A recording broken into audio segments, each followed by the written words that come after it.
Prologue. Harbor Keep, Pisha. Growl territory. Liam Lucas walked through the alley, sticking to the shadows. The cell doors had opened, freeing him from the Growl prison a half-day earlier, but it felt like ages. He glanced at his swollen knuckles and winced. While Hollis, the new leader, had released him, the Growl weren't making it easy on Liam. Any time one of them spotted the human in their port city, they accosted him. Verbally, at first, but some citizens had other intentions. Liam was a quick study and understood that escaping Pisha would be a more arduous task than he'd initially expected. How long had he been locked in that room? Even now, after hours of observing an actual sky, he missed the safety and confines of the stone walls that had surrounded him for over 2 decades. He comforted himself by thinking about Irene, his wife, and Zane, his son. The boy had been 11 when his father departed. He'd be the same age that Liam had been at the beginning of the colony wars. It seemed unfathomable, but so did his freedom. A boisterous group of Growl soldiers emerged from a doorway, spilling into the dim alley. They talked loudly, shoving one another while laughing. The smallest of them tripped, falling on a garbage can, and his friends continued without him. Liam waited until the Growl were out of sight and crept to the unconscious alien. The guy was huge, as they all were, and the stench emanating from his inebriated body was overwhelming. But Liam needed a disguise. He lifted the man just enough to slide his armor plates from his shoulders. He took the gun at his hip and checked the charge. The weapon was filthy, telling Liam this alien was a slob who didn't care for his possessions. After a quick wipe on the Growl's cloak, he put it into his waistband. The alien groaned and muttered under his breath, then turned away. Liam rose, hugging the building's wall, and sped off, eventually discovering a residential part of town. The smell of briny ocean water filled his nostrils as he headed toward the pale moon. Clouds drifted by, blocking the strange view of foreign constellations. Liam stared up at the countless stars, wondering if his family was watching the sky as well. If Ayan was dead and they released Liam, then perhaps the occupation was concluded. He'd been told nothing since his capture. Had his crew been murdered? Or were they retired, sipping cocktails on Polonius 4? Liam broke his gaze and noticed a line with clothing draped over it, flittering in the wind. He snatched a gray robe and donned the shoulder armor before wearing the ill-fitting shawl. Liam checked his reflection in a dirty window, finding it made him look much larger. He was still too short, but there were some older, stooped Growl whom the others appeared to pay deference to. Liam slid the cowl on when he heard a noise. 2 Growl children rushed by and slowed when they saw him. "Bless your night, Elder," the girl said respectfully. Liam struggled to speak their tongue given the physiological differences, but did his best. "Praise be your spirit." The girl giggled and kept running, chasing after the boy. The outfit wouldn't work forever, but it might get him from the blasted city. Thrusters burned through the skies as the starship lowered, landing a few miles from his position. Encouraged by the movement, Liam continued his trek to the water and finally located the shores after another tense hour. His legs burned with the effort, and sweat streamed down his skin under the heat of the robe, but he'd made it to the harbor. He counted 5 ships, each different from the next. None resembled the warships he'd fought for 7 troublesome years. These were transport vessels, or perhaps cargo freighters. Liam quietly observed the docks and a dozen boats hovering above the choppy water. In the distance, a sea creature bellowed a warning, and one boat initiated their thrusters, aiming for the source of the cry. 5 growl men stalked barrels onto the grimiest ship in the dock, heading up the ramp with their heavy supplies. They made 3 trips, and a barrel slipped on the last load, rolling down to the pier and splitting open with a resounding crack. Slimy eel-like creatures slid out, flopping on the wooden deck.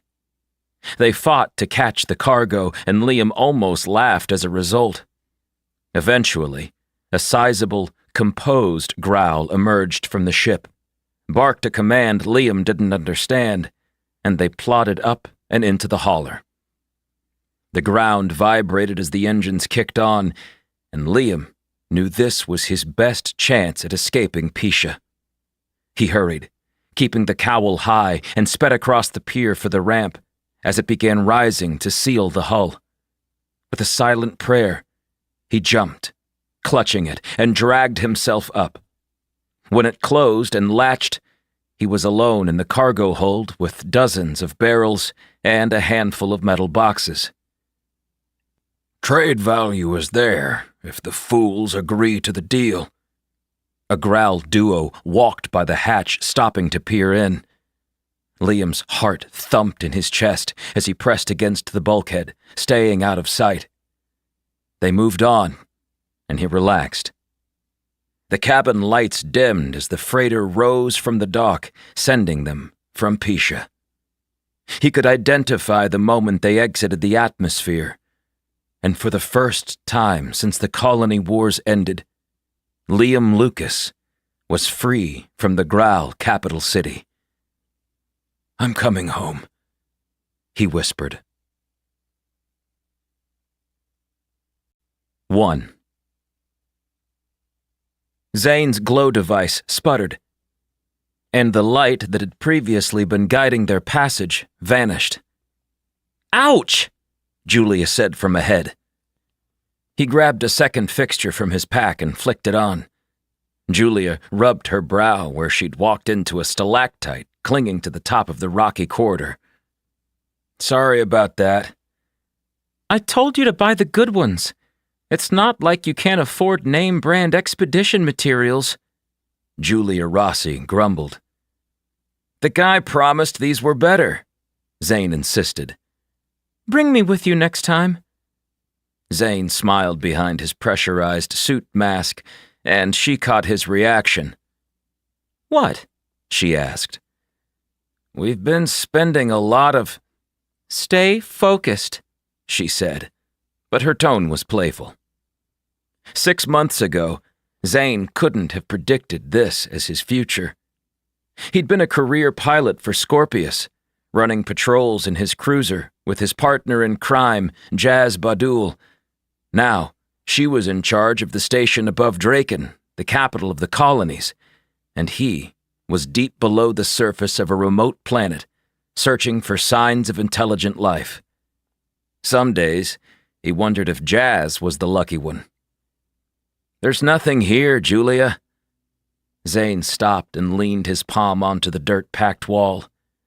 Julia muttered something indiscernible and sat on an outcropping, dropping her pack to the ground. "You're right." "We can find the Nurvid elsewhere," he said. They were the beings from the Forever World, an ancient race with technology humanity had used to evade a drone attack. That same altercation had resulted in the dissolution of the Accord. Since setting foot on the fabled land, Julia Rossi was obsessed with learning what happened to them, and Zane couldn't stifle his curiosity. Plus, Julia was fun to be around. It didn't hurt that those brown curls and— "Zane, are you listening to me?" He realized she'd been talking, and he had no idea what she'd said. "Sure. Uh-huh." "I swear, if your head wasn't—" She rose and crossed the corridor, coming within a foot of him. "By the stars!" Zane shifted slightly, noticing how close she was standing. "Julia, we're in spacesuits." "Grow up," she shoved him. "You found it." Zane's hand fell from the wall, and he spotted the etching in the stone. Julia's finger traced the shape slowly and methodically. "Do you know what this means?" "Someone named Triangle was here," he joked. "I miss Bart." She unclasped her pack to retrieve a video drone. It began to record, and she directed it with controls on her electronic personal assistant. After a minute, Julia concluded this wasn't a carving at all, just a natural formation. Zane could see the disappointment on her face. "Speaking of your previous partner, what's Mr. Carnell doing?" "Bart's spending his days on Draken, working with the High Counselor as they try to undo 2 decades of Growl leadership." "Meaning?" Zane prompted.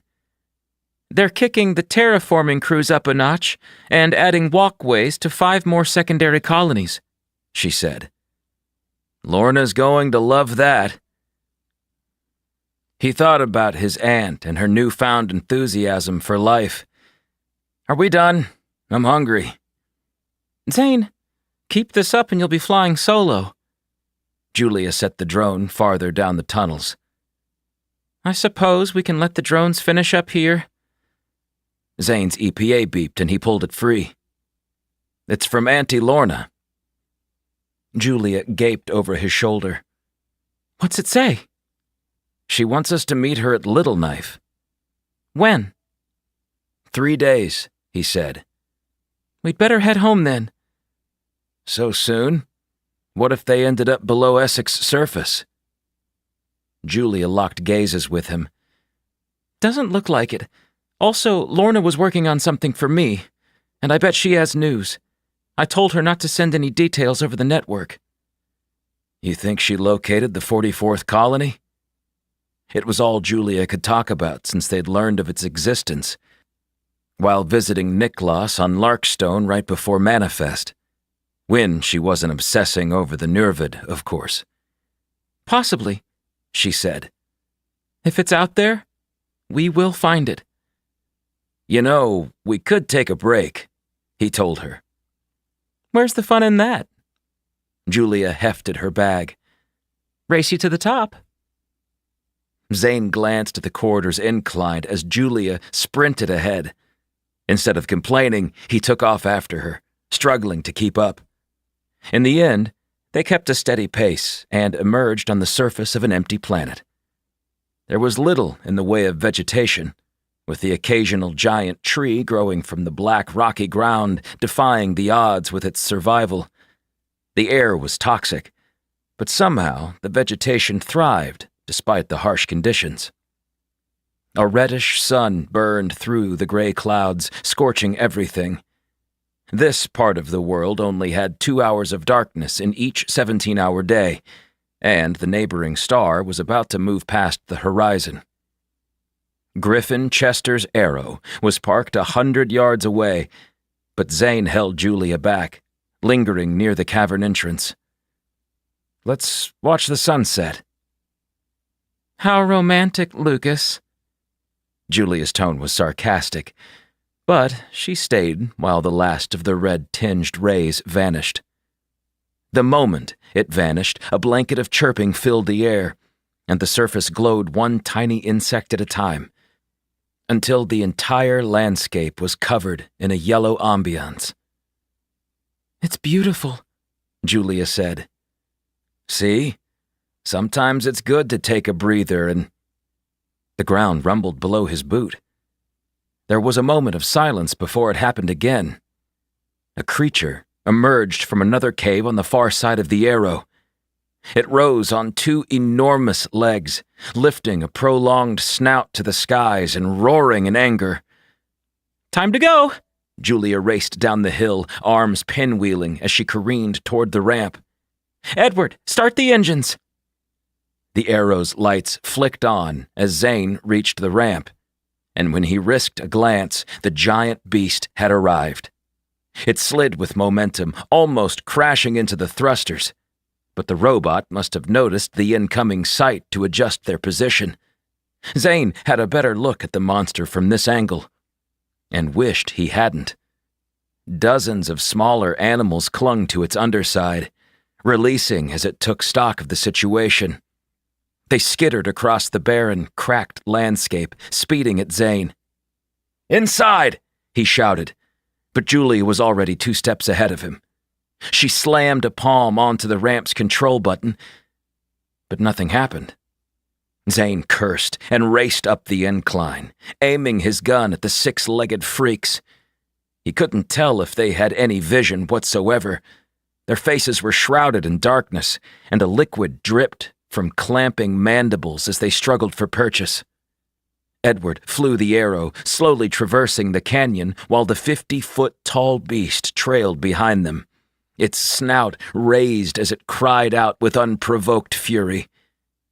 Zane fired at the dozen knee-high assailants and struck one in the shoulder. It fluttered, flipping to land with a thud on the ground. Another replaced its position, and Julia hit it with a blast. "Crystal, why can't we close the—" Zane stopped asking when the ramp began to shut with their uninvited guests trapped in the interior. Something smacked the arrow's hull, and Zane crashed to the floor as the ship rose higher. He killed another 2 of the creatures, with Julia helping him up, half dragging Zane into the cargo hold. They stayed back to back as the remaining 5 gathered their wits. Their movements were slow and calculated as they investigated their new surroundings. They suddenly broke apart and spread throughout the craft. "Now we have to find them," Julia huffed and left her spacesuit on. "Best to err on the side of caution. We don't know what contagions they're carrying." Zane considered the fact they'd been clinging to the belly of that giant entity and figured they were the parasite. "We need to kill the leeches." "Leeches?" Julia nodded once. "I like it." He entered the corridor and bumped into someone. "My apologies, sir. Is there anything I can assist you with?" Edward asked. He was Bartholomew Carnell's robot, technically, but he'd been given to Zane in the inheritance when they deemed Bart dead. As it turned out, Bart was quite alive and had hidden in the attic of Zane's newly acquired estate house. Bart had explained his deception, insisting Zane keep his estate, and that included the trustworthy robot. "Who's flying the ship?" he asked Edward. "Crystal." "There are 5 intruders scattered on the arrow. Take them out," Zane said. Edward nodded and grabbed a rifle from the cargo hold. Bart had done all kinds of modifications to the serving robot. "Just be careful," Zane called after him. Zane walked with Julia, each of them stopping at opposite hatches to poke the barrel of their guns in, ensuring the leeches weren't present before continuing. He stood still, hearing the air recycling through his suit.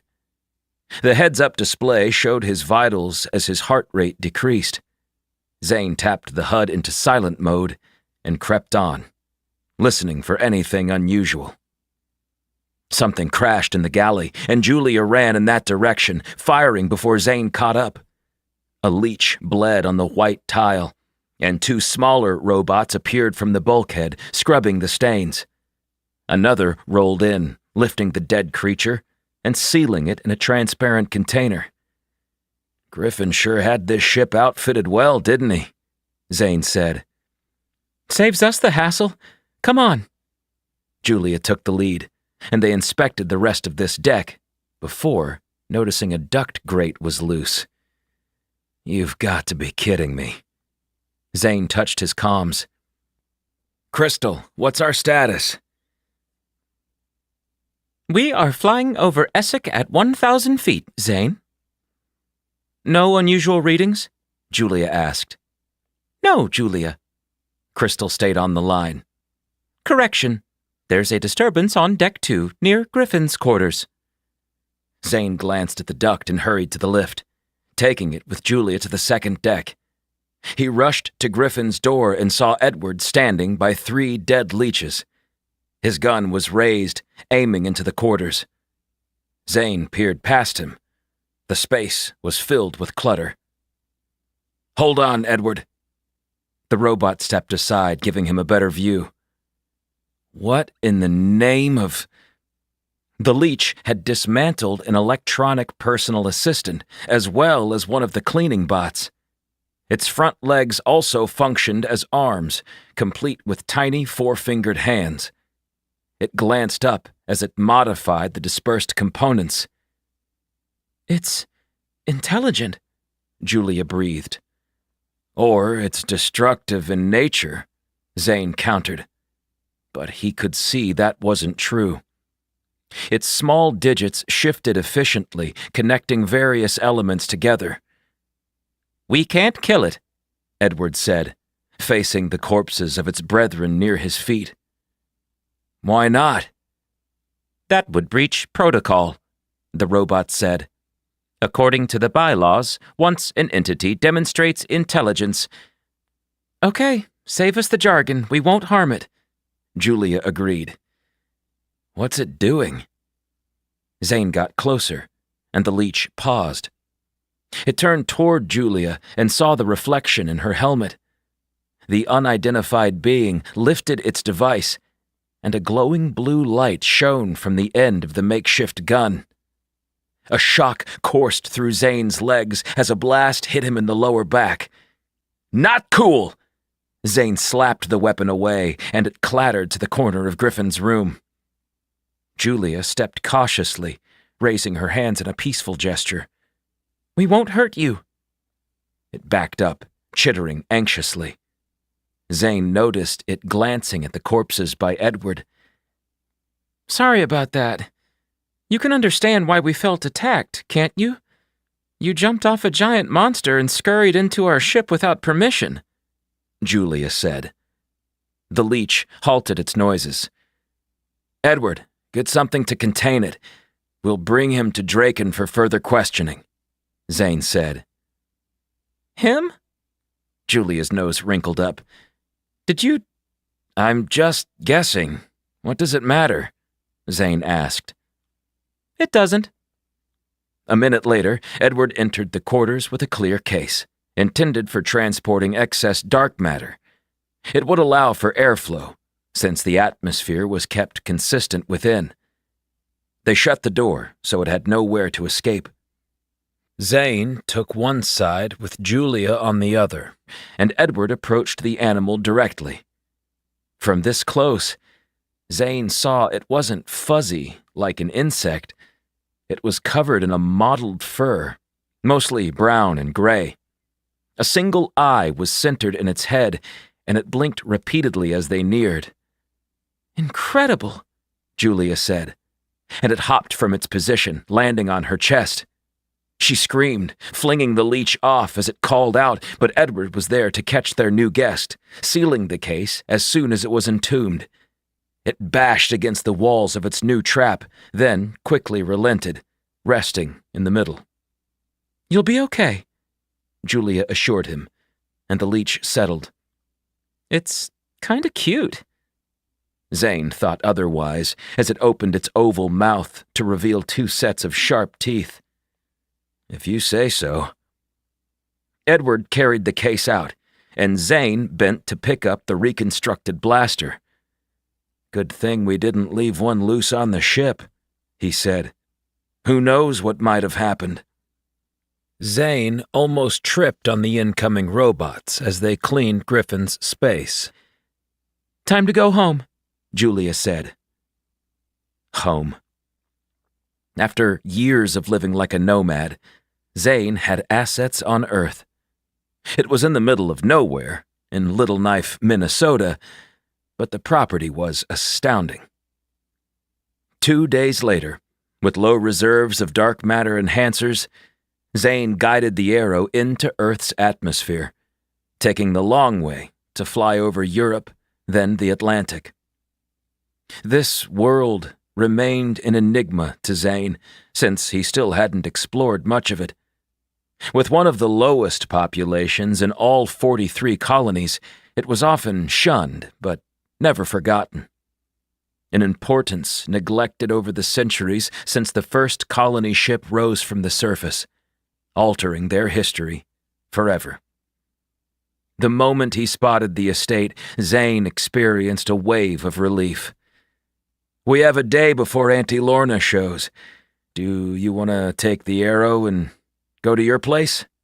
he asked. Julia seemed to consider it, but shook her head. "I'd rather stay in the guest room if you don't mind."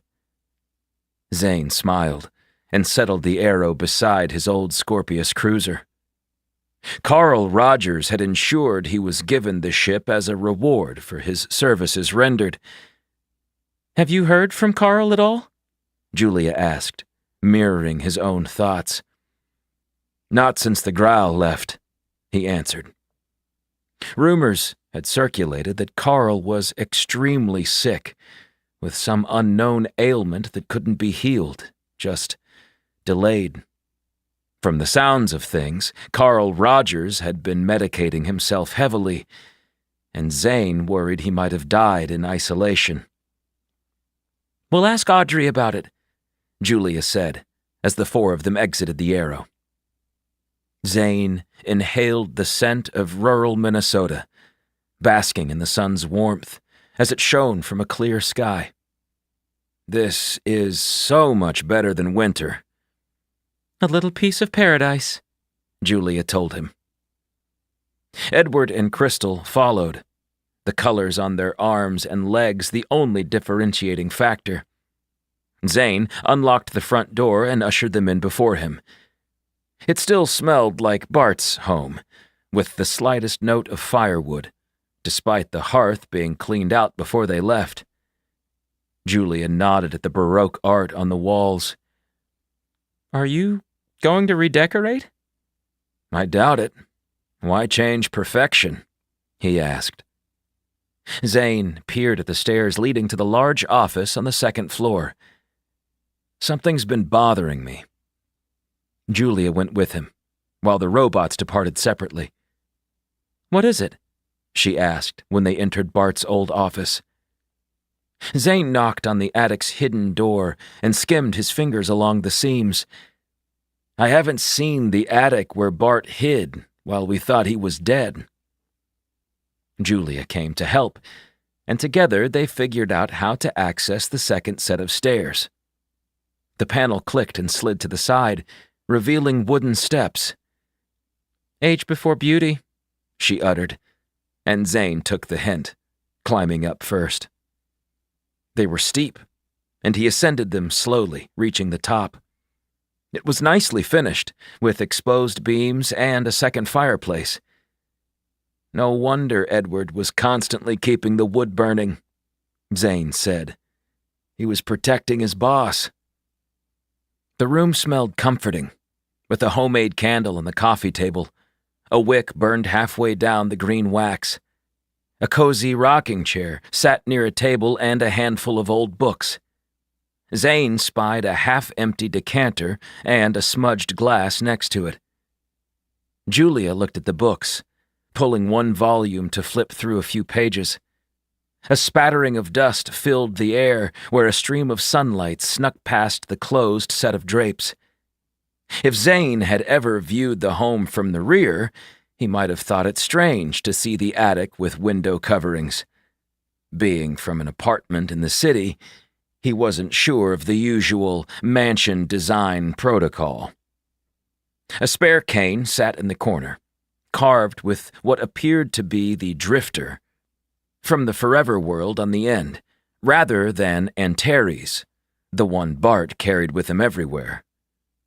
More art adorned the walls, and Zane stopped to observe a rounded frame that stood at least 6 feet in diameter. The canvas displayed a bridge over a vast canyon, but it seemed out of place.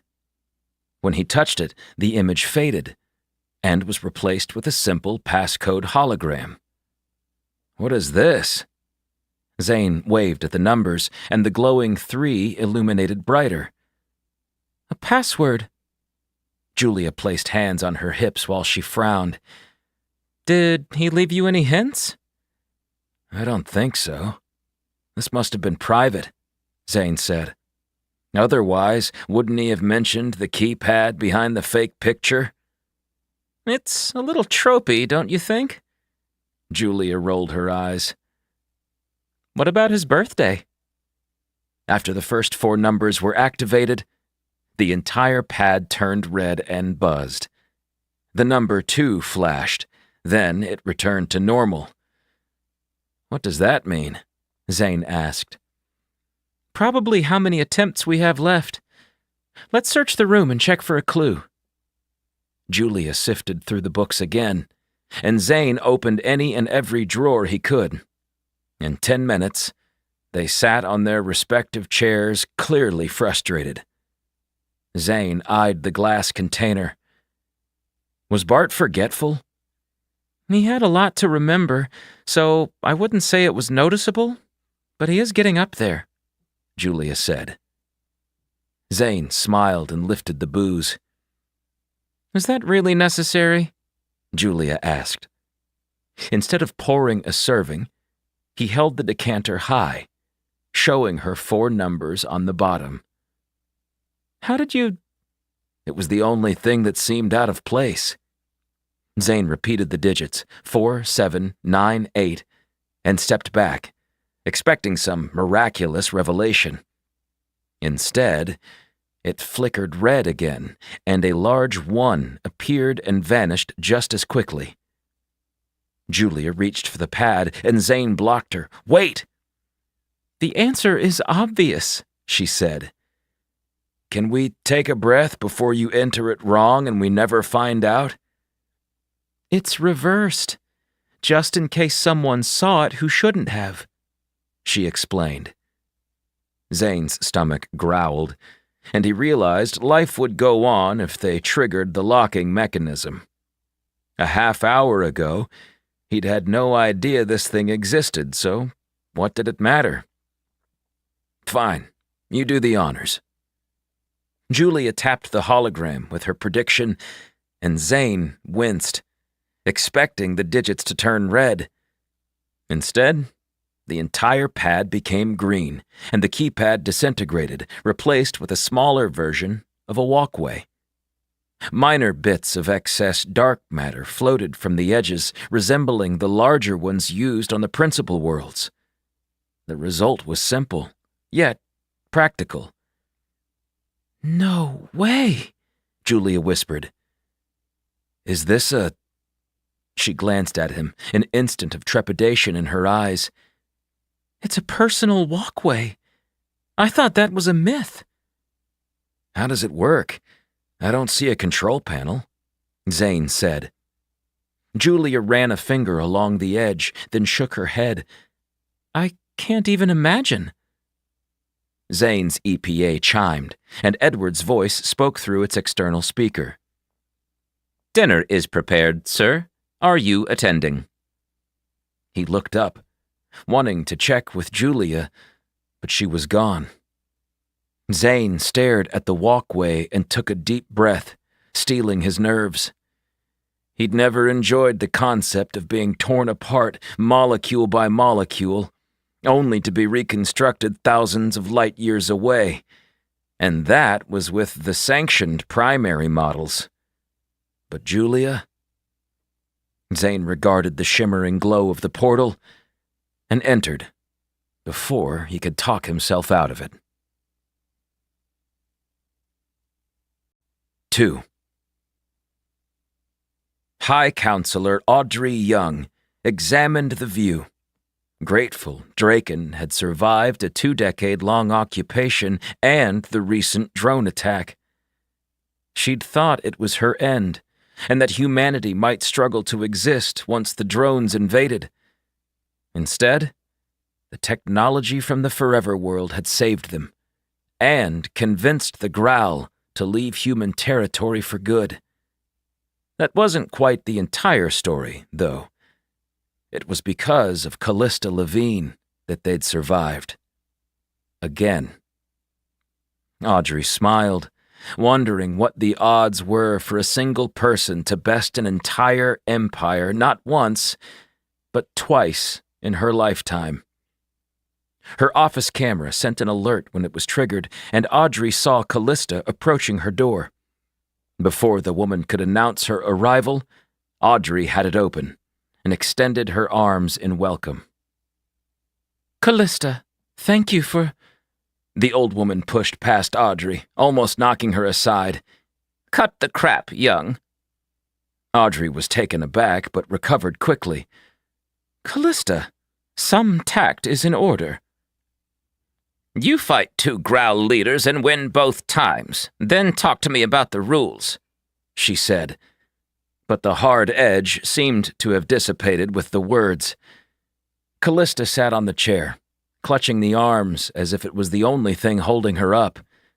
Her robotic eye, once wandering, had been replaced with the newest iteration, and it took Audrey a moment to remember which was fake and which was real. Her hair was longer, the color still gray. With proper rest and several months of nutritious meals, she was much more like the youthful version of herself, rather than the shell of a woman Zane had found on 10. "Are you going to stare at me, Audrey, or is there something you want to discuss?" Audrey composed herself. She'd always had a solid relationship with Callista, dating back to the Colony Wars, when she'd been a mere counselor, and Callista was captaining a warship against an impossible enemy. By the end, Audrey was in command of the human side, and Callista was the greatest living war hero, even surpassing Liam. Thinking about Captain Lucas triggered a sense of shame within her.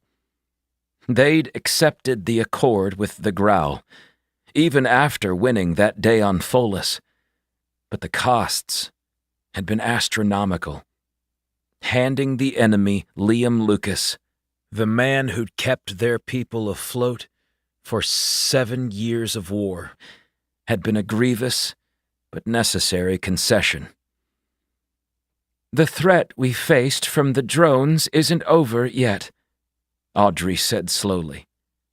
"I know. Whoever built them is still at large, and they might return. Scorpius can't be disbanded, no matter what some may think. We need more military presence than ever." "And you require experienced captains for the warships." Callista rose with an audible groan and crossed the room, facing the window. "I'm not up to the task, Audrey." Her voice had lost any animosity, and she just sounded tired. "There are younger people much more suitable." Audrey smiled. "I agree." "You do?" "Scorpius is no longer a corporation. It's our military, plain and simple, and it needs a leader." "You have Carl Rogers," Callista said. "He's ill." Callista hung her head and nodded. "It might improve." "Plus, I've already sent Carl on a mission that might be his last." "Liam?" Callista was one of the very few to know what had actually transpired that night, after she'd defeated Hooka in the Desek Pilem, the Growl ceremony in which 2 warriors face off and only one survives. If she hadn't been half dead, Audrey knew Callista would have done everything in her power to keep Liam from the alien's grasp. "You should have sent me." "You?" Audrey laughed lightly. "Every Growl would seek you out to prove their own strength. You fought Hooka, and 23 years later, her bigger and stronger mate, Ayan." "So? Griffin made a better choice then. He knows Pisha," Callista said. "He'd have been killed the second he arrived in that arrow of his. No, this must be done quietly, covertly." And Carl can do it? Callista asked. What do you think? That the trio of us were thick as thieves. But we're too old, High Counselor. You've defied those odds already. Callista knocked her knuckles on her thigh, and it made a dull, metallic sound. I'm basically a machine. If Hooka hadn't almost killed me on Pholus, Aeon would have been at an advantage. I guess I can thank all these excruciating modifications for saving my life. I won't stop until we bring Liam home, Audrey said. Did you tell Zane? Audrey froze and shook her head. No. You should. He's a good kid. Audrey couldn't help but laugh again. He's older than I was at the start of the war. Times are different. I suppose, Audrey said. Do you have anything to drink in here? What'll it be? Something strong. Audrey didn't care for it, but kept a bottle of Darris whiskey for the rare visits she got from Henry DeFazio. Callista grimaced when she downed the serving and refilled her own glass, taking the second one. She replaced the bottle, stared at Audrey, and opened her mouth, then closed it. We need you, Audrey quietly pleaded. To lead the military? Against what enemy? Who are they? That's your assignment. We can't live in fear of another drone attack.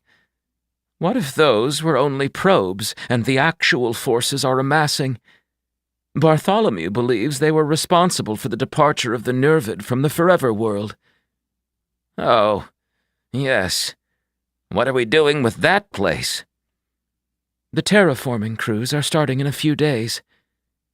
I'd like to visit. By all means. Will it be in an official capacity? Audrey lifted an eyebrow. Admiral Levine? Callista seemed ready to reject the offer. So it was a surprise to Audrey when she reached for her hand and gave it 2 solid shakes. Admiral Levine. It has a nice ring to it. What in the stars do you think you're doing? Zane demanded. Julia seemed pleased with the discovery, and it amazed Zane that she had such little sense of fear. He assumed her travels had given her enough confidence to trust the unknown. What's the problem, Zane? We're here. Where is here? Zane held up his EPA. The radar doesn't show me anything. It's all scrambled. That's good technology. It takes a lot of credits to mess with a locator like your fancy Scorpius device. Julia removed her own personal assistant and tapped on the map application. Of course, I prefer the black market ones myself. You're relentless, he said, staring at the image. Okay. We're on an unnamed planet. Does that help us?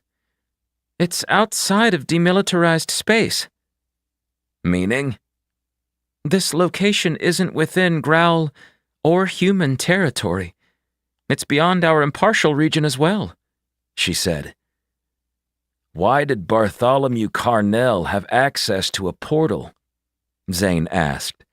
And in my house, of all places. He considered the implications. Does this mean someone could show up in my attic? Maybe. Julia wandered through the circular room, picking up objects at random. It was clearly human designed, with common but expensive-looking antique furniture. What is it with Bart and this old stuff? He asked, touching the hand-carved lamp finial. Each light was powered on, but he didn't see any type of plugs or receptacles. That in itself wasn't rare, since most worlds had adopted wireless energy centuries ago. He's a hopeless romantic, Julia said.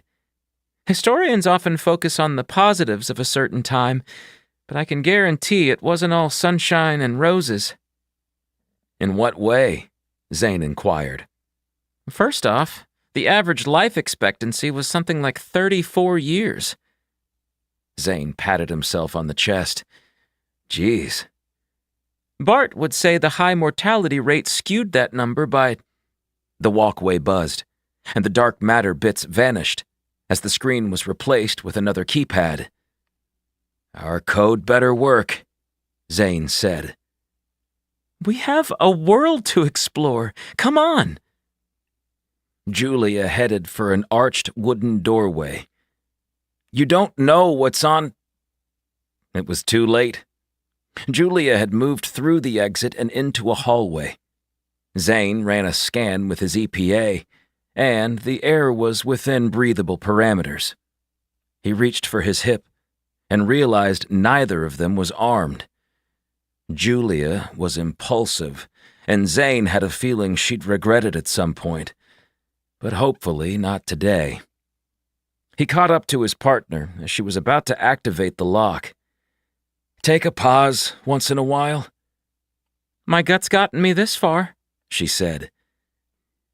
You don't want to have the life expectancy of a woman in the 1700s, do you? Zane asked with a grin. I guess not. Let's see what Bart's hiding. This time he didn't stop her, and braced himself for anything out of the ordinary. They were outdoors, surrounded by what appeared to be hundreds of giant warehouses. The rows continued in each direction, and Zane was speechless. It was dark out, and his gaze drifted to the large moon hanging low on the horizon. What in the stars are they up to? She jogged to the nearest structure, and Zane recognized Unity's logo on the bay doors. Obviously Griffin is involved, he said. The entrance had a computer screen adjacent to it, and Julia pressed it on. I wish we had Crystal with us. She lifted her tablet and searched for the appropriate data. Soon, she had the device linked to the warehouse's display, and the hatch hissed open. The room was pitch black, except for the minimal light leaking in from the night sky. Can you turn the... Zane paused when the banks of fixtures initiated, dimly at first, then growing in brightness. The warehouse was filled to the rafters with supplies. Each crate was meticulously stowed and labeled with a barcode. Julia walked up to the nearest shelving unit, which rose 30 feet high, and scanned a container. A list of materials appeared on her display. She turned around and checked another a short distance away. They did it. Did what? Prepared for our demise, Julia said. Zane cracked a plastic container open and picked up a clamshell of screws. The thread size and length were plastered on the box, along with the number of pieces inside. With screws? I bet Griffin built this before the war, or perhaps after, once the growl came into our lives permanently. The logistics must have been wild. Julia studied the shelving, her enthusiasm radiating with each step. Zane had seen Scorpius's stores before, and they paled compared to the vastness of this effort. Incredible. Why go to all this effort? Julia stared at him blankly.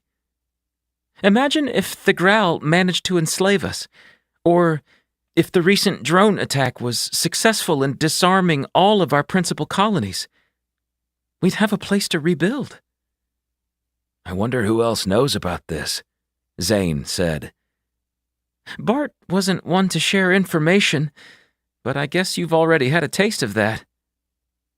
How do you... Zane tapped his chin. Robots. There's probably an entire warehouse just for them. Zane checked the time, realizing his hunger was overwhelming. We should go back. If our passcode works on both ends, he silently added. Sure. I'm starving. We'll have to ask Bart and Griffin about this when we see them again. And when will that be? They hadn't heard from anyone on Draken for the last month or two. He and Julia were busy searching for clues to the Nervid, or the 44th colony. If I was to guess, not soon. They moved outside, sealed the door, and returned to the hallway that led to the personal walkway. Julia paused near the round portal. I get the sense that High Moderator Young and the others are trying to keep something from us. Yeah, I got that when we discussed the end of the colony wars, Zane agreed. Initially, I assumed it was because you lost your father in the battle, but I think it's more. Julia reached for the keypad. More? Like what? Zane asked before she attempted the code. You'll have to ask Lorna that, she said. My aunt? Why?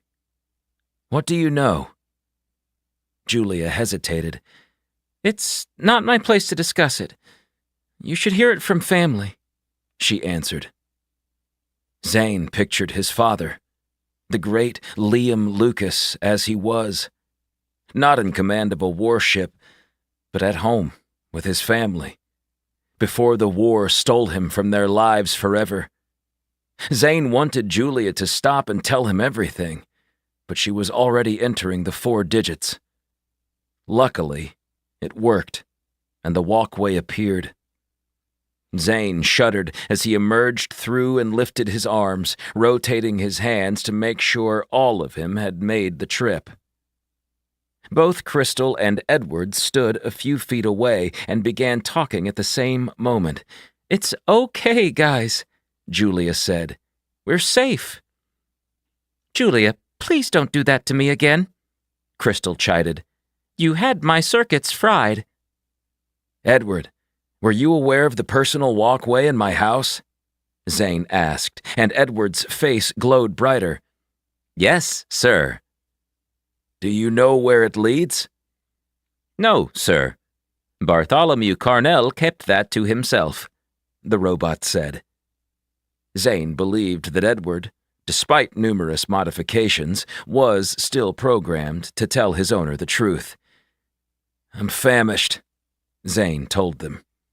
As he shifted positions, the walkway dissipated and was replaced by the original artwork. After Julia's comment about the fate of his father, Zane was determined to find some answers. Carl Rogers guided the arrow deeper into Growl territory, anxiously watching the radar. He'd taken the circuitous track, opting to hug the lines of their old demilitarized space borders.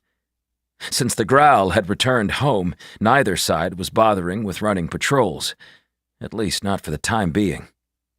The alien and human war was finished, but so were 2 decades of peace under the shared accord.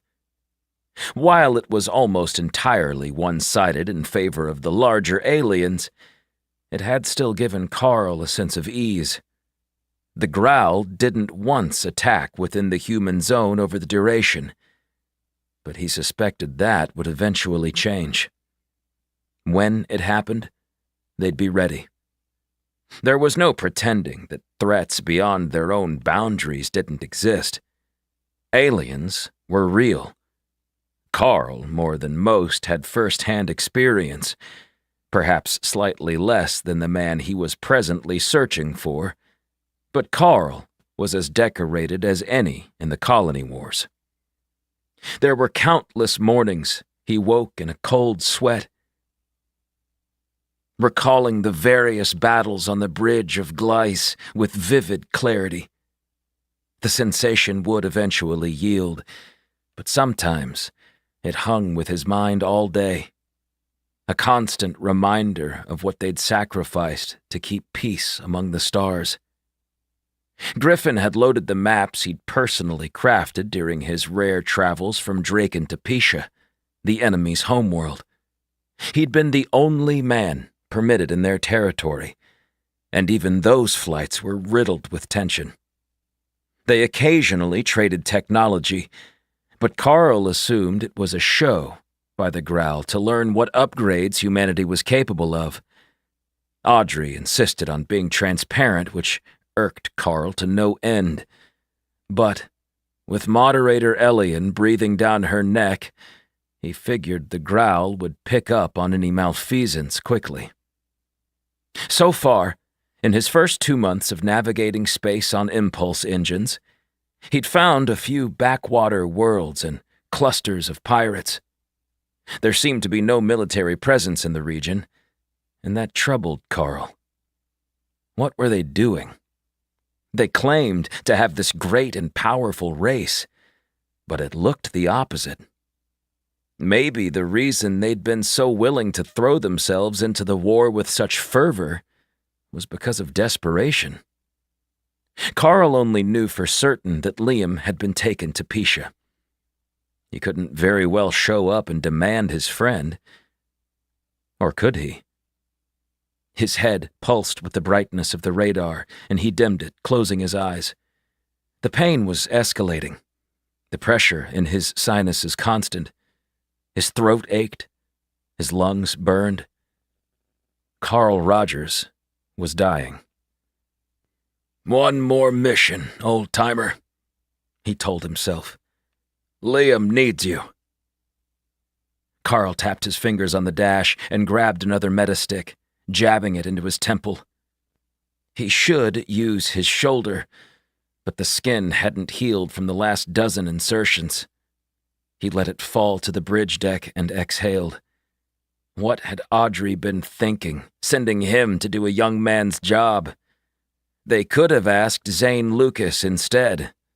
Talk about motivation. Zane wasn't aware that Liam lived, or of his part in the ceasefire, and the idea of failing crushed Carl's spirit.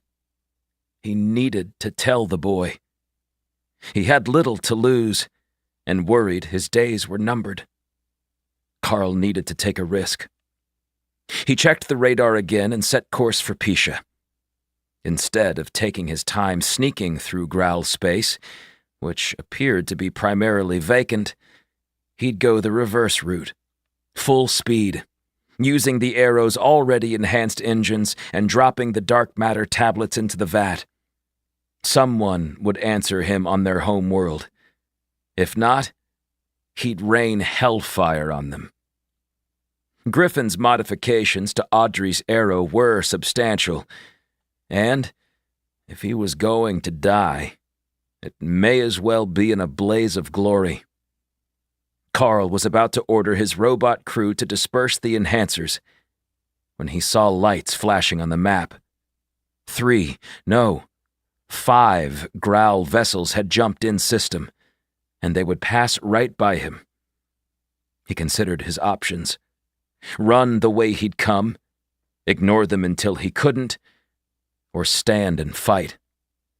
With Liam's life in his hands, Carl had to be creative. He set his sights on an asteroid belt and urged the ship closer.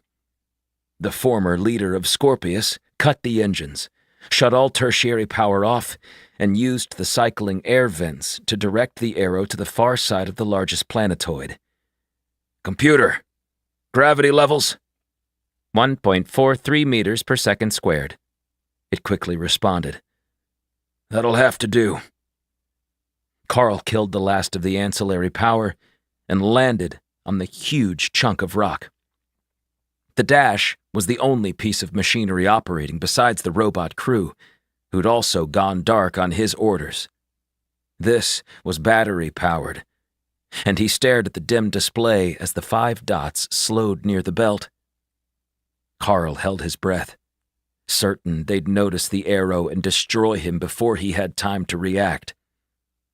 Instead, they continued flying through the system, and 10 minutes later, they shot away at intense speeds, suggesting they were using their own dark matter. Carl pumped a fist in the air, grimacing at the pain that spread as a result.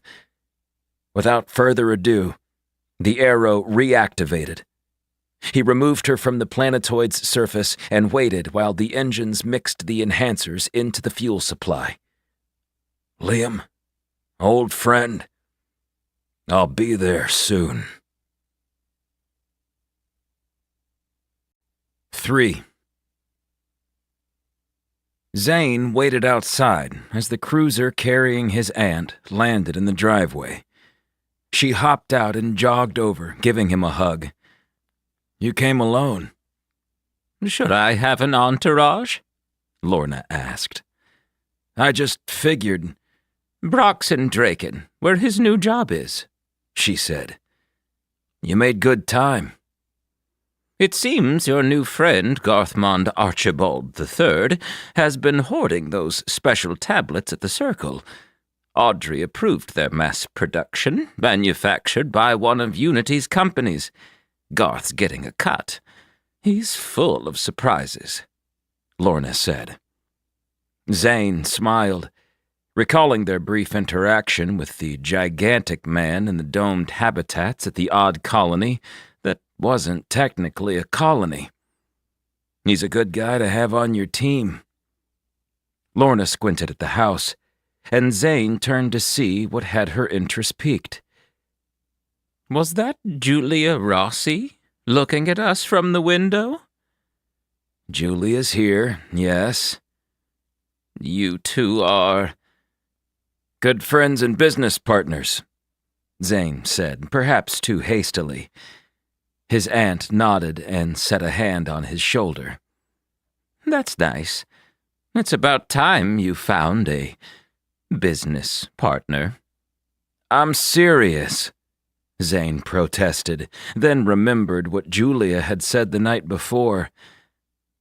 "Auntie, is there something you need to tell me?" "About?" "My father." "I suppose this was inevitable," she said, and took a seat on the house's front porch. Zane joined her, finding ease from the heat of the sun. "I deserve to know the truth," he pleaded. "They found Antares. Well, not the ship, but pieces of her in the Dashari system." "He really was killed." Zane knew this, but had always clung to hope, mostly because his Auntie Lorna held such faith that her brother would one day return home. "Yes, that's what I've discovered." "Why didn't you tell me earlier?" "I couldn't." Zane saw the pain in her eyes and put an arm around her. "It's okay." "You're not angry?" "No. You basically raised me. I don't know where I'd be without you," he said. "Thank the stars. You didn't come with a manual, you know," she teased. They sat in silence for a while and let the past dissolve between them. "We should head in. I assume there was another reason for our meeting?" Zane rose and opened the front door.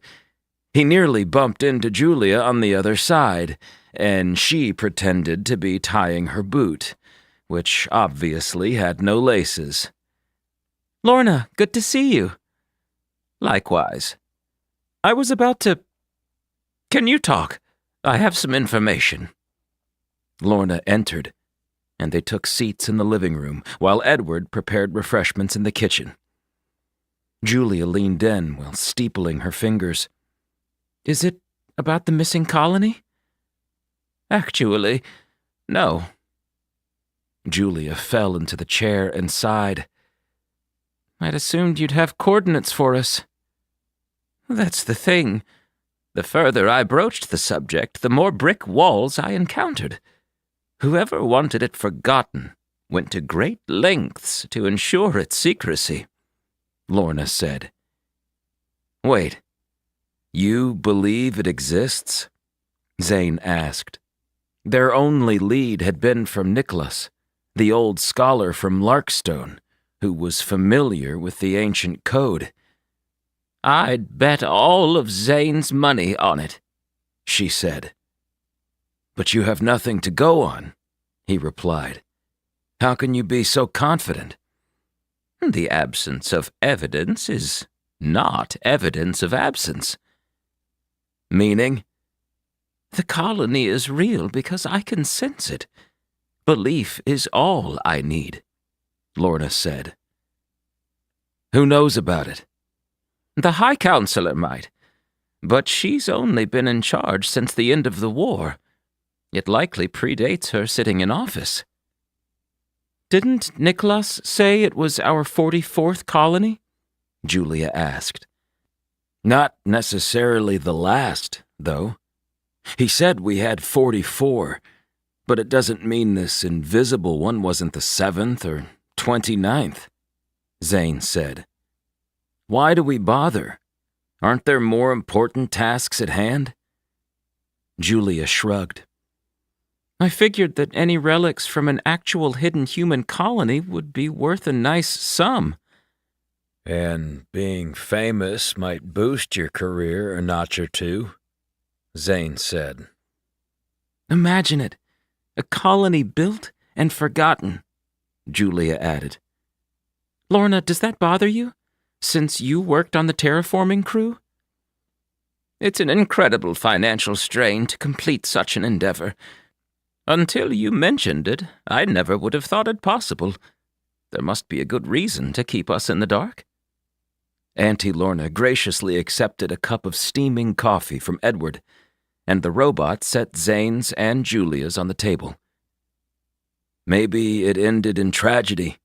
Everyone turned into a mutant and started to eat each other, Zane suggested.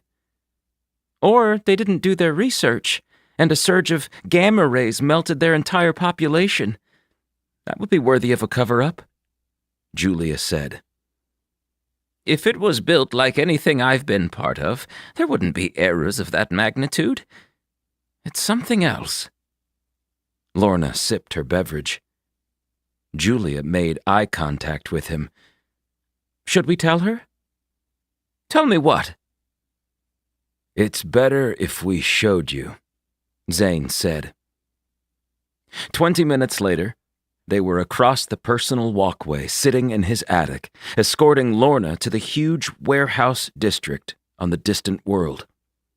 She was speechless as she strode through the barren streets, gaping at the immense structures. All Unity branded. Griffin Chester was a busy man. What do you make of it? Julia asked Zane's aunt. Things are worse than I thought. Why? Isn't it good that our leaders are prepared? Zane asked. Sure, but they keep far too many secrets. The invisible colony, the truth about how the war ended on Pholus, and now, this. Lorna slowly turned and faced him. What else have they kept from us? The doorbell rang, and Edward hurried to answer it. Chad and his uncle Joshua Scott entered. The lawyer wore his trademark attire, a tweed jacket and pants partially covering his robotic legs. Josh had been injured in the first attack by the Growl almost 30 years earlier, before the war had been named. Warships were a new concept, and Zane's father wasn't even captain of Antares at that point. Despite the mechanical modifications, Joshua had an astonishing zest for life, and brought a calm and friendly energy to the room with every visit. Chad appeared ready to burst.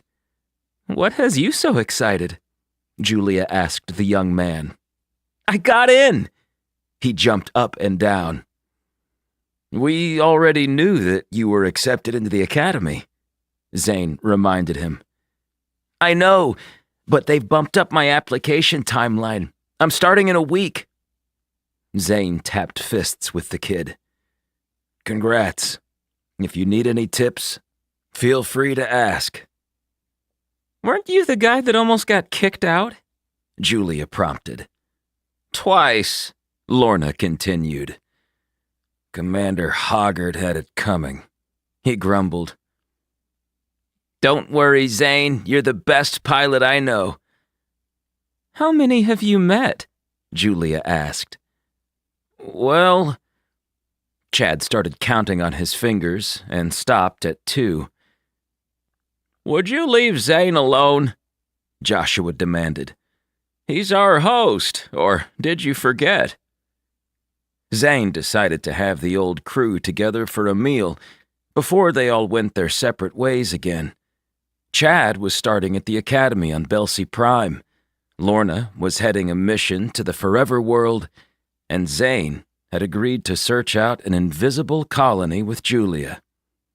These types of occurrences would become less frequent, and after living the last decade on a solo mission, he was getting used to company. "What about you, Joshua?" Zane took his seat while Edward brought out the first course, a summer salad, apparently grown right there in his gardens. "Me?" Joshua lifted his heavy white eyebrows. "I suppose nothing will change for me, though I'll miss having Chad at my disposal. I'll have to find a replacement, but—" "Uncle, you can use a robot like everyone else," Chad said. "Well, perhaps I hired you because it gave us a chance to spend time together." Chad smiled at the older lawyer. "I appreciate everything you've done for me, but I'm not going away forever." "Well, that's what they all say. But once you experience the thrilling rumble of the cruiser's powerful engines below your seat and the adrenaline of skirting death in the field, there's no coming home to Little Knife, I'm afraid." Josh lamented. "Well, what about them?" Chad pointed at Zane. "He's living here." "And Julia's not far," Zane added. Lorna waited until the room became silent, and she interjected, "Joshua, I could use a man of your skill set on the Forever World." His gaze lifted, and any signs of despair vanished. "Are you serious?" "Sure. You already have enough experience to last a lifetime. We'll be cataloging everything and studying Nervid technology. Plus, there's a working walkway, so transport between principals will be straightforward. You could visit Chad on Belsey Prime at the Academy with a simple trip through the portal." That seemed to sell it.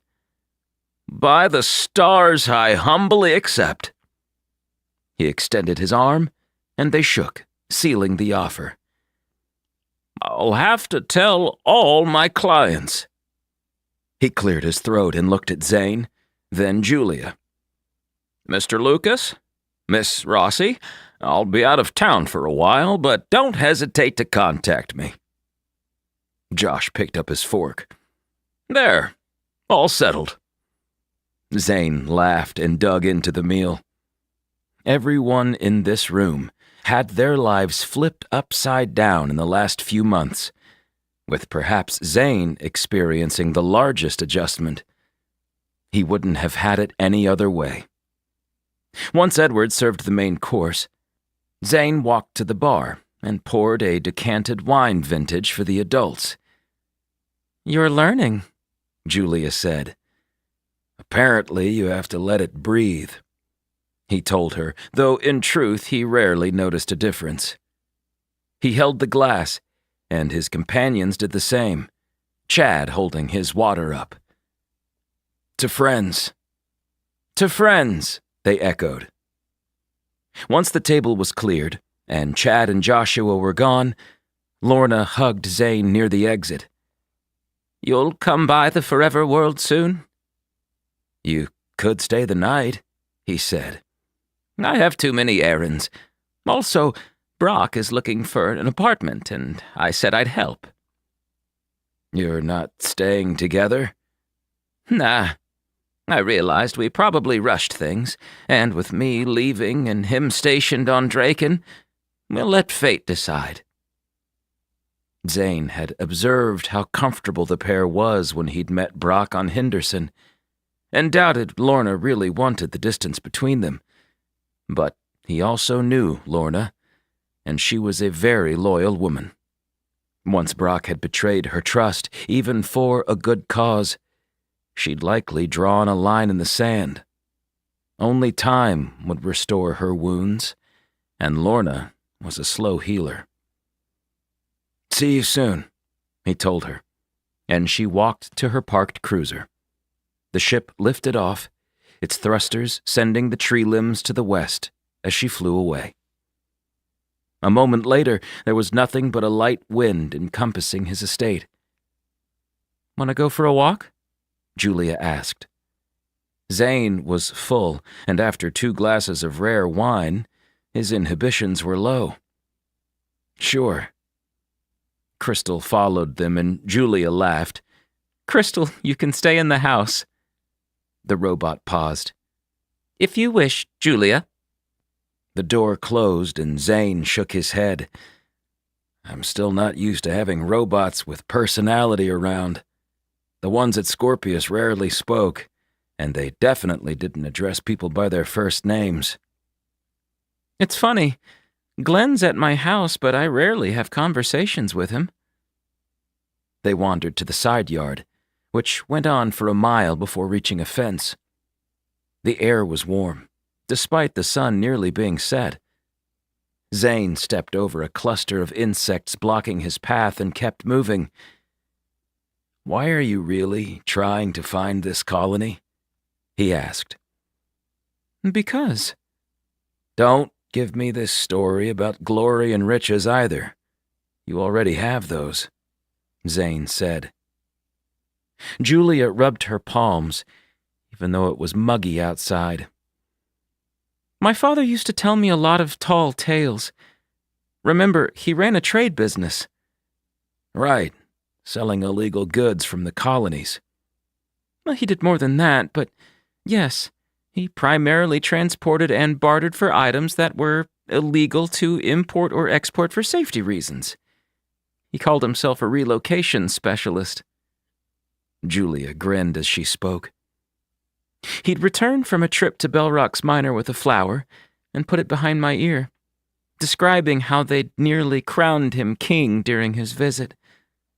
That's how it went. Each excursion was a new story, and I believed every word of it. Turns out, none of them were true, but they were his interpretation of events." "And what does that have to do with the colony we're seeking?" "My brother Jeff worked with my dad for years," she said. Zane blinked in shock. "You have a brother?" "I do. Or did. I'm not sure. He's a decade older and was just a kid when he started going with our father. Jeff loved it so much." Julia stopped to stare at the pond, complete with the spitting fountain amidst the clear water. "Then, one day my dad came back, but Jeff didn't. My father was enraged, spouting off about Scorpius and their lack of protocol. In reality, they were caught hauling a freighter load of Eldal oil to Polonius 4. That stuff is a delicacy, but can also be used as an engine enhancer for rogue ships. Possession of it breaks the rules of the Accord, and any such punishment is twice as painful as a usual trade infraction." "What happened?" Zane asked, as a yellow-beaked bird landed on a cattail at the edge of the pond. The plant held, swaying in the breeze under its weight. "Somehow my father came home unscathed.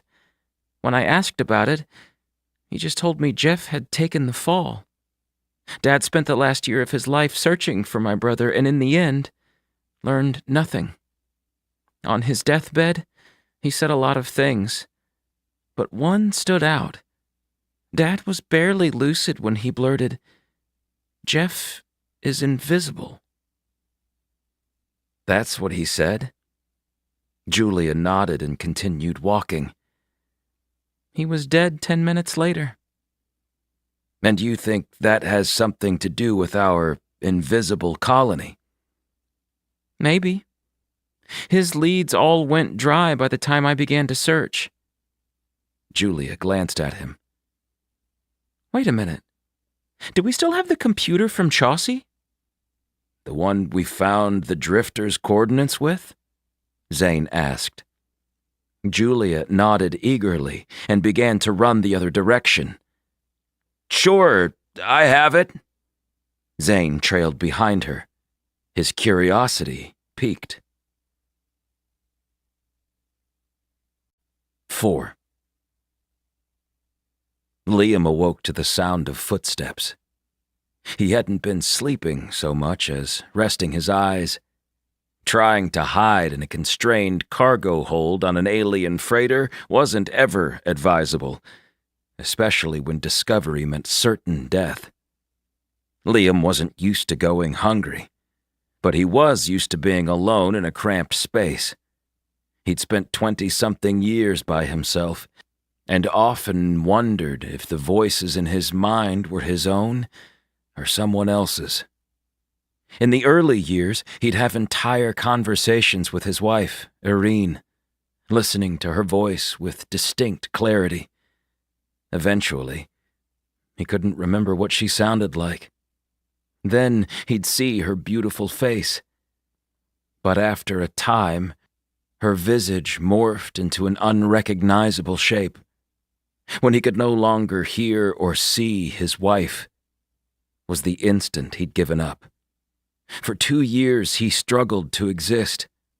They fed him, he wouldn't eat. He'd briefly gained consciousness in another room, one with dim lighting and a warmth he rarely felt inside the cool stone shelter he'd been trapped in. When he was returned, Liam could tell they'd saved his life in a medical facility. But he felt stronger and clearer-headed than ever. It was at that moment he vowed to keep it together, for his family's sake. If they'd moved him from the cell once, maybe they'd do it again. Liam had concocted a plan to escape and refused to eat or drink the water they provided. It wasn't easy starving and leaving food on the plate. He'd spent a month conserving bits of each meal below his bed, saving things like bread that would grow stale but not make him sick. Only they didn't bother when he feigned illness. Either they had tired of his charade, or they'd wanted him to die. A footstep shook him from his reverie, and he was almost surprised to remember he was aboard a Growl ship, rather than in the prison he'd called home for ages. Stopping at Yingsta. We are meeting with Vaughan. He'd better not betray us. He would be a fool to try. Liam risked a glance, finding a pair of Growl in the cargo room, selecting weapons from a storage container. By the stars, they were big. He hadn't encountered many during the colony wars, at least not in person. They had planetary skirmishes, but the humans did their best to avoid ground combat with the beasts. They were far stronger, and the Growl weapons, while not that different from their own, were handled by superior soldiers. These Growl didn't resemble the soldiers he'd battled. These were heavy in the midsection, their skin greasier, the little hair they had damp and limp. But they were still 3 times his current size, and Liam doubted he'd be able to fight either of them, let alone 2 at once.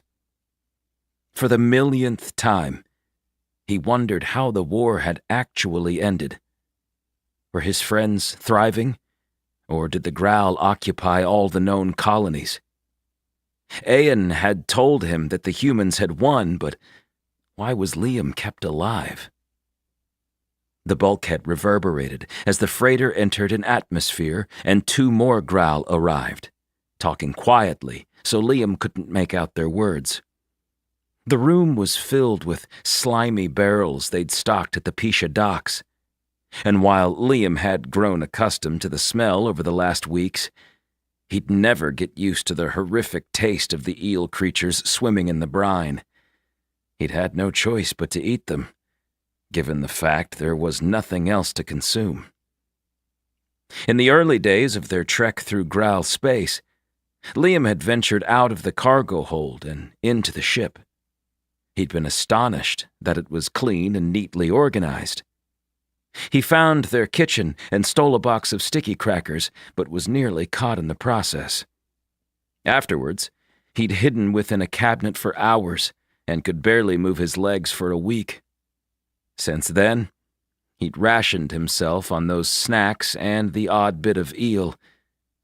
Getting water was another story, but he discovered a slow drip across the room. He used a toolbox to catch it, and when no one was around, he'd greedily drink the oily liquid, grimacing as he did so. Liam didn't care how he did it. He just wanted to get home. The ship lurched, and Liam suspected the pilot had extended the suborbital wings. On a ship this size, he guessed they were stubby, but thicker than he was tall. One of the Graal lifted a semicircle-shaped tablet and held it for the others to see. "This is Yingsta. Vaughan has demanded we meet here." He tapped the screen with a knobby finger. "Remote, isn't it?" A large woman asked with a grunt. "Such is the way of our transactions, no?" The armed crew members nodded together. "We are ready." "Vaughan needs these. We need his credits. The deal is done. Now get the handcarts prepared. We unload in 2 minutes." The man was clearly the leader, though Liam hadn't heard anyone address him by name. The ship settled a while later, and as the engines turned off, the ramp extended.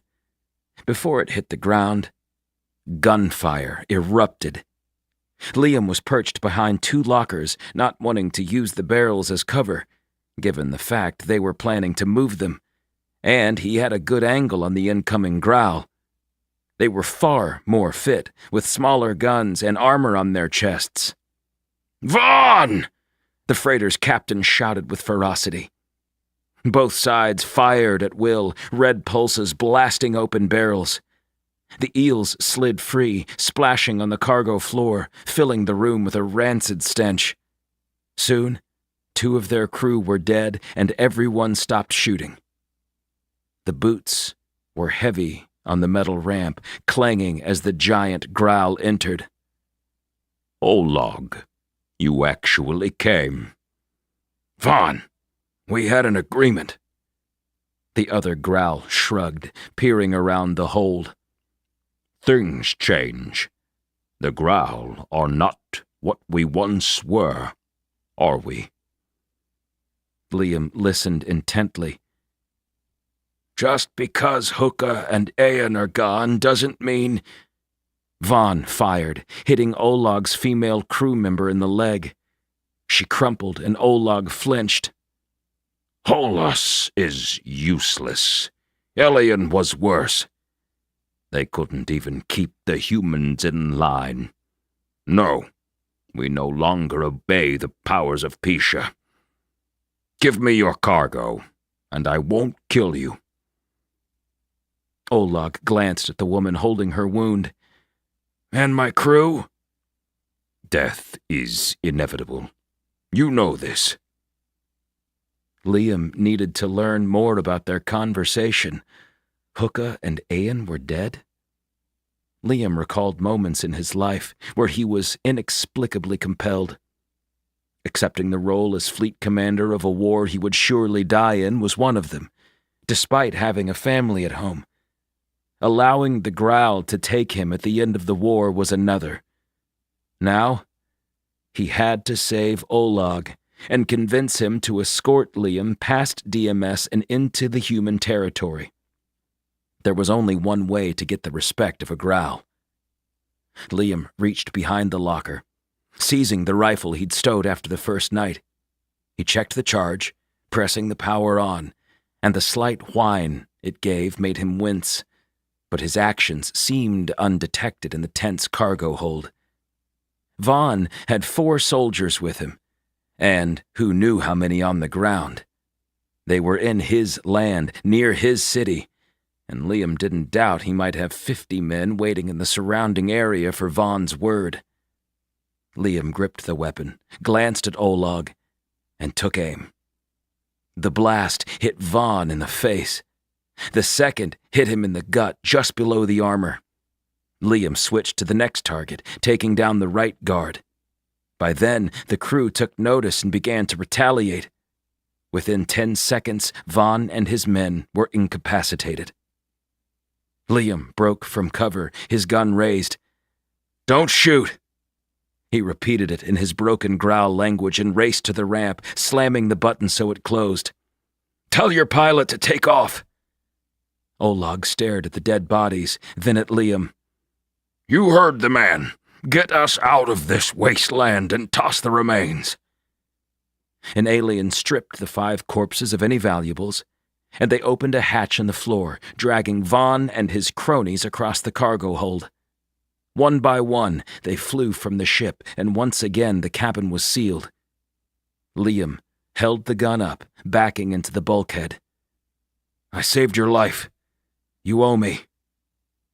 Olag smiled, then laughed.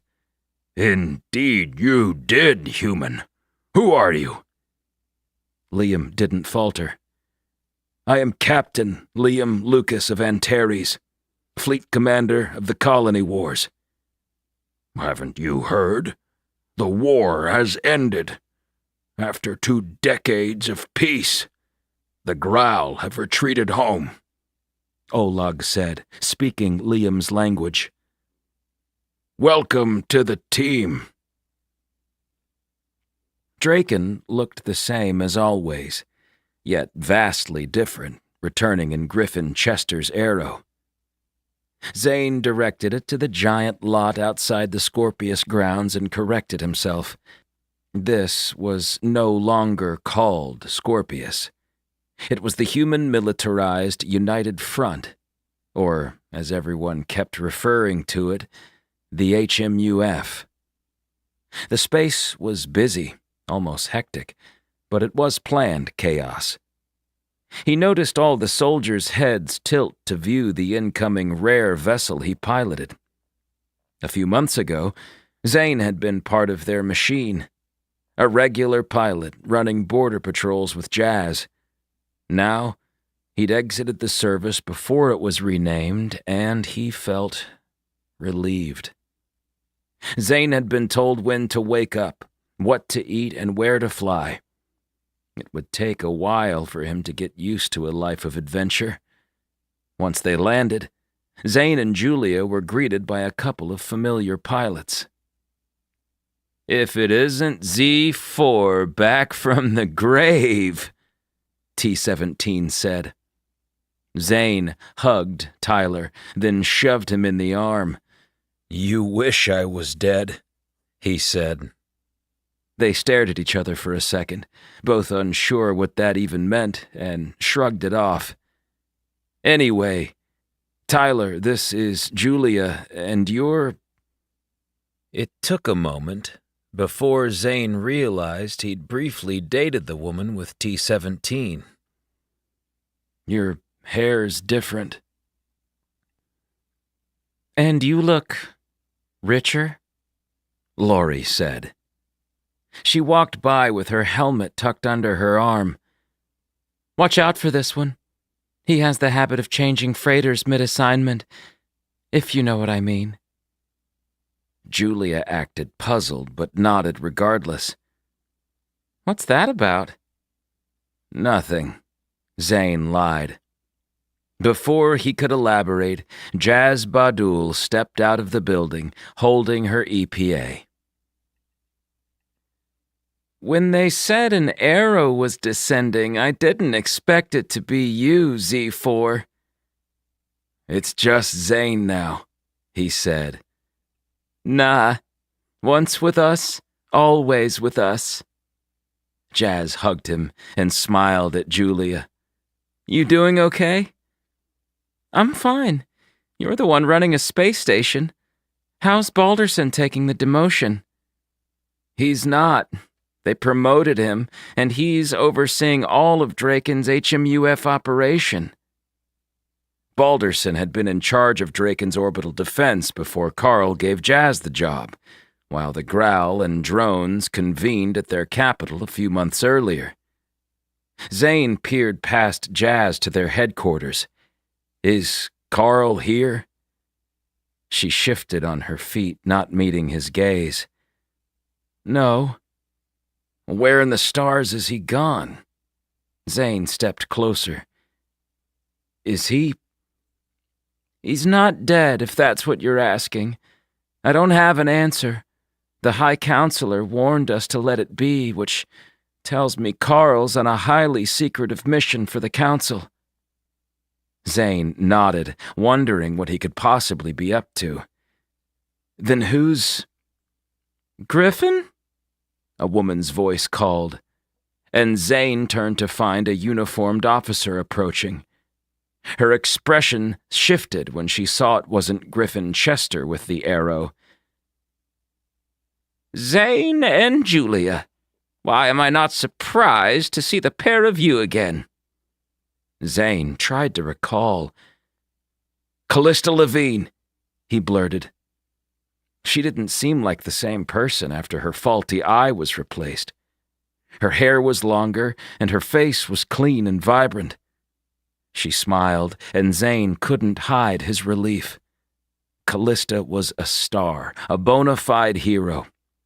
Without her immense strength and resilience, the Growl would have slowly pushed humanity to the edge of extinction.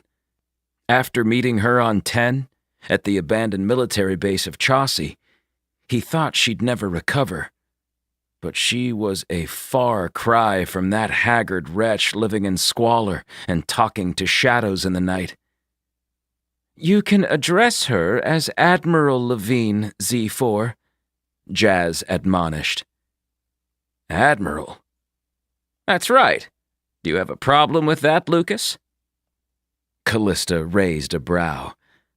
I'm just surprised. That they offered to put me in charge? No, that you accepted, he said. Callista laughed and motioned for them to join her. Maybe I had enough of hiding, or perhaps I'm curious to return to a life without the Growl overseeing our operations. They entered the foyer, which was abuzz with activity. It was a sea of old Scorpius uniforms, except for the officers like Jazz and, obviously, Callista. They were dark gray, with navy armbands and a patch on the chest, with the letters HMUF against a planetary backdrop. Things have changed, Zane said. They're transforming, but slowly. It's difficult to bring everyone out of their old mindsets. We're essentially still Scorpius, but without the prior limitations set on us by the moderators and the Accord. I've had to remove 20% of the officers and replace them with up-and-comers, who seem to accept our new philosophy. People like Jazz here. Callista smiled at the woman beside her. Zane, if you're interested, I'm looking for someone to run the cruiser division. Zane remembered how he'd first felt in the cockpit of the single-occupant vessels and hesitated before declining. I have an important mission. Some other time, perhaps. The Academy is also in need of instructors. Maybe you'd rather teach? Julia stared at Zane as if daring him to turn on her. As fun as that sounds, I'll pass. Have you two seen Griffin? Callista asked. I thought he'd be in Draken, Julia said. No word? Not in a couple of months. I'm sure he's working on something. I've asked a lot of Unity, and every order has been fulfilled. It helps to have a past subordinate in charge of the colony's largest manufacturing corporation, doesn't it? Zane had heard the way Griffin spoke of Callista, and he was positive the entrepreneur was smitten with the former war hero, or had been when they were younger. Somehow Zane suspected the feelings hadn't faded entirely. Yeah, what kind of advancements have you made? Come to my office, and I'll explain. Callista was stopped by 2 staff members, each asking for her approval. She tapped her thumb onto their EPAs and continued walking without breaking stride. Headquarters was much smaller than the main city's council tower Zane had visited Carl in, and it only took a few minutes to reach Admiral Levine's office. It was plainly decorated, with the blinds drawn shut and a scattering of lights on. He recalled her space on Chaucy and assumed the closed-off feeling comforted her, or gave her a sense of privacy. There was a single desk and 3 chairs, one behind, the others facing her position. Callista nodded at Jazz, who flicked a switch, sending the office into darkness. A hologram appeared, the blue glow filling the middle of the room as a 3D planet spun slowly, growing in size. This is Draken. Zane recognized the common identifying markers on the 3 major continents. She gestured at the chairs, but Julia shook her head. If it's just the same, I'll stand. We've been sitting for too long. That was Julia's way of telling Zane she was eager to leave. Suit yourself. Callista touched the control on her desk, and the planet shrank, while another 10 appeared. There are 11 principal colonies, each with a walkway. Our plan, in a concerted effort with the Council, is to stretch that to 16 within 3 years. New walkways? Julia asked. The first in decades. Have you decided what worlds are being promoted? Yes, Callista said. But that's not public news, Julia added. Correct. Several thresholds need to be met before it's announced. We want to expand our forces by 10-fold, which will entail a lot of recruiting. That means stations being added to each colony, along with the principals to increase registration. We barely had a military before the colony wars, and by the end, 80% had died. Under the Accord, we weren't permitted to grow those numbers above 5% per decade. Meaning the HMUF is grossly undermanned, Zane said. Yes.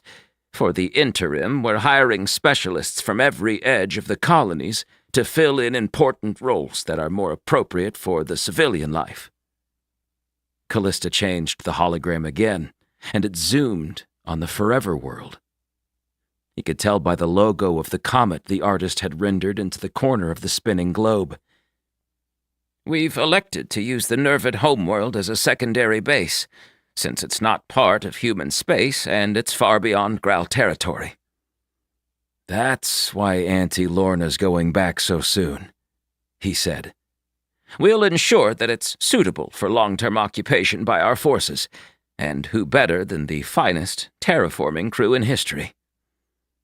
Zane thought Lorna would love to hear that, especially after the entire project had been killed because of the Accord. What do you hope to achieve there? The hologram morphed into a walkway. The technology is different, but close enough that Griffin and you, Julia, could use it to fend off the drone fleet. I can't risk an unexpected attack or the portal failing. We'll prepare the city for any foreseeable outcome. Zane pictured the thousands of drones swarming near Draken, forming larger vessels and amassing into a giant laser cannon determined to fire at their principal capital. Who are they? Callista took her seat, and shadows filled her cavernous eye sockets, reminding him more of the old version of Callista he'd met. I don't know, but I intend to find out. 5. She said that? Lorna asked. Yes, Auntie. Admiral Levine told us you were the best, Zane admitted for the 3rd time. Good. It's nice to be recognized. Lorna walked through the courtyard near the old moderator tower, now called the Council Tower. They both stopped at Liam's fountain, the one depicting Antares in battle, with the familiar phrase etched into the stone, "The fallen won't be forgotten." Lorna touched the monument and closed her eyes. "We miss you, Liam. Your sacrifice wasn't for nothing." Zane cleared his throat and caught Julia staring at him. "Shall we proceed?" "Oh, stop being so formal," Lorna told him. "That's what I keep telling him," Julia said. Zane thought his tone suited the place, but it was 2-against-1. With a last glance at the courtyard, which was still under repair from Aen's attack, Zane marched to the council tower, feeling much different from the last visit. They nodded at the uniformed guards, who whispered as they passed. Apparently, their reputation preceded them, and the entire city looked at their group as heroes, despite the smear campaign against Zane shortly beforehand. He'd learned that was the Salvagers' doing, in order to convince him to join their organization in the coup. It turned out they didn't actually need him, since the High Moderator was able to do it herself. They waited at the elevator, and it opened, revealing the charismatic Audrey Young. A dark expression flickered across her face, but she quickly composed herself. She was a politician, an expert at hiding chaos while under duress. He wasn't sure why she reacted that way to him, but he knew that Audrey had been close to his father during the colony wars. "May we have a word?" Audrey asked Zane, then looked to the others. "Privately." He glanced at Julia. "Give us a minute?" "Take your time. I've heard the council tower has the best coffee, a blend from the lava fields of duress. Rare stuff. Lorna, care for a cup?" They ventured off. "You're well acquainted now, aren't you, Zane Lucas?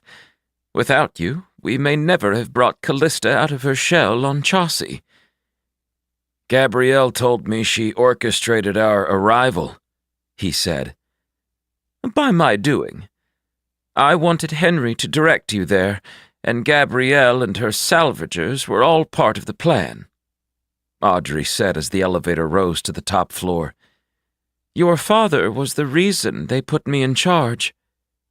"Really?" he said. "Wasn't he just a starship captain?"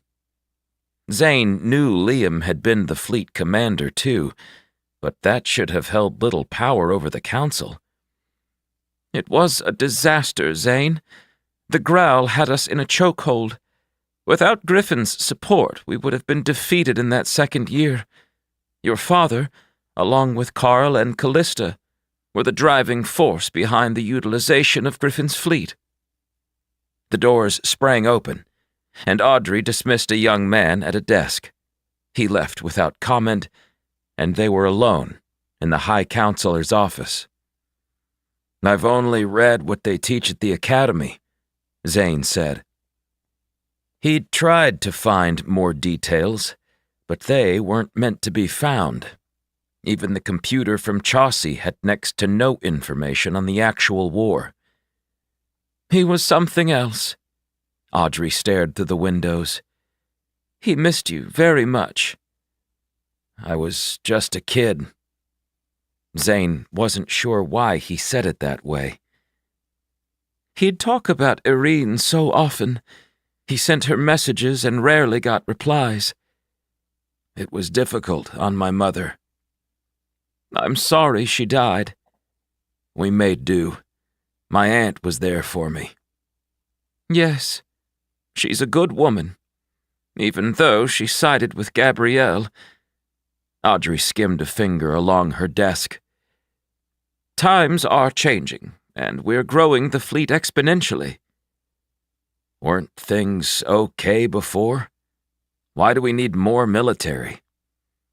"We were never okay. At least not to those who had insight. I expect some portion of the Growl to retaliate, if only they're rogue factions. What do you mean? The Growl are broken into clusters, each fighting for planets and resources. There are 5 factions, with Aeons at the top. The Medoc have reigned for hundreds of years, taking the seat at Pisha. But with their deaths, the faction is weakened. Hollis has none of the support that Aeon and Hooka had, and since she released... Audrey's gaze lifted, and she blinked, like she'd lost her train of thought. The other factions sense the vulnerability. They'll make a move on Pisha. But Griffin fears 2 factions, the Krakol and Ankren, seek to take control of the Growl Empire, while the Linu and Fode might break through DMS and attack our distant and unprotected colonies. The Growl know everything about us now. In the colony wars they were blind, because we shielded our data with Henry DeFazio's help.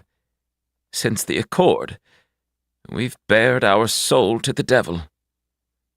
I understand. Callista tells me you've declined her offers of employment. I don't need the money, he said. Should that change your loyalty to our people? Griffin Chester was the wealthiest man to ever grace our colonies, and he dedicated his surplus to aid our efforts during the war. Hi, Counselor Young. I'm as altruistic as the next guy, but I'm weighing my options, he said. Okay. When you're ready, come talk with me. As Callista mentioned, we could use you to oversee the cruiser division, instruct at the academy, or... She turned on a 3D projection, and it spun in the middle of her office. Or you could captain a warship, just like your father did. Zane stared at the image and reached out. The tiny blue dots covered his hand as it passed through. He shook his head and jerked his arm back. I can't. Greatness is in your blood, Zane Lucas. We've already seen what you're capable of. Don't squander it chasing ghosts. So, she'd heard about their mission to locate the invisible colony. Where is it? What? The colony. Can you be more specific? I have a feeling you're hiding it. Tell me, and it might expedite my decision to join the HMUF.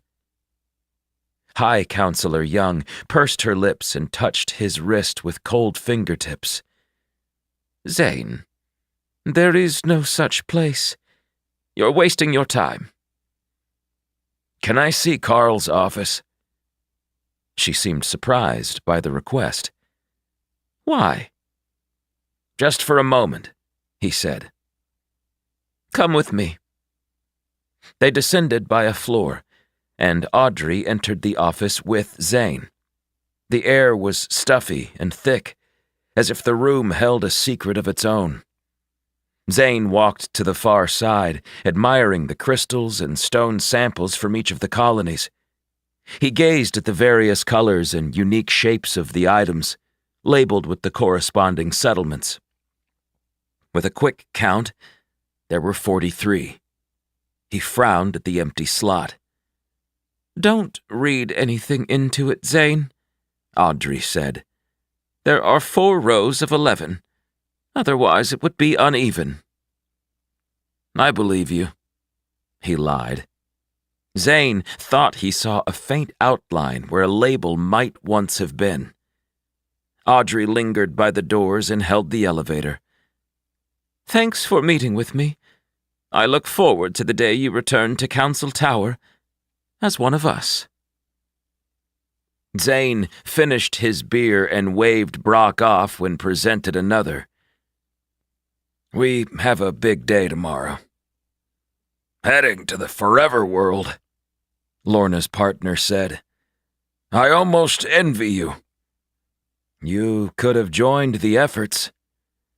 Is that what Lorna's telling you? Brock gazed at Lorna across the room, talking with Joshua and Chad. Am I wrong? She needs her space, and I'm giving it to her. I'm hoping that she doesn't fall in love with her job again and forget about me, he said. She won't. Zane wasn't completely certain of that. His aunt loved her gig with the terraforming crew more than life, and now that she was back in the saddle, he doubted anything could pull her off that horse. A beeping sound came from the entrance, and Edward answered it, letting Gabrielle in. She lifted a hood, and water fell from the material. Her head was still bald, her ears sparkling with black earrings like before. A few months ago, she'd led a revolution, taking charge of a large group of dissenters determined to reclaim their colonies from the Growl. Now, she'd been given commission of her very own warship. "Thanks for the talk," Brock said, rising to greet his former leader. Zane motioned to Chad, and the young man joined him in the living room. "I can't believe I'm leaving tomorrow. Any last-minute advice?" "Show up every day. Don't be like me. My head was so far up my—" Zane hesitated. "Just do the work and be pleasant. It'll get you farther than you think." "Thanks, Zane." Chad couldn't stop smiling. "Me, at the academy. My friends at home are shocked."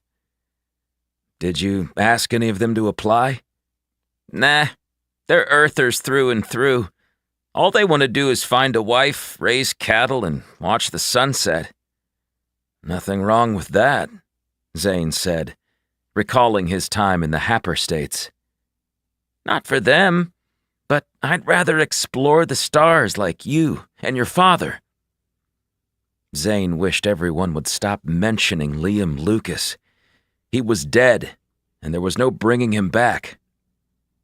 "I'll take that beer after all," he muttered and stomped to the kitchen for a refill.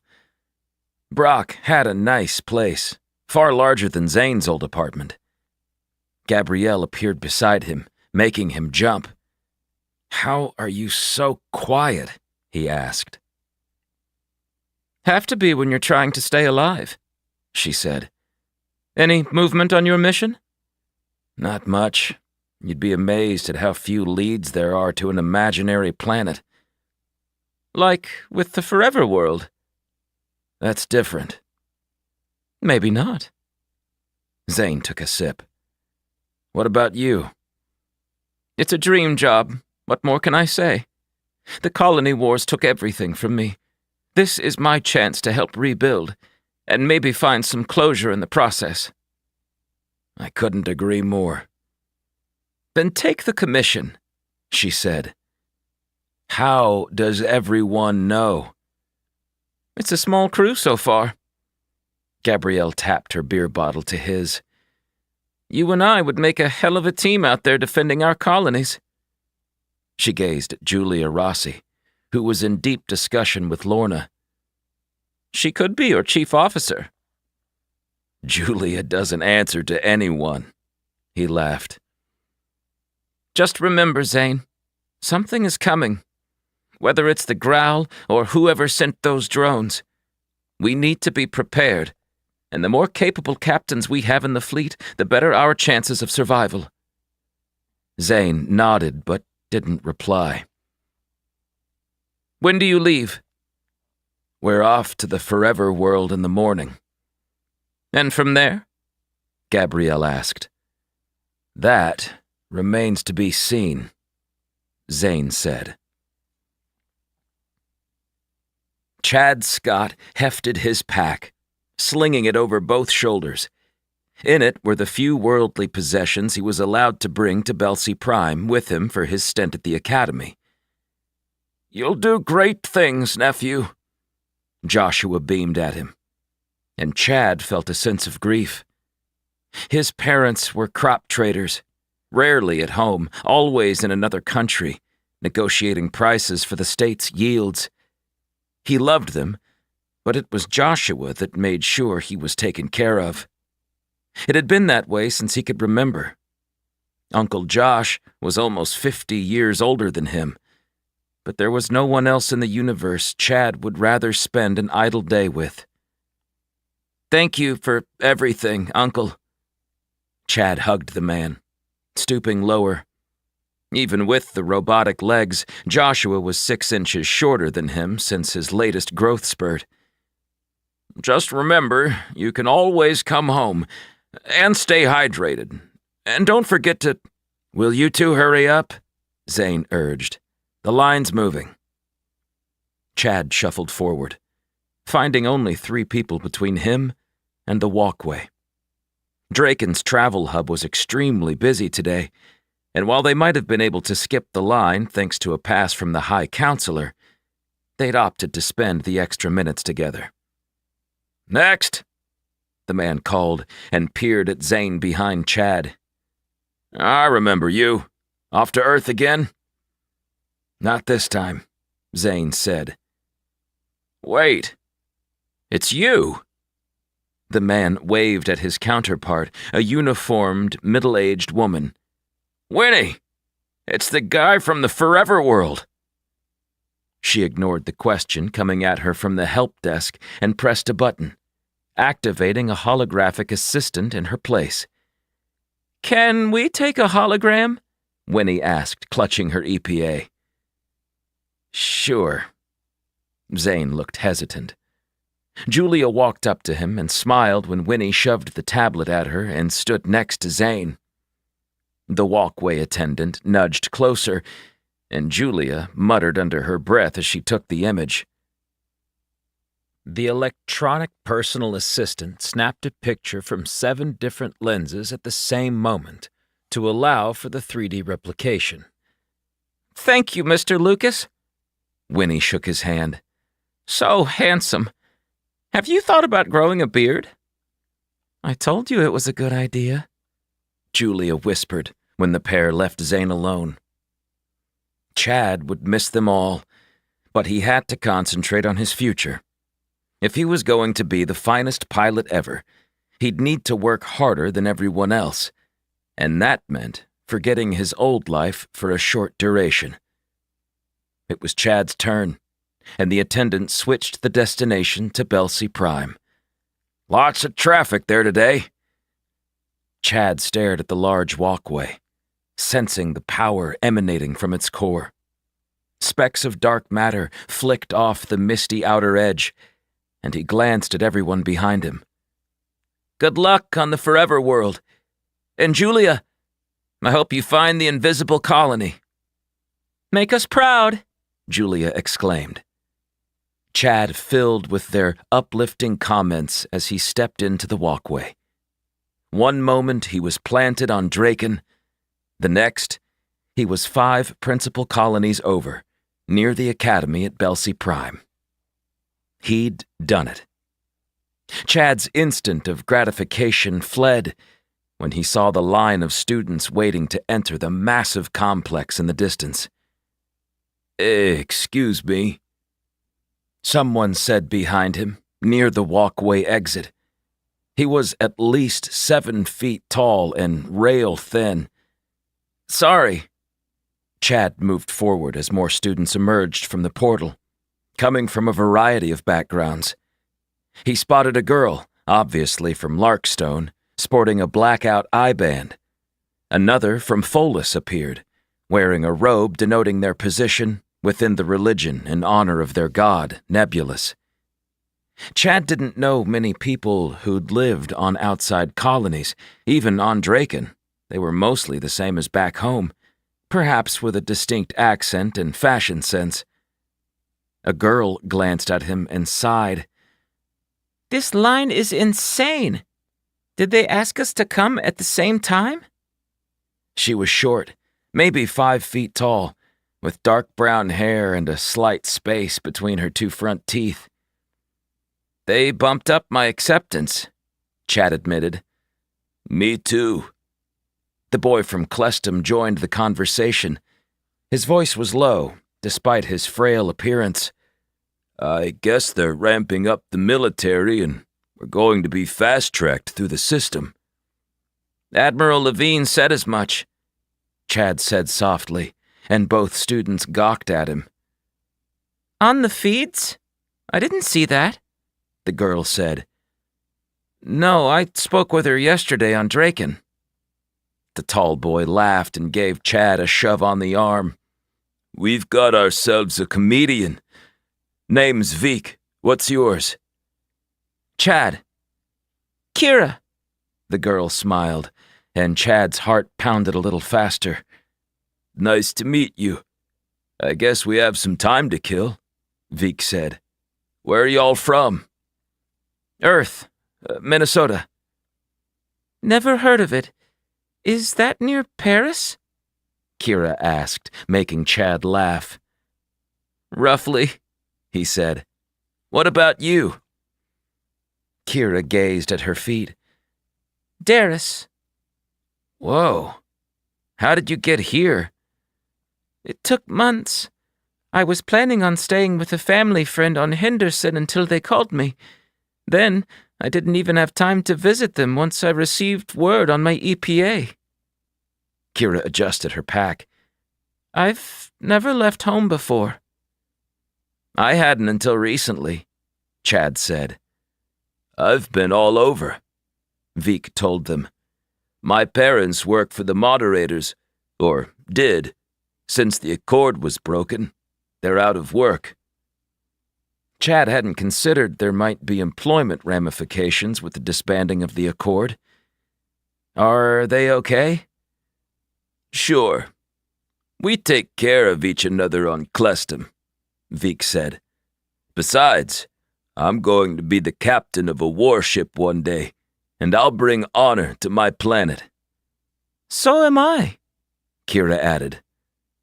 Vik looked her up and down. You?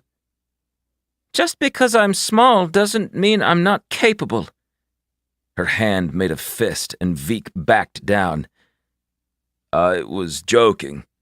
They aren't lying when they say the people of Darris are uptight, Vik murmured.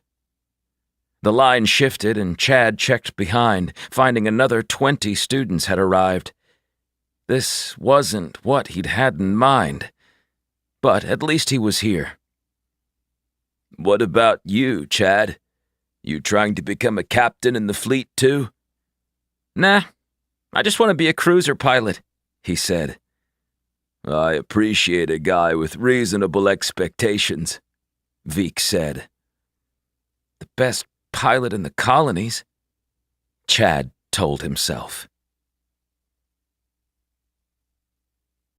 6. A steady stream of data flowed over the monitor, making Hansen's eyes cross. He closed them, blinked twice, and continued scanning the information. After another 10 minutes of boring research, he paused the application and gazed out the window. He had a window. Not even Marge, his previous supervisor, had been granted one. The moderators had fired Hansen. His fiancée had left him, and then he'd been recruited into the Salvagers by Bell. And it was his program that almost had them killed by the Growl. But the High Counselor and her team had seen what he could do, and when the dust settled, they'd offered him a job with the Council. After a moment of freedom, Hansen had nearly rejected the bargain. But he needed a place to live, even in a Growl-free world, and truthfully, he didn't want to waste his talents by slacking off and viewing mindless feeds all day. The computer chimed, and Hansen had a moment of trepidation. The alerts still triggered him, since he'd allowed the Salvagers to hack into the moderator's network while on duty. What is this? Hansen explored it, noticing someone was watching his every move. At first, he suspected it might be a test, but why? The decoding was simple, and he banished the parasite within minutes. Hansen sat back, pleased with himself, and reached for his cold coffee. It was time for a refill. He rose and bumped into a man standing right behind him. Hansen hadn't even heard the door open. The remains of the beverage spilled onto the man's uniform. "I'm sorry, I didn't see you there." "That's the point," the older guy said. "You're Hansen?" "Yes." "Sit." The gruff old man pointed at the chair, and Hansen obeyed without thought. "Am I in trouble?" The newcomer crossed his arms and leaned against the door. "What do they have you working on?" "We're trying to break any connection from the growl within our network." "Good. That's important," he said. "Anything else?" "Not really." "I have a job for you." "I already—" The man lifted a finger, silencing Hansen. "How did you fracture the parasite I installed?" "That was you?" Hansen was surprised. "I've set up a filtering system to protect my work. Since I allowed the salvagers access, I decided to be extra diligent." "It's impressive work. Few could have detected it." "Who are you?" Hansen asked. "Henry." He offered a hand. "Henry DeFazio." "From the Colony Wars?" "And, more recently, the fracturing of the Accord." Hansen nodded, often catching the man's name like a whisper on the wind. Since the growl left, no one had seen him or Griffin Chester or Carl Rogers. "What do you want from me?" "I can't tell you at the moment, but it's important. Life or death stuff. Are you in?" "I have a job, and the High Counselor—" "She's already agreed to this." "She has?" "Yes."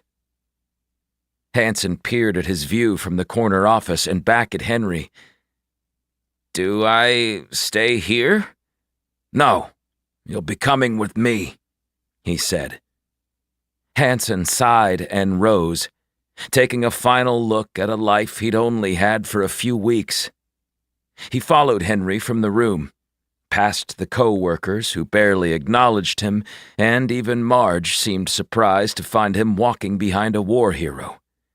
She said nothing, just gave him a slight nod of her chin. For the second time, Hansen found himself being recruited into the shadows, and he smiled as they entered the elevator. "We barely need to adapt the atmosphere," Lorna said as she toured the city with Julia and Zane. A couple of freighters lowered to the surface in the distance, having been sent a week prior with supplies they couldn't fit through the walkway. They left their helmets off, after the confirmation from the early team that everything seemed in order. "Is that unusual?" Julia asked, stealing the question from Zane's lips. "It depends on who you ask. We have yet to find a planet that's perfectly suitable, and we may never do so. But I've learned to never say never." "What about the Growl planet?" Zane inquired. "Griffin claimed it was hospitable, and there was no indication of damage when he had a body scan," Lorna said. "Plus, the Growl lived among us for 20 years without showing signs of illness or health concerns." Julia pointed at the enormous tower centering the vacant city. "I see our weapon is still activated." Zane recalled the tense day not so long ago, when the Growl fleet had been coming to Draken, while thousands of drones approached. With this single tower, they'd sent the energy beam through the ancient local walkway and into every principal colony occupied by drones. "It's powered down, but we can activate it without issue." Joshua Scott followed them, the only noise coming from his prosthetics hydraulics. They continued the tour, with Zane and Julia stopping at the base of the tower to peer up at the rungs. "Barely feels like it was us here with Griffin that day, does it?"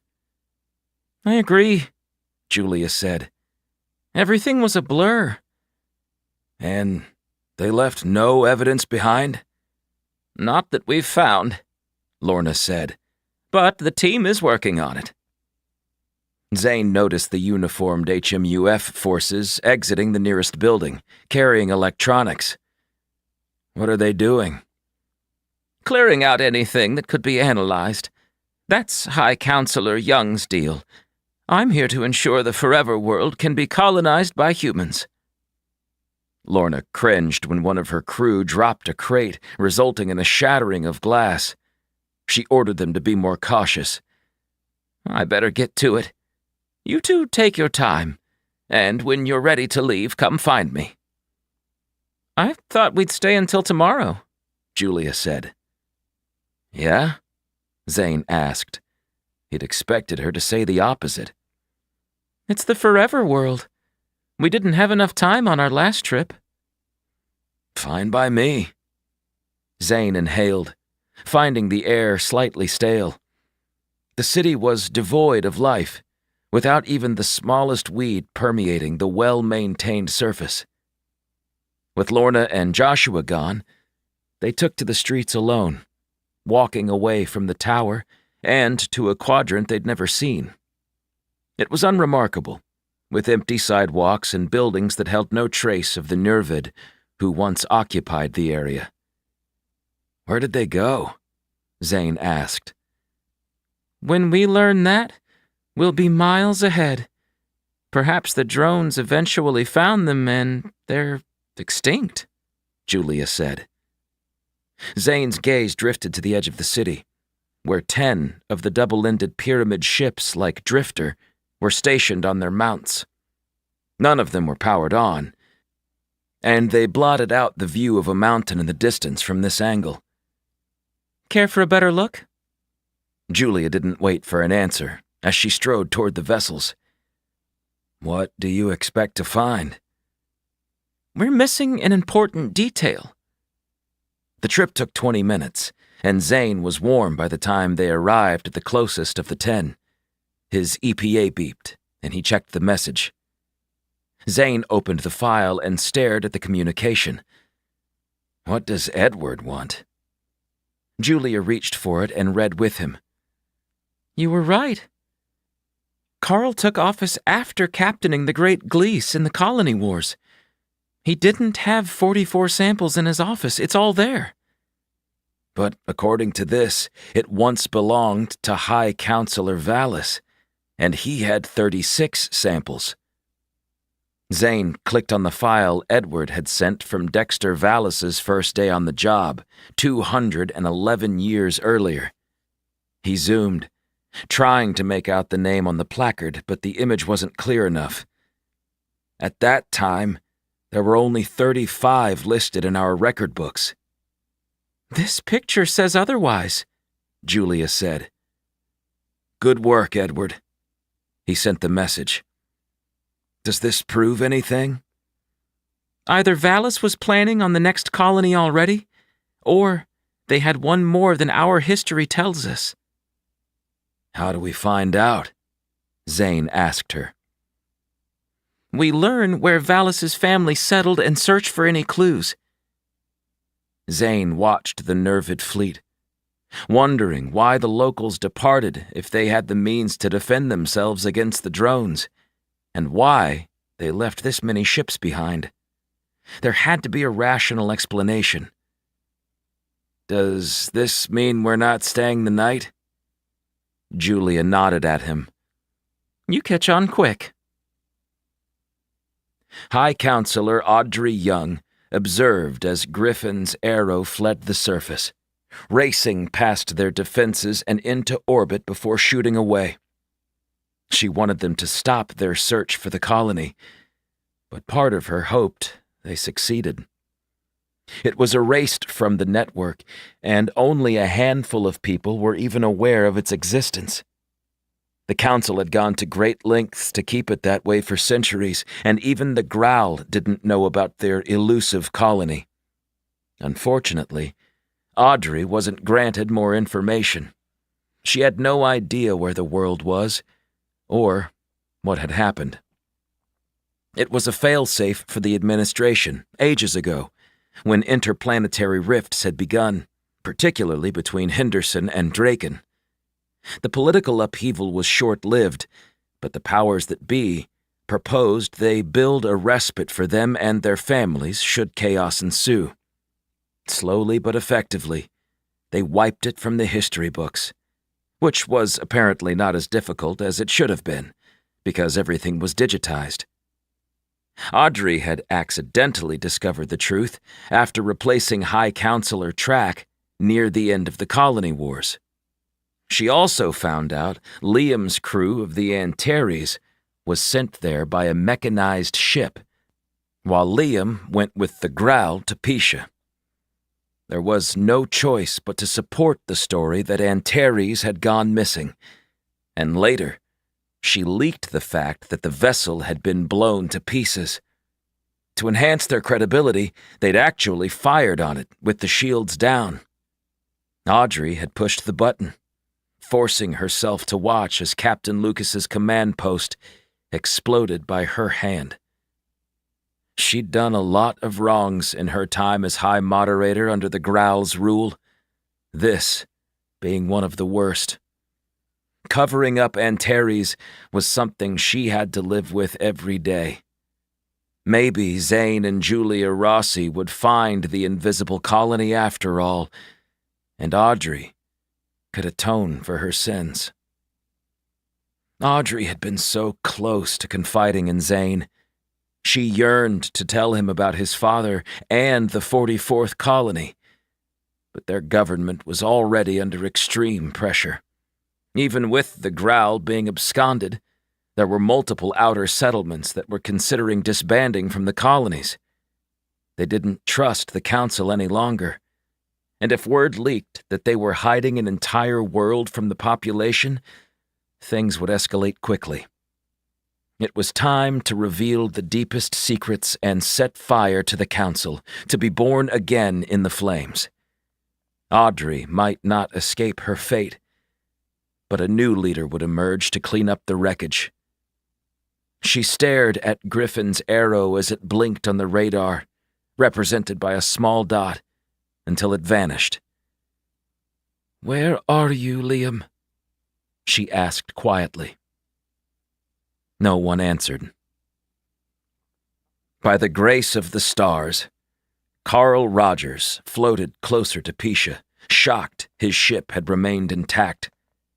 There were hundreds of vessels surrounding the Growl home planet, and Carl had no clue whether that was normal or if a special occasion was transpiring.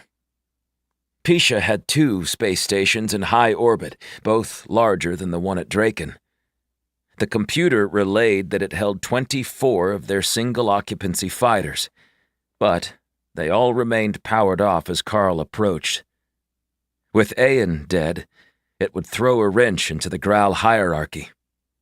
These visitors would be present for a coronation ceremony. Hollis had suggested she spoke on behalf of her people, and it would make sense if they gave Ayan's honor a couple of months before doing any drastic changes. Carl assumed the Growl were angry at the sudden evacuation from human territory. With the accord in place, trade became prevalent, more often with their colonies providing food stores for medical and agricultural technology. He'd questioned Audrey as to why they'd asked for so much food, but she didn't have any answers.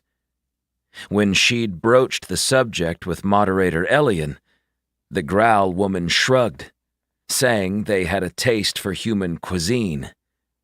Carl doubted that fact. One thing was clear. The Growl weren't as organized as they'd suggested. Out here, Carl saw vessels with markings from all 5 of their factions. Most were of the Krakol and Ankren, with the Linu and Fode factions only being marginally represented. Carl's arrow didn't stand out like he'd expected. There were countless iterations of the same vessel, since it had come from Pisha as a gift in the first place.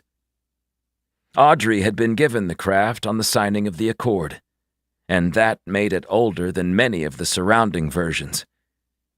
Carl wondered if it would be possible to fly to the surface with no identification and remain undetected. While most of the fleet waited in orbit with their ship's engines off, a couple were already making a descent toward Pisha.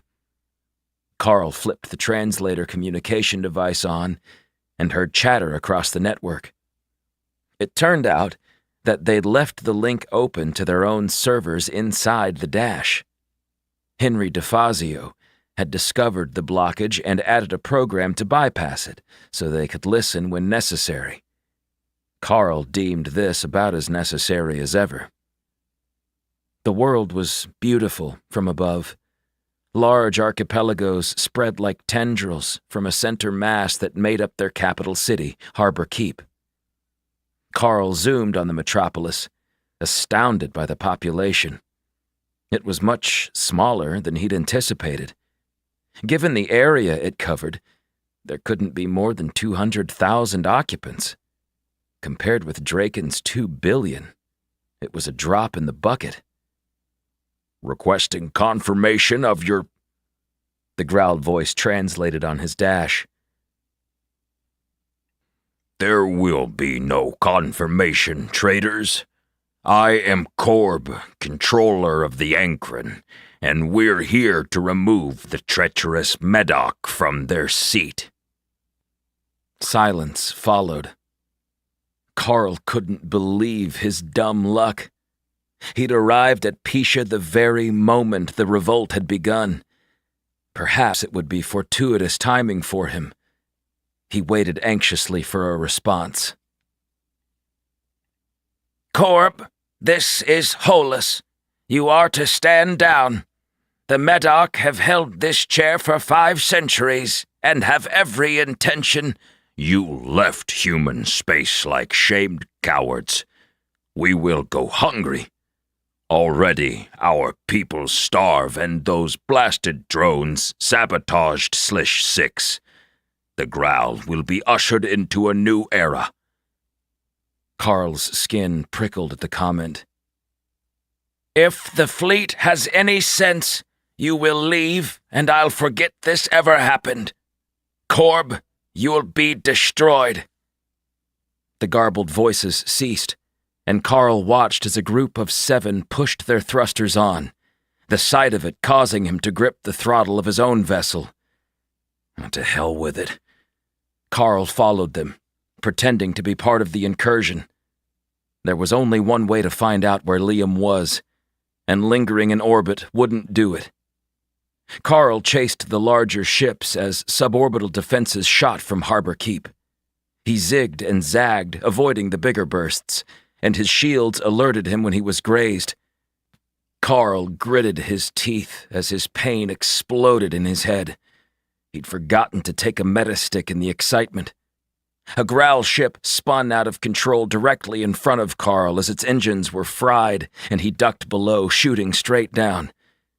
He struggled to concentrate, given the pressure in his brain, and almost blacked out as the arrow sped for the landmass.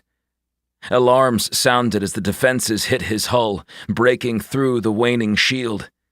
He pulled up, killing the thrusters, but it was too late. Carl saw the water right before he slammed into it. The starship sank, and everything went dark. 7. Zane watched the strange alien creature they'd captured a few days earlier. It lingered within its containment field in the rear corner of the Arrow. There it sat, the 4 legs crouched, so the narrow knees were higher than its torso. It had 2 arms, about half the size of the other appendages. What are you? Zane had yet to determine any relevant markings or anatomy. What should I call you? How about Stanley? Stanley was the name of the repairman that came to everyone's houses back home when he was growing up. When something broke, Stanley could fix it. It might take him 2 pounds of solder and a bucket of curses, But in the end, it usually, mostly, sometimes worked. The leech, now thought of as Stanley, reached a tiny hand out and acted irritated when the glowing blue barrier blocked him. Zane peered at what the leech was grabbing for and saw one of the glow devices clipped to his belt. "You want this?" The leech rose, his head bobbing in anticipation. "It's not like you can do any harm from in there." The fields were primarily intended for science experiments, allowing the technicians to mix substances in a contained space. They had a camera affixed to the outer bulkhead, and he'd remind Edward to monitor the creature on occasion. "You be careful with that. It's bright if you stare into—" Stanley had the glow on full intensity, and its solitary black eye stared into the beam for mere inches away. "You do you, Stanley." He exited the room, calmly walking through the corridors of Griffin's ship, wondering where the Tycoon was. Carl Rogers was on the lam, along with Bartholomew and Griffin. After finding the personal walkway in his attic, Zane guessed they were in the middle of an important task, too important for the likes of him to be a part of. "Where have you been?" Julia asked. "Nowhere, just getting some steps in and clearing my head." Julia motioned at the screen. "We're almost there." Edward moved from the pilot's seat, and Zane took over before sending his credentials to the primary council team on the surface of the vacation-heavy city. Once he received approval, he guided Griffin's arrow toward the beaches on Polonius 4. "Of course High Counselor Valis's descendants live here," Julia said. "It's the #1 destination for the retired elite." Zane repeated the comment he'd heard countless times. "Maybe that's where Bart went. He and Griffin are sipping Mai Tais at the pool." "Nah, Griffin owns the Fireside Resort on Dextra, remember? Now that's opulence at its finest," Zane said. Julia gestured at her robot. "Crystal, can you plug in the location?" "Yes, Julia." Crystal transferred the Valis address remotely, and Zane followed the computer's suggested path until they were hovering above a large estate on the water. "That's quite the place," he said. "Almost as big as yours," Julia joked. "I didn't earn it." Zane noticed a landing pad near the ocean and settled the arrow beside a smaller freighter and personal transporter. They both had a logo with some kind of green leafy substance painted in the middle. The moment they stepped out of the arrow, a holographic image wavered nearby, a woman smiling widely. "Welcome to the Seaweeders, home of Polonius 4's largest seaweed farming complex. Do you have a meeting?" "Seaweed?" Zane mouthed to Julia, who shrugged in response. "Yes, we do," Julia said.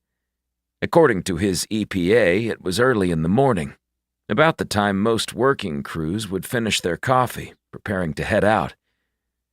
"I do not see a meeting on the records," she said. "Then why did you ask?" Zane prompted.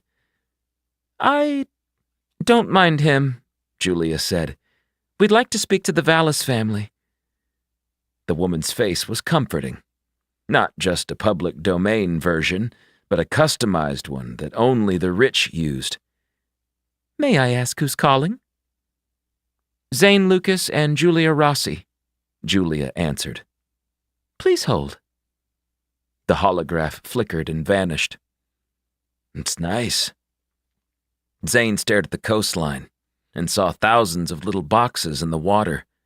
Small three-pronged drones hovered over the gentle waves, lowering to pluck thick green bundles from the sea. The air smelled wonderful, and his sinuses were cleared instantly. Julia's eyes closed, and she inhaled deeply. She looked content. Miss Vallis will see you both. Please leave the robot. The holograph glanced at Crystal. Why don't you go play chess with Edward? Julia suggested. He cheats, the robot said. I highly doubt that. Crystal rejoined Edward on board, while Zane and Julia followed the wavering holographic assistant down the well-manicured sidewalk, past a giant warehouse filled with manufacturing and packaging robotics. They ended at the lower part of a cliff, and Zane peered around. Where do we go now? Their escort pointed a finger up, and the ground vibrated as the hidden platform began to rise from the shore, hugging the cliffside. Blue energy rails surrounded them, and Zane looked down, finding the beach 100 feet below them within a flash. It halted with ease, and the rails evaporated on the rear end, connecting the lift with the top of the ledge. Have a seaworthy day. The woman's image disappeared. Zane gasped at the view. From here, it was like they floated on the water with no land to speak of. He'd experienced the same sensation when he'd first flown on a ship with his father. It's something, isn't it? A voice called over the breeze. Stunning. Julia turned. The woman was old, walking with a thin cane in her left hand. The manor house behind her was made of dark wood, with a high A-framed ceiling and expansive windows. What can I do for you? She asked. Miss Vallis, I'm Julia Rossi. She put a palm to her chest. And this is my associate, Zane Lucas. I know who you are. Gertie told me. The old woman stared at the house, where the holographic representation waited. Right. Why are you here? Could we... Zane gestured at the home. Where are my manners? Come in. Miss Vallis went slowly, her limp obvious. Zane and Julia stayed behind her, casually commenting on the elegance of her property. You can stop with the incessant flattery. I may be old, but I'm not stupid. They finally reached the doorway, and Gertie remained smiling at her proprietor. Here we go. I've been meaning to walk more, but you know how it is when you run a business. It's difficult to leave the holograph room. There are always bills to pay and orders to fulfill. You do the work yourself? He asked. She narrowed her gaze at him, her wrinkles etching her face dramatically. Lucas, eh? I thought you'd be... bigger. Julia smiled slightly. You've been all over the feeds. Without you two, we might not have broken from that blasted accord. Dexter's up in arms about the whole thing. She stared at them. Or he would have been. Don't mind me, I have a tendency to misspeak. That's okay. By Dexter, you mean High Counselor Dexter Vallis? Yes. He was an impressive man, Miss Vallis said. A bit long-winded, but... What's his relation to you? Julia asked. I'm his great-great-great-granddaughter. Zane and Julia only had a single lead in their search for this invisible colony, and he prayed it wouldn't end with this conversation. The house was superbly clean, with an abundance of oversized furniture.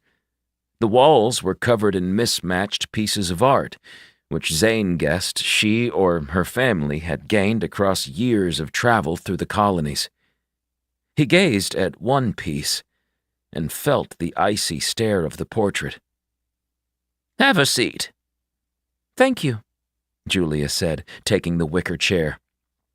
Zane sat, noticing movement in the corner of his eye. When he looked, the hall was empty. A younger man entered from the opposite direction and set a tray with steaming teas and a plate of biscuits down. He nodded once and left without another word. Family? Julia asked. A lady needs help around the house, doesn't she? Miss Vallis laughed and grabbed a cookie. Now, why would two heroes be knocking on my door? I am but a simple seaweed farmer. It's about Dexter, actually, Zane said as someone lingered near the hall. Miss Vallis muttered and turned to the source. Don't pry. You know the rules. Who is that? Zane asked. Never mind. She huffed. What could you possibly be needing from Dexter? He's been dead for 2 centuries, after all. We believe he had information regarding a hidden colony, and it may have died with him. Did he leave anything behind? Computers, an electronic personal assistant, perhaps a written journal? Julia asked, using her friendliest tone. After spending so much time with her, Zane could tell she was on to something. Miss Vallis looked genuinely dismayed. Not to my knowledge. You should leave. We just got here, Zane said, lifting his full cup of tea. I don't think this is a good idea. Miss Vallis tried getting up, but her cane slipped to the floor. We don't mean any disrespect. This could be very important. I'll go to jail. Zane was taken aback by the comment. It's only a few questions. Besides, we have no authority. A holographic image revealed itself in the living room, near a dark hearth. It was a boy, with a small face and a cowlick. The projection was gray, but Zane could almost make out the fact he had blonde hair and blue eyes. Who is this? Julia asked, a hint of curiosity in her voice. Hi, I'm Oron. Hi, Oron. What's your function? Zane set his cup on a coaster in the shape of a coral reef. Function? He looked at Miss Vallis for guidance. Oron keeps me company, like the others, she said. Others? Zane suddenly saw a few more digital assistants in the house. One in the hallway, another atop the stairs. He peered outside and found 3 walking through the grounds, their images flickering in the sunlight. Julia tensed. Miss Vallis? What's happening at the seaweed farm? This is why I don't have guests. They won't stay turned off for more than a few minutes. I swear to the cosmos I never should have kept them activated. She muttered. Fine. Miss Vallis grabbed her cane and rose, offering her free hand. Take me away. Why? They're duplicates. Zane was mid-sip of his tea when she spoke, and he spat a mouthful out. He apologized under his breath and wiped his mouth with a napkin. Did I hear that correctly? Duplicates? It started with Dexter. Actually, his wife, to be precise. Zane recalled all he could about the illegal operation, and he knew little beyond the basics.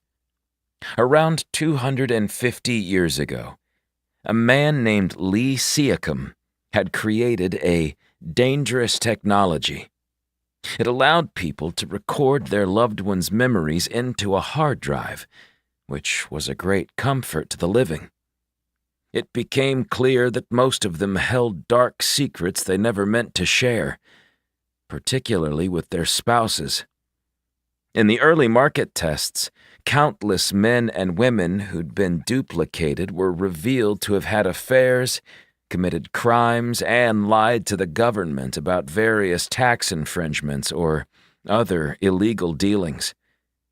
Zane only knew this because his mom often wished she'd had a duplicate made of Liam Lucas before he'd gone to war to be killed, and he'd researched the topic. It wasn't material a child should have been reading. "Tell us about it," Julia prompted after a silent moment of Miss Vallis staring out the window at the ocean view. Dexter was a good man, perhaps a little naive, but he wanted the best for our people. His wife, a woman named Clara, had 3 children and died giving birth to my great-great-grandfather. The technology was already banned at that time, but when they were positive Clara wouldn't survive the birthing, Dexter demanded it be done. He was the High Counselor, and, of course, they obeyed. The technology had been dismantled and stored in Council Tower, except for one unit that Dexter kept in his desk as a reminder of our fragility. She took a moment and drank her tea. Horrence was born, and Clara perished, with her memories recorded on the dupe drive. It was Dexter's idea to merge the device with the holographic assistants. Zane observed Oron, the young boy, as he listened to the story, head cocked slightly to the side. She was too real. Even Dexter agreed. It pained him greatly to experience her watching their children grow without being able to touch them, to help them up when they fell. Eventually, Dexter's friend had the program adjusted, so the duplicates would be a shell of their former selves, a reminder of what was, but not the entire person. With that, he set it in his legal inheritance that he'd be relegated to a holographic iteration of himself, as would all his heirs. And here we are. Zane had been too busy listening to her tale to notice the gathering projections. There were dozens of them now filling the room, some overlapping one another. Men, women, old and young, ranging from babies to gnarled elderly. "Meet the Vallises," she smiled, but her eyes were damp at the edges. "Which is Dexter?" Zane asked, peering at the gray figures. "I am." A man floated past the others, his face matching the photo Edward had sent them of the former High Counselor in his office at Council Tower. His cheeks were gaunt. His mouth twitched repeatedly. "Can we talk?" Julia glanced at the crowd. "In private?" He spoke in a commanding voice. "Anything you have to say can be said with my family around." "It's about the 36th colony in your time," Julia told him, and his demeanor changed. "You heard the woman. Give us space," Dexter demanded, and the holographs snapped off one by one, until only they and Miss Vallis remained. A plume of smoke rose from the distance, and an alert sounded on the old lady's tablet. "A malfunction with the drones on Quadrant 3. Do you mind?" She started off before they could respond. "She's a good woman. My great-great-great-granddaughter. Nancy has a lot of my wife in her veins." He watched adoringly as Nancy, who looked older than him, was escorted by her houseboy to a transport drone. It lifted off, taking her to the beach. "Mr. Vallis, we're in desperate need of your help," Julia said. "Is there something wrong?" "Not precisely, but we believe that our council has been hiding an entire colony from us, and we have to know why. Do you recall a cover-up of this magnitude?" She asked the projection. Zane peered around, searching for the tablet controlling the various holographs, but didn't see one. Dexter flickered again and vanished for 2 seconds before returning. As Nancy mentioned, we are not our full selves. Discretionary information has been buried in an unknown location. I'm sorry, I cannot help you. Zane paced the living room. There's got to be... He stopped, remembering a minor detail. The duplicates were created by Lee Siakam. Correct, the former High Counselor said. What was the company called? I don't have that in my database. Julia was already on her EPA searching. Duplicare. She glanced up. It's duplicate in Latin. Latin? Zane asked. An archaic language from old Earth. What about it? Julia stowed her tablet. It was on Maddax. That's ringing a bell, but it's like a distant memory. We should go, Zane said. Where? Julia trailed him to the exit. To Maddax, obviously. His memorials would likely be stored on site. Duplicare has been gone for ages, she told him. A company like that doesn't just vanish. They change names, possibly owners, but this technology, Zane gestured at Dexter's holograph, is too close to home for the wealthy to surrender. Isn't there someone you'd wish to keep around? Zane asked, and Julia paled, shaking her head. No? Okay, but most people would. I swear that some version of Duplicare still exists, and we're going to find it. Take me with you, Dexter said. The man's image was about Zane's height, his hairline slightly thinning. He wore a slender mustache and had round, wire-framed glasses on a narrow nose. Why? I've been stuck in this house with that view for 200 years. A man can only hear about seaweed so many times before wishing to jump over the cliff, which I've tried frequently, mind you. I always reappear in the pantry, Dexter said. Julia and Zane shared a look, and their minds were made up. Will Nancy be upset? Not if you don't tell her. That drone malfunction should take another 20 minutes. Best call your pilot and bring that alien abomination up to the cliff's ledge. Take out your EPA. We'll need to do a transfer. Zane grabbed his tablet and almost offered it to Dexter before remembering he was nothing more than data bytes and light. Where?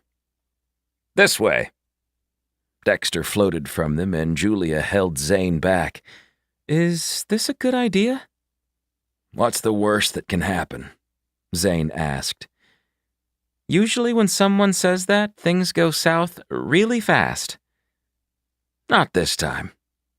She scoffed and pointed after Dexter. You'd better take him and shove it into your pocket. As he rushed through the home, the other projections began to assemble, shouting for him to stop. Zane pushed past them, feeling like he was walking into a graveyard filled with ghostly apparitions.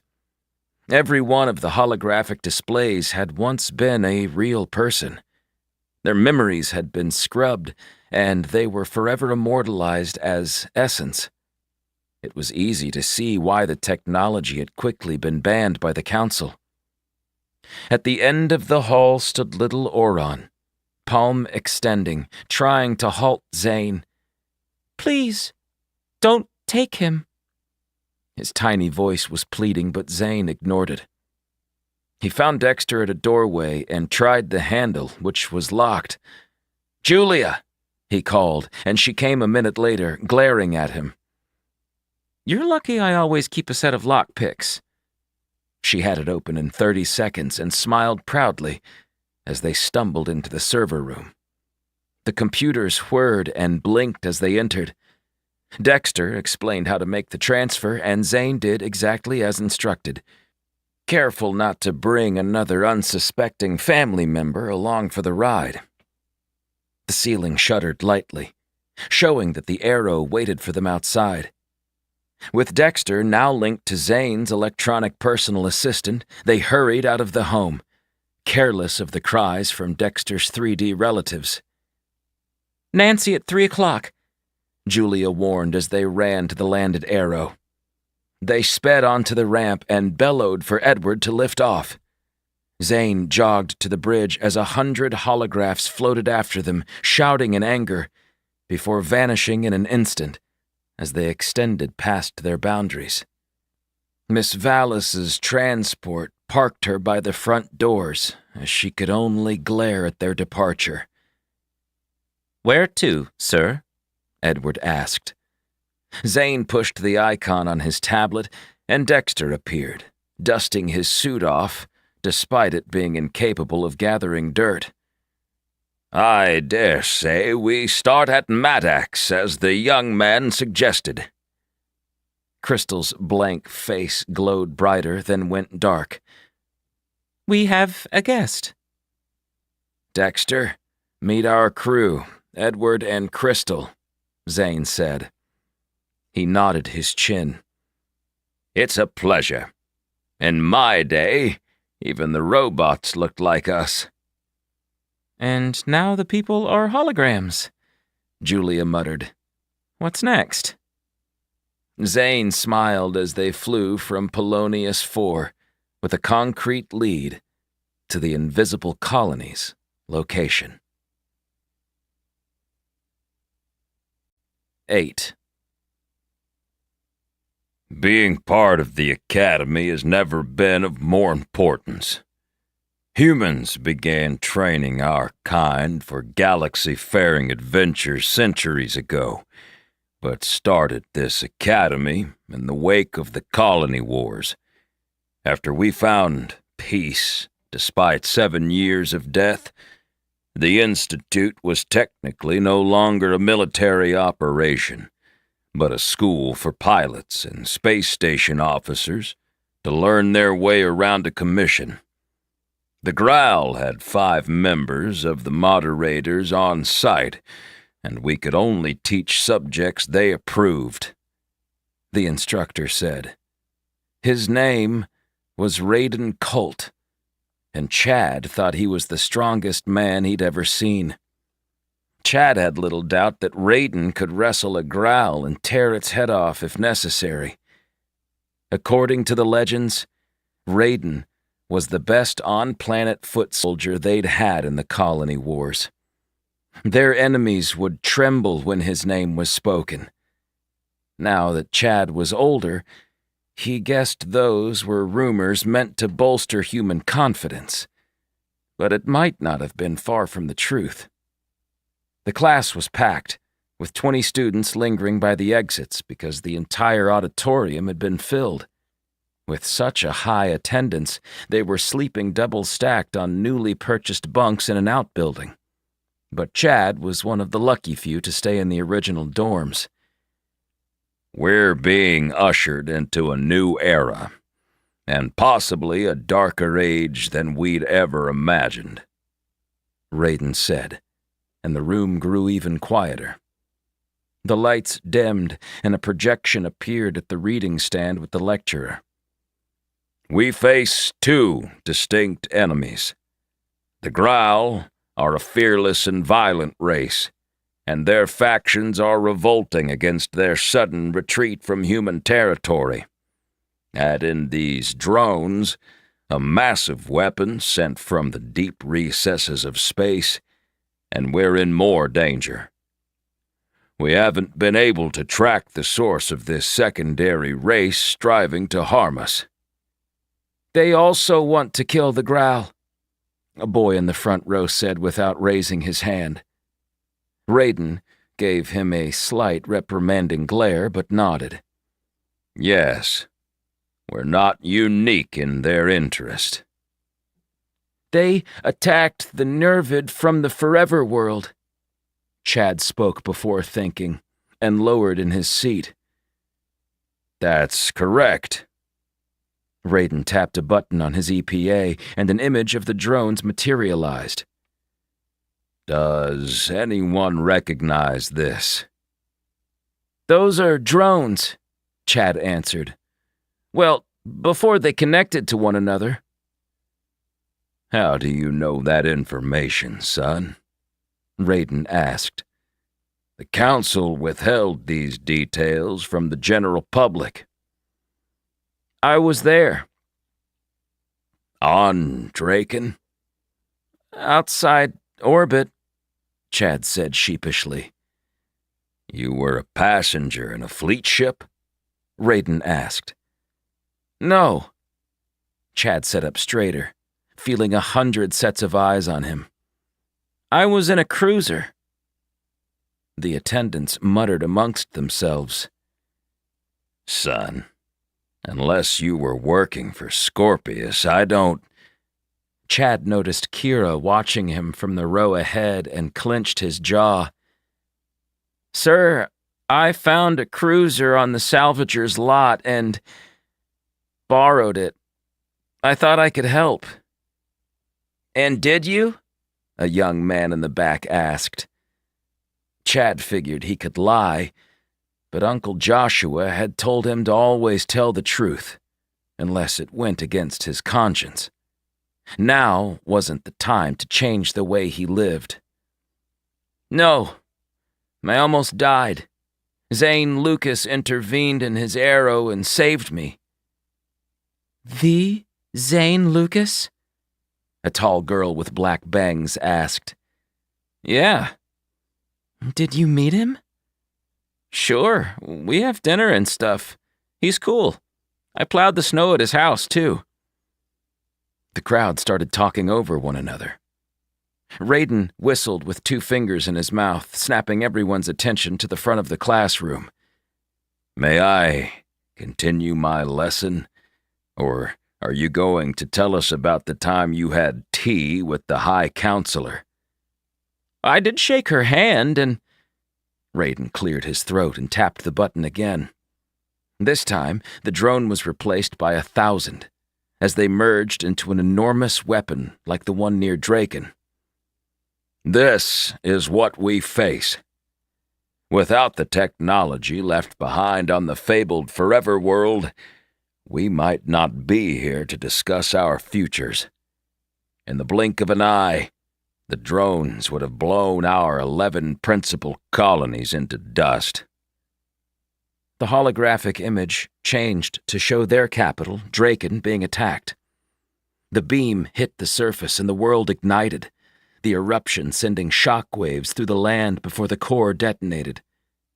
A 3D rendering continued until the entire surrounding fleet was washed away with the destruction. It only flashed off when Draken, the space station, and the moons were nothing but floating rubble. I don't want to scare you, but this is our reality, recruits. I've noticed a lot of complaints about how full our admissions are, and that you're sleeping in bunks outside the dorms. Raiden pointed at the paused video projection.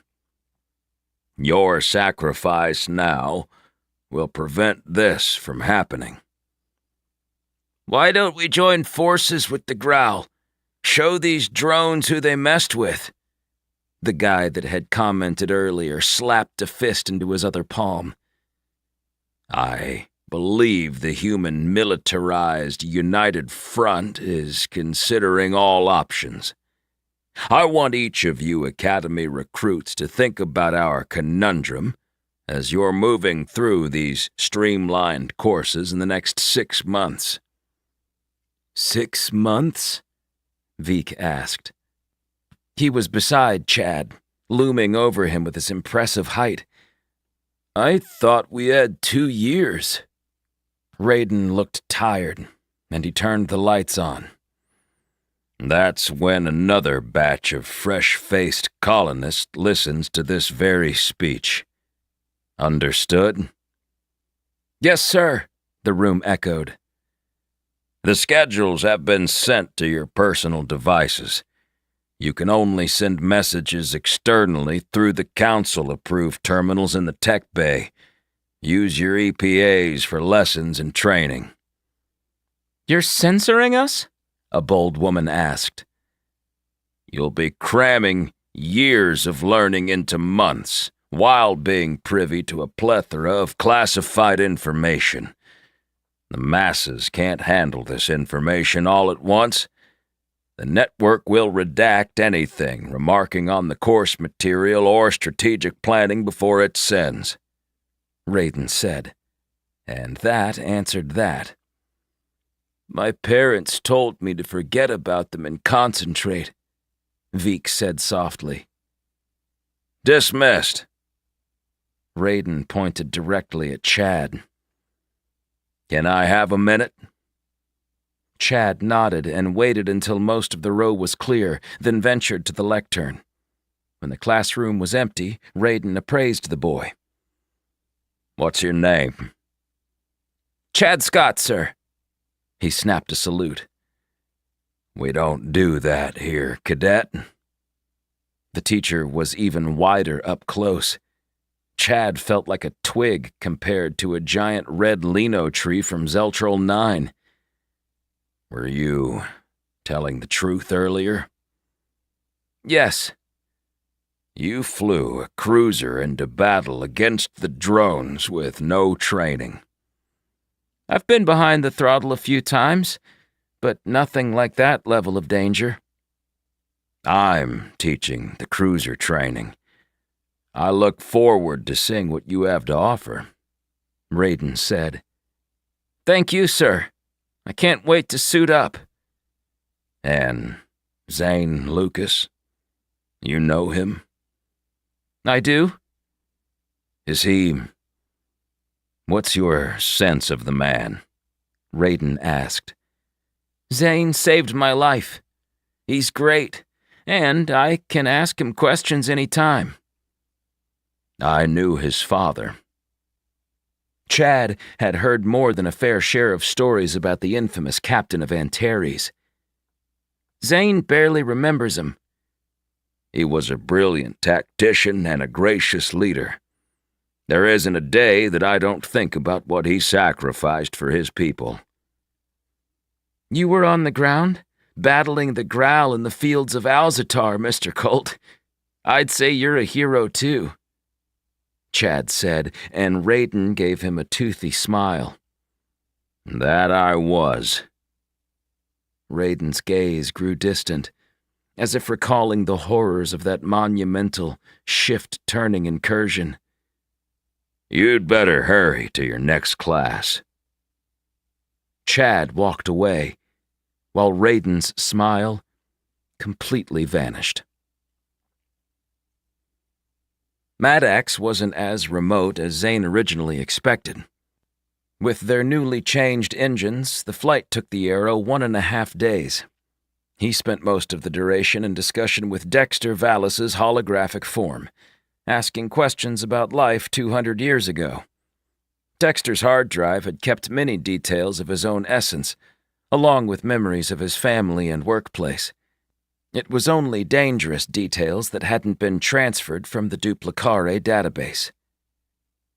"I haven't visited Maddox since I was a kid, traveling with my dad," Julia said. "It's as dumpy now as it was then." Zane had to agree. The terrain looked half dead, with bare trees taking up most of the view screen's width. The grass looked brown. The fields of what he thought might be a variation of wheat were tiny compared to what they should have been. Is this off-season? "No, they are in the heart of summer," Crystal answered. "Tell us about them," Zane ordered. Her face brightened as Julia's robot accessed information from the network. "Maddox was the 16th colony. Terraforming took longer than most, with supplies all coming from the Circle, given the early timeline.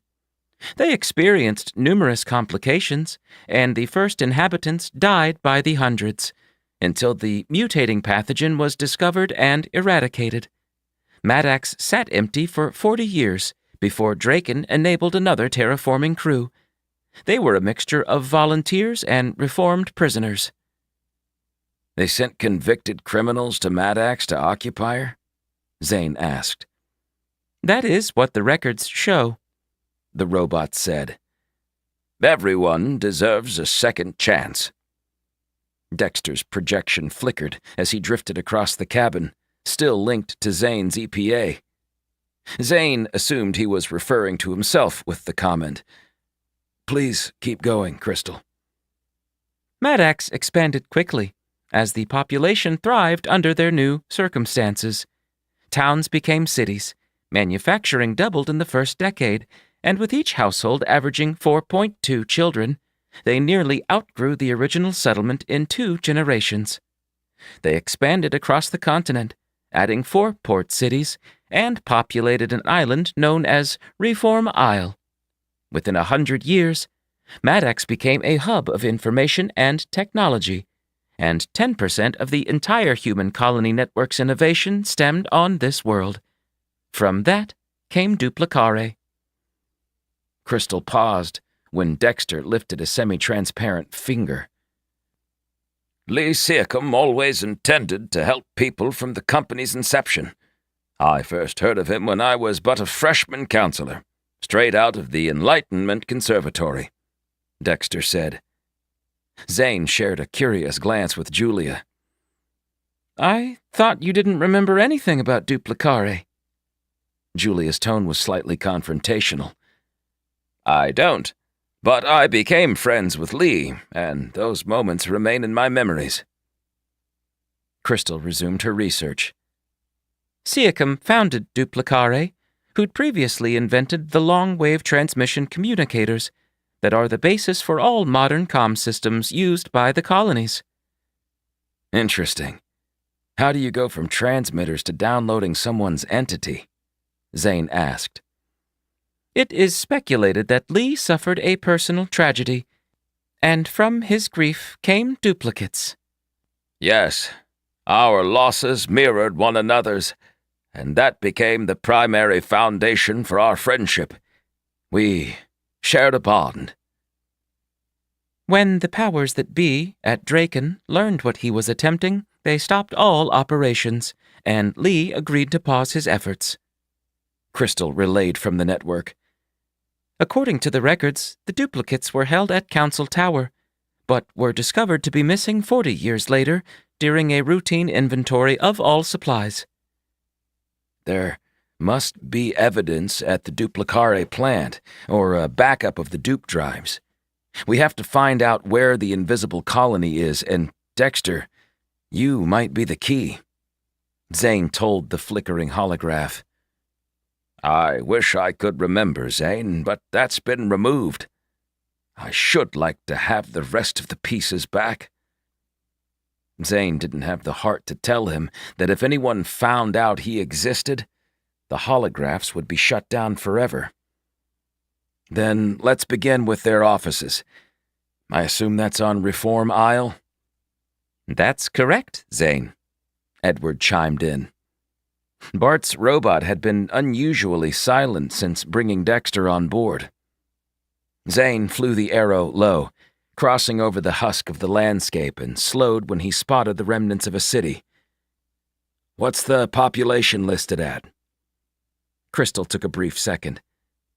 Maddox shows a post-war population of 35,071 people. Zane's eyes shot wide. What about before the colony wars? 451,681. Why the difference? Zane asked. Isn't it obvious? Julia asked. They were attacked by the Growl, and no one ever told the colonies how dire the situation became. Remember hearing all those stories during the war? The ground assaults ruined entire cities, and this was definitely one of them. Close enough to the principal colonies, yet far enough to delay a support fleet.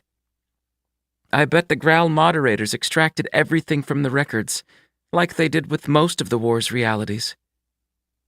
I have a feeling a lot of information is about to be released to the masses, And we'll have to process our grief, Zane said. But at least we're free from the Growl's tyranny. I am pleased I never had to deal with such a tribulation while I was in office. My biggest undertaking was covering up. Dexter froze, his image stopping in its tracks. Covering up what?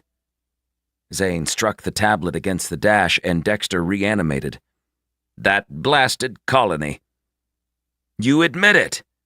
I thought you didn't know anything, Zane exclaimed. It's unclear. Perhaps it's related to our proximity to Reform Isle and the Duplicare buildings, Dexter said. Can you remember any details? Or why the world vanished from the books? Julia prompted, but the holographic representation of the former High Counselor shook his head. Alas, I cannot. The ground was torn apart below them, holes every 10 feet, representing the widespread damage that had occurred over 20 years earlier. He slowed, finding a field filled with simple white crosses for grave markers. The arrow sped past the coastline, and Zane stared at the shore, where thousands of crab-like creatures scuttled into the calm waters. Farther out, the seas churned, waves rolling high, then breaking in a flash of white foam. Zane assumed Maddox had been a beautiful world at one point, before the wanton destruction caused by the Growl. He tried to imagine being on the early terraforming crew, 2 generations after the planet had been deemed inhabitable. They were dropped on the surface with crates of supplies and a dream. He realized how good he'd had it, even under the moderator's control. They might regret breaking the accord. Now the Growl would be free to strike at any time, and with their current military presence, they didn't stand a chance. It was different before the start of the colony wars, with a plethora of brilliant minds to choose from. The team of Carl Rogers, Henry DeFazio, Callista Levine, and of course, his own father, Liam Lucas, was something they didn't currently have. Add in Griffin Chester's miraculous efforts in the wartime and Audrey Young's tenacity, and humanity would be hard-pressed to collect a better assortment of administrators and soldiers. Zane clutched the controls, perhaps with too much force, and let up his grip. No. Humans would continue to thrive no matter what they encountered. He'd been to Earth. Zane had seen where they came from, and that they'd been able to occupy space and colonize other worlds was a testament to their determination and dedication. Zane gave a silent acknowledgement to his ancestors, thanking them for their sacrifices, and continued flying above the choppy seas between land and Reform Isle. There it is. Julia sat beside Zane, spinning her chair toward the view screen as she zoomed on their intended target. For some reason, Zane had been expecting a rural island, complete with a giant rainforest and a largely hidden Duplicare warehouse in the center. This was anything but overgrown. A few lengthy ports extended from the near side of the landmass, each capable of docking large boats along their edges. They also had launch pads for visitors, and Zane aimed the arrow for one of the sun-faded yellow landing circles. Careful, sir, Edward said. The structural integrity of the docks may be questionable after so many years in the elements. Zane nodded his agreement and took the spot closest to the island. He settled the arrow onto the pier and listened for any obvious warning sounds. When it seemed intact, he killed the engines and turned to face the strange crew he'd assembled. Julia Rossi was already on her feet, grabbing a pack with supplies, and the pair of robots waited near the exit. Dexter hovered by Zane's tablet, gesturing at it. Don't forget to bring that. Otherwise, I'm stuck here, Dexter said. Zane grabbed it and clipped the device to his belt, next to the glow unit. He noticed the second was missing, and recalled giving it to the leech, Stanley. Before leaving, he switched the dash camera to view their passenger, seeing Stanley in the containment field, sleeping.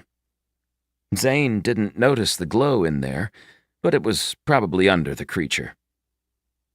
"Edward, can you stay on board? We might need a quick escape," he said. Julia raised an eyebrow. "Expecting trouble?" "Always. Let's explore Madax and see if we can find the dupe drives." Zane hurried through the hatch. 9. Carl's eyes blinked open, and he instantly regretted it. The lights were far too bright, and every inch of his body hurt. He sealed them again and listened. Something beeped consistently nearby, but the room was otherwise silent. He pieced together what had happened. The Ankren had attacked Pisha alongside the crack hole in an attempt to remove the Medoc from their seat atop the growl. Carl knew little of their politics, only bits from what moderator Elion had let slip during their conversations. Audrey was much better at extracting information from Elion than he was. The growl moderator seemed to have a distaste for Carl, and maybe it had something to do with the thousands of her people he and his crew had killed during their war. As his mind cleared, Carl found his head no longer ached. He tested the theory by opening one eye, then the other. The room wasn't actually that bright. Things came into focus and Carl sat up, seeing an electrical device clamped to his left wrist. When he tried to lift his arm, blood dripped from the cuff. It was plugged into his skin. Machines chimed as he adjusted his positioning, and Carl braced himself when a red indicator light appeared above the arched doorway. There was nothing separating him from the hall, and he heard footsteps approaching. They went at a casual pace, which eased his worry, if only slightly. The growl wasn't as large as most, and he recognized her face. "Captain Rogers!" "Hollis," he grunted. She'd taken over for Aeon when Callista had conquered their leader in Desic Pilum. But unlike her predecessor, Hollis had actually left, honoring their bargain. "You remembered my name." "We have all your leaders' DNAs on file." She entered, and he noticed she was in regular clothing, billowing white pants, bare feet, and a long, flowing blouse. Seeing a growl out of uniform was almost off-putting, though many dressed so in the streets of Draken in their off-time. Carl wasn't even surprised by the revelation about their DNA being kept on hand. "I don't suppose you have a cure for whatever the hell is going on with me." Hollis smiled, making him shudder. "You were injected with something by Elion on her first day at Moderator Tower." "Council Tower," Carl corrected, using the original title of their home base. "Why me?" "It was meant as a sedative, but you grew sick. We weren't expecting that, so we tested it more thoroughly and found that 5% of your population responds negatively to the serum." "That's why I'd met others with similar conditions as me. They were test subjects." Hollis nodded. "That is the case." "You still didn't answer why." "We needed to make a few concessions. Aeon wished for me to be placed at the head of Scorpius, and your High Moderator Young wouldn't stand for it. She argued the colonies would revolt, and we'd be back in the same position we were during the war. So, we allowed her to put you in power. The drug was meant to placate your ambitions by adjusting key hormone levels. Instead, you became ill, and that probably still gave us the desired result." Carl knew that getting into a shouting match with the current Growl leader wouldn't help his cause, so he took a deep breath and let it out. "What happened with the attack? Did Korb and his fleet get through?" "We fended them off, with a substantial cost. Korb didn't die, and I suspect he's not finished yet," Hollis said. "Why tell me anything?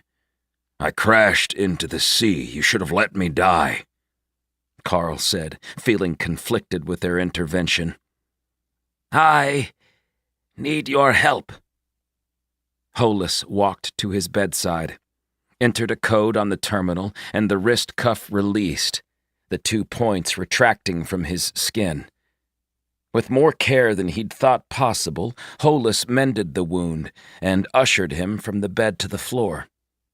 His clothing was cleaned and folded, sitting on a chair large enough for a Growl. "And why in the stars should I help you?" "The Growl are merging fleets. They'll hit an outer colony first, take what they can to feed the masses and grow in support. Soon, all 4 of the other factions will back Korb, and the Medoc will be forced from our position at Pisha. Carl, if we don't stop them and convince the Linu and Fode to intervene, you'll have a war unlike anything you've seen thus far. The colony wars were nothing. Our people have grown more desperate since the accord was signed. Production was cut in half. The factions became lazy, knowing they could feed off the humans' bounty. Korb and Ankren shifted all their energy into building an unmatched fleet, and they're prepared to use it." "If they have such an impressive fleet, why didn't they bring it to Pisha?" Carl was doubtful. It was tough to trust the person who just admitted to giving him this treacherous illness he'd been battling for years. "The Growl have honor, despite what you think of us. Korb still follows the rules, even during his attempted coup. Trust me, Carl Rogers, we both have to work together to stop this incursion. I'll keep Pisha and the Growl in order, and you will prevent another catastrophic war," Hollis said. Carl weighed his options and glanced at the thin robe they'd given him. "I want the antidote. Fix this, and I'll do what I can." She backed from the room. "Get dressed. You'll be cured once we fend off Korb for good." Without a leg to stand on, Carl nodded and put his uniform on. How did she expect Carl to be of any help in this mess? The Growl would just as soon see him hanging from the rafters than hear what he had to say. He followed Hollis through the corridor and waited for her as she ducked into a room. She took a few minutes, and Carl ignored the looming guards at her door. Hollis emerged wearing a warrior's uniform, less the heavy armor of the ground troops. She didn't carry the large weapons they were accustomed to, but she had a handheld clipped to her thigh. Carl strode into the night and glanced at the dark sky. A ship awaited them, something similar to his Arrow, which was now at the bottom of Harbor Keep. "Where are we going?" he asked. "To meet some friends. It's time to make peace." Hollis gestured to the ramp, and Carl begrudgingly climbed it. His head felt clearer with the fresh air, and he halted. "Wait, where's Liam Lucas? I came for him." Hollis pulled out a tablet, showing him a video feed. Carl grabbed it, staring at the image of Liam ducking behind a crate and stowing onto a Growl freighter in the docks. "Where's that ship heading? Who does it belong to?" I checked, but the ID was forged. I don't know, she said. Carl was usually an expert judge of character and thought she was being honest. If anything happens to Liam, you can rot in hell. If we don't stop what's coming, we'll all be dead. Hollis walked down, and Carl joined her. He had visual evidence that Liam had escaped Pisha. There was nothing left for him on the Growl homeworld. Zane wiped a bead of sweat from his brow and gazed at the distant high-rise building. They'd already investigated the structure closest to the docks, finding it had been ransacked. The name Genetron was on the exterior above the entrance, and Edward did a quick search, learning it was an early designer of geothermal battery storage components. They'd quickly been closed when their technology started a large number of fires. From the looks of it, the entire island had shut down after the debacle with Duplicare. Why is there no record of the layout here? Julia asked. Another thing hidden by the powers that be, Zane muttered. He slapped at a buzzing insect, praying it wasn't poisonous.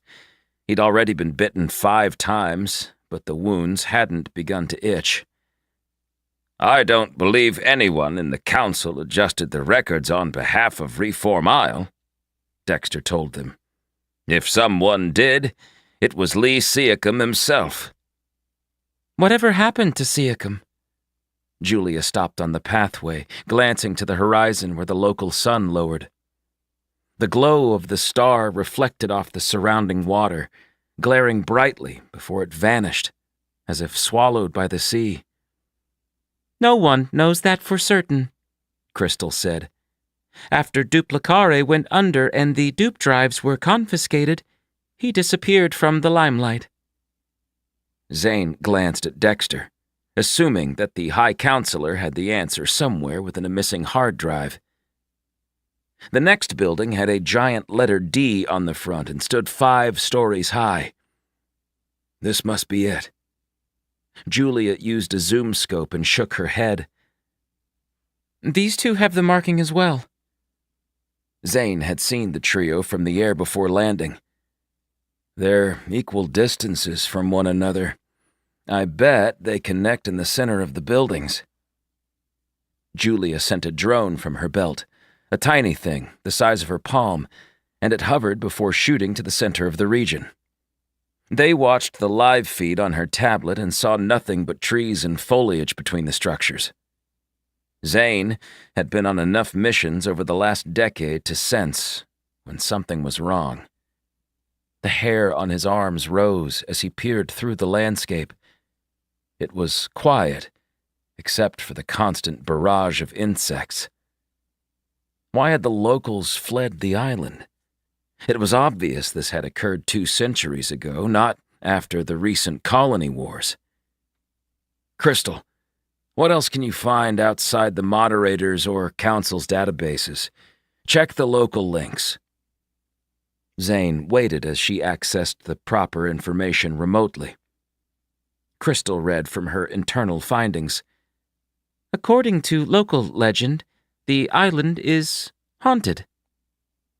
Haunted? Zane laughed. Now I've heard everything. The people of Maddox aren't liars, Julia said. Their ancestors were once prisoners given a second chance. I don't take their conclusions lightly. I doubt there's a ghost, but what if... She glanced at Dexter, who flickered in a gentle grayscale, surrounded by a border of blue. If I was on a boat and saw Dexter floating around, I might think it was haunted too. So there's a duplicate, Zane whispered. Where? They require a power source, Dexter reminded him. Like I do with your electronic personal assistant. Edward, Zane called the ship's bridge. Yes, sir. his robot answered. Is there anything giving off a lot of power in the area? Edward hesitated while he checked. No, Zane. I cannot read any sources. Maybe the ghost is sleeping, Zane said. Let's go inside. Julia walked and Dexter hovered behind.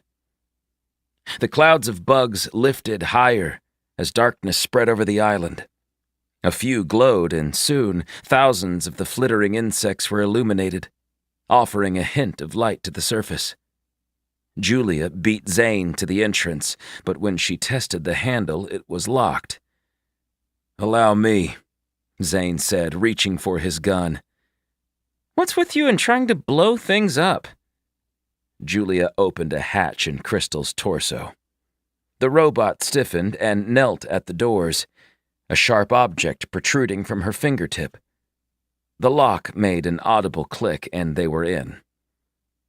Zane shrugged and clipped the gun to his hip. My way would have worked too.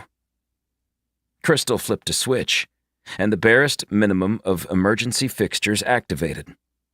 Despite being an advanced technology-focused company, there were reams worth of torn paper around the foyer. Zane crouched, picking up a sheet filled with complex mathematical equations. The walls were beige, with screens every 10 feet. Crystal, can you power those on?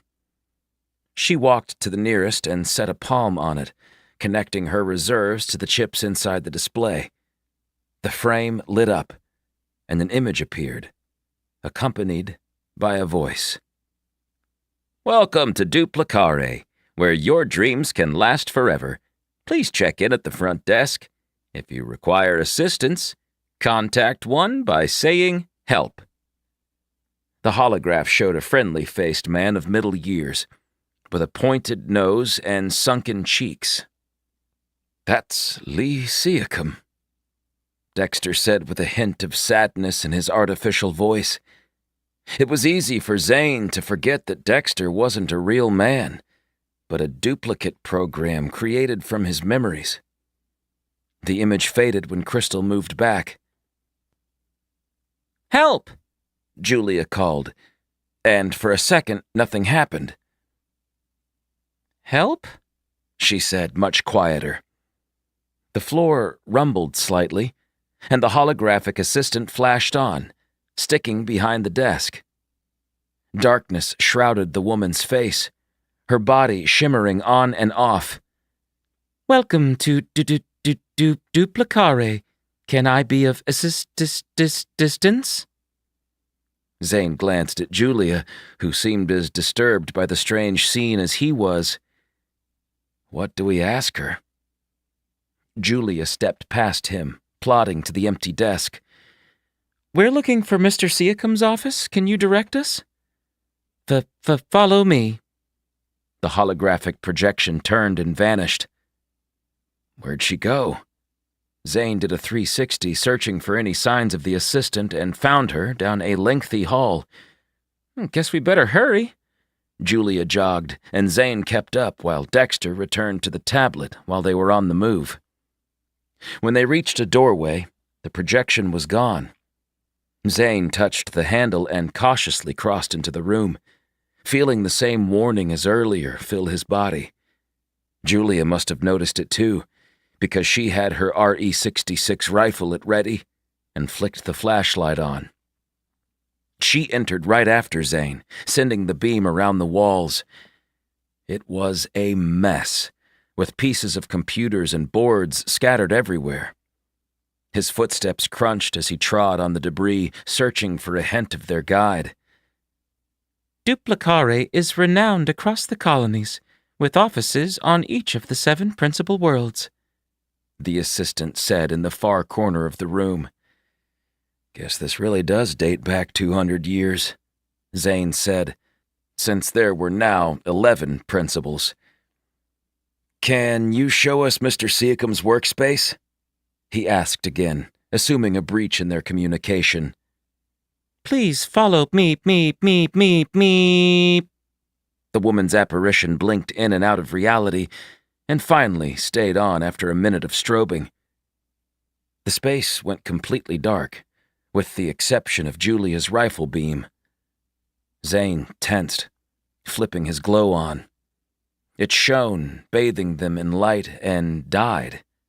Zane tried to reactivate it, but it failed. Julia's rifle turned off, and the power in the cells drained. He checked his own side piece, finding it depleted as well. What in the stars is going on? Dexter vanished as his EPA's battery charge died, but Crystal remained standing despite the other electronics stopping. "Julia, are you okay?" he asked, and felt a hand touch him. Zane jumped, then heard Julia's reassuring voice. "It's just me." Zane squinted, hoping his eyesight would acclimate, but it wasn't improving. Not after the instant effects of his glow from a minute earlier. All he saw were blotchy white spots. "Do you get the feeling we're being watched?" he whispered. "Yes." He hadn't known Julia Rossi for that long, but he'd never seen her afraid of anything. She took his hand, clutching it while they stood in the darkness, waiting for something to transpire. Finally, the floor trembled slightly, and all the electronics started up again. "Crystal, any idea what caused that?" The robot's face brightened after darkening along with everything else. There was a powerful magnetic resonance in the vicinity. It's still present, but deactivated for the time being. The second Julia's rifle had a full charge, she slapped the beam on, and Zane did the same with his glow device. "Where did our guide—" Julia didn't finish the question as 10 duplicates of the woman blinked on. "Please, follow us.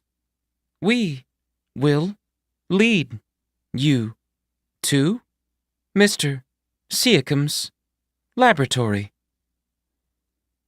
When they spoke, there was a 1-second delay between words, giving the message an ominous tone, like echoing ghosts were vying for their attention.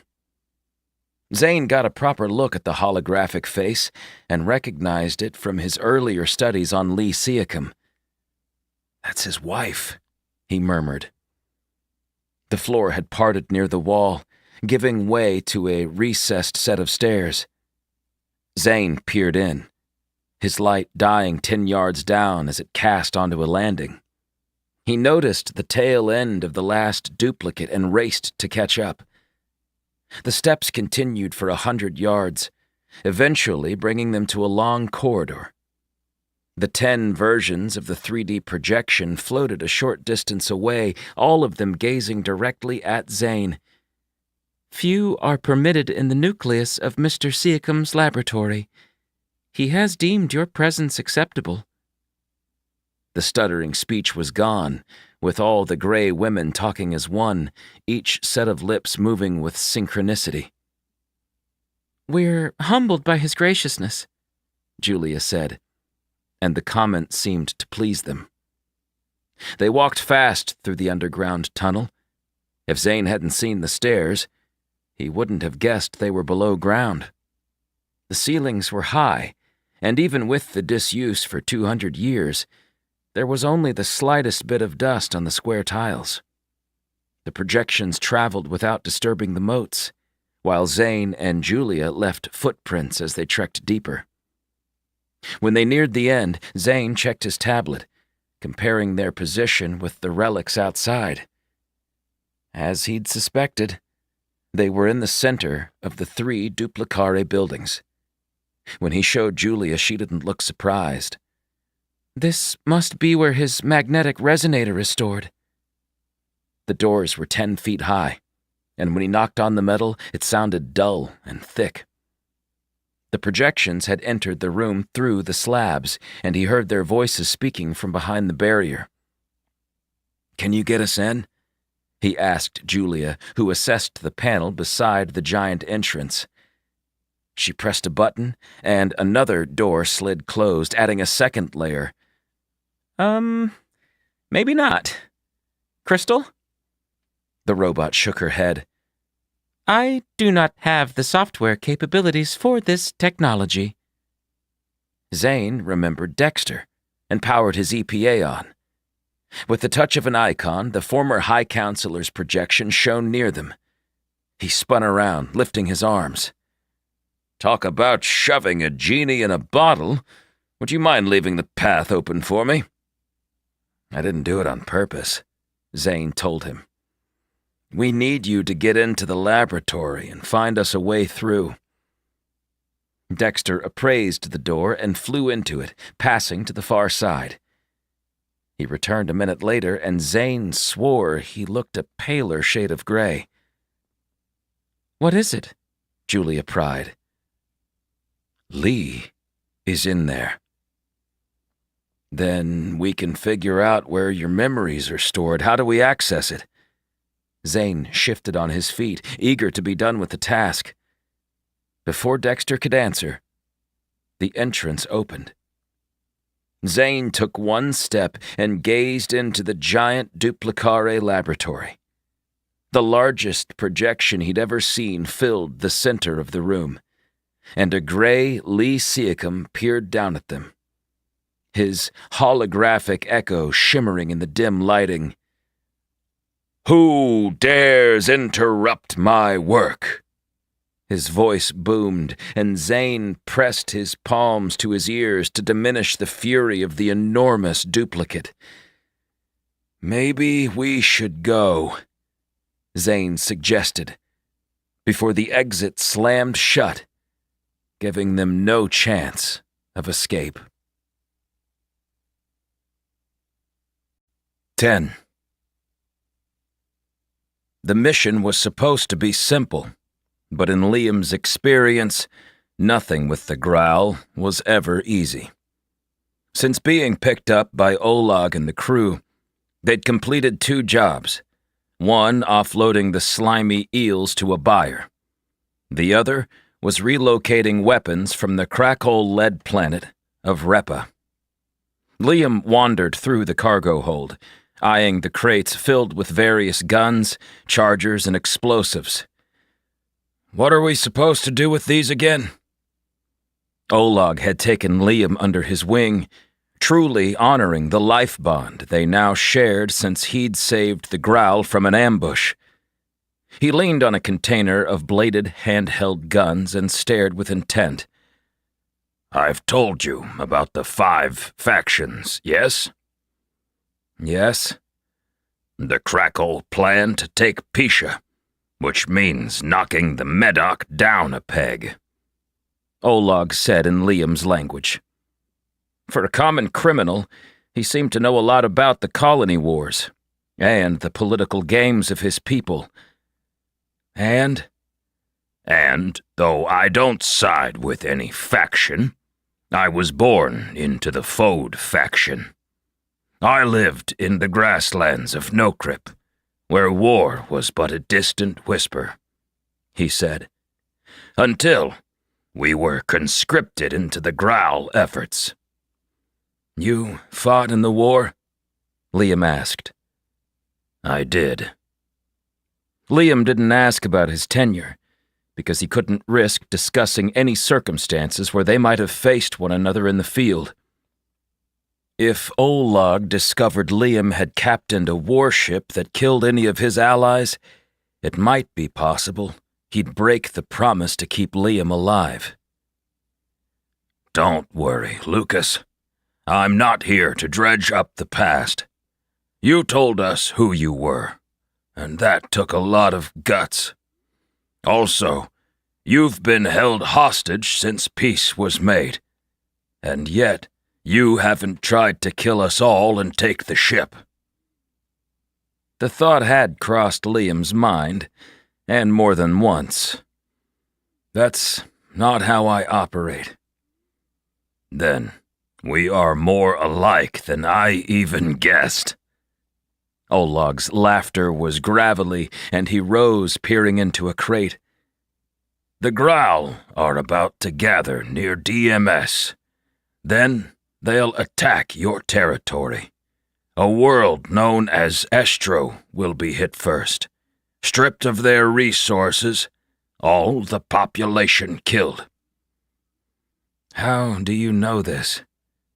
Liam grimaced, trying to think if he'd ever heard the name Estro before. Then it clicked, and he remembered the distant farming community at the outer reaches of their territory. Because Korb grew up with me and left the faction at 17, opting for the ruthless Ankren instead. You faced him in the fields near the Orion system. Liam grew still. The commander at Orion died.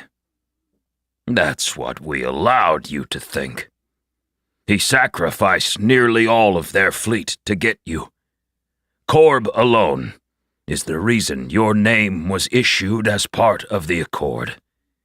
Ayan of the Medoc went along with it because he was mourning the loss of his mate, Hooka, after Captain Levine killed her in battle. You are here now because of Korb's actions, and since your release, he seeks retribution. Against me? Olag shook his enormous head slowly. Not alone. Korb wants revenge against humanity. Have you looked around, Liam? Sure. And what have you seen? What were your thoughts of our last stop on Repa? I didn't have time to see much, since my presence would cause chaos. It is a pitiful place. The city's dirty, the people starving. The war depleted everything. Our resources have dwindled, our food supplies are scarce. The Growl had a convoy of 5 years' rations destroyed in our 4th year, and haven't recovered. We're behind, even with the number of deaths we experienced. Ayan put a ban on any new offspring, but many reproduced despite the command. The Growl are more separated than ever, and Korb seeks to right this. By coming for the human colonies, why not just work together? I assume humans prefer this method. Liam smiled at the astute observation. Not always, but recently. Though we still have a hierarchy to our culture, and that's difficult to vanquish. Korb wants to lead our people on Pisha, and will do anything to your worlds to accomplish this. Do any stand against him? Liam asked. The worlds connected to the Linu and Fode factions aren't openly opposing him, but they're trying to stay out of it, Olag said. If Korb's successful at starting another war with humans, won't they all be included, regardless of their efforts to bury their heads in the sand? Yes, they will join the fleets yet again, and many will die, Olag said. It was obvious he'd lost his fair share of Growl in the 7-year war. What of you? Liam asked. Will you stay in the shadows? I keep my crew safe and profitable. Liam paced the half-full cargo hold and stopped, staring through the portal at the distant stars. Bring me home, Olag. We can warn my people and perhaps strike a beneficial deal. I doubt the High Counselor will be interested in signing another accord, Olag grunted. He'd heard little about the time since the war. Tell me everything you know. Olag walked to a cooler and removed 2 dark bottles. This may require something to fortify our wits. He cracked both beverages, and gray foam spilled down the neck as he thrust one toward Liam, who took a sip and almost choked. What is this? Fermented Durkash. Well, it tastes like it's been sitting in the sun for a week, Liam told him. I know. Good, isn't it? What do you want to hear? Everything, Liam said. I don't have all the details, but I'll start with the drones that came to Graal space at the same time as yours. Drones? Yes. It seems we share a formidable opponent, Oleg said. Liam listened to the incredible tale, optimistic that a common enemy might be enough to divert the Graal's attention from the colonies. Lorna Lucas maneuvered the streets of the Forever World with purpose. She'd only been here a few days, but things were already shaping up nicely. When she'd been forced to relinquish her role on the terraforming crews because of the colony wars, Lorna had always suspected they'd return to work once a resolution occurred. When the accord was signed, the Graal had demanded so many parameters, but the Council conceded, given the dire circumstances. They'd been granted freedom because Callista Levine had killed Hookah in the marshes on Pholus. The military was disbanded, the terraforming crews told to stay home, and Lorna had lost sight of her life. Her brother was gone, and Irene couldn't handle it. She slowly medicated herself to death, and Zane had to witness it all. Lorna did her best, taking the boy on weekends, but she hadn't been in a much better place. The only joy left was her curious and adventurous nephew. When Irene passed, it was a simple decision. Zane lived with her, and Lorna pretended things were fine. It wasn't until Zane found the room she'd deemed off-limits unlocked that he'd understood she didn't believe Liam had died in the war. As a teenager, he'd wanted to find his father, especially given the fact his mother was dead. Lorna had neither the connections nor income to do her own investigation, so she'd pieced together what she could over the years. In the end, the truth about Antares' fate reached her desk, and Lorna hadn't been prepared for something so concrete. Brock had come at the right time, and Lorna had pushed herself away from the obsession. She'd worked for the transportation hub on Henderson for 2 decades, and every morning, Lorna would imagine being back on her old crew, transforming an authorized planet into something viable for their population to spread out on. "I'm back," she whispered as she walked. What's that? Joshua Scott asked, his tablet clutched tightly in his knobby hands. Nothing, Josh. Any updates on the nervid structures? She paused to access the giant tower centering the city, and tried to imagine a race that needed to build such a massive weapon to protect their people. It was no wonder the Nervid had left the Forever World behind. Amy believes she understands where they lived and which buildings were used for schools. We also discovered a laboratory with something like a computer inside, the older lawyer said. He'd been a godsend since he joined the team. With a comfortable disposition and a great work ethic, he'd almost become her right-hand man, despite his lack of experience with terraforming.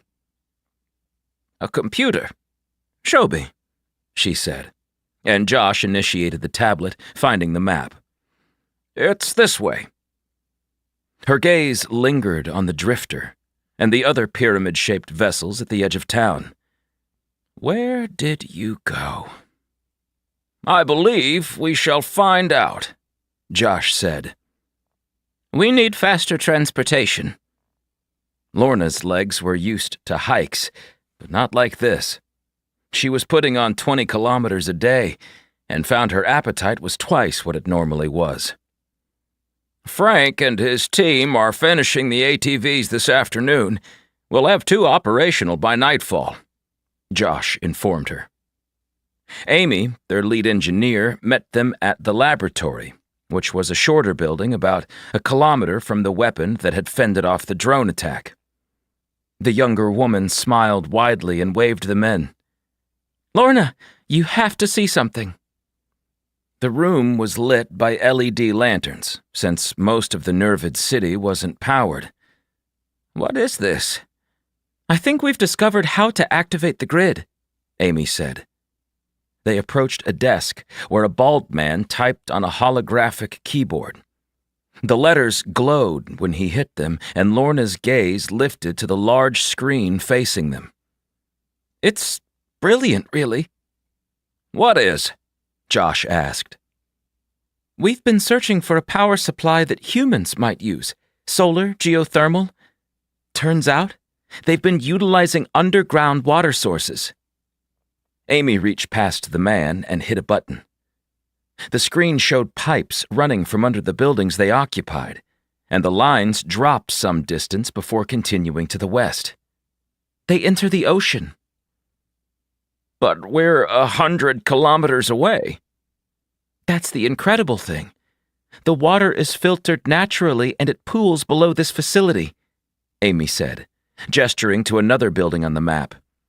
"That feeds the city its potable water.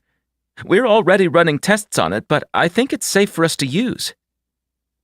Fresh water was at the top of the list after breathable air, which the Forever World already had, making their lives much easier.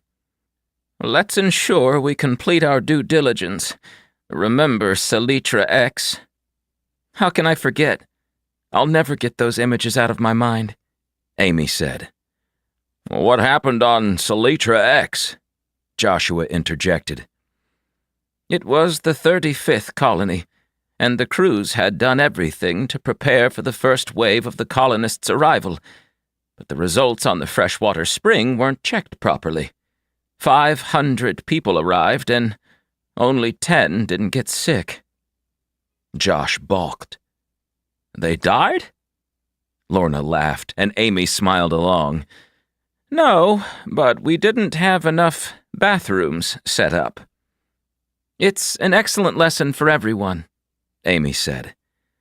"Can we tap into the power source?" Lorna asked. "The ancillary systems are already linked, giving the lights and the streets energy, as well as the weapon tower. Frank here believes we can test the primary grid, but I wanted to reach out to you first." Lorna blinked, wondering what might happen if they turned the entire city on. Would anything react to the changes? "Let's do it. Send a message to all EPAs." Frank typed a quick memo and fired it off within a second. "Done." "All right, let's connect to the grid." Lorna crossed her arms, eagerly watching the screen. Amy strode to the edge of the Nervid lab and grabbed a large lever. It wouldn't budge. "Some things are universal." "Let me help." Lorna jogged over and lent her strength. Even together, they couldn't make it move. "Bring a robot." A minute passed, and a common robot entered. "How may I be of assistance, Miss Lucas?" "Flip that lever." "As you wish." The robot strode to the wall and effortlessly lowered it. The lights instantly flashed on, and the entire world seemed to rumble with activation. Lorna hurried outside, and everyone gathered, viewing the city springing to life around them. The tall buildings lit up, the fixtures embedded in the sidewalks glowing brighter. Lorna's EPA beeped, and she saw Victor's face when she answered it. "Lorna, we're in structure 9.2. "Is everyone okay?" she asked. The tablet's view changed as Victor spun his to show her the room. A door had opened, revealing dozens of chambers. "Are those?" "Cryo, like the empty ones on the ships," Victor said. "Are they empty too?" Lorna asked. Victor walked closer, and the image on her EPA answered the question. There was a Nervid in the chamber. "Not quite." Zane banged on the door out of impulse, which accomplished little, given the density of the barrier. I asked, who dares interrupt my work? The huge duplicate floated closer.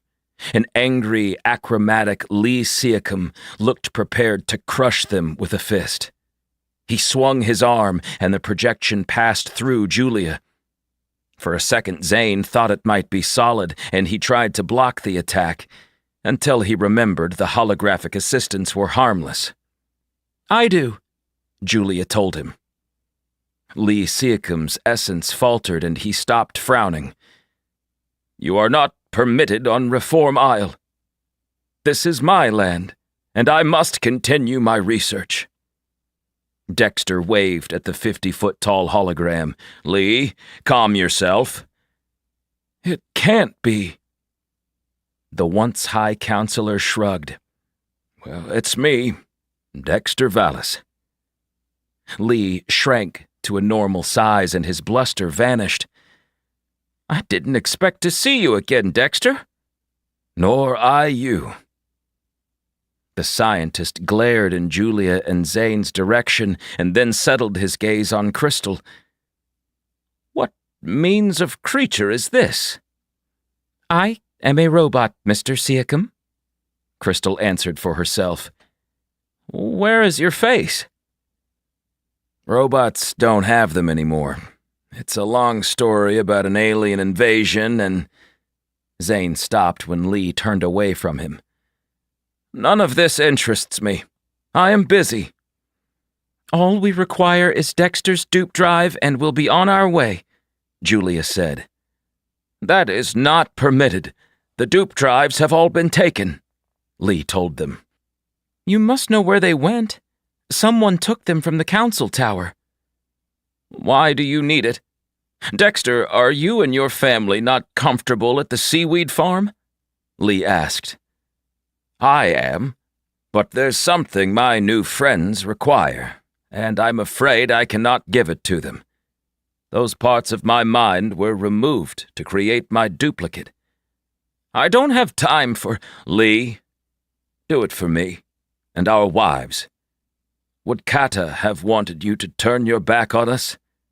This is important, Dexter said. The pair of holographic projections faced one another, both of their feet hanging above the floor. Lee watched his old acquaintance with sadness in his eyes. I didn't take the dupe drives. I searched, but never found them. Then who did? Julia asked. Only a few were aware of my project. Like whom? Alistair Chester is the likely culprit, Lee said. Alistair?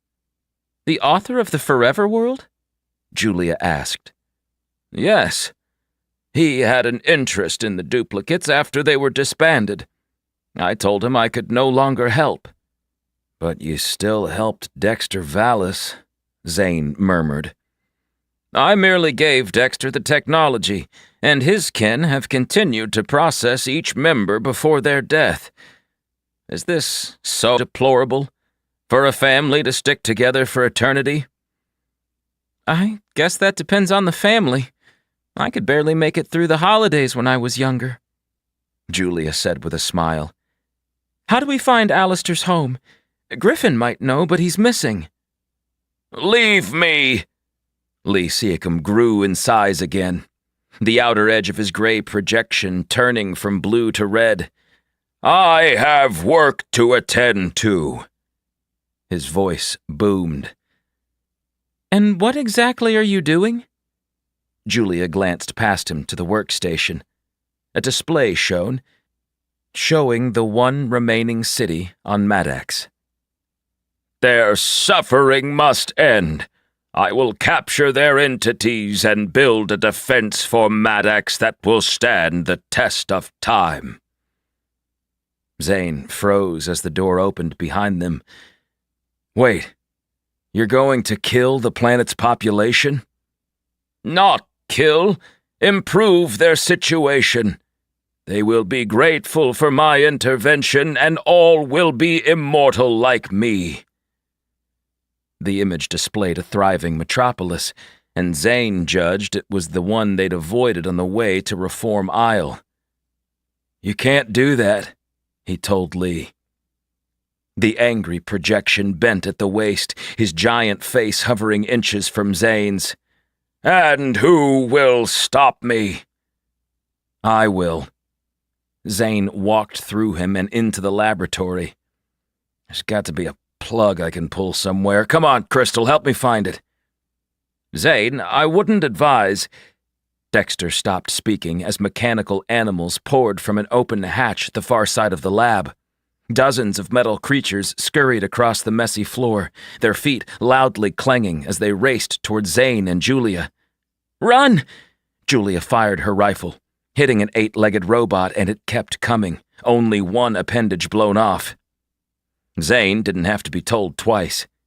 Dexter lingered in the exit, but the robotic monsters shoved through his projection, understanding he wasn't real.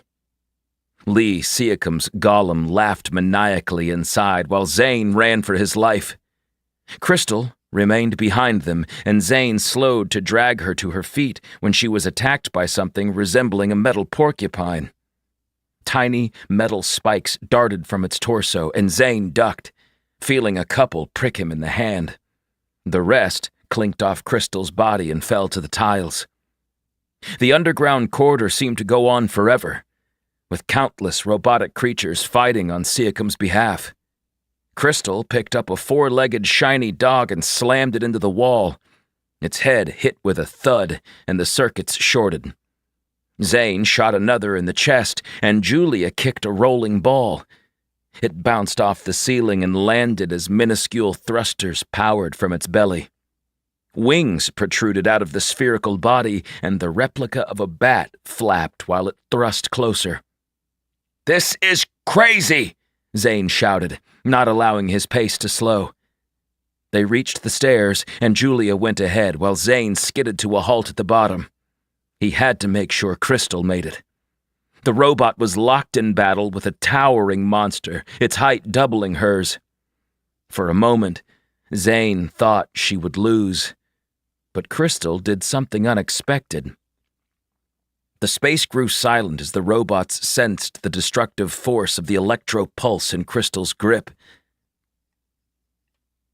Zane knew if she activated it, her own circuits would be powered off. Crystal waited until the entire horde was present, and Zane lingered at the halfway point of the stairs. Dexter's duplicate had retreated into the tablet. The robot's gaze drifted to Zane, and her arm shot up.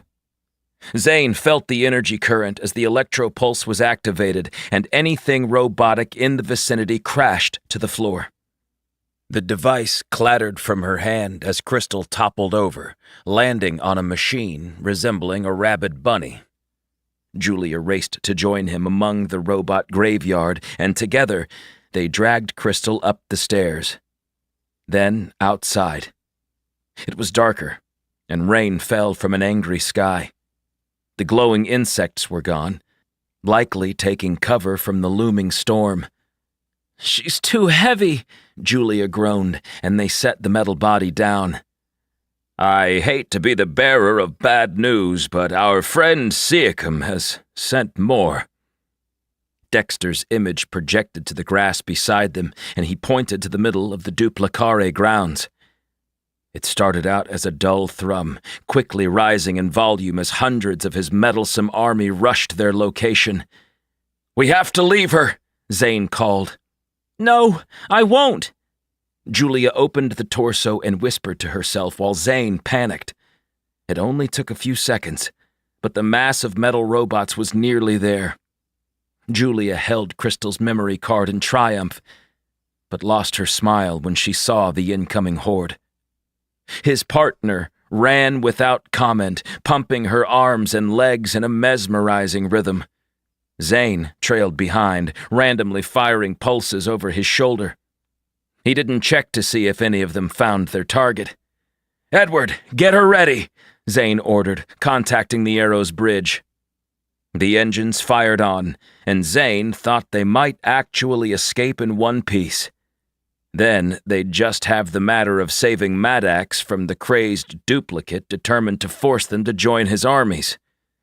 The ramp opened, and in they went, diving into the ship as it sealed closed. The fastest robots pinged to the hull with little effect when the arrow rose. Instead of continuing higher, it dipped and crashed into the island. "Edward, what's happening up there?" "Everything is offline," he said through the speakers. "The arrow is dead." The emergency lights kicked on as the rest flashed off. 11. A few months ago, Zane had been content with his lot in life. He didn't have much, but he wasn't constantly being threatened with death. As Siakam's manufactured troops continued to assault the hull, Zane wondered if the price of his freely inherited estate was too high. Why would our ship fail? He sped through the halls and entered the bridge, where he jumped into the pilot's seat. "Update!" Edward was frozen, his head tilted slightly to the side. "Edward?" Julia asked. "The leech is missing," he answered. "What does that have to do with—" Zane stopped, realizing his mistake. Uh-oh. Julia blocked his exit, hands on her hips. "Zane? What did you do?" "It was harmless. I gave Stanley a glow to play with. I didn't think—" "Damn right you didn't!" Julia brought up the footage on her tablet and played it for Zane. The video showed Stanley pretending to sleep. Then he sat up, using his tiny claws to open the glow. He toyed with it, and a moment later he had it transformed. "He's quick," Zane sighed. Julia laughed. "And you named him?" "As good as any." Zane focused on the tablet, where the leech had reconfigured the glow into something far different. He pressed the device to the containment field, and it sparked, throwing Stanley free of his trap. The leech clung to the ceiling momentarily, then fell to the floor and scurried off. He must be the cause of the malfunction. "Sir, what is attacking the arrow?" Edward asked, peering around. "And where's Crystal?"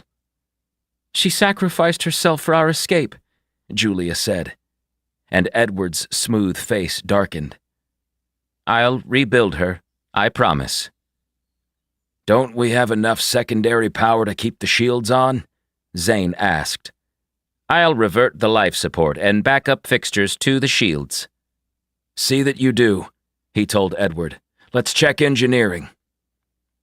Julia kept her rifle, and together they strode into the corridor, winding their way through Griffin's arrow to a sealed hatch. He lifted 3 fingers, silently counting down, before pushing them open. Zane aimed his gun into the room, finding a dozen leeches standing near the engine's controller. One held a dark matter enhancer, touching it to their large eye. "Get away from that!" Zane shouted, and they stopped what they were doing to stare at the new arrivals. "Where did they all come from?" Julia asked, as an overweight leech dropped to its stomach, and out popped 2 more leeches. They were smaller, covered in a clear mucus that their mother wiped clean. "I guess that answers our questions," Zane said plainly.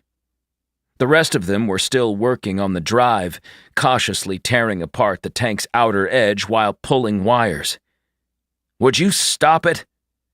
The leeches didn't seem agitated, just focused on their task. He took aim, but couldn't tap the trigger. "Damn it! Which one of you is Stanley?" The leech beside the communication panel paused what it was doing. "Do you understand me?" Zane asked, and it squeaked, showing him the modified glow he'd given the alien animal. "Stanley, you need to get the arrow running, and quickly." He did his best to remain calm so he didn't spook the group. Stanley faced his brethren and let out a string of babble. They spoke over each other and finally paused when Julia entered with the rifle. Stanley touched the panel, and his little arms typed on the hollow pad near it. We repair your ship. Make better. Zane had seen a lot, but an alien creature talking to him topped the list. When? The leeches were fast, advancing in a blur. Even the pair of recently newborns began to act, moving like they shared a hive mind. The engines groaned, then hummed as light filled the tank. Where are the dark matter enhancers? Julia hissed. The cartridges were empty on the deck. All 40 of them. Zane picked one up and flipped it upside down. This might be bad. His personal assistant tablet beeped, and Edward's image shone from the projector. Sir, the arrow is operational. Are we leaving? Zane glanced at the mechanically inclined animals, then at Julia. Not yet. He crouched by Stanley and talked with him, while Edward lifted the ship high enough to avoid the army of robotic automatons outside. The flying versions still acted as a nuisance, but with the shields operational, they did little harm. Julia waited at the exit with Dexter's projection, and Zane finished his pitch to Stanley, who nodded in understanding. He chittered the details to the other leeches, and after a brief argument, they were agreed. What did you ask them to do? Julia pried. I told them the island had a bunch of technology companies' gear and that they could have it all. Just like that? On one condition, Zane added. I'm listening. You'll see, Zane said, and the cluster of small, hairy technicians trailed behind him, like he was the Pied Piper from the old children's story. Stanley, they comprehend their mission? Stanley nodded once, his large black eye damp. He accepted a camera from Zane and clipped it to his own stout neck. Okay, go save the people of Maddax. Zane released the ramp, lowering it only a few feet as the leeches sprang out of the arrow and onto Reform Isle. When they were all gone, he sealed the vessel and darted to the bridge, then connected the video feed from the camera mounted to Stanley. They watched the leeches bound and flip over the robots. It didn't take them long to find Lee Seacombe's lair, and they effortlessly crawled through the ducting, then dropped into the laboratory. The shimmering giant of a duplicate shouted at them, but without sound, Zane couldn't overhear the conversation.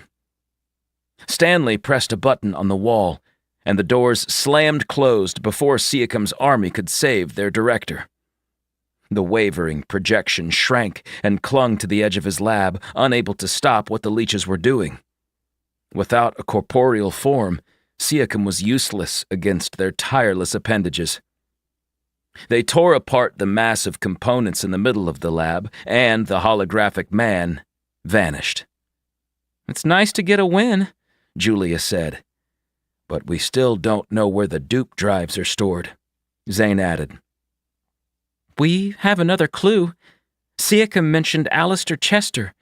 If we get his notes, maybe we find the drives, she replied. They switched the view to the landscape, observing the robots crashing to the ground. The leeches had fulfilled their end of the bargain, and Zane hoped he hadn't unleashed a new monster on Reform Isle. The leeches had a vast assortment of robotics to handle, and at their rate of reproduction, he suspected they'd fill this area and expand quickly. Edward, let's get Crystal, Zane ordered. Yes, sir. He guided the arrow to the spot where they'd left her husk of a body behind. With Edward's help, they had her loaded into the cargo hold a moment later, and Zane grabbed his gun when one of the leeches appeared at the bottom of the ramp. Stanley removed the camera device, tossing it over his shoulder. He gazed at Crystal, then at Julia expectantly. You want to fix her? Julia asked, retrieving the memory drive from her pocket. Stanley crawled to them and reached for the component. He opened Crystal's torso hatch and started in. Zane and Julia moved to the side, not wanting to disrupt the strange creature as he operated on their robotic crew member. Julia clearly had a soft spot for Crystal. In 10 minutes, Stanley chittered and rubbed his little palms. "Is she?" Julia smiled when Crystal's head lifted. Her body was shiny. The dents and nicks from the battle had been popped out and repaired with precision. "Hello, Julia." Crystal rose to her feet and touched her legs, then chest with her metal hands. "I am fine, thanks to this creature." When Zane looked for Stanley, he was gone, the camera at the base of the ramp. He closed the arrow. "I'll send another message to Griffin. If it fails, we're going to check every bit of information on Alistair Chester and figure out where he was living." Julia's eyes opened wide. "By the stars, I know what Alistair wanted with the dupe drive technology." "What?" Zane asked, genuinely curious. "He traveled by accident to the Forever World and drew a map that we used to save our people," Julia said. "He also found Venasi, the woman that inspired the heroine of his book." She paused, as if expecting Zane to finish her thought. "Alistair wanted to store Venasi's memories." Zane clapped his palms together. "If we find the drives, we can not only access Dexter's information on the invisible colony they covered up, but also have an actual Nervid to speak with." Zane's confidence in the mission was improving with each stop they made. Hansen didn't consider himself a fearful man. He'd grown up in a cushy home, his parents both working for the council. It wasn't a stretch for him to secure a job with the moderators after the colony wars. Nepotism was real, and Hansen was grateful for it. Now, a few years older and slightly wiser, Hansen realized he'd never put the effort into his job as an archiver. It wasn't for lack of skill or knowledge. It was the sheer fact that he didn't care, and there were never any consequences if he slacked off. Everything had changed when he'd allowed the salvagers access into the moderator's network. They'd hacked it because he'd been lazy. He'd also gone to work for the revolutionary group and shut the entire Scorpius fleet down, at the exact moment the Growl warships had arrived and the drones attacked. It hadn't been his finest moment, but no one seemed upset with him directly, since he'd accomplished an impressive feat. Sitting in the cramped quarters on the starship, Hansen felt real, tangible fear. Henry DeFazio was the man who'd cracked the Growl code in the war and basically built the entire network, as it was used today, with his own 2 hands. Hansen thought he might be angry that someone had upended the firewalls. He'd followed Henry from Council Tower and was quickly ushered into a transport. From there, they moved him to an unmarked starship at a dock on Draken Station. He'd been left in his room for a while, a robot bringing him food and water 3 times a day. Hansen had his own bathroom and an EPA loaded with entertainment feeds and books, but no access to the network. Should he try, he could breach their shields and contact someone on the outside, but the truth was, Hansen didn't have anyone. Jen had broken it off, and once he'd had a sense of freedom, he'd realized they weren't meant to be.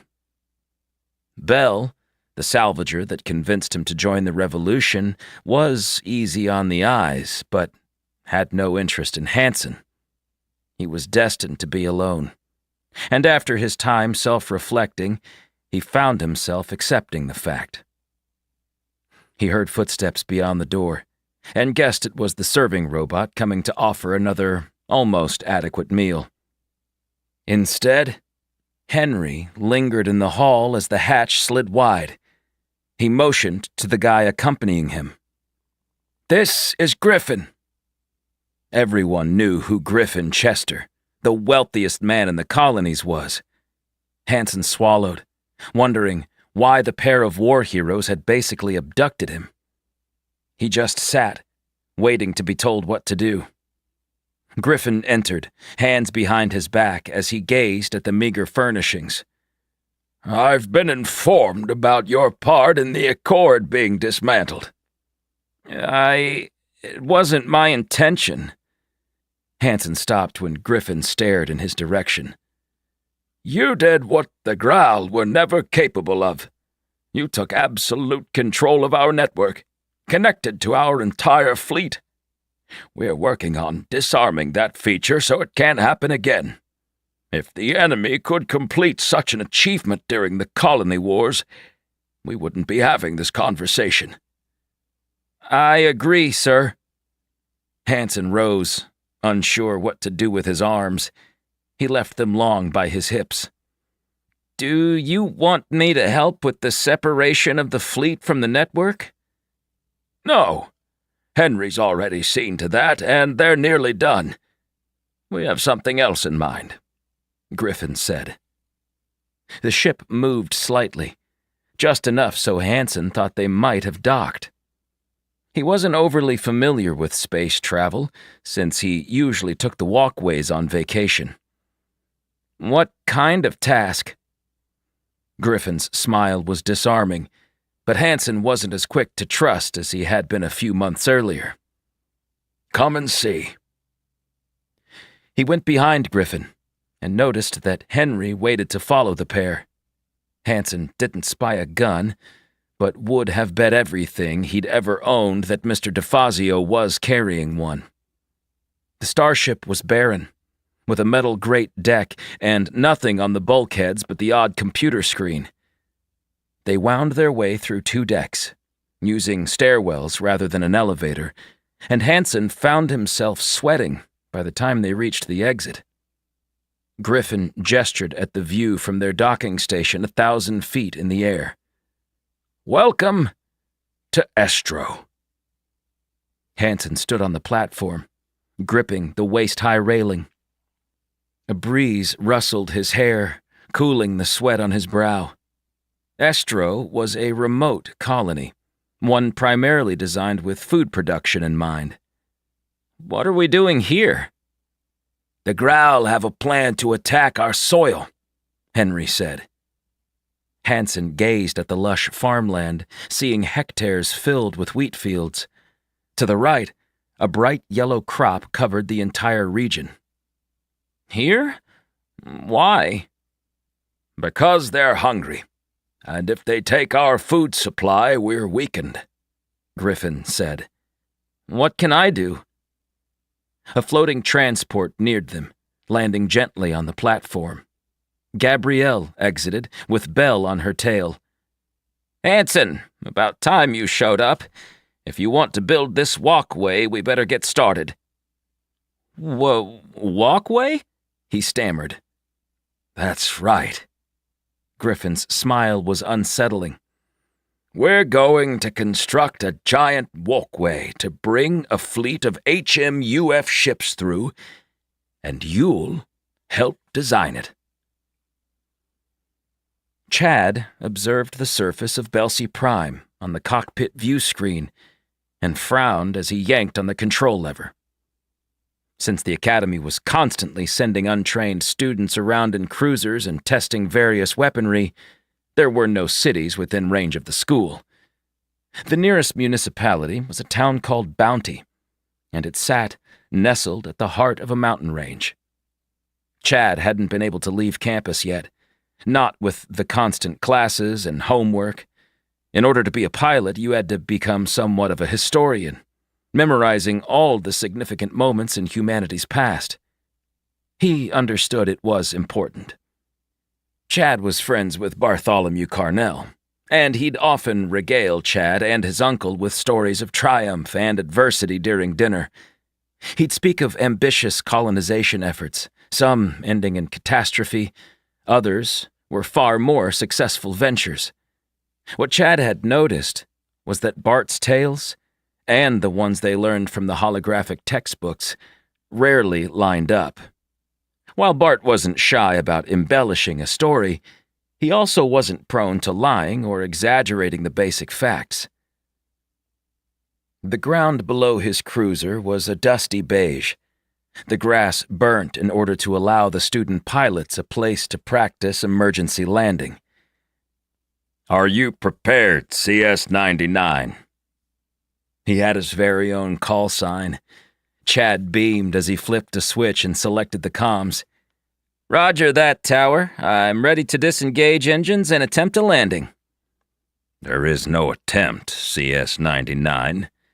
Raiden Colt's voice said. "If you fail this simple task, you will be out of the program." That was how it was now. In years prior, students would be given a second chance. But with expedited courses, one mistake cost you the choice of a career path. If he didn't succeed, Chad wouldn't be expelled, but they'd place him into a different class, likely something to do with inventory systems or data entry. He cringed at the thought and focused his attention on the job.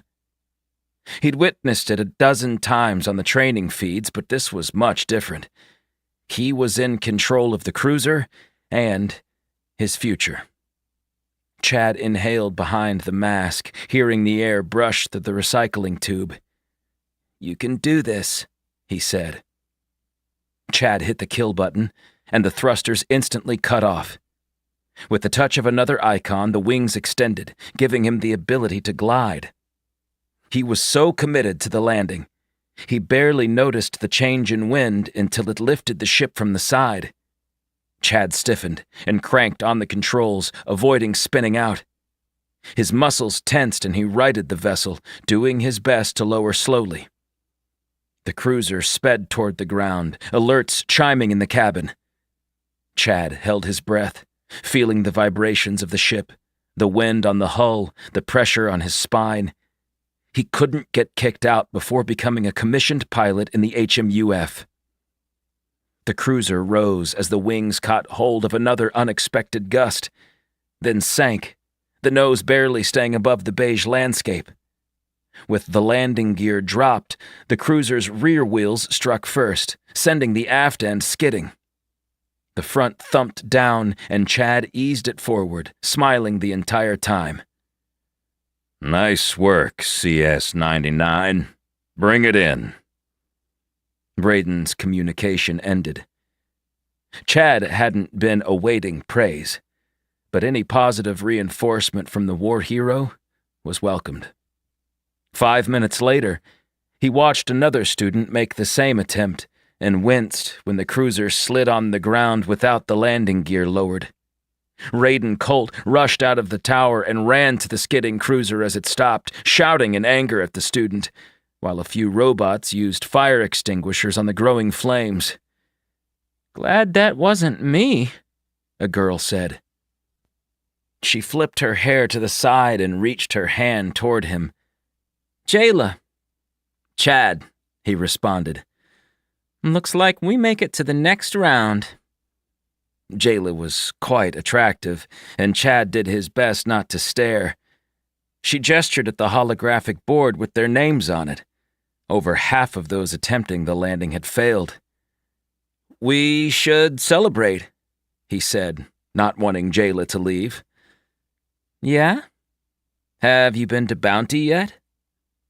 "What do you have in mind?" she asked. "Dinner?" "Look, Chad, was it? I'm not here for boys. I want to join the HMUF and don't need any distractions." Jayla smiled, then started away. "My intentions are strictly platonic, I assure you." Chad chased after her. "I figured we could discuss our tactics and help each other improve." "Now you have my attention. You were pretty calm up there, and your scores are decent," she said. Chad had a lot of studying to do, but that could wait. With a promise to meet in an hour, he went to his bunk, changed into a clean set of fatigues, since he had no options, and returned outside, ordering a transport. Jayla was right on time, and she somehow made the uniform look flattering. She kept the top unzipped a few inches, and her white hair was up, the tendrils falling down like a water fountain. Her eyes were dark blue, and when she watched him, Chad suddenly had the feeling he'd made a mistake. "Where are we going?" Kira appeared at the bunkhouse exit with Veek trailing behind her. The tall boy had a pack filled with tablets and physical books, and it looked heavier than him. "We?" Chad wagged a finger between him and Jayla. "Are heading into Bounty." "Awesome. I've been meaning to check it out," Veek said. "Let me drop these off." Kira introduced herself, and Jayla seemed pleased to have more students accompanying them. Having his friends there eased the pressure of trying to impress the girl. Veek returned a moment later and climbed into the transport. A faceless robotic head lit up. "What is your destination?" "Bounty. We're starving." "There are 14 options in Bounty. Would you like to hear them all?" "No, please no," Jayla said. "What about Clestum food?" Chad grinned at Veek, who was from that world. "Seriously? You'd eat it?" "I love the hoonie," Jayla told him, and Veek flushed with pride. "Outstanding." "Taste of Cabesta coming up," the robotic pilot said. "What's Cabesta?" Kira asked. "Our capital. Didn't you take geography yet?" Veek teased her. "Sure, but I kind of glaze over the outer colonies," Kira said with a push on his shoulder. Chad peered through the window on the way to town and saw 2 busted cruisers being dragged to the base from their exercise today. Bounty wasn't much to look at, but after a week of the bunkhouse and the inside of a classroom, anything was welcome. They exited the transport, and Chad gazed at the large white-capped mountains. "I wonder if they have skiing here," he said. "Skiing?" Jayla asked. Kira pointed at the other girl. "Where are you from?" "Dextra," Jayla answered. "A debutante." Veek held the door to the restaurant for her.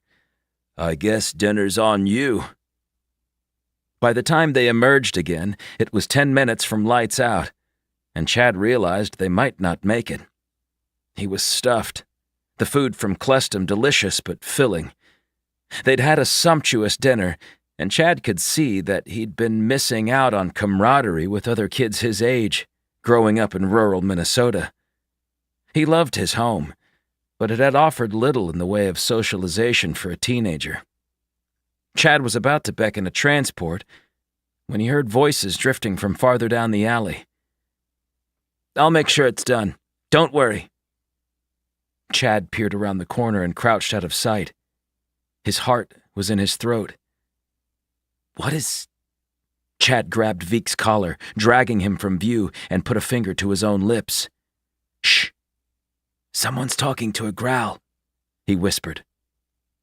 The sight of them wasn't that uncommon, considering until recently thousands of aliens had lived in human territory.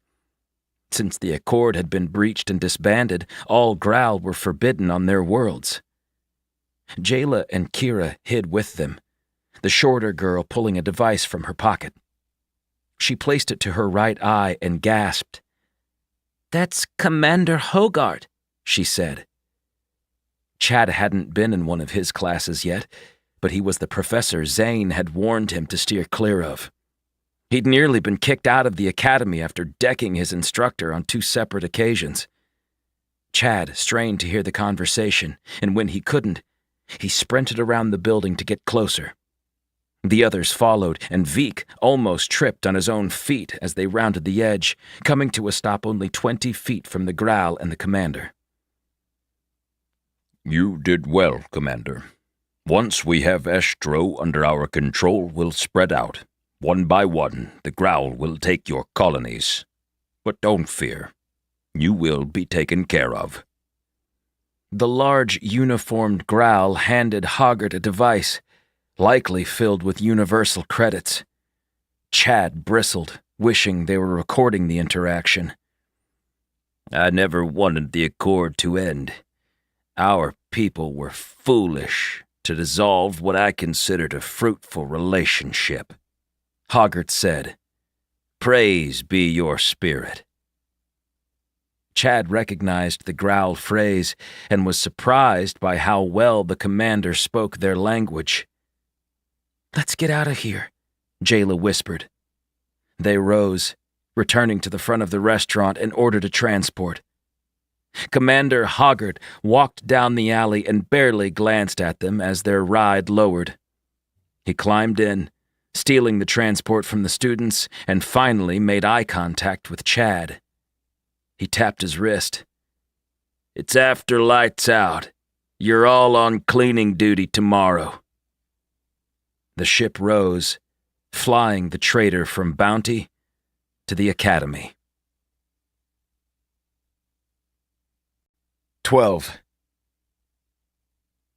Finding where Alistair Chester had lived proved to be more difficult than Zane had expected, but after searching through years of database files, they had 4 options. Alistair only grew to fame once Chester's Choice was released. Since then, he'd moved on to a new level of recognition. Chester's Choice was the first book to use 3D projections in congruence with the text. He'd also demanded that a physical version of the book be printed, and it had turned out to be successful in all versions. Zane remembered the handful of paperbacks in his old room. They were an oddity in modern culture, with everything being digitized for hundreds of years. The notion of paper was alien to most, until Alistair had changed the way people thought of reading. In the early years, he'd struggled to pay his rent on Henderson. After striking it big with that book, he bought a small house overlooking the water on Zeltrozu. That was right around the time he would have traveled to the Forever World by accident, meaning if he'd stowed Venasi anywhere, that would be it. Zane ran the calculations and scratched his head. This can't be right. Julia huffed and took a seat beside him. What's the issue? I've run the estimated time of arrival, and the Arrow's computer system is saying we'll reach Zeltrozu in 14 hours, he said. Julia rapped her knuckles on the dash, but nothing changed. Is it possible the leeches really are that talented? If they found a way to double our speed, we'll return to Maddox and borrow a few of them for research, Zane told her. I'd better check this out before we try the engines. For all we know, they broke something, and will burn up the moment I power on the thrusters. When I said I want to go down firing, this isn't what I meant, Julia smiled. I'll walk with you. They left Edward and Crystal in charge of the bridge while the Arrow moved away from Maddox at a steady pace. We saved those people from Siakam, she said. How does it feel to be a hero? We all put our pants on one leg at a time. Julia pressed the button to the engineering hatch, and Zane peered at the mess the leeches had left behind. They'll never be aware of it either. But they believed the island was haunted, so it should keep them from bothering the leeches. He grabbed a trash can and began cleaning up the debris. Julia swept with a dense push broom, and soon it was as tidy as they could make it on short notice. What if we're right? About Alistair? Yeah. If he put Venasi's memories into a duplicate, we can finally learn where they went and what happened to the Nervid, Julia said. Zane opened a panel and double-checked the primary power sources were linked properly.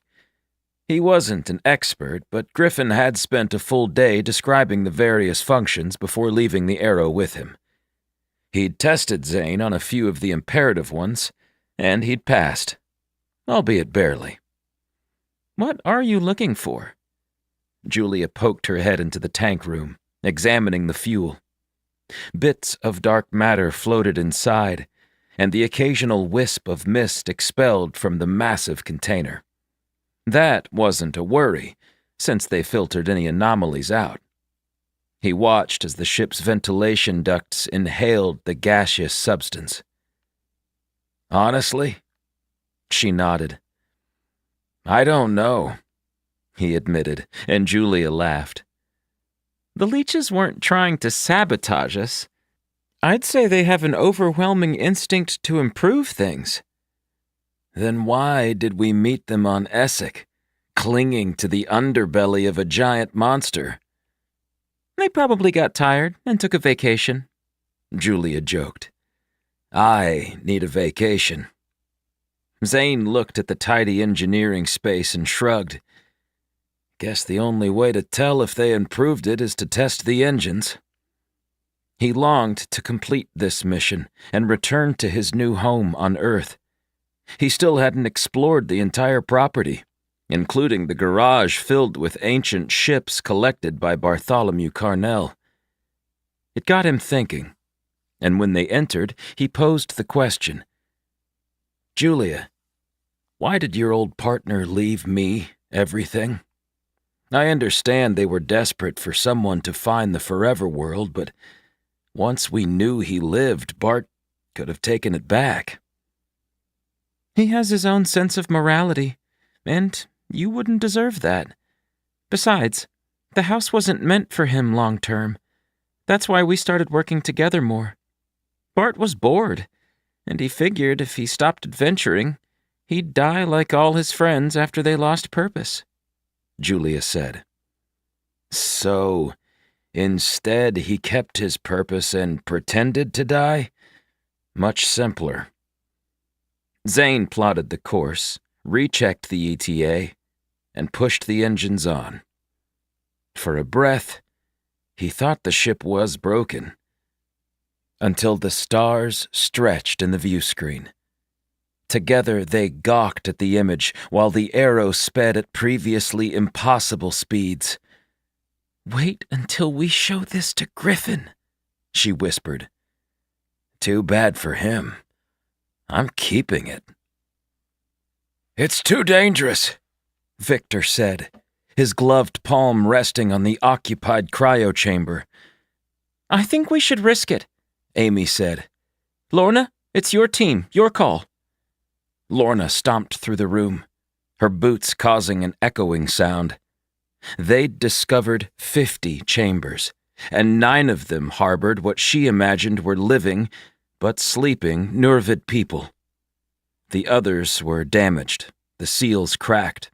A few had remains inside, and Lorna had ordered them all off limits until they were positive nothing harmful lingered within. Everyone visiting the room was now required to be wearing a spacesuit.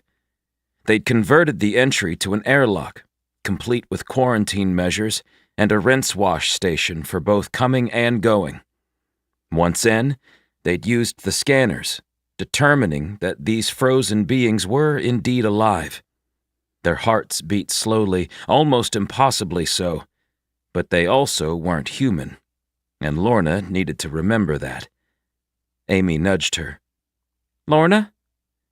We can't open these until we're sure no one will die. I've requested a specialist to join us, and he's on the way from Larkstone. He should be here shortly." "Larkstone?" Victor asked. "We're going to let a blind doctor decide whether or not to go ahead?" "First, the people of Larkstone aren't blind. They just choose to live in complete darkness. Second, you answer to me, Victor, and I'd appreciate if you kept your opinions to yourself." He looked ready to go on the defensive, then turned away, moving to the exit. "Suit yourself. I'm going for some air." Victor entered the rinse wash and was bathed in a blue antibacterial light before being sprayed. He left them alone with the 9 frozen aliens. Victor had been a kid when she'd first worked with him 30 years ago. "You shouldn't be so tough on him," Amy said. "I agree. Lorna sat on a folding chair and studied the woman behind the porthole on the cryo chamber. Her eyes were closed. 3 over was a man, and his features were nearly as fine as the female's. They're a pretty bunch, aren't they? Amy stood on her toes, her nose only separated from the same male's face by the glass barrier between them. Lorna laughed, because, coming from Amy, it was funny. She could have been a model herself. Instead, she'd chosen to do the dirty work of preparing planets for colonization. Just like in the storybook. Let me get this straight, Amy said. Alistair Chester came here randomly, through a malfunctioning walkway, and found Venasi in one of these chambers? Right. Then he opened it and freed her without harm? Amy said. Good point. Lorna pursed her lips and rose, reaching for the lever on the left side of the closest cavity. Victor will be so irritated, Amy told her. Let's do it. Lorna knew she should wait, but after hearing mixed messages from Callista, Gabrielle, and the High Counselor, she believed something was afoot. The sooner they got answers from the forever world, the better. She tried to lower the lever, but it was stuck. Do you mind? Amy assisted her, coming to grip the metal rod. Together, they budged it an inch, then 2, and finally, it dropped with a resounding thud. Lorna hadn't noticed the tubes filled with a black substance until they drained. The pipes below their feet gurgled as the chamber thawed. The male within stayed unconscious, as far as her untrained eyes could tell. The rinse wash turned on across the room, drawing Lorna's and Amy's gazes. Her counterpart flushed red, like they'd been caught doing something wrong.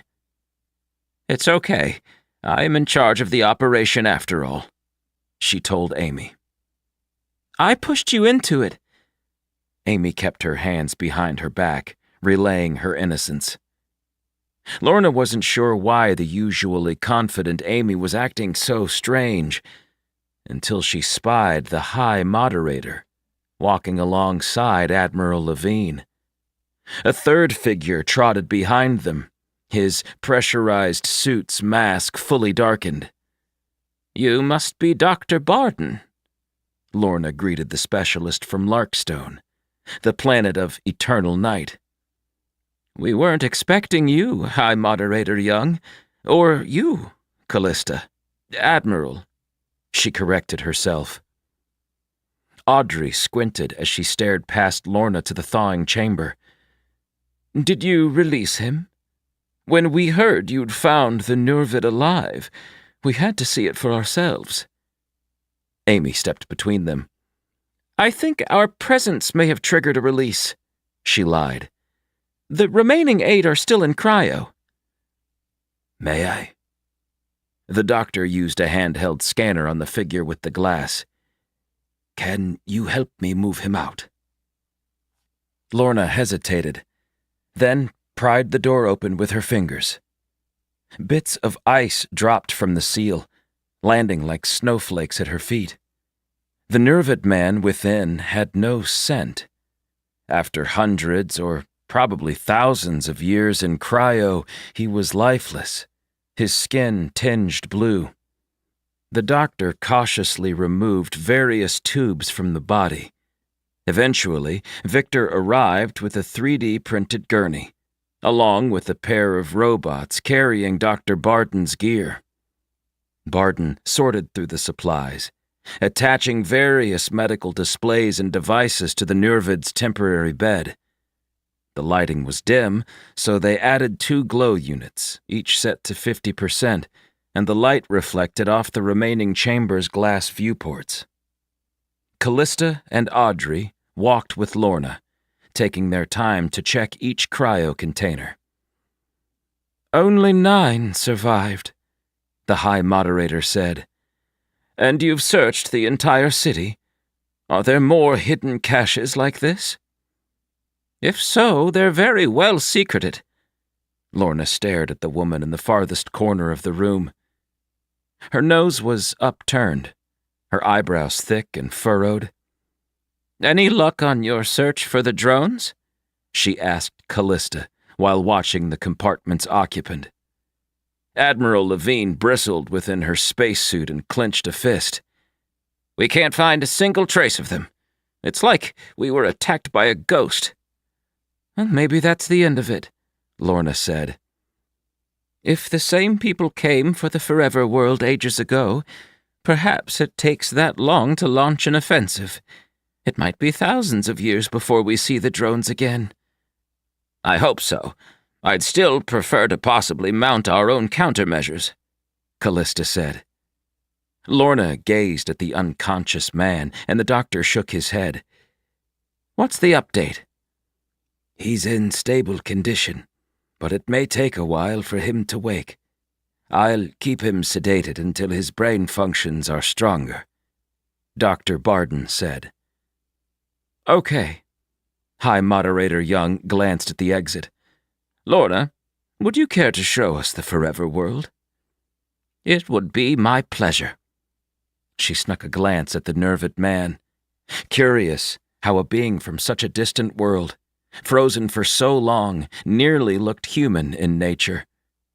Lorna couldn't wait for him to stir, so they could finally learn the history of this magnificent planet. Carl had initially expected their trek through Growl space to be a well-defended excursion. Instead, Hollis had opted to travel alone in a single freighter.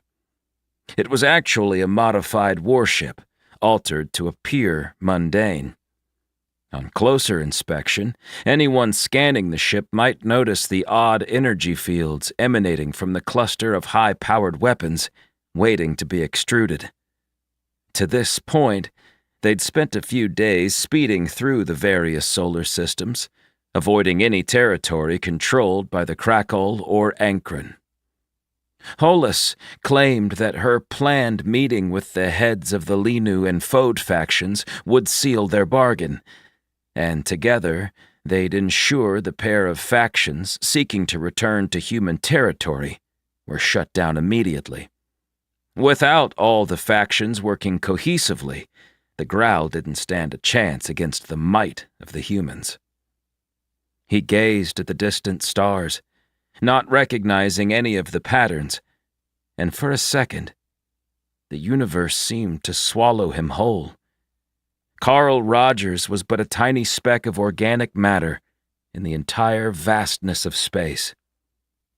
It made him think about his children, and even his ex-wife, who were so far away. If Carl died out here, would they ever learn what transpired?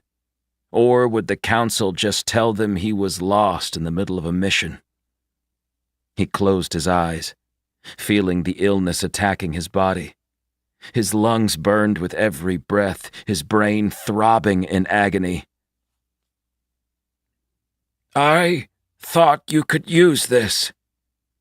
Hollis had her medic uniform back on, and it comforted Carl to see her like that. He stared at the drink she offered. "What is it?" "I'm sorry," she said. "For?" Carl had a laundry list of things the Growl should be apologetic about, but didn't tell her. "Everything. Ayan and Hookah weren't the best representation of our kind," she said. Hollis came to stand with him at the port. She was twice his size, her shoulders wide, her head massive, yet somehow feminine. Carl was used to seeing Growl in their old moderator tower, but he'd never felt at ease being this close until now. Carl accepted the drink when she thrust it out again, spilling a single drop onto the black deck. "And this?" He took an inhale, and it made his nostrils tingle. "That's the cure." Carl almost dropped it and slid a second hand below the glass. "This will heal me?" Yes. He looked dubious and lifted an eyebrow. Why are you giving it to me? I thought we had to... We're not only about getting what we desire for your people. That was Aen's way, not mine. The factions have always been at each other's throats, and war unified us for a time. The Growl were never stronger than when we fought you. Carl could understand that. A common enemy. In a sense. Hollis tapped the glass. Drink it. He didn't have many options. Even if this was poisoned, it would be a faster death than the one slowly destroying him from within. Besides, if the Growl leader wanted him dead, there were simpler ways, like choking him with those massive hands. Carl did as she ordered, and drank every drop. It was viscous, almost chocolate in flavor, but it held the always detectable notes of medicine. He licked his lips and set the empty glass aside. I don't feel different. You will. Thank you, he said. You are resilient, Carl Rogers, and I respect how honorable you are, invading our territory to find your friend. Why didn't you just transport Liam home in a programmed shuttle instead of letting him loose? The question had been nagging at his mind. Hollis turned slightly. Because I knew they'd send someone for him, and I needed a human to aid my cause. Carl gritted his teeth and found the sensation wasn't as painful as usual. Had the concoction worked, or was it a placebo? Did you expect it to be me? Honestly? She laughed, which was an odd sound coming from a Growl voice box. I suspected Callista would demand to find Liam. Would that have been better? Perhaps. She was responsible for killing the Medoc faction's previous 2 leaders. So, for me to show the others I was willing to team with the human hero might have held sway. Hollis said. Hopefully the half-dead leader of Scorpius will do the trick, he joked. I know a lot about you, Carl. How? Elian was my sister. This surprised Carl, and judging by Hollis's expression, it was obvious she could tell. Moderator Elian had been the highest-ranking Growl in the new post-Accord organization, with her pulling most of the strings, despite Audrey's title as the High Moderator. Then I'm sorry for your loss, he said. She died, saving Audrey's life. Hollis lowered her chin. I was there. Carl took a deep breath and found the pain had lessened. Either she'd been true to her word, or he'd just ingested something far more helpful than the metasticks he'd been jabbing himself with. Carl, you will live, I promise. You can't promise that, he said. No, but you won't die from the ailment, Hollis told him. When do we arrive at our meeting? Tomorrow. Then I'd better get some sleep, Carl said. Hollis left without another word. He remained on the deck, watching the stars, but after their conversation, and her assurance that Carl would live to see another day, he no longer felt so infinitesimal in the grand scheme of the universe. No, Carl Rogers could do important things, like preventing another invasion. Liam would have to wait. I'm sorry, old friend, he whispered, as he continued to reflect on the galaxy beyond. 13. Zane hadn't visited Zeltrozu before. During his tenure with Scorpius, he and Jaz Badul had patrolled the region, monitoring demilitarized space just a short half-light year away from their current destination. The modified Arrow was incredible, moving through space effortlessly, like a warm knife into a block of butter. He kept Edward on a constant watch of their systems, worried that one adjustment would afflict another. But in the 14 hours since departing Madax, the Arrow showed no signs of failures. "Those leeches knew what they were doing," Julia said. They'd both been deep in thought, sitting in silence for the last hour, and Zane drank some water before speaking. We should have kept Stanley. "We could always go back," she suggested. Zane slowed as they neared Zeltrozu. An old model station orbited the world, which was one of the original 10 colonies.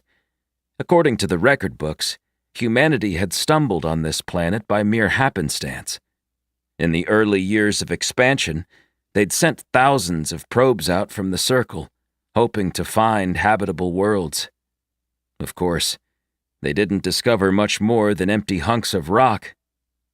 Out of all those probes' detections, Zeltrozu was the only planet they eventually occupied. It was named after the creator of the technology used to locate it.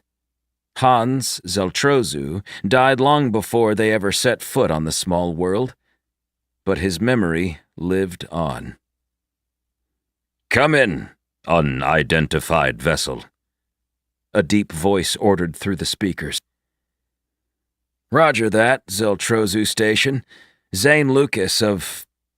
He glanced at Julia. Star Seeker. We're representing the Council. "Star Seeker?" Julia mouthed with a smile, and he shrugged. I was on the spot. He unmuted the call. Requesting permission to land. Council? Have you been frozen in cryo? The moderators run the show now, the man said. Zane and Julia shared a look. Why don't they know about the changes? He asked. "It's a distant colony. They must have disconnected from the council feeds and network," Julia said. Can they do that? "Apparently." Julia tapped the button. "Hello, Zeltrozu Station. May we dock? There's something you should hear face to face." He returned after a brief pause. Starseeker, please proceed to docking bay 7. It sounds kind of... lame? Julia finished. 10 minutes later, Zane and Julia waited in the bay as the doors opened. A man and woman entered, wearing old military uniforms. They both carried guns, but kept them in holsters on their thighs. The man was big, but the woman was taller. I'm Elber, and this is Anbel. Would you tell us what in the stars you meant by the council sending you? The man asked. Julia gestured at the exit. Is there somewhere we can speak? Follow us. Anbel took the lead, ushering them into various tubes and tunnels until they reached the center of the ancient space station. Zane had never seen something so archaic, but had done walkthroughs of similar models on the reality visors during his stay at the academy. When the hatch sealed closed, Anbel tapped her foot impatiently. Is this private enough for you? The room was circular, with benches built into the bulkheads. Everything had once been white, but time had faded it into a cream color. They sat at a round table, and Julia motioned for Zane to speak. You don't use the network? It's been years since we connected to it. Once we signed the accord, Zeltrozu opted out, not agreeing with our leader's decision-making. No one seemed to notice, Anbel said. That's incredible, Julia murmured. You just abandoned the network and they didn't stop you? Not so much as a cursory message or visit, Elber told them. That's when we realized the remote colonies really don't matter. Zane had seen ample proof of that over the last few months. 10 was basically abandoned, with the Chaucy military base emptied. No one paid Earth any mind, and Maddox's population was almost non-existent. Garth had also mentioned that the moderators rarely bothered him or the people at the Circle. It was as though the principal colonies were all that counted. Okay, we have something important to say. Zane prepared himself and let it out. The Growl are gone. Gone? Enbill croaked. They left? We had a showdown at Draken and the accord is over, Julia said. Does this mean... Elber looked at the woman beside him. We can return to Draken if we choose? Zane smiled at their growing realization. Sure, I guess. Thank the stars, Anvil said. I've been here for 30 years. I arrived on a tour of the outer reaches, and then the damned Growl attacked near Folus. We were grounded, and I never went home. What about you? Zane asked Elber. I grew up in Yesley, here on Zeltrozu. He took Anbel's hand, losing his hard edge. We met during the war and raised a family. Anbel wouldn't stop talking about the wonders of our capital. They spoke about it for a while, and Zane didn't want to interrupt. Eventually, they focused on him and Julia. Why are you here? Did you come to tell us about the changes with the council? Not precisely. We need to visit Alistair Chester's home, Zane said. The museum? Anbel inquired. Why? It's been closed for years. Julia leaned forward. They made a museum of his house? That's right. About 150 years ago. Once all the locals visited it, the numbers dropped drastically, since we get next to zero outside tourism. Then, when the Outer Reaches programs ended with the colony wars, it sat empty. Someone closed the doors and locked it up. No one's been inside Alistair's house for 30 years, Elber said. Can you direct me to it? Zane asked. Elber reached for his EPA, and a moment later Zane's tablet beeped with the location. Thanks. Not a problem. We appreciate you giving us the news. Any chance Zeltrozu is in the running for a walkway? Anbel rose, moving to the exit. I doubt it, Zane said. In 20 minutes, the Arrow was detached from the docking bay, and Zane lowered their vessel toward the planet below. With a destination programmed in, he let the automatic piloting software take control. How could they be off-grid for the entire duration of the moderator's power? Julia was as perplexed as Zane. Goes to show you what can transpire under the government's noses. Now I'm beginning to understand how an entire planet could remain invisible for this long. Zane glanced at the pair of robots standing on the bridge. Edward, did Bart ever talk about Alistair? Rarely. He'd been informed that Griffin's grandfather wrote the book, but he didn't know that Alistair had actually traveled there through a walkway. Bart did extensive research on all the author's works, but his efforts were fruitless. Edward said. Where is Bart? Julia asked Edward. I can't be certain. Edward, Zane said. You work for me now, right? Yes, I am to cater to your needs, sir. But you still have contact with Bart? The robot's smooth face flashed yellow momentarily. I know you're conflicted. But we have to find him, Edward. Zane studied the robot's mannerisms and wondered if he was hiding something. Julia walked across the bridge and faced Edward. "Where's Bart? I'm worried about him. He's pulled a lot of stunts lately, but this feels different." "Bart's on Estro," Edward conceded. With a quick search, Zane found the planet on the radar map. That's more remote than this place. Estro, the 40th colony, was occupied 111 years ago, structured by the terraformers to be designed as a food production planet, whose primary focus was feeding the masses. Estro has 10 times more farmland than any other colony, and provides the principal colonies with 60% of their wheat and corn, among a variety of other vegetables and crops," Crystal said without prompting. "Why is he there?" Zane asked. "I do not know. My connection is broken.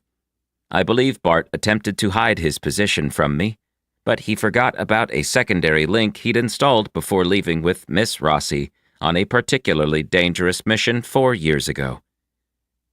"I remember that." Julia wiped her brow. "We nearly didn't make it home." Zane wanted to hear the details, but had other things on his mind. "Estro is where Griffin is, too?" "I cannot answer that. I do not have a tie to the owner of Unity," Edward said. "Carl, too." Julia sighed and plopped into the seat beside Zane's. "Why leave us out?" Zane watched as the landscape grew to fill the view screen. He noticed a city's lights as they descended to the surface at nighttime. This was all a mistake. We should return to Draken. Who cares about the invisible colony? "We're already here. Let's investigate Alistair's house, and if we come out empty, we confront the High Moderator and demand to know what's happening on Estro," Julia said. "Deal." Zane took over the controls, flipping the autopilot off, and descended to the outskirts of the city. Alistair had bought this property after his initial success, and it lived up to Zane's expectations. It was a mansion, though not as large as Zane's own in Minnesota. Thinking about his estate reminded him of the personal walkway hiding in the attic, and the warehouse district of supplies it led to. Proximity lights turned on with the arrow's movement as he landed within the stone fence between a pond and the home. "Dexter, care to join us?" Zane touched his tablet, and the duplicate shone onto the bridge, shimmering in gray. He'd stayed powered down for the duration of the flight, claiming the need for personal time, whatever that meant. "Are we there?" Dexter's holograph spun around, then stopped as he viewed the scene outside the arrow. "Yep." Zane stretched and motioned to the robots. "Which one of you wants to come with us?" "I'll go," Edward answered before Crystal could comment.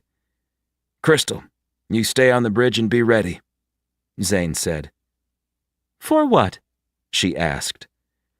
"Maybe there's a trap here, or we're about to be attacked from orbit." Zane walked to the exit.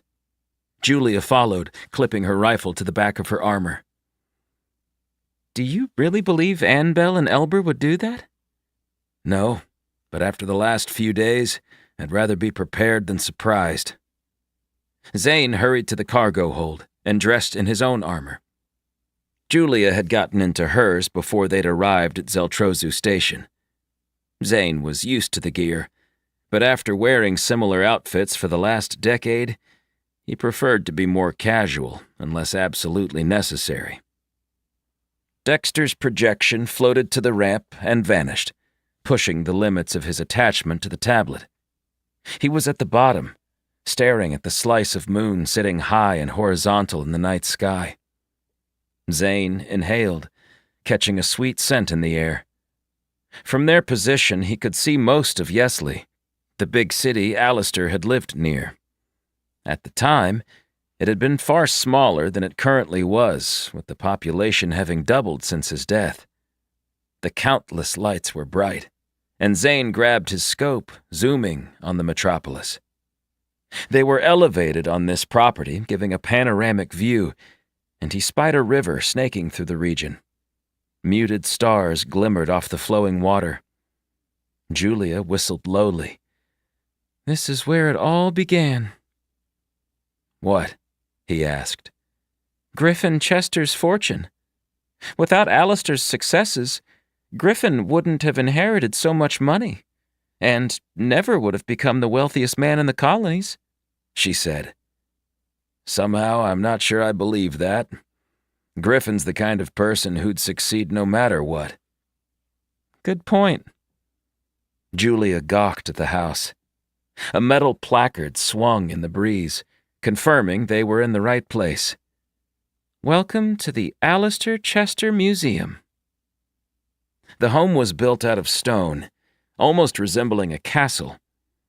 This is the same as the prince's in Chester's Choice, isn't it? Zane laughed, recalling the palace from the other children's story. It appears to be, Edward confirmed. Let's hope it doesn't have those traps from his book. Julia went ahead, jogging up the stairs to the huge entrance doors. Zane thought they might be the only thing made of wood on the exterior.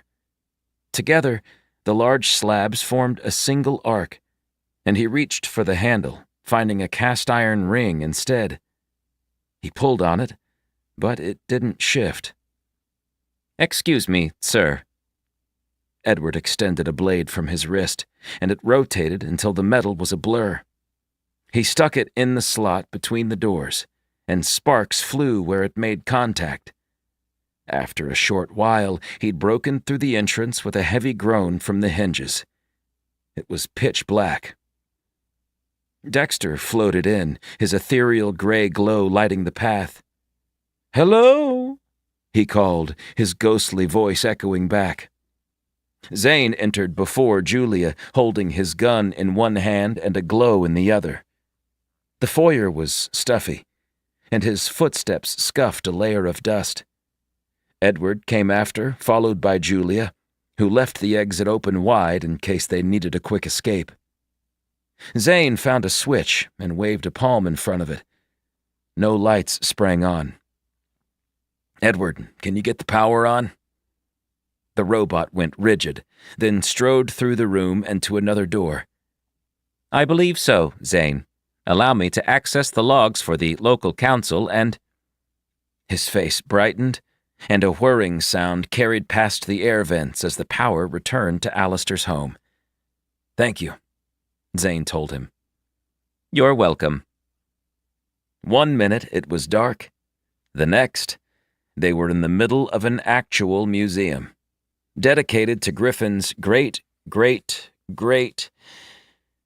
Zane couldn't remember how many greats it was, but a few, at least, grandfather.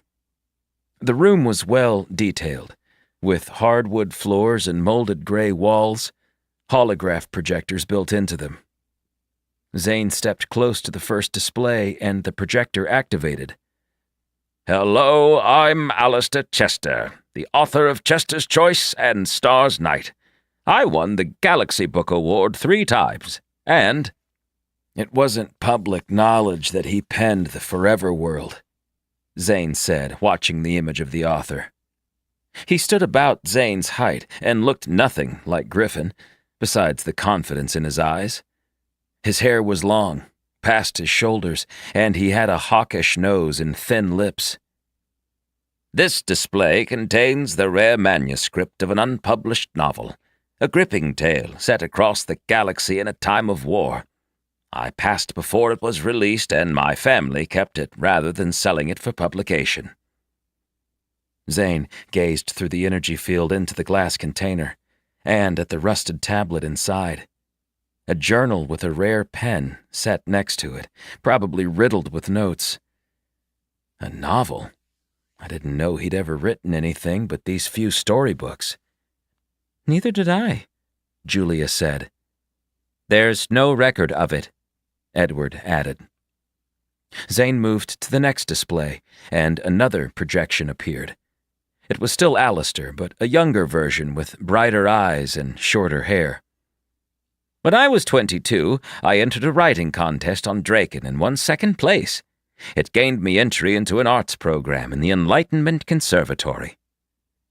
"There's that name again," Zane said. "Dexter, what was it?" The previous High Counselor floated over. "It was a place for our brightest minds to attend, from authors to painters to philosophers, to potential council leaders such as myself." "Why haven't we heard of it?" Zane asked. "Edward, is there any hint of such a collective on the feeds, or in the network?" "Nothing at all, sir," Edward informed him. "I cannot say what happened to the conservatory. It's lost to me." "If it's hidden from Dexter's memory, someone wanted it to stay that way," Julia said.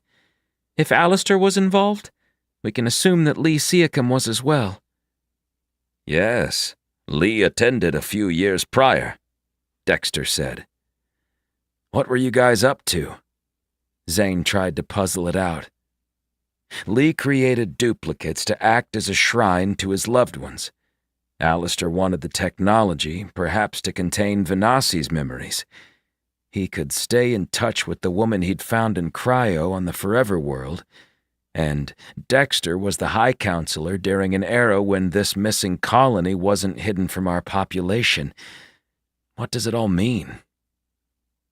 "I wish I could help you, but the memories are gone," Dexter said. Zane had been hoping to find the missing dupe drives, but so far they'd come up empty. The museum was just a rural homage to the author of the Forever World. They investigated the next 3 displays, listening to the projection tell them short, useless tidbits. "It's pointless. We should—" When Zane checked, Julia was nowhere in sight. "Julia, why are you always disappearing?" He raced to the hall and saw a door open, leading to the 2nd floor. Zane hurried up, almost tripping on the top step when the lights flickered. "Up here!" Julia called, and Zane followed the sound of her voice to the attic. He brushed aside the stringy webs from his face and gaped at what she'd uncovered. A round picture hung on the wall, and when Julia touched it, the image faded, being replaced with yet another personal walkway. "I guess we know where Alistair kept his secret stash," Zane said, staring at the portal's blinking keypad. 14. "And that ends your lesson on gravitational anomalies," Professor Carlson said. "Don't forget to transmit your assignments on thrust, pull, and suborbital flights by tomorrow evening."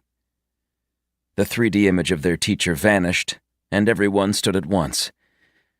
"That was the most boring 2 hours of my life," Kira said. "Same here." Chad stowed his tablet into his bag and slung it over a shoulder. "Want to get something to eat?" "You and me?" "Sure, why not?" Kira shrugged. "I don't know, it's just usually the 3 of us, that's all." "Veek's busy with his exam." "I know. I hope he passes," Kira mumbled. "I didn't expect them to give us so much work. They're cramming in more information than anyone can remember." "They want the best of the best." Kira strode to the hallway where dozens of other students walked in disarray, trying to decide where to go after a long day of classes. "I, for one, won't accept anything but a top posting." "Me too," Chad said. "But it's not like we have a war to join." "Not yet." "You don't think—" Kira's lips were close to his ears. "The Growl said they're going to take our colonies. War is coming." Chad and the others had kept it to themselves, but he hated doing so. "Have you seen Jayla lately?" "Not since that night," Kira admitted. Chad had a bad feeling about the entire situation. "Come on." "Where are we going?" "We need to tell someone." "Hoggart's a fixture around this place. What if we were wrong about what we heard? He was talking to Growl and Bounty. They were all ordered to leave. What legal reason could he possibly have to communicate with them? Besides, we both know what they said. Chad led her through the halls and toward the building the instructors resided in. Some had homes in town, but Raiden Colt lived on-site at the academy. Luckily for them, Commander Hoggart didn't, so Chad wasn't worried about bumping into him at the apartment building. He got to the front doors and a robot greeted them. "Hello." "We have to see Raiden Colt," he said. "Mr. Colt isn't here," the robot spoke in a monotone voice. "Can you tell us where he is?" Kira asked nicely. The doorbot seemed to consider, then nodded once. "Mr. Colt is on the training grounds." "Thanks," Chad said, and they backed away. Chad noticed Hoggart walking with a few students trailing him, making notes on their EPAs as he spoke loudly. "The rules have changed over the years, but never forget that we must first defend the honor of our ancestors, just as we must protect the future of our unborn children." "What a blowhard," Kira muttered when they'd passed. "This guy doesn't care about anything but being paid." "Let's save it for Raiden." Chad hurried to the gymnasium and thought it was empty until he spied the large figure. Colt clutched a simulator gun, the automatic rifle version, and looked deeply intimidating as he moved through the training sim. The barren indoor gym suddenly became the jungles of Koresh, the projections filling the room from floor to ceiling with swaying trees, thick vines, and swampy ground. Kira started forward, but Chad stopped her. "Let him practice." Colt was a legend from the Colony Wars, and also a well-tempered teacher behind the desk. Now, he could see the dueling versions of the same man as they merged in the field.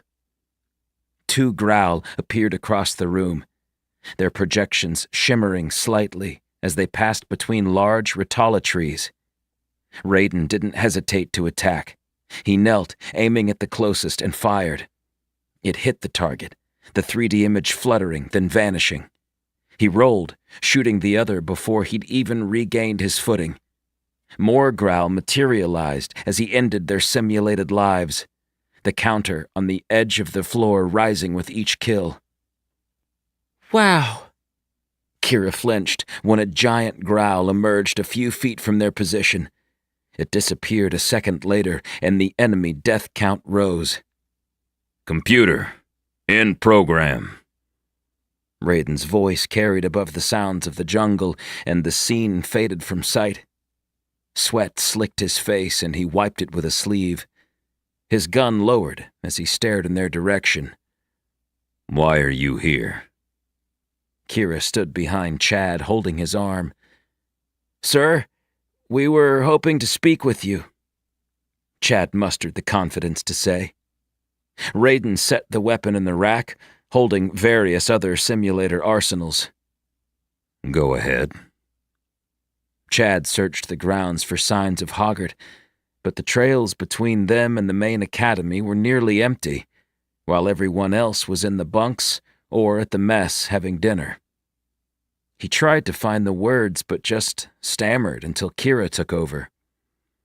"We saw Hoggart meeting with some Growl in Bounty the other day," she blurted. If Raiden was shocked, he hid it well. "Commander Hoggart." "Yes." "Meeting Growl?" "Yes," Kira answered again. "In Bounty," Raiden Colt said, stepping toward them. "That's what I said, sir," Kira yelled. Raiden gazed around, then waved them into the gym.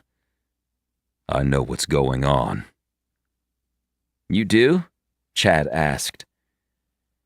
"I'm aware Hoggart isn't anyone's favorite instructor, but he's been here since the beginning of the Accord, and..." That's just it, Chad said. He has had an agenda. They mentioned assaulting human colonies. What was it called? Estro, Kira replied. Raiden sat on a bench and cracked his knuckles. Are you serious? I promise we aren't making any of this up. Chad took a seat across from his large teacher. They told Hoggart they were going to attack Estro and continue spreading through our colonies. Don't forget about the device, Kira reminded him.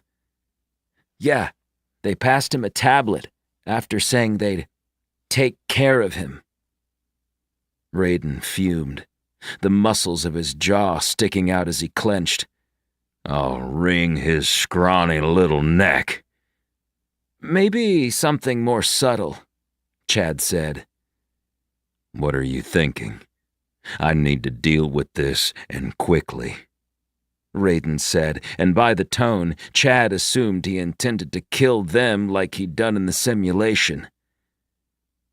Do you have his address? In Bounty? Raiden nodded. I can get it. We saw Hoggart with students, so he's not home yet. Let's go and... Kira stopped when Raiden rose, wiping his face with a towel. You want to break into his house? Raiden gave her a grin. All right. I'd contact the military, but since the changeover from Scorpius to HMUF, there's been a command delay.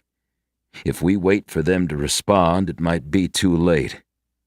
You two are coming with me, but you'd better not breathe a word of this to anyone. We won't. Chad put a palm to his chest, making a solemn vow. Meet me at the transports in 5. Raiden jogged off, leaving Kira and Chad in the gym. Kira beamed. He's actually listening to us. Chad had a sinking feeling, and suddenly wished they'd stayed silent. What if Hoggart caught them? Or... He pictured Raiden turning on them and laughing as they locked the young students in a cell. Commander Hoggart, please report to the mess for supervision duty. Repeat, Commander Hoggart to the mess for supervision duty, a voice said through the Academy sound system. Nice work, Mr. Colt, Chad whispered. Come on, Kira. Let's go to the ships. Raiden was in casual clothing when he arrived. His wet hair slicked back into a ponytail. He carried a satchel, and when he set it in the nearest transport, Chad spied handguns and what he thought were electro-grenades in the bag. Raiden sealed it when they lifted off the ground and headed for the city, a short distance away. The keypad buzzed and turned red when they entered the same password used in the personal walkway sitting in Zane's attic on Earth. The number 2 appeared. Then it reset. I guess they aren't all linked to the same code, he said. 2 chances or to lock us out. Julia paced through the room, the wooden floors creaking under her steps. Bart had a clue. Zane began scouring the upper level, upending anything that might contain the answer. There wasn't a lot to go from, just a handful of boxes with disposable digital pamphlets advertising the museum. It only took 10 minutes for them to realize the clue wasn't near the walkway. A password, hey? Dexter gazed at the circular keypad. I remember these from the Enlightenment Conservatory. He brushed his fingers over it, but they sank into the projection. You do? Zane pressed. Tell me you know what 4 digits to use. Certainly not. Only the brightest members were granted their very own paths. I, while esteemed among a small group, wasn't the top of my class or worthy of such a gift, the 3D image said. He was melancholic, as if recalling a grueling experience. Lee Seacombe tried so hard to gain his own, but he never received it either. But Alistair did, Julia said. And so did Bartholomew Carnell. Zane considered this. The conservatory must still exist, or at least some version. He didn't tell me about it, Julia huffed. Maybe I wanted to go to this stuffy school with the other rich kids. Who else has them? Zane pondered. Griffin? Audrey? It is my understanding that only one student every decade is gifted a path. And that wasn't a sure thing. Even with a path up for grabs, the conservators gave them out 50% of the time. Whatever the case, how do we get the password? If Alistair had a personal walkway, or path, as you called it, he would have hidden the dupe drives or Venassi's duplicate on the other side. I'm not leaving without entering that portal and figuring out where it leads, Zane said. Edward lingered at the top of the stairs. Zane, I believe I know how to find the answer.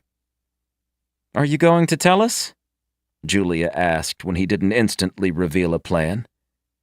Alistair's synthetic videos each have numbers in them, Edward said. Zane beat Julia to the steps and raced down, eager to hear the recordings. They watched through the batch, starting with the first and ending with the fourth display. Zane kept tabs of the numbers and read them off in order. He won 3 book awards.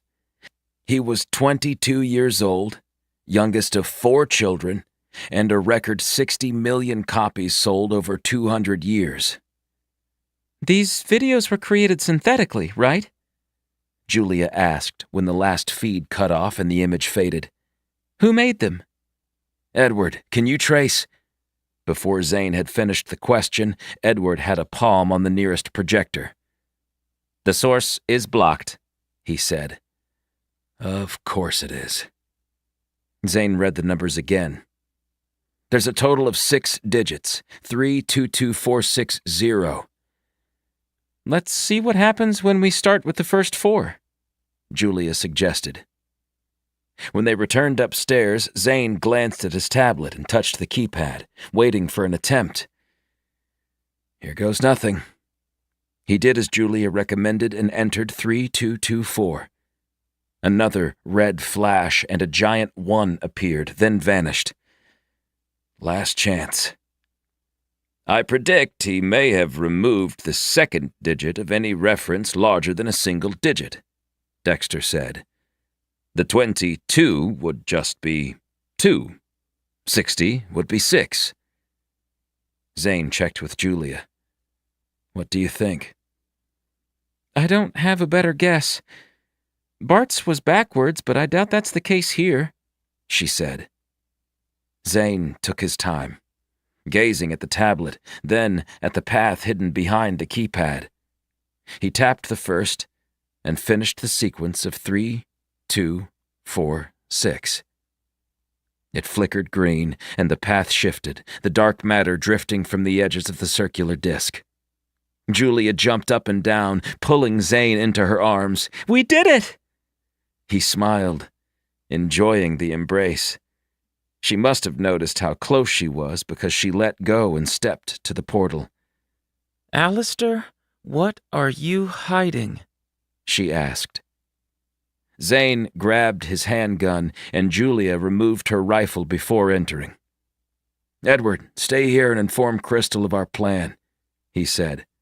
And before Julia could beat him to the punch, he stepped into the glimmering portal and away from Alistair Chester's house on Zeltrozu. After using Bart's path to find the warehouse district on a distant planet, Zane wasn't sure what to expect. He activated the glow and clamped it to his shoulder, changing the function to a focused beam. Julia did the same and slowly walked from the shimmering surface of the path into the mind of a madman. Junk sat in heaping piles, with 100 screens of various sizes mounted on the damp wall. Water dripped from everywhere, and each step gave off a sickening, squelching sound. Zane shivered, and adjusted the temperature of his suit to accommodate. Julia's breath misted out and she met his gaze. What is this? The room was gigantic, a domed ceiling smudged with grime so Zane couldn't see through the glass. Nearly every inch of the place was filled with crates, soggy cardboard, and damaged electronics. I've seen the type, Julia said. People who can't bear to dispose of anything. Alistair was a hoarder? Zane picked up a box and the bottom fell out, dropping plastic cylinders. They bounced to the floor, and he left them. How do we find what we need? Julia removed her EPA and used the radar feature. Where are we? Zane squinted at the image, trying to decipher their location. I don't know, she said. Julia tapped the device, but the screen remained blank. It's not showing up. Have you ever seen that before? Never. Julia closed the program and reactivated it with the same result. It's being blocked. Do you think? Zane strode past the piles of junk, searching for an exit. They found a circular hatch a few minutes later, and he tried to discern how to operate the strange, X-shaped handle. Maybe if I spin it. He grunted, and it gave way, turning slightly. Then, after a single rotation, it spun freely. The door seal cracked and released while the hatch opened. Is this it? Julia checked the air quality, and when it displayed a green light, she wandered from the filthy dome and on to the grassy vegetation beyond. Zane smiled and gazed at the horizon, finding structures a few kilometers lower. The view was filled with mountain peaks, and within the valley below, he noticed sphere-shaped buildings on long, stilted legs. We found it, Julia. Welcome to the invisible colony, Zane said. 15. After 2 more jobs running weapons between struggling planets, Liam was realizing the truth behind the growl. They were a desperate bunch, with little in the way of a communal governance. The factions were constantly at each other's throats, with alliances that might last for an hour or stick for a decade. But it was obvious they'd switch teams on a whim. People like Olag and his crew straddled the line, feigning allegiances where required. Another thing he'd been told had resonated with him. Ayan and Hooka had done something strange during the colony wars. They'd ordered each warship to be led by different factions than the rest of the fleet. Liam finally understood why the Growl were so quick to sacrifice their people in every single skirmish he'd fought in. The commanding warship didn't care if the other factions died. It was sickening. "What's going on?" Liam asked when he saw the giant fleet on screen. Olag barely acknowledged him. "Send our parlay and inform Korb we're here on business." "Korb? You know he's trying to rally the troops." Liam couldn't keep the distaste from his words. "Yes, Lucas. I have dealt with Korb on numerous occasions. We're trading with him now." Liam swallowed and shrank into his seat. "Why? What are you getting in return?" "Money. What do you think? I'm a salesperson, a trader, and a survivor. I take care of my crew, and you should remember your place," Olag said. He sensed the shift in the pirate and recognized his position with the Growl man wasn't as secure as he'd thought. Liam thought he'd be able to convince Olag to escort him through DMS and into a human colony where he'd find a way home. Now, he was certain something bad was afoot. There were hundreds of Growl vessels near this planet, and he counted 5 warships. The hulls were patched up, with distinct color sections scattered around the outsides. The fleet differed from the powerful enemy he'd faced in the field with Antares. They were desperate, and willing to do anything for a chance at improving their own position. Korb assaulted Pisha, but Hollis defended against his troops. He's regrouping, changing his plan. He believes that if he strikes Estro and gathers provisions, they'll force Hollis and the Medoc faction from the throne and replace her with the controller of the Ankron, Olag said, sounding more like the pirate he'd befriended. Orders, Olag? Yosel, the female crew member, asked. We're meeting Korb to offload the supplies. Liam's stomach churned. Where can I hide? Olag turned with care as they approached the giant fleet, slowing to move beside the best-maintained warship in the entire group. I'm sorry, Liam. Olag aimed a gun at him, and he peered to the exit, where another pirate had him in their sights. I saved your life, Liam reminded him. And that's why I kept you alive for this long. Korb put out a message a few days ago, offering an exorbitant price for your head. I have to do what's best for my crew, he said. Take 'em to the cargo hold. Liam considered fighting, but it wouldn't work. He might have stood a chance when he'd started the colony wars, but now he was old, out of the game for decades. His steps seemed to slow as they escorted him to the hold. He tried to remain calm, but dread filled his mind at each turn. He stared in the space, seeing crates of bombs and explosives, along with rustic Growl armor for foot soldiers. Liam told himself this was a good thing, that Korb might let him live long enough to behold his people one last time. Maybe, if someone saw him, they'd let his family know that he'd returned, if only for a moment. The hull shuddered as the connecting tube latched to the exit, and Liam flinched when the hatch hissed open. 4 massive, uniformed Growl entered, heavily marching into Olag's trading ship. They kept their guns raised as a 5th man arrived, his posture much different from their straight-backed positions. He was bigger, thicker in the waist, like he couldn't stop drinking those swampy fermented beverages. Korb, you're looking well, Olag said in the Growl tongue. Korb didn't break his gaze with Liam. How long have you had Liam Lucas aboard? Korb's men fired, killing all of Olag's crew within a single breath until only Olag was left standing. He paled, his skin dampening.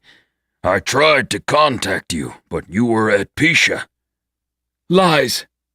Korb stalked to the pirate. He didn't have a weapon, just his clenched bare fists. I thought we were friends, Olag.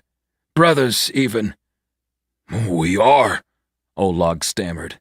Brothers. Korb nodded once, and the soldiers ended Olag's life with a quick succession of gunfire. He tumbled to the deck, his head facing Liam with dead eyes. Captain Lucas, Korb said, his accent thick. Were you aware that I petitioned to have you released a decade ago? I had no idea, Liam said, finding his voice. The cabin stank of dead pirates, and he did his best to ignore the terrible scent. Ayan was a fool. I said the accord would never last, not with it being so one-sided. I believed your kind would grow wise to it and eventually send us on our way, while the moderators worked on taking advantage of the human colonies. The Graal conditions grew worse. We lost nearly 80% of our adult population in the war. 80%, Korb repeated. How did Ayan and the Medoc faction think we could recover from the food shortages alone? Elderly and children, that's how. They were sent to work in the fields. An entire generation of Graal relegated to the workforce, rather than being educated or respected. Ayan didn't care. I'm glad your friends killed him. Liam listened, rather than talk. So, I demanded you be sent home as a gesture of goodwill, to tell the High Moderator we could be malleable. I had a plan to negotiate for food and perhaps even cohabitate on a world, trading technology outside of warships and weapons for once. But that idea was struck down. Ayan was so confident of our hold over your population that he risked our entire race's future. Then the drones arrived. Korb moved slowly, his arms dangling. We were outwitted, and your son solved the problem, saving everyone, including us. Can you imagine the odds? Liam tensed at the mention of Zane. Olag hadn't shared that bit of information. Best bet was, he didn't have the details like Korb did. Zane. That's right. That thorn in our side, Griffin Chester, helped Liam Lucas's kid save the galaxy. Korb smiled, the sight unnerving. And you want to hear the most outlandish part? What? Liam braced himself for some dour news. According to my sources, he doesn't know about your council's little deal with the Graal at the end of the war. They think I'm dead, Liam said. Don't worry. They'll learn the truth, Korb said. Will you still barter with me? The large alien grinned awkwardly. No. They'll clue in when I send your body to them on a barge with the rest of Estro's population. The time for talk is over. Korb's gaze lingered on the Graal he and his soldiers had outright murdered only minutes earlier. Take him with us, he told the men. We're heading to war. Chad had never been so terrified in his life. Even hopping into the cruiser outside Draken to help fight the drones hadn't scared him as much as sneaking into Commander Hoggart's home. Chad expected him to live in an apartment complex like the rest of the instructors, but they'd found a house instead, and not just a run-of-the-mill home with 4 square walls. It was sprawling and well-maintained, with a fountain in the yard and a fenced perimeter. Lucky for them, his energy field wasn't up. Raiden said he doubted the commander had had any issues with break-ins since he'd arrived on Belsey Prime. Until now.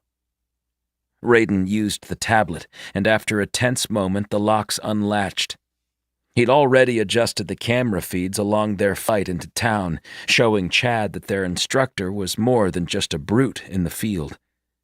He moved into the house like the trained soldier he was. Kira entered with a nervous gait, and she clung close to the larger middle-aged man. You don't buy a place this fancy on an academy salary, Raiden said. Believe me, the best I have is 2 vacations a year to Polonius 4 and a retirement fund. He picked up a trinket, and the shiny pyramid-shaped object glimmered in the light. It reminded Chad of the drifter Zane and Julia had uncovered. You saw Growl in Bounty, but something's bothering me about that. I swear they were in the alley behind the bar. we'd know if any ships were moving in and out of Belsey Prime, and we've sighted none of their craft here since the Accord was shattered," Raiden said. "If Hoggart's working with them, why not someone else smuggling the visitors out?" Chad thought this was as rational an explanation as they came. Raiden lifted his brows. "Or they never left." Chad gulped and looked around the living room. Nothing was out of place, almost as though Hoggart didn't even live here.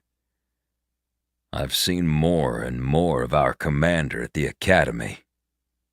Raiden ran a finger on the fireplace mantel and showed Chad the line of dust. "He's been occasionally sleeping on site." "You don't think—" Kira eyed a door that Chad suspected led to the basement. "Only one way to find out." Raiden pushed a gun into Chad's hand and passed a second to Kira, who took it after staring blankly for a few breaths. "You've both had a couple days of basic, right?" "Yes, sir," Kira said, but judging by the angle with which she held the weapon, she was more likely to shoot herself or Chad than any enemies.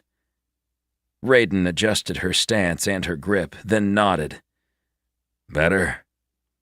Kira nodded but didn't answer. "Ready?" Raiden Colt asked.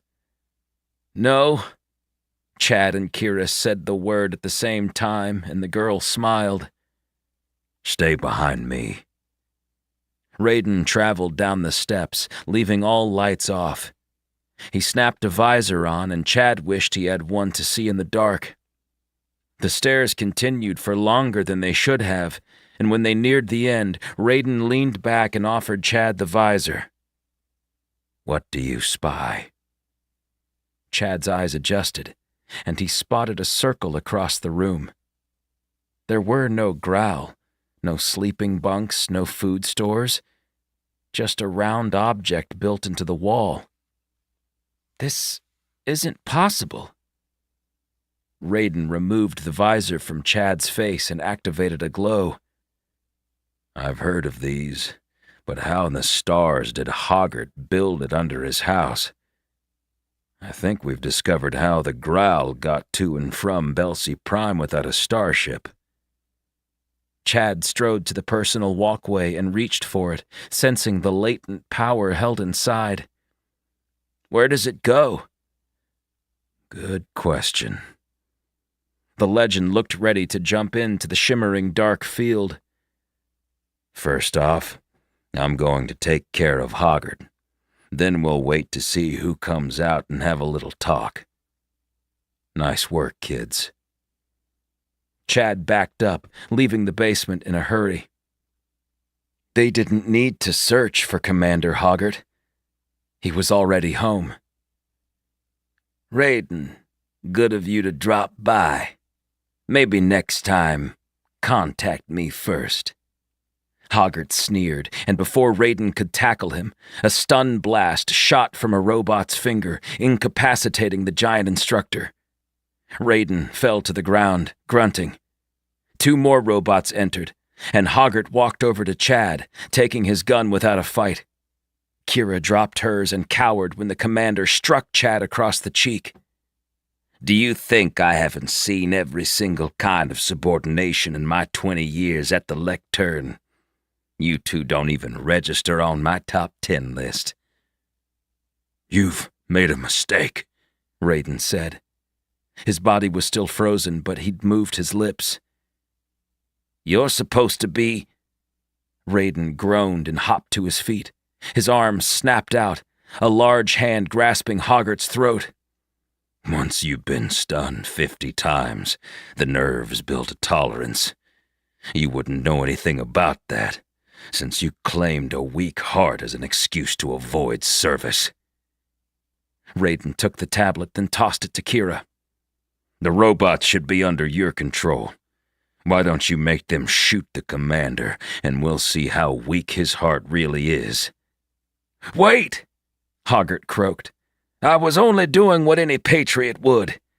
The growl created a sense of balance. Without them, we're going to expand too quickly and be dead within 100 years. Raiden must have loosened his grip because Hoggart spoke more freely. That's your excuse? You think the growl overseeing the moderators were helping us? Give me a break. No, it's true. And the payment? It would have seemed fake if I didn't accept their credits. The growl don't understand altruism. Raiden dropped Hoggart and clasped metal bindings around his wrists, shoving him to the couch. When are they returning? They aren't. Where does that portal in your basement lead? Raiden asked, crouching a few feet from the commander's position. He cowered in the seat, his knees lifted protectively. They'll kill me. Not if I do first. The barrel of his gun touched the commander's forehead. Don't make me ask again. They gave me the schematics a decade ago, and I spent years perfecting it. We only tested it after the Accord was disbanded. Getting the dark matter to fuse properly was a real challenge, and I lost all feeling in my left hand. Hoggart flexed his fingers for emphasis. Is it dangerous? Kira asked him. Probably. Can we shut it down? She continued. We don't want to, Raiden said, leveling the gun. Why? Chad asked. Where does it go? Last chance. The energy charge whined in the battery pack. It leads to a faction's leader's warship. His name's Korb, and he's a mean SOB. Commander Hoggart's lip had a sheen of sweat on it. If you use it, you'll be killed on the spot. Raiden laughed. Clearly, you haven't seen me in battle. Come on, kids. Let's figure out the next course of action. Chad couldn't believe he was being included, and a wave of nervousness washed through his veins. This is going to be incredible. Kira surprised him with her comment, but her courage strengthened his own. Totally. 16. The invisible colony, Zane said, gawking at the valley below. Edward and Crystal had joined them, but Zane had asked Dexter to remain disengaged until they found the stores with the dupe drives. Edward did a quick scan of the dome filled with junk and didn't believe any of the low-energy readouts matched the type used in the drives by Siakam. Julia Rossi could barely contain her excitement. We'll be in the history books forever. Unless the council decides to do yet another cover-up, Zane joked. I wouldn't put it past them. Okay, we're here. Now what? I thought you'd have that answer, he told Julia. We're guessing Alistair took the drives with Dexter's memories, but if he was withholding this location, we unearthed it without his help, she said. I'm going to assume the answers await us in that village. He gestured at the spherical structures, each on 3 tall, curved legs like a tripod. The world's moon came into sight, a large and ghostly white visage above the peaks. It rose slowly, while the local sun bathed the region in a cool blue haze. The air held a slight chill to it, but nothing they couldn't manage. After weeks of exploring, Zane ached to run down the cliffside and search the buildings. Neither of them spoke while they walked. Zane's mind reeled with possibilities. Why had the High Counselor opted to hide this planet from the rest of the colonies?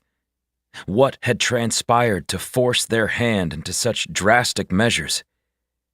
Edward, how far are they? Zane broke the silence when he didn't feel they were growing any closer to the valley floor.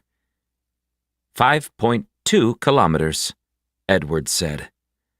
I'd have guessed half that. Zane realized the spherical structures were far bigger than he'd imagined. The slope became steeper, and it slowed their progress until each 100 meters became a trial of patience. Julia suggested they descend like there was a switchback, which added a lot of distance but simplified the journey. When they were nearly down the mountainside, Zane noticed clouds drifting to cover the sun.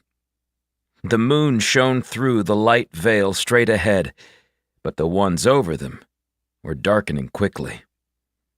"We should find shelter," Julia said. "I'm sensing a storm is coming." "I agree," Crystal added. "According to the weather patterns and all data comparison from each human colony, the likelihood of a rainstorm is 87%. Should we press on? Zane wanted to keep going until he heard the first crack of thunder. It boomed, then echoed around the range. Dangerous white flashes of lightning darted in, the now obsidian clouds, relentlessly flickering and snapping with power. Each bout shot off a new thunderstrike, and the volume grew until Zane couldn't hear his own thoughts. "Do you need any more proof of a storm?"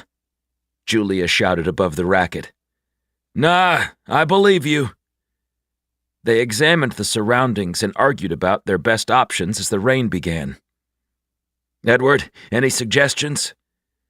"I see a cave 200 meters to the left, but it's low and susceptible to flash floods," Edward said. "Let's risk it." Zane hefted the pack on his shoulder and ran while fat drops splashed on his armored suit. Julia moved with efficiency, and he noticed how Crystal carried her bag. Why hadn't he burdened Edward with his gear? He was still getting used to the whole robot and human relationship. Julia reached the cavern's entrance a hair before him, and she rushed in, holding her rifle at ready, aiming the glow clipped to the barrel deeper into the opening. "It's clear." "What did you expect to find?" he asked, suddenly nervous. "I don't know. A space spider? Man-eating grubs? Six-legged bears?" she said glibly. Zane blinked, wondering if she was kidding or not. "If you see any of those, give a warning." The storm boomed around them, but the cavern offered a pleasant reprieve from the incessant downpour. He stayed near the entrance while rain cascaded over the slope above them to crash into the ground. Julia kneeled, touching the grass, which had already grown wet. She gazed at the waterfall, then at the buildings in the valley. "I think I understand why those are on stilts." Zane studied the stormy surroundings. "We're on a floodplain." Rain came harder, and before Julia responded, an inch of water soaked her toes. Zane shifted into practical mode and tried to problem-solve their situation. "We don't have a ship since we traveled here through Alistair's path." He risked a glance at the incline they just came from. "Edward, can we make it back up?" "It's unsafe under the current conditions." As if to emphasize his point, lightning darted around the valley. The thunder that accompanied it was even louder than earlier. "We can't stay here," Julia gestured into the cave. "We'll drown." "Think, Zane, think." He pressed his eyes shut and imagined their layout. It was possible the rain would cease, and they'd have a good laugh about the fearful few minutes. Or... He stopped before contemplating the alternative fully. When he opened them, they focused on the buildings a half-kilometer away. "There! Those tripods are high to stay above the flood zone. All we have to do is reach them, then we're safe." Julia looked ready to argue, but ended up agreeing with his plan. "Okay, I'm in." Zane clipped the glow device to a surveying drone, and the light shone in front of them, giving them some semblance of sight in the dark valley. With the heavy clouds enveloping the region, it seemed like the middle of the night.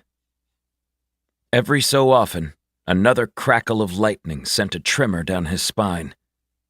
They kept their weapons gripped as they exited the temporary shelter and walked into the raging storm. Zane's steps slowed, with the water levels rising quickly. By the time they approached the first tripod, it was past his knees. His legs were tired from the effort, but Julia didn't appear fazed by the workout. The robots stared upwards, rain dripping down their smooth, faceless heads. The tops of the structures were covered in a protective barrier, made of dozens of triangles, forming a sphere. From this position, Zane couldn't tell how to get up to the sphere. "Ideas?" he asked. Edward and Crystal both circled the nearest stilt, then the next two, and returned a minute later. It was Edward that gave their analysis. "There's an entry." Julia hurried, following Crystal to the left leg, where she was shown what appeared to be an anomaly on the exterior.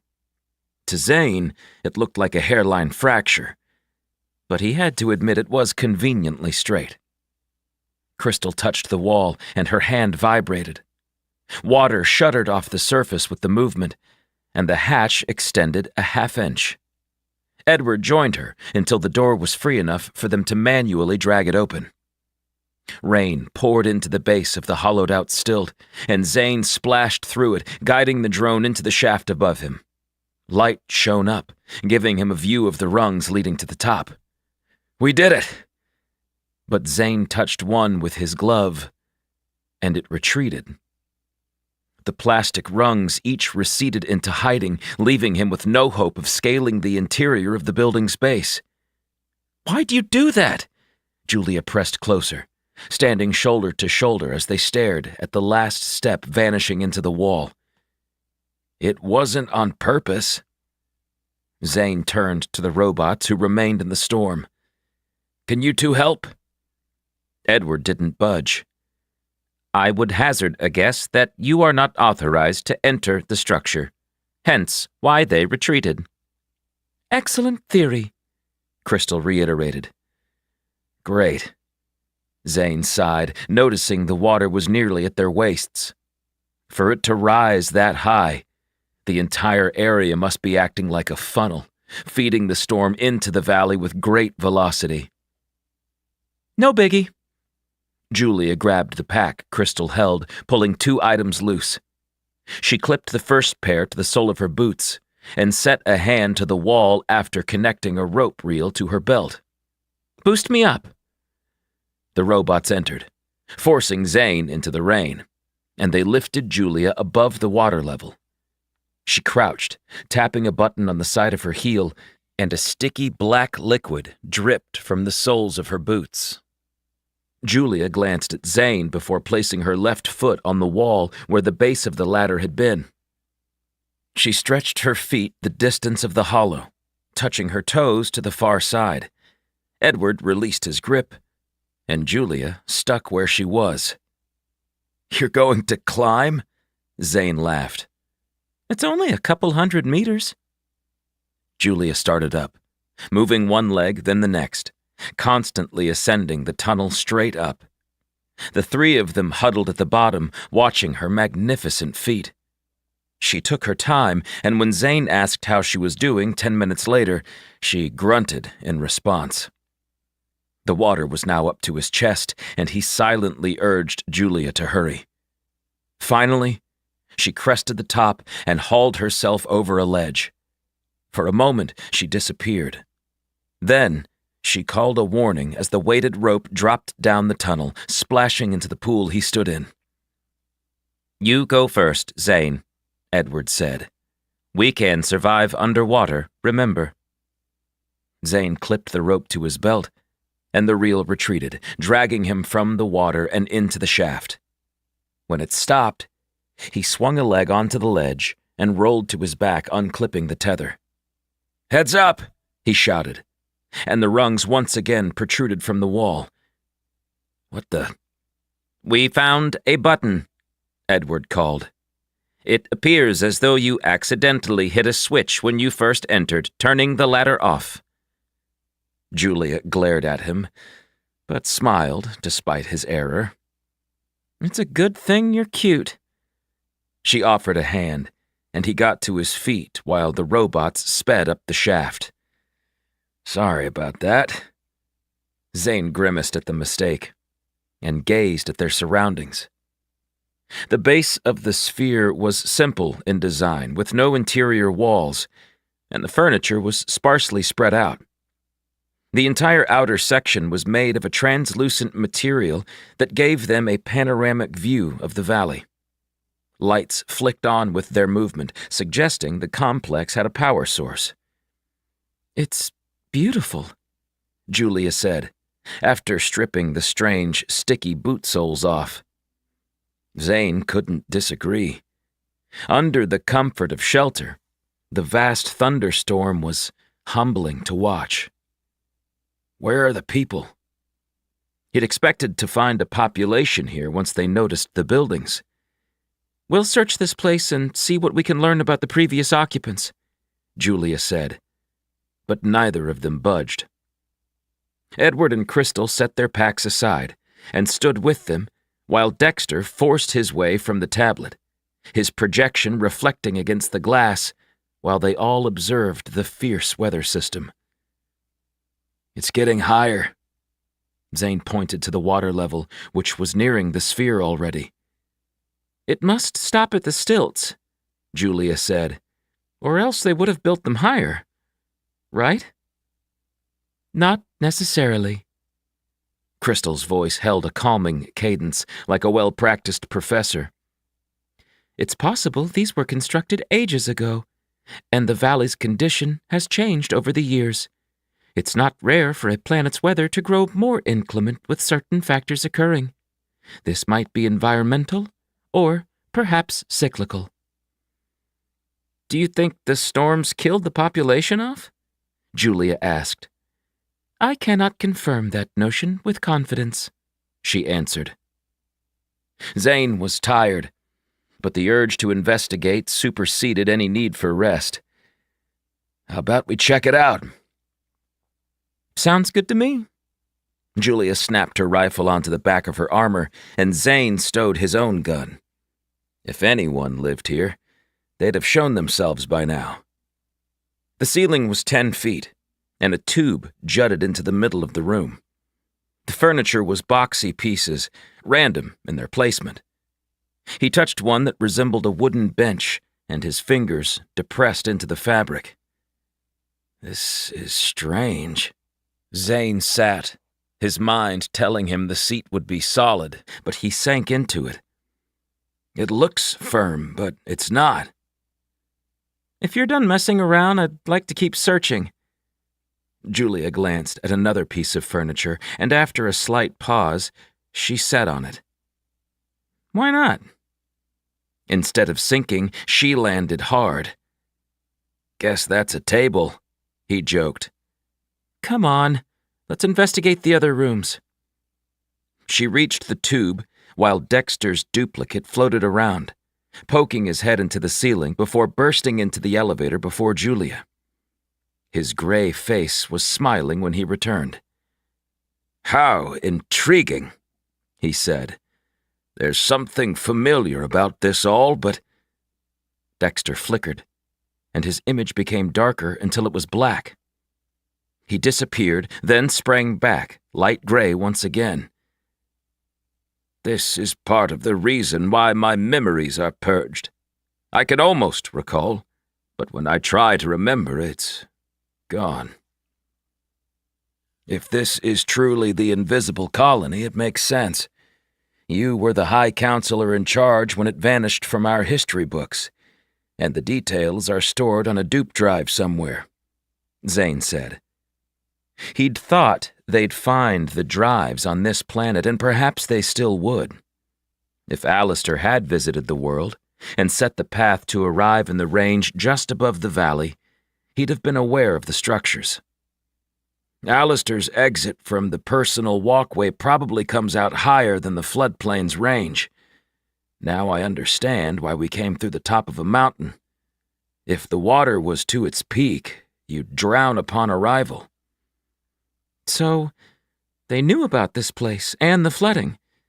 Interesting," Julia said. Anything else you can tell us, Dexter? The duplicate shuddered, and his lip twitched. No, I cannot access that time of my life.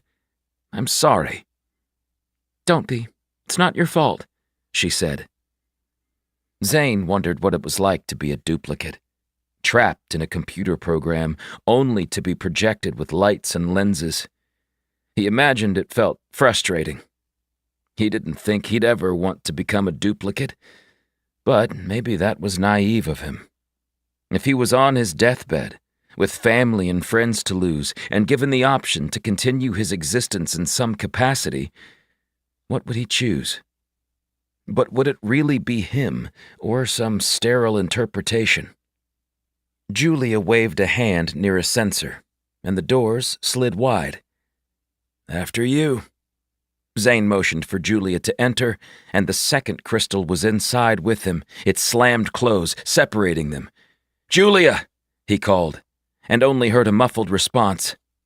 "Dexter, go check on them."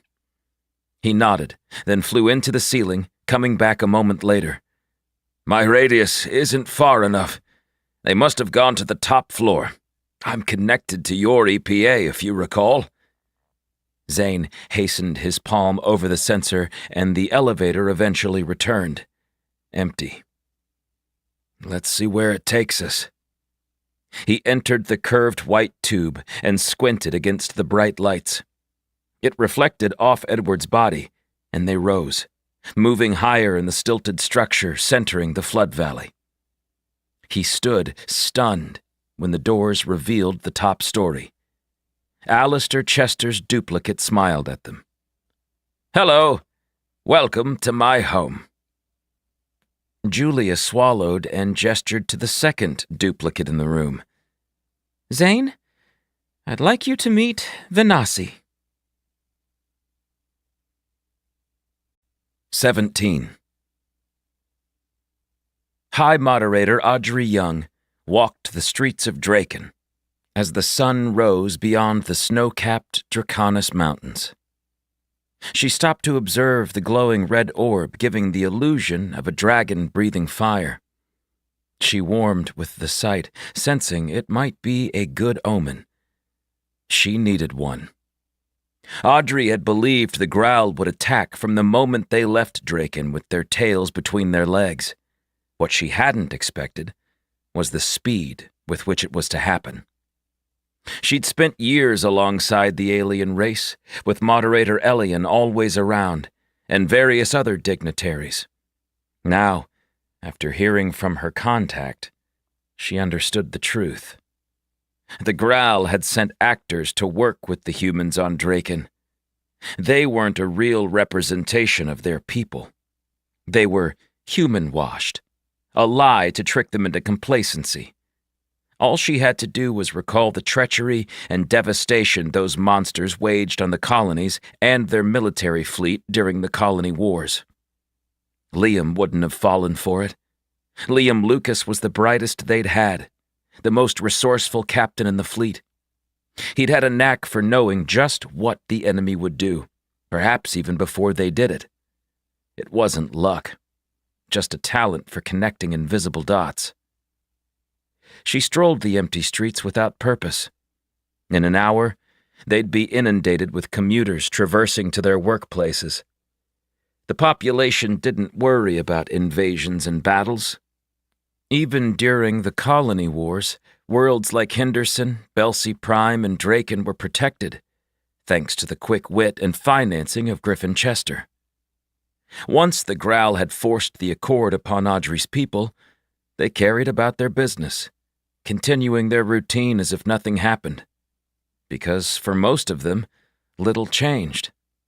Sure, many had lost friends and distant family in the war, but that was life. Casualties so they could keep getting a paycheck to house and feed themselves. There had been so much the council before the moderators had to keep secret.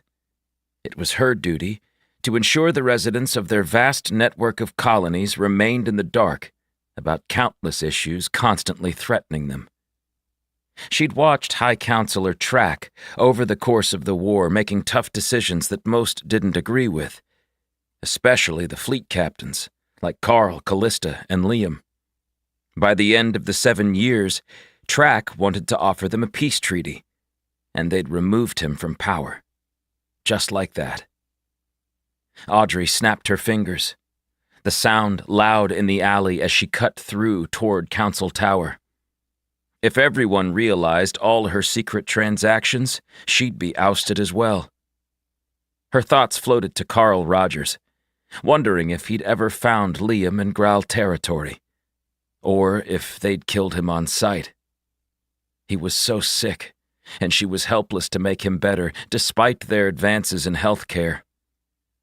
She'd loved him once, and probably still did, though neither of them spoke of their distant affair. She'd been so youthful, thrust into a position of power at an age where she should have been learning and growing. Audrey slowed and looked at the back of her hand, at the wrinkles that had formed.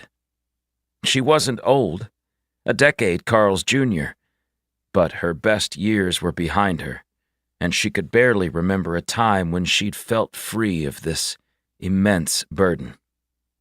How could one person be responsible for the lives of so many billions, spread across 43 colonies? She'd never have a family. No children to raise, no husband to bring her flowers from the market.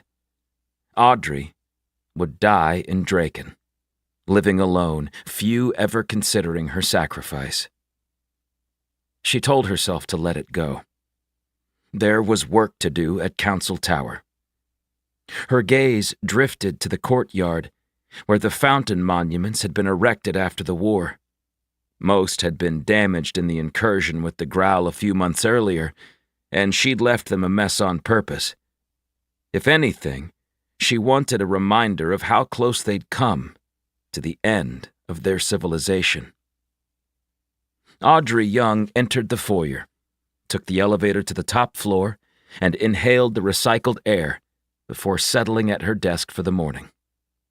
The moment she turned on the computer, messages flooded her display. She'd elected to keep her electronic personal assistant off for the night, just wanting a short period away from the stresses of her position.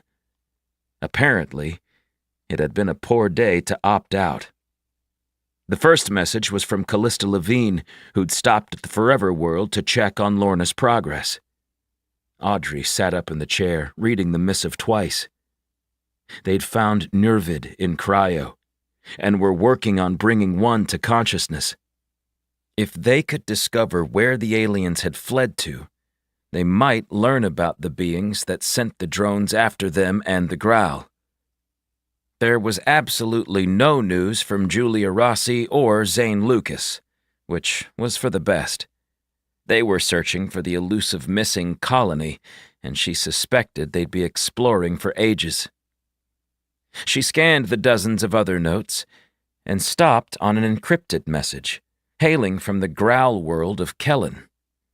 The contact was part of the Linu faction, one of the more docile groups in the dangerous aliens hierarchy. The fleet was nearly ready.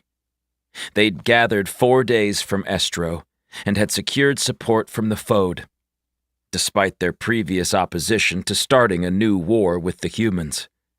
The controller of the Ankren was a terrible beast of a man named Korb, and he'd convinced the controller of the Fode to join the venture, bribing them with the first batch of food stores from the invasion. Audrey tapped the desk with her fingernail and wondered if it was possible for Griffin, Bart, and Gabrielle to complete the walkway within 4 days. She activated her tablet and contacted Callista. It was time to enlighten the new admiral. "You're real." Julia reached for them, her hand passing through the man. "Of course we are," Alistair said. "In a sense." The pair of duplicates stayed a short distance away, projecting from an old EPA set on a table. Zane had seen a lot of strange things since he'd first encountered the drones in the Orion system, but finding the author of the Forever World's duplicate on the invisible colony they'd been searching for, with the soul of a nervid woman, topped the list. "Where do we start?" Zane asked. "How about with what you're doing here?" Alistair spoke with a slight flourish, almost like a stage actor. Zane nodded to Dexter beside him. "Do you remember High Counselor Vallis?" "Most certainly. Dexter, are you well? How's the family?" He asked this with a smile. "They are plentiful, and I'm as happy as you may expect. Alistair, why are you in the middle of nowhere with her?" Dexter nodded toward Venasi. "Gather in, everyone." Alistair rose higher, his gray color brightening with the movement. Venasi stayed clear, giving him space. "I have a story to tell, and just so you're aware, no one has ever heard this before." Julia sat on another of the strange couches, and Zane plopped next to her. The robots remained behind them, standing motionless. Dexter dimmed, and he lowered to the floor, watching the show.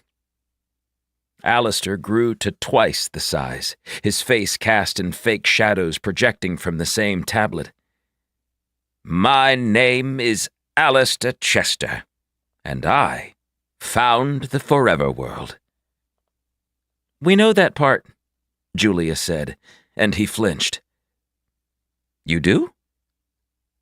"Yes, we already used their weapon to defeat the drones and save the colonies in the process," Zane added. Alistair looked impressed and shrank a bit. "That's quite the feat.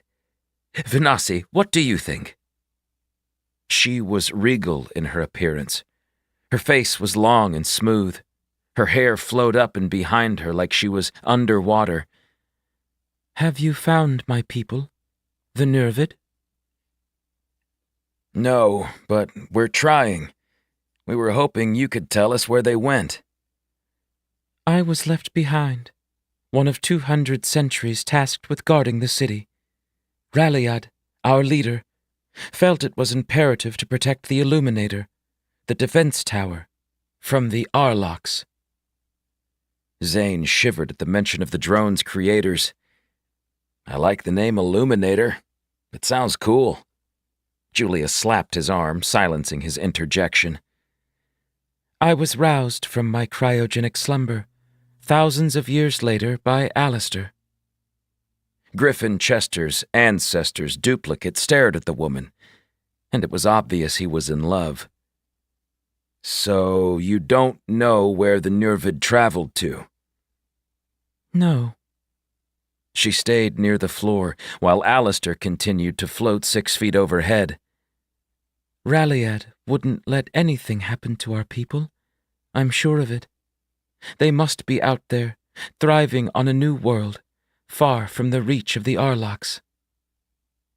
"They've returned," Julia said.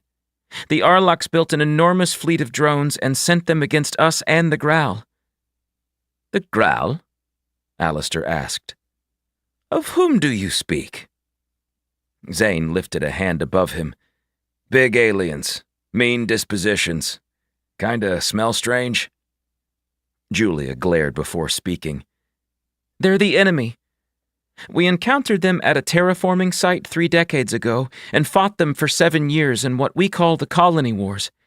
After we defeated them in an archaic battle on Pholus, they agreed to a peaceful resolution. For 20 years, they basically controlled the Council. Once we uncovered the Forever World, we activated the Illuminator, sending it through the walkway and onto every principle. It helped the Growl too, in exchange for our freedom." Alistair had come to within inches of Julia, his projected nose almost touching hers. "Fascinating. It's better than a book." "That's right. It's real life," Zane said. "What of Venasi's home?"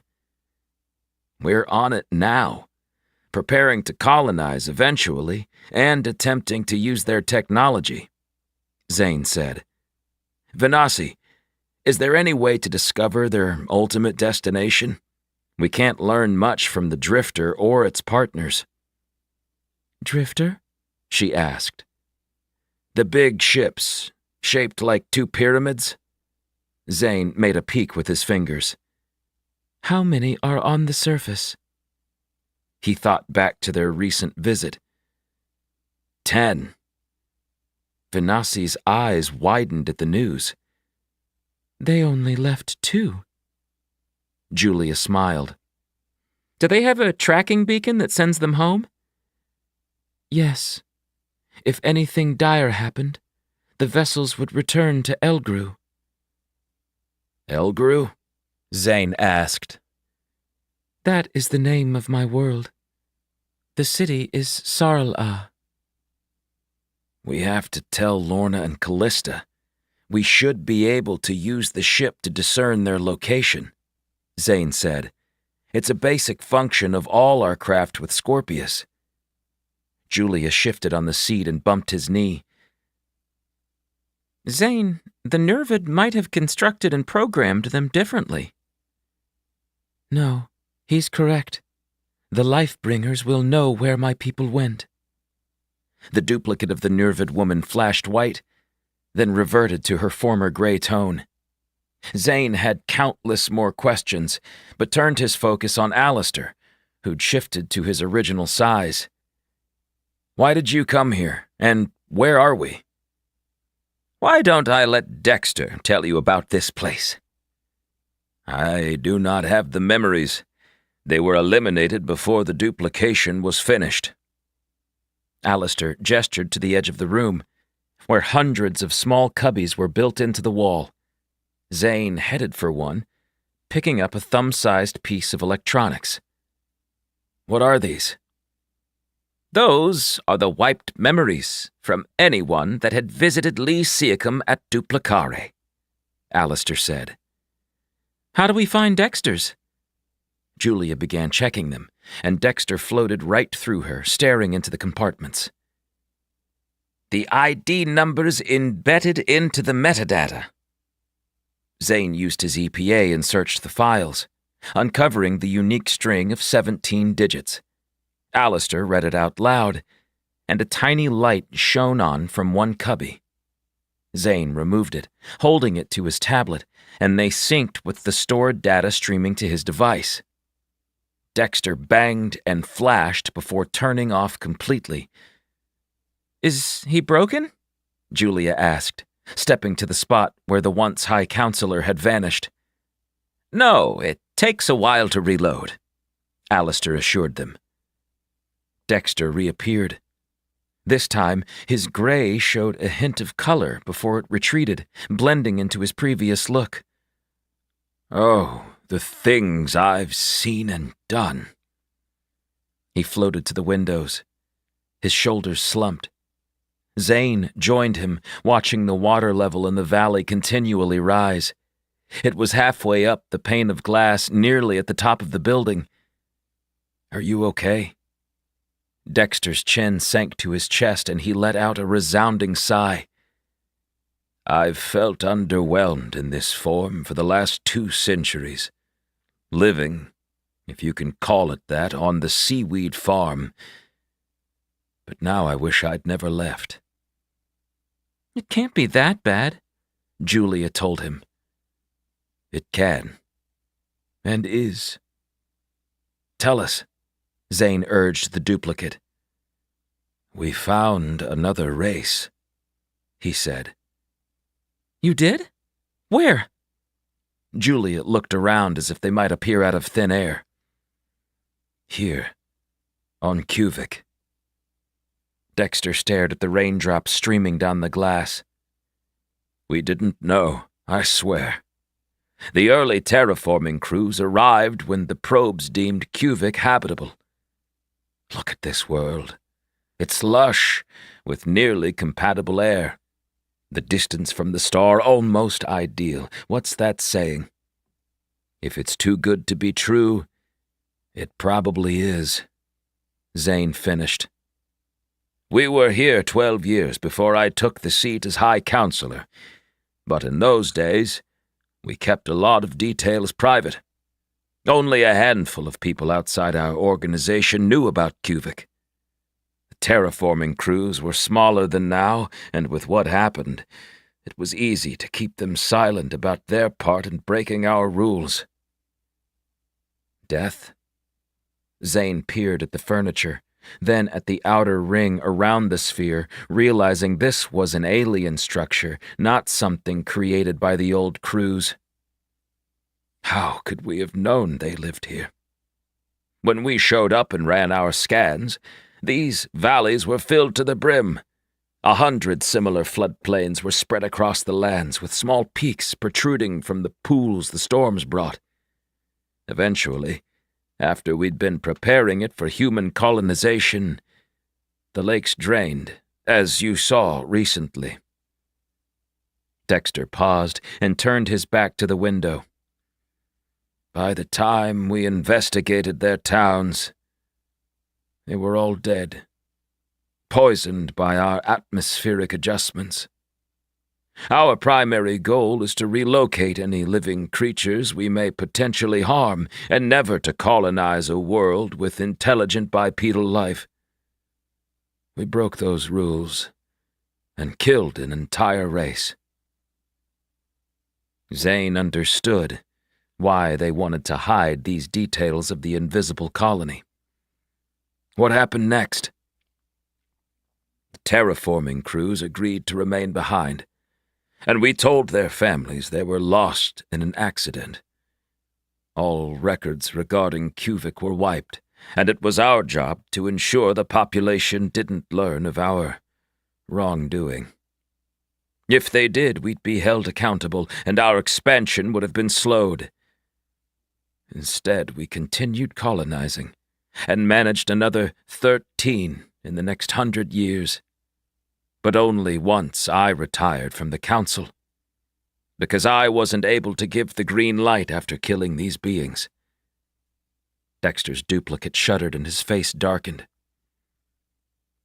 Is it possible to remove the memories again? I'm not sure I can go on with them. Alistair Chester hovered closer. My friend, you are fine. It was a simple mistake. You trusted the terraforming crews, and they completed the proper protocol. Because of this tragedy, the processes became more stringent, and that's saved lives. There's no one left? The invisible colony is just a tragic cautionary tale? Julia asked.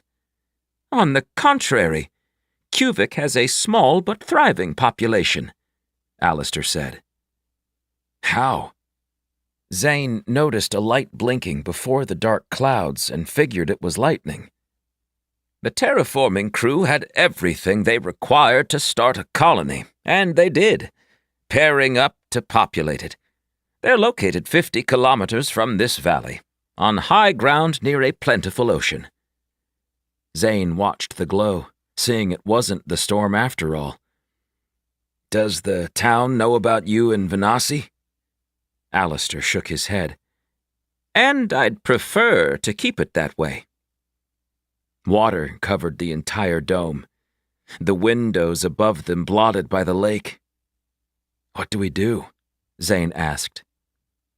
Wait it out, Venasi said. Julia paced, clearly unnerved by their situation. For how long? It's not that bad, Alistair told them. The valley should be clear in a month. Easy for you to say. You don't need food. Zane's stomach grumbled at the thought of being stuck there with the meager amount of sustenance in their packs. The duplicate glanced at the pair of robots and floated to Edward's side. Do they know? Know what? Zane asked. Edward's face shone brighter. They are not aware. Alistair slapped a palm to his thigh, and of course it made no sound. Brilliant! May I break the news? I'd rather not say, Edward responded. How did you come to meet this robot? Alistair asked Zane, who gestured to Julia.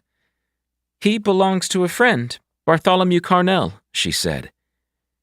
And where did Bartholomew find Edward's dupe drive? Zane and Julia stared at each other. Edward's a duplicate? I always thought it might be possible for a duplicate to use a robotic body, Alistair said. This is Edward Boone, the explorer and philosopher. No way, Julia huffed. Is this true? Yes, he answered. Bart found my dupe drive in a collection on Pholus before the Colony Wars, and I've been with him ever since. Julia peered at Crystal. And I suppose you're the Queen of Nebulous? No, I am merely a robot, she said. Zane noticed the beam of light shining through the rippling waves above them. Looks like we have company. Remember, I was never here. Just let us exist as we are, Alistair said. If you locate my people, tell them Venasi approves of a partnership with the human race, the nervid duplicate said, then gestured at another dupe drive sitting near the others, separated by an empty cubby. Take that. It will act as a translator between the nervid and humans. Without further comment, both of them vanished. 18. A man named Dell was the controller of the Linu faction, and the Fode were led by the oldest, frailest-looking Growl Carl had ever laid eyes on. Hollis only called her by an honorary title, Your Grace. Carl peered around the courtyard in the center of a hollow high-rise, smack dab in the middle of their city. The world was far nicer than any he'd seen from his travels through the Growl territory, and that spoke volumes. He imagined they had a similar structure to the human colonies, with the principal planets getting more funding and preference, while the outer worlds were left to struggle. Hollis had a formal uniform on, and the black fabric shone as she walked toward the duo waiting for them. Dell glared at Carl, and his nostrils flared as if smelling something offensive. Carl did his best to maintain a calm aura. Since Hollis had given him the antidote to his ailment, he felt 20 years younger. The last decade of pain and agony remained in his memories, but it almost seemed like the experiences had belonged to someone else. Hollis had an honor guard of 2 soldiers, each garbed in the same black outfits. Carl wore a version of it too, tailored to his much smaller stature. He felt slightly foolish wearing it, and didn't wish to offend the faction leaders they were about to discuss the fate of humanity with. Hollis, I'm surprised you showed your face in these parts, Dell said. Carl had a good grasp of their language, but couldn't get every word. He filled in the missing pieces with context. And why is that? Hollis asked. The faction controllers shared a glance, and it was the elderly woman who answered the question. You're a good person, Hollis. Far better to lead than Hooker or Aeon after her. If not for Aeon's aggressive nature, we could have partnered with the humans in a faithful manner. He didn't take our votes or opinions into mind when he decided how to navigate the treaty. He was upset about Hooker, but the fact they evoked Desik Pilem was beyond reproach. The Medoc must be removed from the seat of power on Pisha. Hollis tensed and lowered her square chin. And who will you replace my faction with? The Ankren will take over with Korb at the head, Dell said. Carl Rogers understood what that meant. Their only hope for peace had just been cleared from the table. "You can't attack Estro," he told them, and all three faction leaders gazed in his direction. "And why not?" Dell asked, speaking Carl's tongue. "You really want another war? I've been through Growl territory for a couple of months now, traveling past countless outposts and colonies. You're struggling. Even the fleet Korb strung together proved how desperate the situation is." "And humans are thriving? The moderators ensured there was no military to speak of. We'll still have the numbers," Dell countered. Carl absently cracked his knuckles. "No, you won't." There was so much he could tell them, but they wouldn't believe a word. The Council must be aware of the coming attack on Estro, and Griffin would guarantee it was protected. They had a fleet, an impressive collection of untried warships waiting on their hidden base. The only thing they lacked were the crews to man them. "Is there something you're withholding, human?" the old woman asked, her rheumy eyes settling on his face. Carl changed the subject. "I came for Liam Lucas. Where is he?" Dell coughed, and Carl was instantly aware the Growl knew Liam's whereabouts. "Tell me." "Korb has him. It's part of his plan for dominance.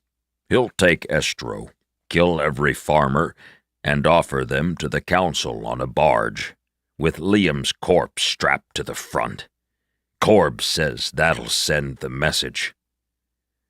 Even the large Dell seemed disturbed by the prospect. Carl pictured Callista at the head of the human defense fleet, about to rain terror on the incoming Growl. Then, learning that Liam was on board the warship, she'd hold fire. Korb's ruthless plan might just work. "It won't work," he lied. "We sacrificed him once, why not a second time? Our people will never let the Growl take charge of anything again. Mark my words. You will lose." Dell's gaze shifted to Hollis. "The choice is yours, Hollis. Either support the incursion, or die when we're through. The Medoc will be removed from Pisha, and you can return to the swamp you crawled out of." "And if we join the battle?" she asked. "You will be spared, but still replaced. I'll personally see that your faction can remain on Pisha, just not at Harbor Keep." Hollis appeared to consider the deal, and nodded twice. "I shall think about it." She turned to the gnarled woman and bowed. "Praise be your spirit." The other two repeated the phrase, and the meeting was adjourned. Carl stood alone in the courtyard as the Growl dispersed. After a solitary moment, he chased after Hollis, not wanting any trigger-happy soldier to take aim. "Will you fight?" he asked quietly. "What choice do I have?" "Some things are bigger than ourselves, Hollis," he said. She didn't speak as they boarded her ship. The ramp clamped shut, and the deck rumbled as they rose from the surface. Carl had a sneaking suspicion he'd be returning to human-run space very soon, and he hoped the team would be prepared for what was coming. Hansen strode through the field of wheat, dragging his fingers over the rich crop.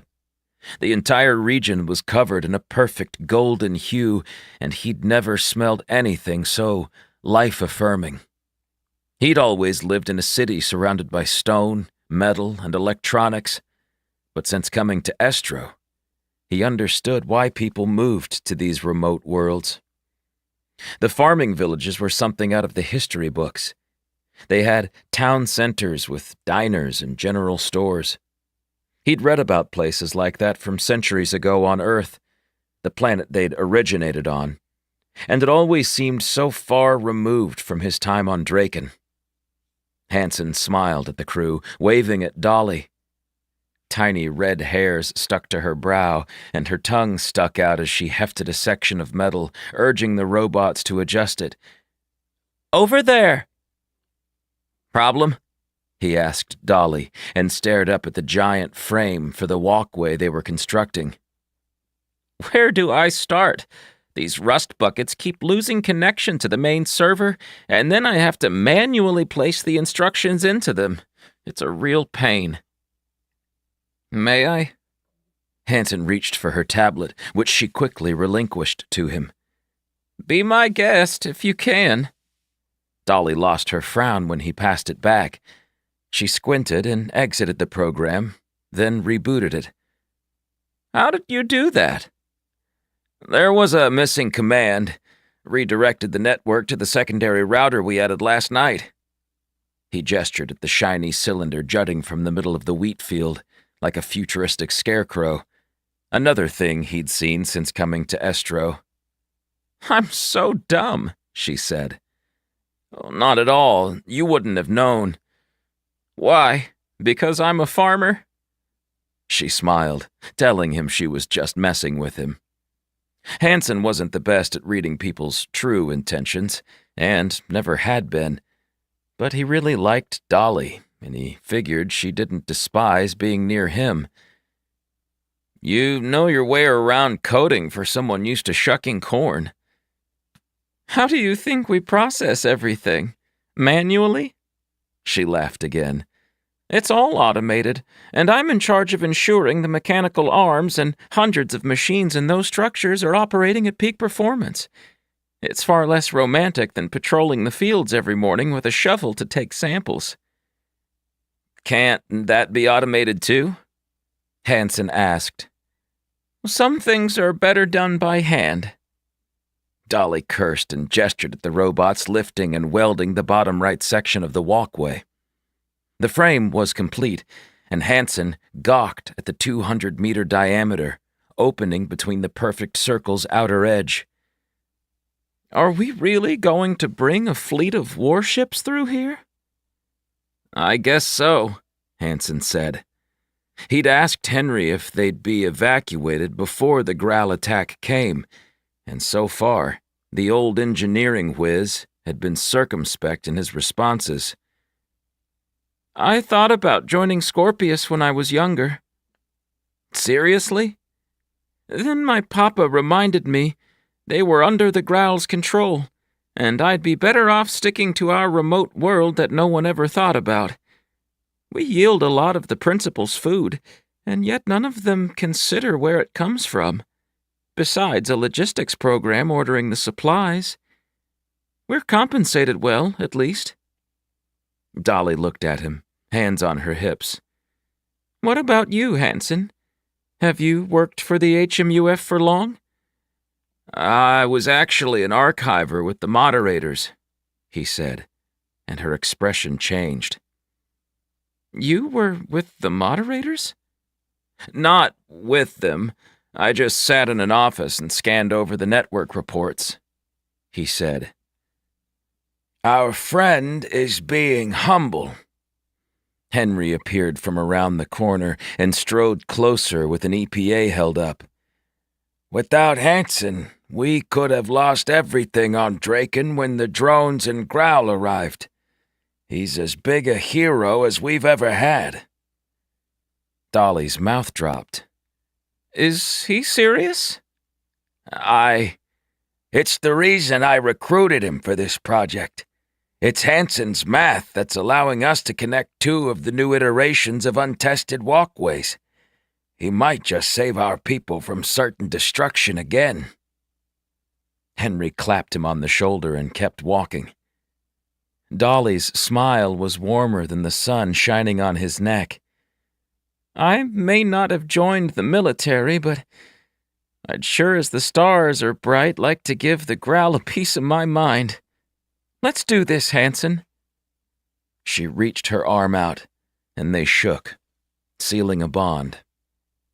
He was fully aware the growl would be there within 3 or 4 days, and that they had to work around the clock to see the job to completion. But there was also a chance they might lose the battle. His life could be over by next week. "Dolly, would you like to have dinner tonight?" He blurted out when she turned her back to him, transfixed on her task. "Sure. I'll cook you something at my house. You know where it is?" "No," he admitted, and heard his tablet chime. "Now you do." Hansen grinned and continued to the offices at the far end of the fields. Today, he'd see if they could make the walkways theoretically connect.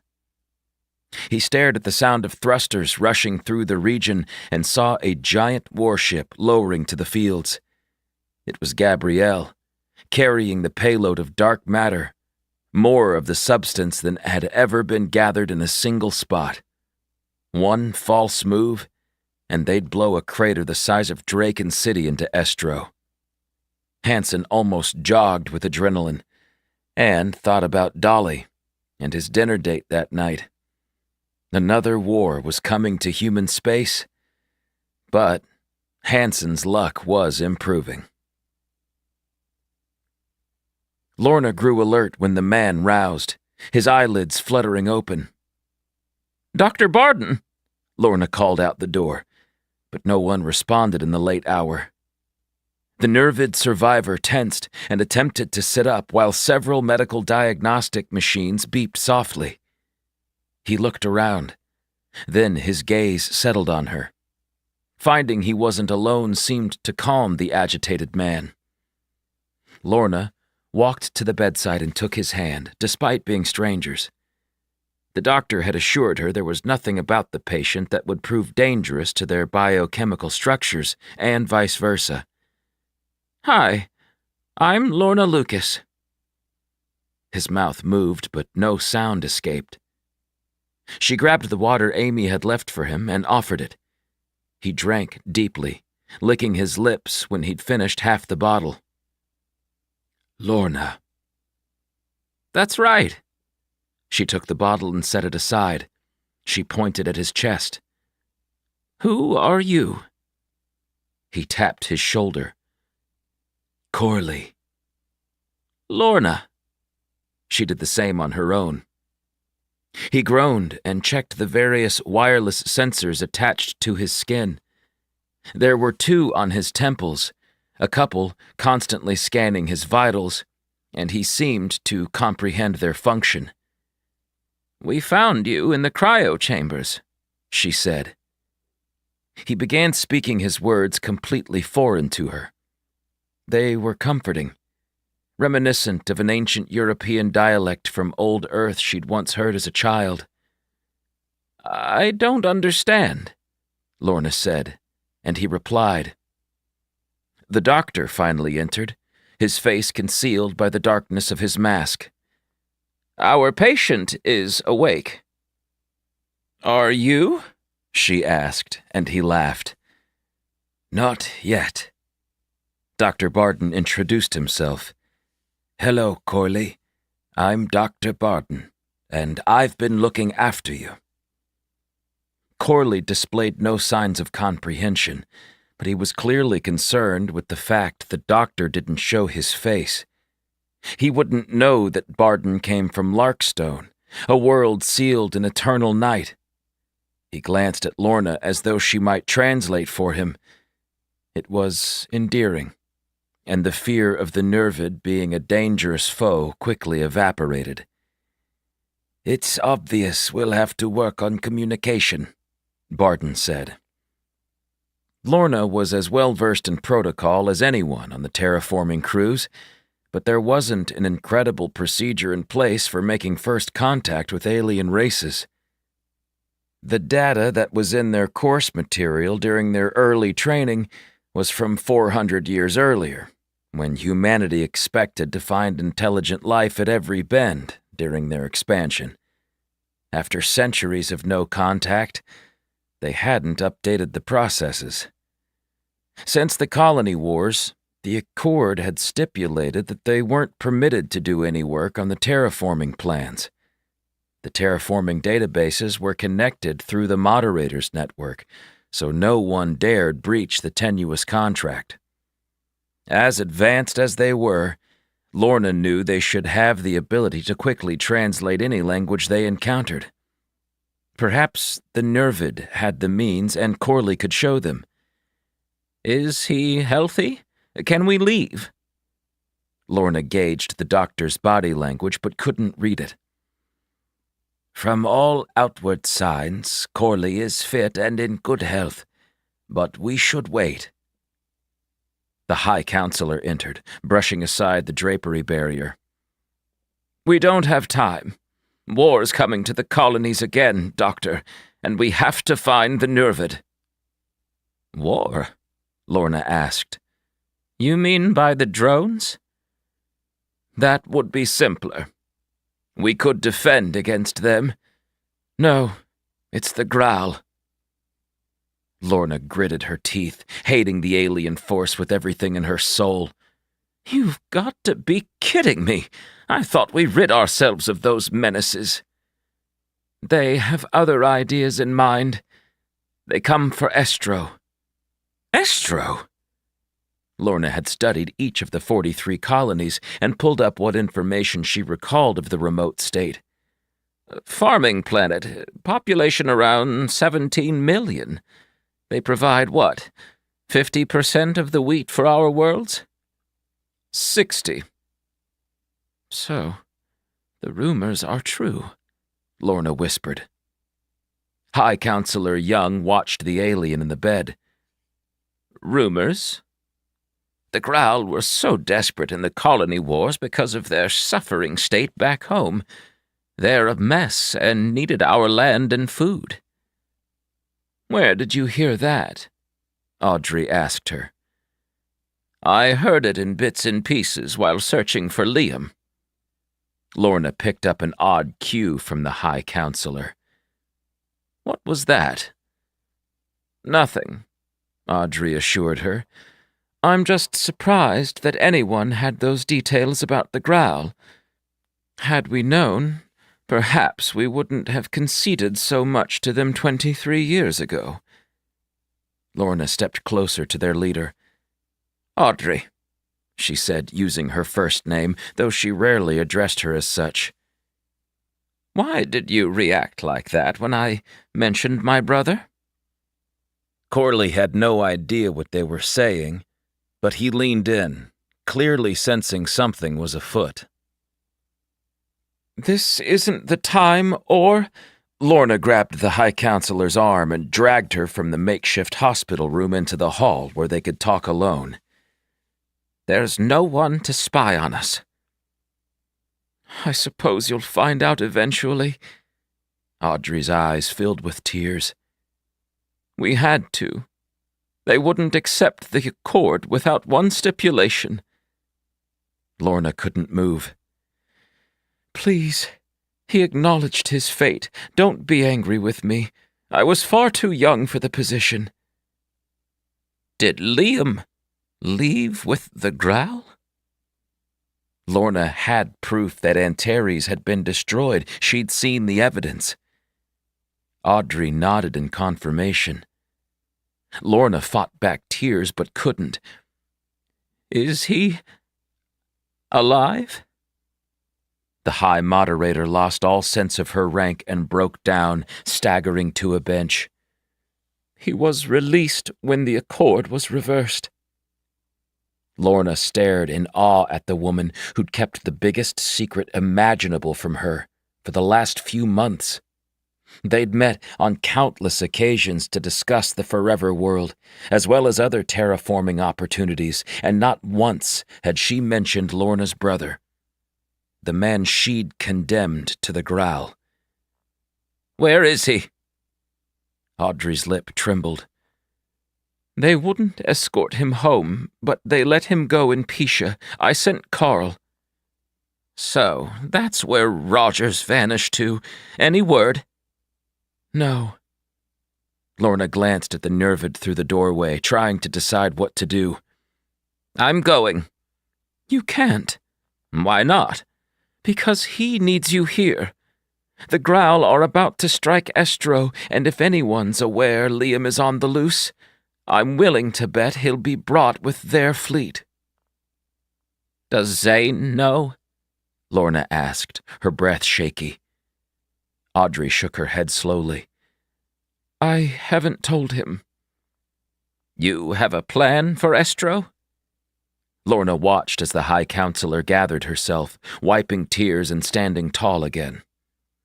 The girl she'd been during the colony wars had disappeared, replaced by the hard-nosed leader they'd seen time and time again. We're going to be ready for them. How do we ensure Liam isn't killed? I'm working on that, Audrey said. Tell me every damn detail and leave nothing out. I'm sorry. To you and Zane. And Irene. Lorna added Liam's wife, who couldn't go on without him, deserting her only son into Lorna's care. Audrey began advising Lorna on their plan, with Griffin, Callista, Henry, and Bartholomew Carnell at the helm. It looks like the old team is back on the job, Lorna said, confident that if anyone could prevent a second invasion, it was them. The story Audrey told her was far-fetched, but just believable enough to be true. How can I help? She asked, and Audrey smiled. 19. Zane woke in a bright room. The water had retreated from the top of the dome, giving him hope of a possible escape.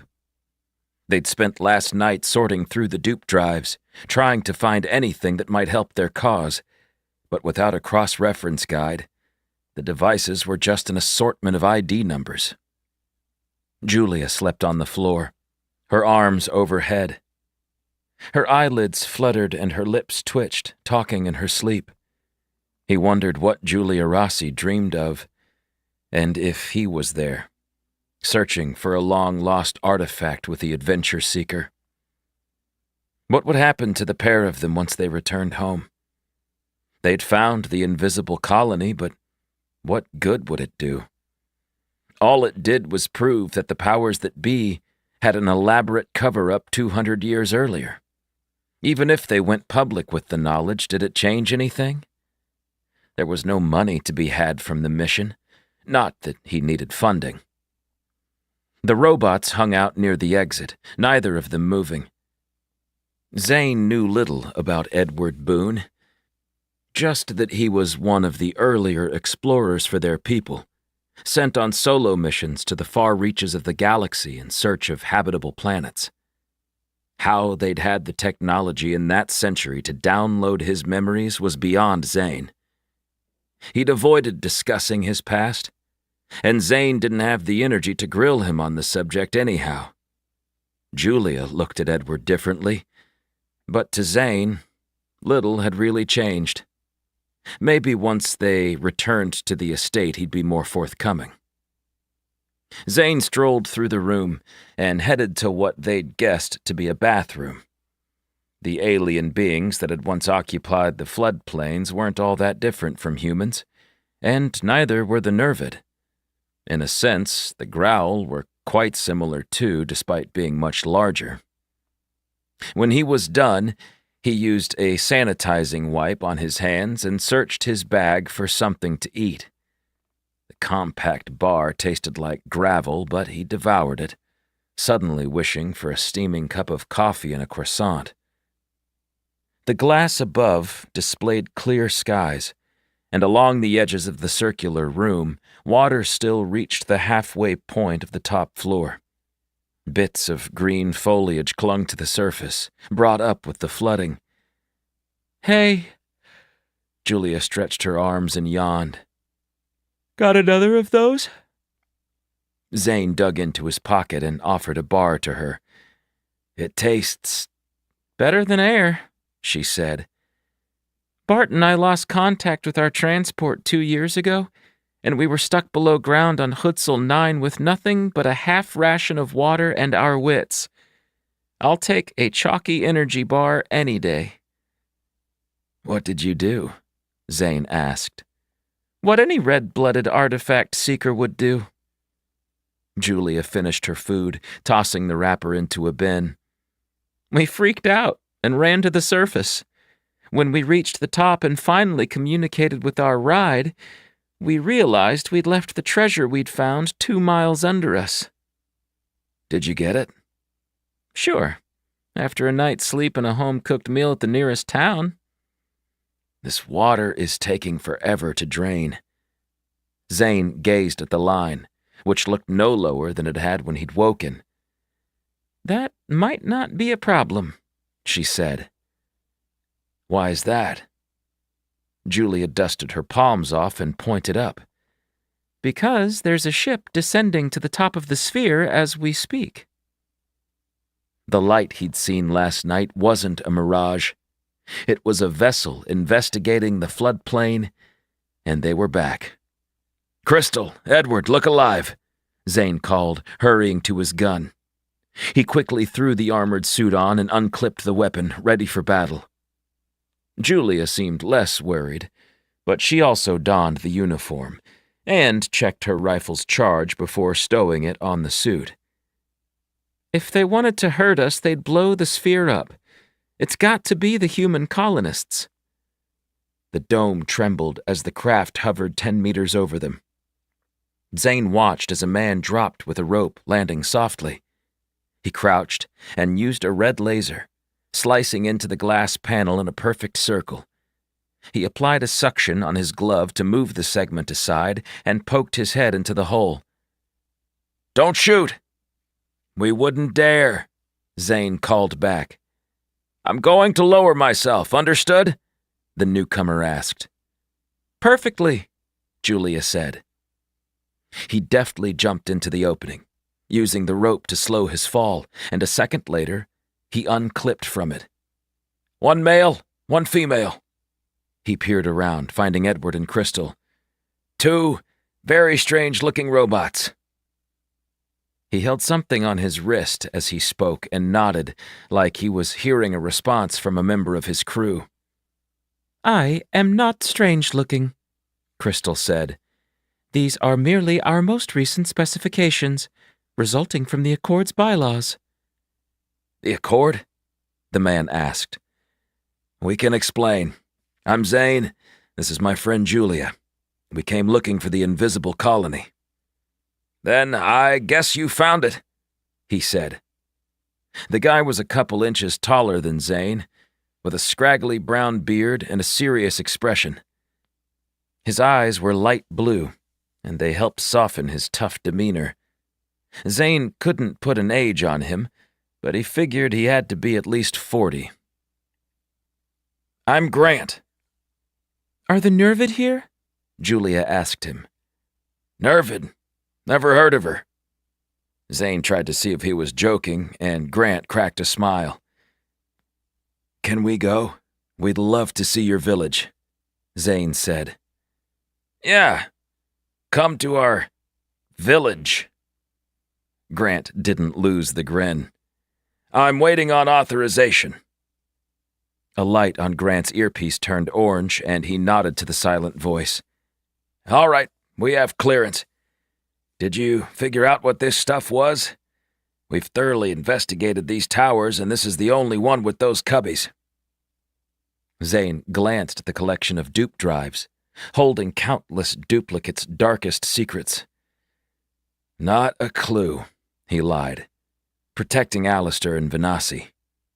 It was clear they didn't want anyone to know they were living out their days in private. And what harm could the two holographic projections really cause? He hoped Dexter didn't appear from thin air, startling Grant. To this point, the duplicate had remained off. Come with me, Grant said, gesturing to the rope dangling into the room. Can we trust him? Julia whispered. We understand why the planet was removed from the colonies. I doubt Grant wishes us any ill will. Grant tugged on the rope, then helped Julia into the harness. One by one, they were raised into the hovering starship, and only when the robots were loaded did Zane leave. The ship wasn't anything he'd seen before in person, but he'd scoured images and projections of the old classic battleships during his time at the Academy. This model's hull had been repaired, though it still had a few dents and dings on the surface. The thrusters aimed down, holding it in a standing position, and something smelled off about the exhaust spattering from the cylinders. Zane wasn't a mechanic, but he'd been around enough ships to know when there was an issue.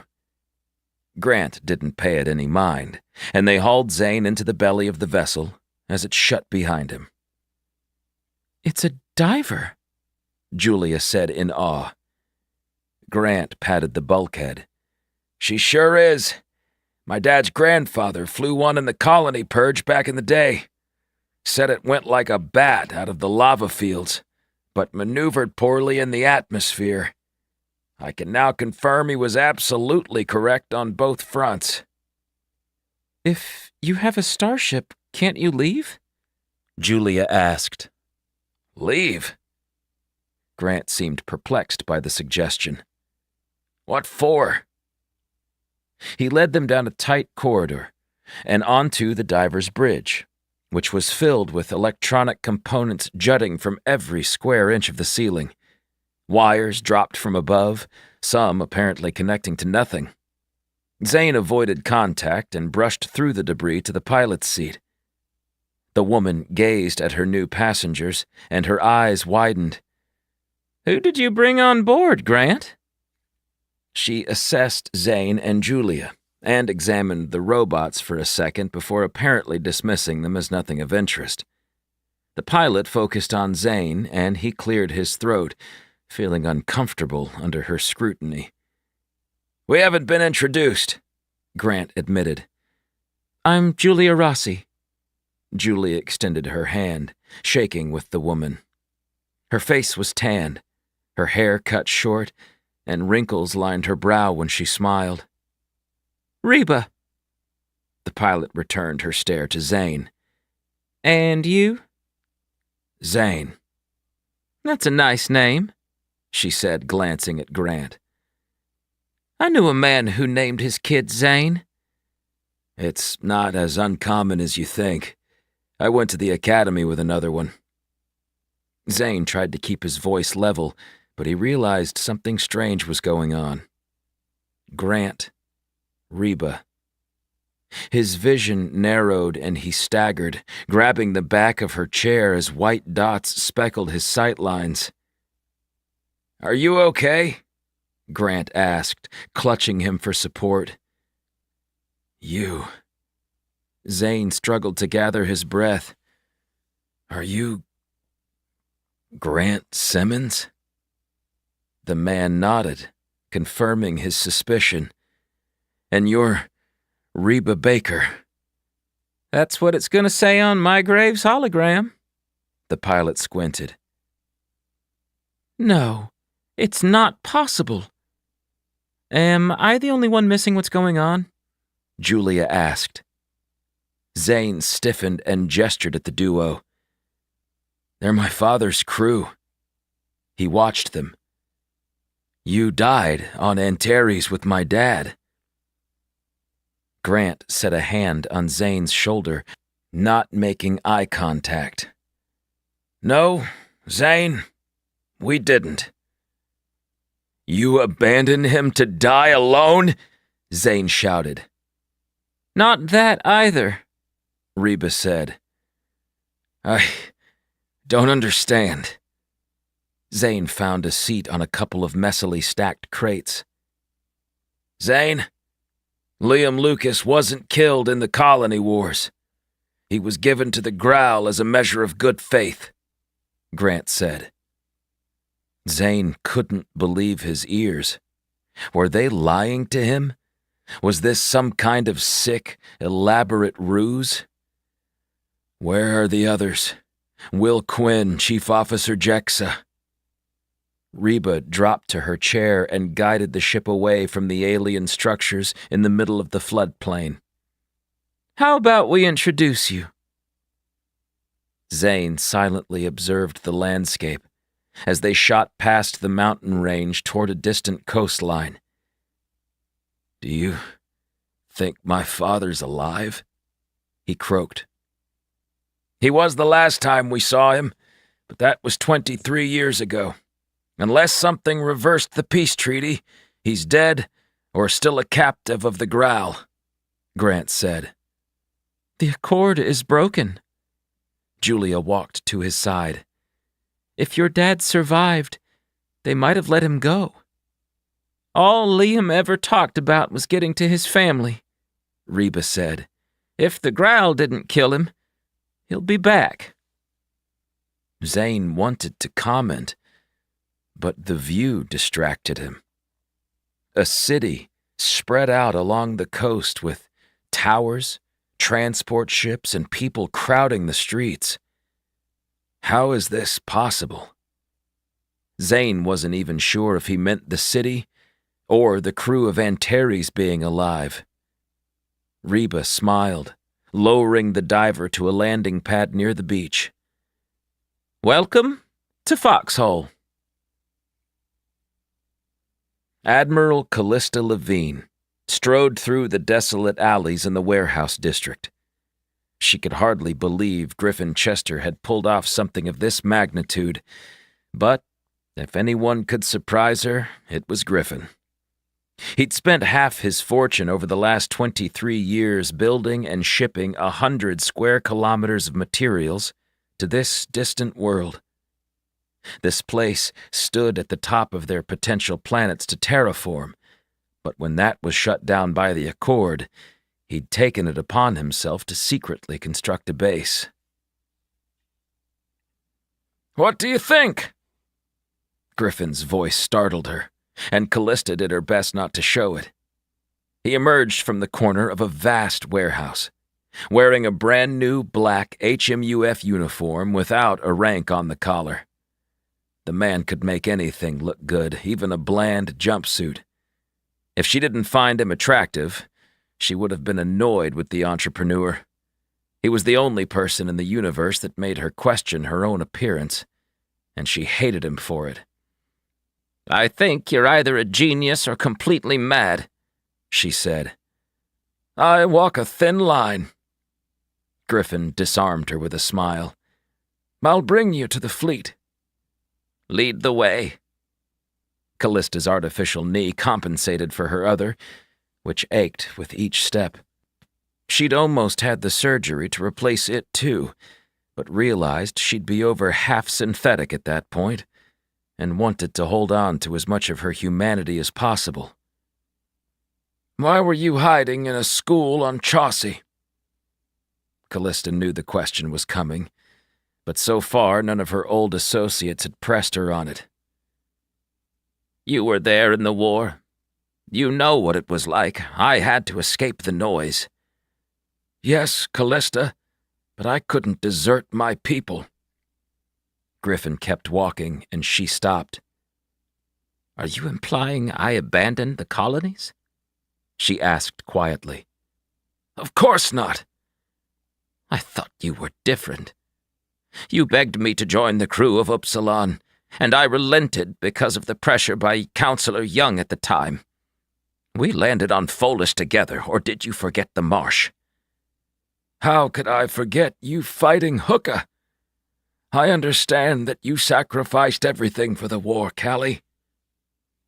She went rigid at the pet name he used for her, against the constant reminders not to. Truthfully, she appreciated it. For once, it made her feel like a woman, and not some expendable military pawn. But we all did. I had to visit Pisha and pretend to be friendly with these monsters. Liam... Don't, she said. I'm glad you're with us now, Callie." He smiled again, and she let the anger go in an exhale. "Did you know Grayson tried calling me that once and I broke his nose?" she said. "Serves him right. Only I could curry such favor with the biggest hero of the colony wars." Griffin gestured between two giant buildings, and Callista gasped. Endless rows of warships sat in neat lines, filling another massive region outside the warehouse district. "How?" "It's amazing what you can accomplish when you put your mind to it. Anything's possible, Callie." On a quick count, she figured Griffin had accumulated over 200 warships, giving them far more firepower than the colony wars. There was just one problem. "Who's going to fly them?" She laughed when she saw his expression. "I've seen that look, and it's always followed by an outrageous plan." "I do not make outrageous plans. It's just a matter of vision." Griffin stared to the right, and Callista watched as the panels of the colossal walkway were being installed. "Wait until the Growl are greeted at Estro by these." "Will they be autonomously flown like the distractions in the colony wars?" she asked. "Not this time. I've put in a call to the Academy." Callista shook her head. "You can't be serious." "We need the numbers. There's a reason we've stepped up recruitment." "When do they arrive?" Callista asked. She was supposed to be in charge of their HMUF, but Griffin had obviously taken it upon himself to interfere. They'd been expecting an attack for years, even during the Accord, but with the Growl constantly breathing down their necks, it was difficult to develop a capable military through the Academy. "A couple of days from now, the Growl will show right on schedule. Aren't you glad you came back? I've been dreaming of the moment we could break our oppressors since I first laid eyes on the aliens."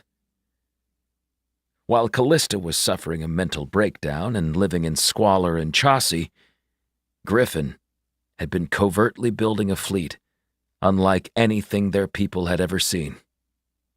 For that simple fact, Callista was willing to let Griffin make these important decisions until the Growl were banished for good. "And the walkway will be connected?" she asked. "They've encountered a few issues, but Henry assures me they're working on it." "I assume you want me to train the recruits when the kids show up from the Academy?" Griffin nodded slowly. "Gabrielle will lead the charge when the Growl come." Callista bristled at the name. She'd been tricked on 10, thinking Gabriel Jones was in charge of a band of salvagers, but it was really the woman who'd aided their revolution. Because of that, Callista and she agreed on most subjects these days, but she still wanted to fly the front lines, personally defending Estro. "No, I'll do it." "Callie." Griffin faced her and brushed a strand of hair from her brow like they were young lovers, not in their 60s with years of trauma behind them. "You're our admiral. We need you on the ground to control things." "From a bunker where I won't be killed?" Callista asked. "Precisely." She shook him off. "That's not how I operate." "You haven't changed a bit," he said. "Is that good or bad?" "Time will tell. How about I show you the rest of the supplies I've managed to squirrel away?"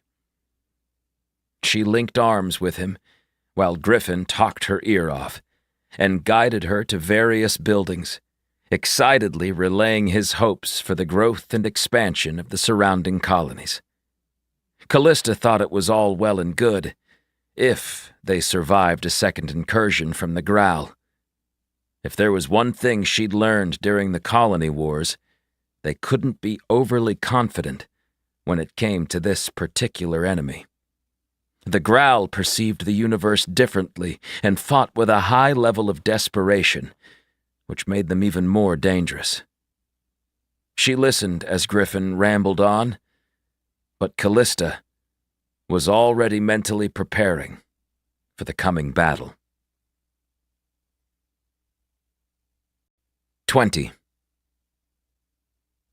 This is better than any foxhole I've ever seen, Julia said as they exited the ship.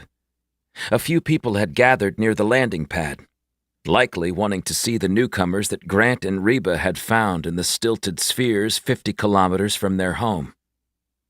Zane assumed visitors were non-existent on the invisible colony since no one knew of its presence. "You've been to a lot of foxholes?" he asked, getting an elbow for his trouble. Grant Simmons led them to a structure, and Zane wondered how they'd built so much with such few resources. A woman with long dreadlocks exited, her arms crossed over a uniformed chest. "This them?" She looked Zane and Julia up and down. She was older than Grant, but she wore her years well. "Jexa, there's something you should," Reba said. Then Zane's father's previous chief officer lifted a finger, stopping her. "The first rule of foxhole is you have to pull your weight. I'm not sure how you got to our little slice of paradise, but there's no leaving, unless you have a ship we didn't see." Zane shook his head, since their arrow was through the personal walkway, waiting for them outside the Alistair Museum on Zeltrozu. "Didn't think so.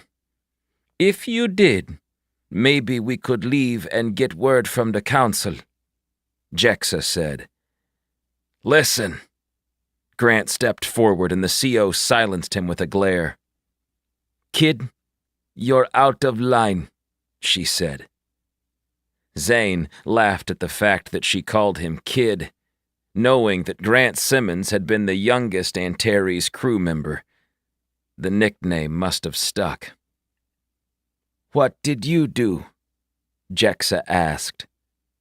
"Do?" Julia glanced at the others for guidance. "It's rare for someone to be sent to this place, so why did the council want to hide you two away? And with robots as well. Fancy. You guys involved in some kind of twisted council scandal?" Jexa lifted her eyebrows. "Jexa, for the love of the stars, stop talking," Reba shouted. When it was obvious Jexa wouldn't comment, the pilot continued. "This is Zane Lucas, Liam's son." Jexa's entire disposition shifted, and she lunged for him, hugging Zane as if he was her own long-lost child. "By the grace of the galaxy, how are you here?" More people had gathered, and Zane swallowed before speaking. "It's quite the story." "We have time. Come in," Jexa said, receiving complaints from the other residents. "I'll fill you in later. Are you guys on a break? There's things to be done." The crowd dispersed, and Zane could tell Jexa was in charge of this operation. She blocked the door when they entered, leaving Edward and Crystal behind. "Never trusted those automatons. You don't mind, do you?" Zane gave Edward a nod through the glass, and he walked off with Crystal. The surroundings screamed military. It was organized, with a few workers at desks viewing projected files. Jexa brought them into an office, and Grant shut the door when the 5 of them were present. Jexa motioned to the table, and they sat facing her. "And who is this?" "Julia Rossi." There was no handshaking. "Rossi?" "That's right." Jexa turned and spoke into a device on her wrist, then shifted her focus to them. "Tell me how you came to find us." Zane glanced at Grant, who stood at the edge of the room making coffee. Maybe you can first explain why you're living in Foxhole and not in pieces with the rest of Antares.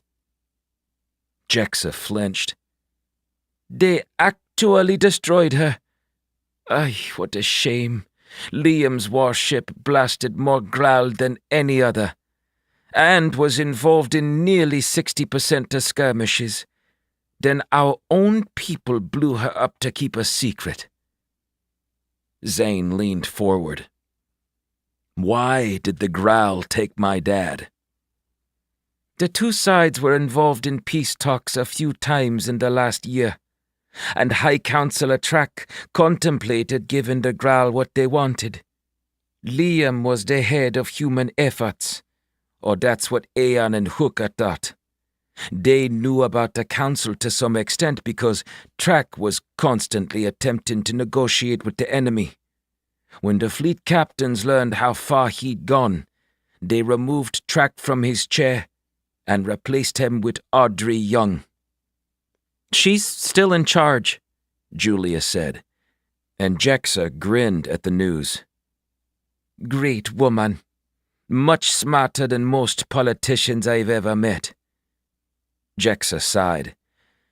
Our fleet was shattered, and Liam was positive the Graal would overthrow us with one final push.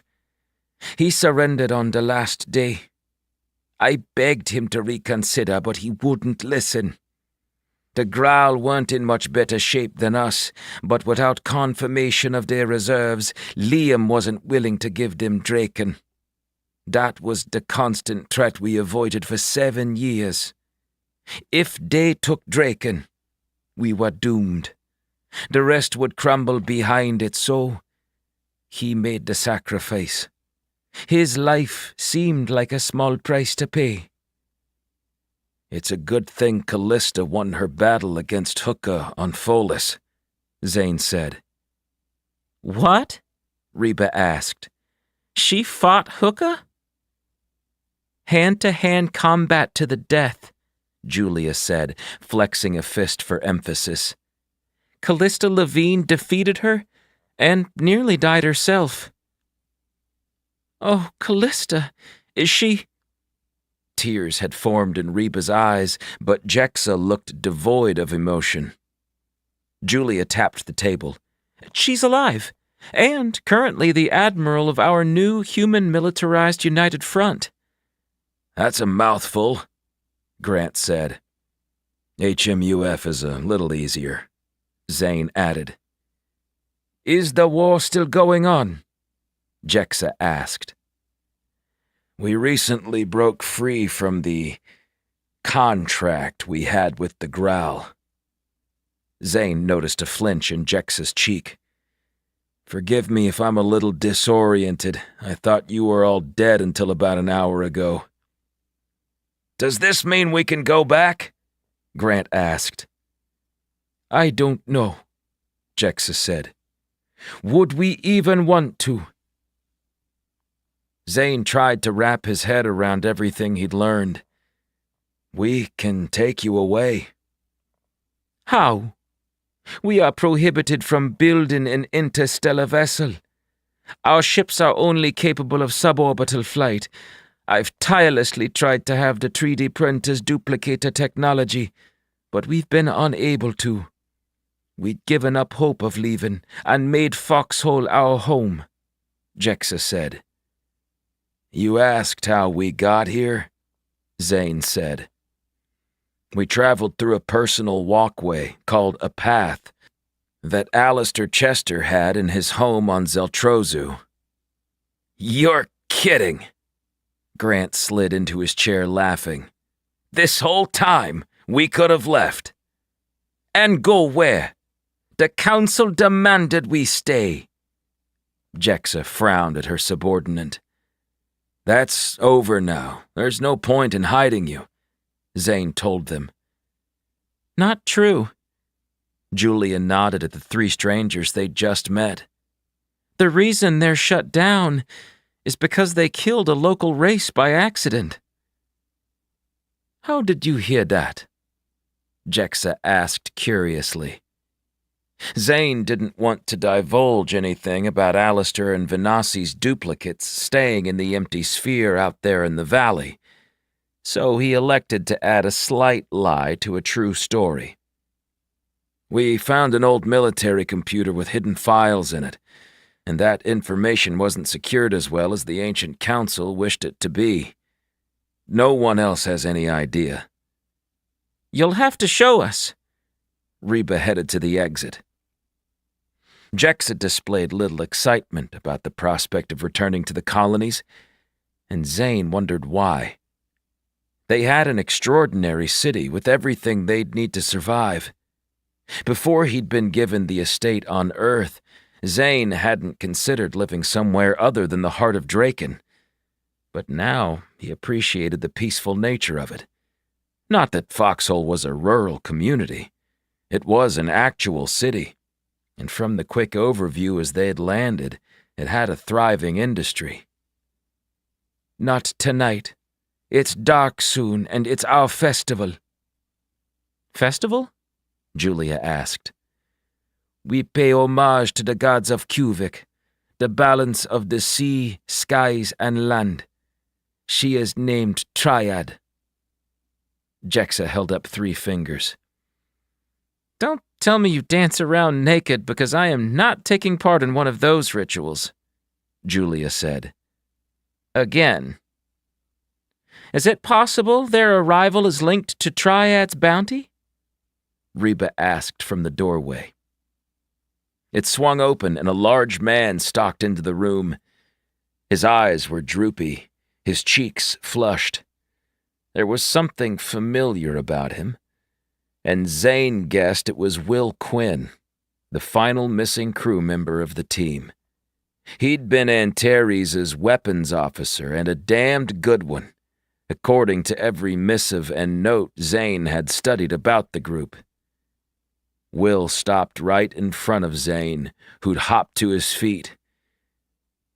You're his spitting image. Throw a beard on Zane and they'd be twins, Jexa said. It's true. Liam might have been released. Will gazed at his old CO and she nodded. What are we waiting for? Let's go find him. Suddenly things made sense to Zane, starting with the High Counselor's odd treatment of him during their precious few conversations. She constantly avoided him and rarely met his gaze when they spoke. Carl's not dead, Zane whispered. Carl Rogers, Will exclaimed. What's that old dog up to? He's been missing since Callista killed Aeon on Draken. Zane thought something was afoot, but what that was hadn't been obvious. Hold on. Grant's jaw dropped in surprise. Callista Levine killed Aeon? I thought you said she fought Hookah to finish the colony wars. I did. Hookah's mate Aeon challenged her to another round of Desik Pilem. She killed him too. Will's boisterous laughter filled the boardroom, and he clapped along until he was wheezing with joy. That firecracker! Callista was a force to be reckoned with, but defeating 2 Growl with her bare hands. She's a legend. Zane didn't mention the rough condition she'd been in when they'd met her at Chaucy. A legend is an understatement. Jexa rose, indicating the meeting was over, and they followed her outside. Zane was shocked to find dusk nearly finished. The sky turned orange, then red, and within 2 minutes it was almost fully black. Thousands of stars speckled the canvas, reminding him of the Forever World story. The base was on high ground, with the ocean to their left and the city below, spreading out for a couple of kilometers. Fires began to glow from every corner of the streets, until the entire city was ablaze with torches. Zane noticed the shape that they formed. It resembled a 3-pronged fork, or trident. The festival of Triad has begun, Jexa said. Come, enjoy the celebrations. Tomorrow, you'll bring us through the walkway to the colonies. Please don't share that information with anyone else. If you're lying, or the portal malfunctions, I can't bear the thought of getting their hopes up for nothing. Many of the locals were born on Quvik, and we're planning to die here. There are 7th-generation residents with extreme pride at what they've managed to accomplish. Only a few have a passing curiosity about the outer colonies, content to work, live, and love in the borders of Foxhole. I won't say a word, Zane promised.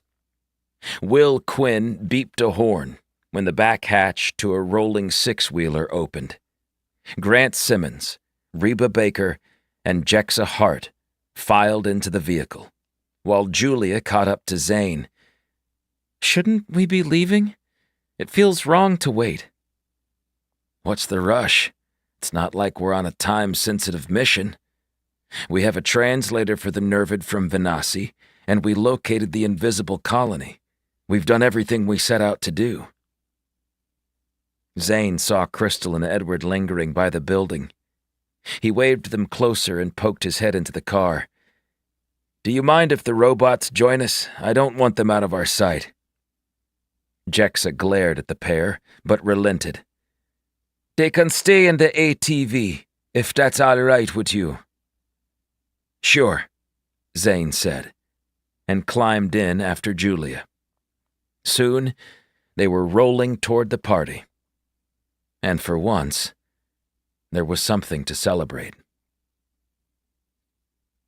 Chad hadn't heard from Raiden Cult since the night they'd discovered a portal to the Growl starship in Commander Hoggart's basement.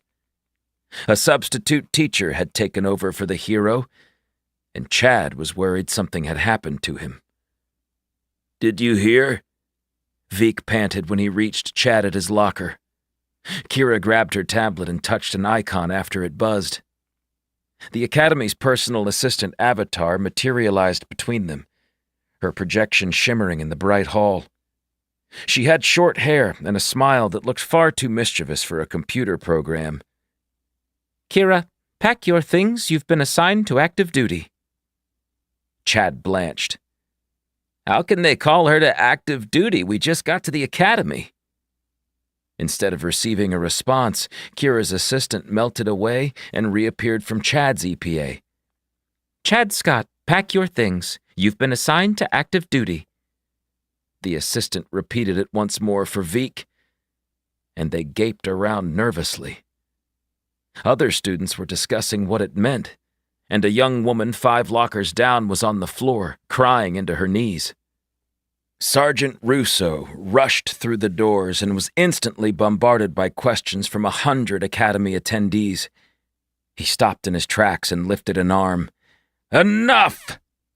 His voice cut past the chatter and silenced the group. Chad, Veek, and Kira shimmied closer for a better view. Yes, word has come in this morning from the office in Draken. All HMUF soldiers are to report to active duty beginning immediately. We're not soldiers, a boy called from the back of the cluster. I haven't even flown a cruiser yet, another guy added. I don't make the rules, Sergeant Russo sighed. But the moment you set foot in the Academy, you agreed to be at the HMUF's disposal. They've put a request in for every able body, and that means you. This is why they rushed us in, Veek whispered. They knew about the Growl attack. Chad's eye twitched.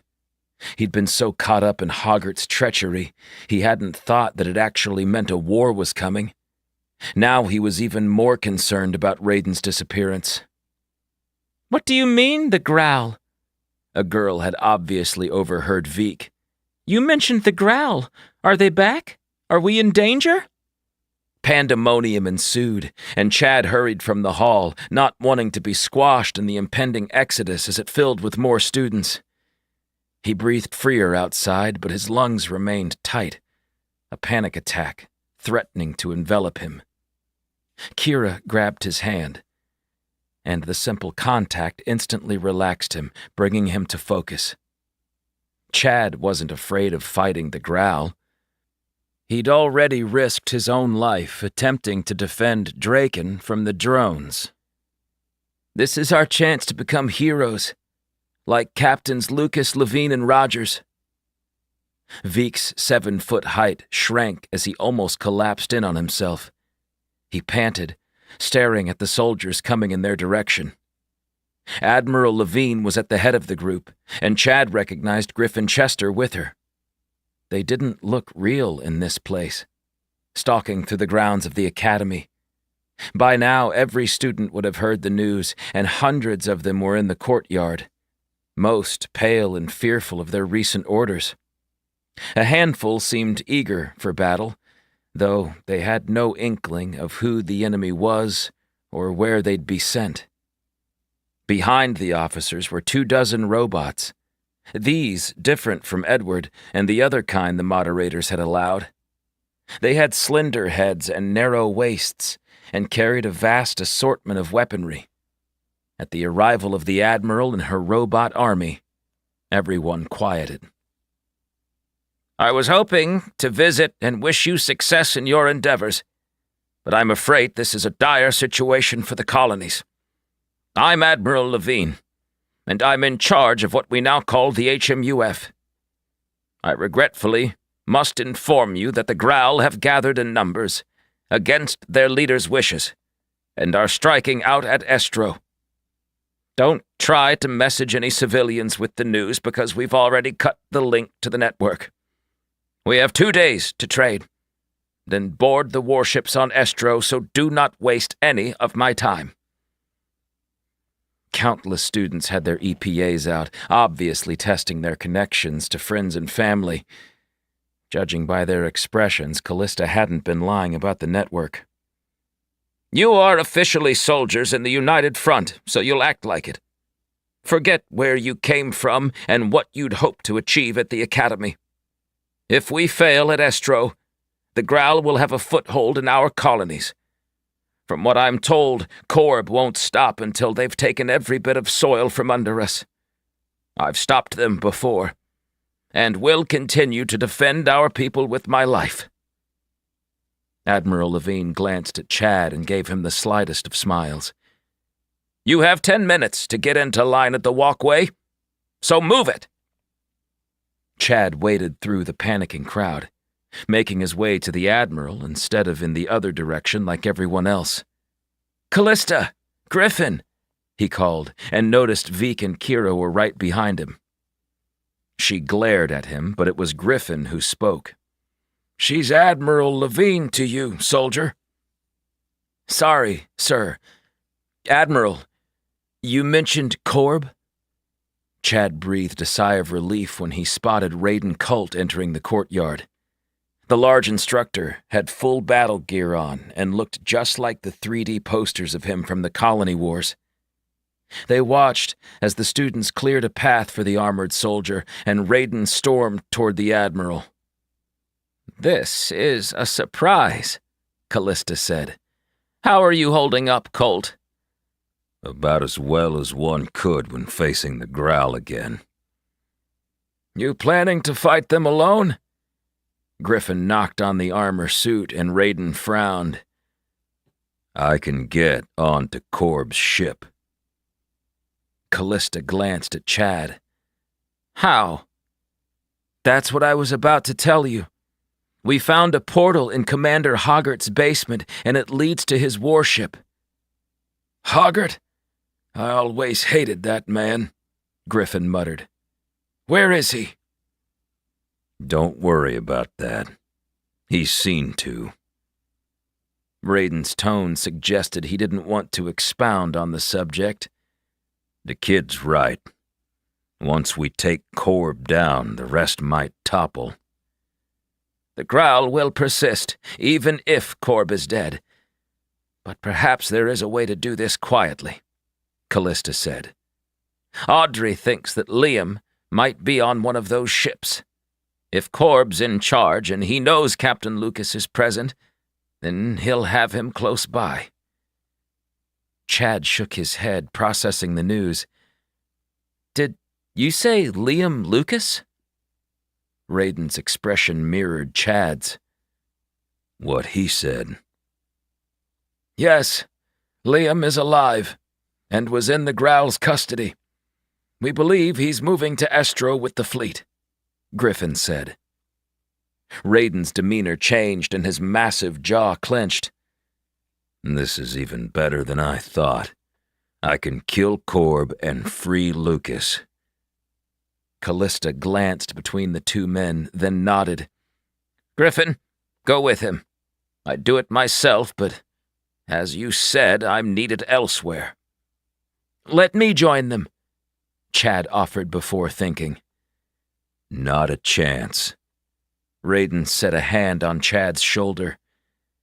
You'll be at Estro, but in a cruiser. The kid's a natural. Then I'll ensure he has a ship, Callista said. I'll ping you. We have to time this perfectly. Chad gazed at his friends, who had remained silent for the entire conversation. Guess we better get into line. 21.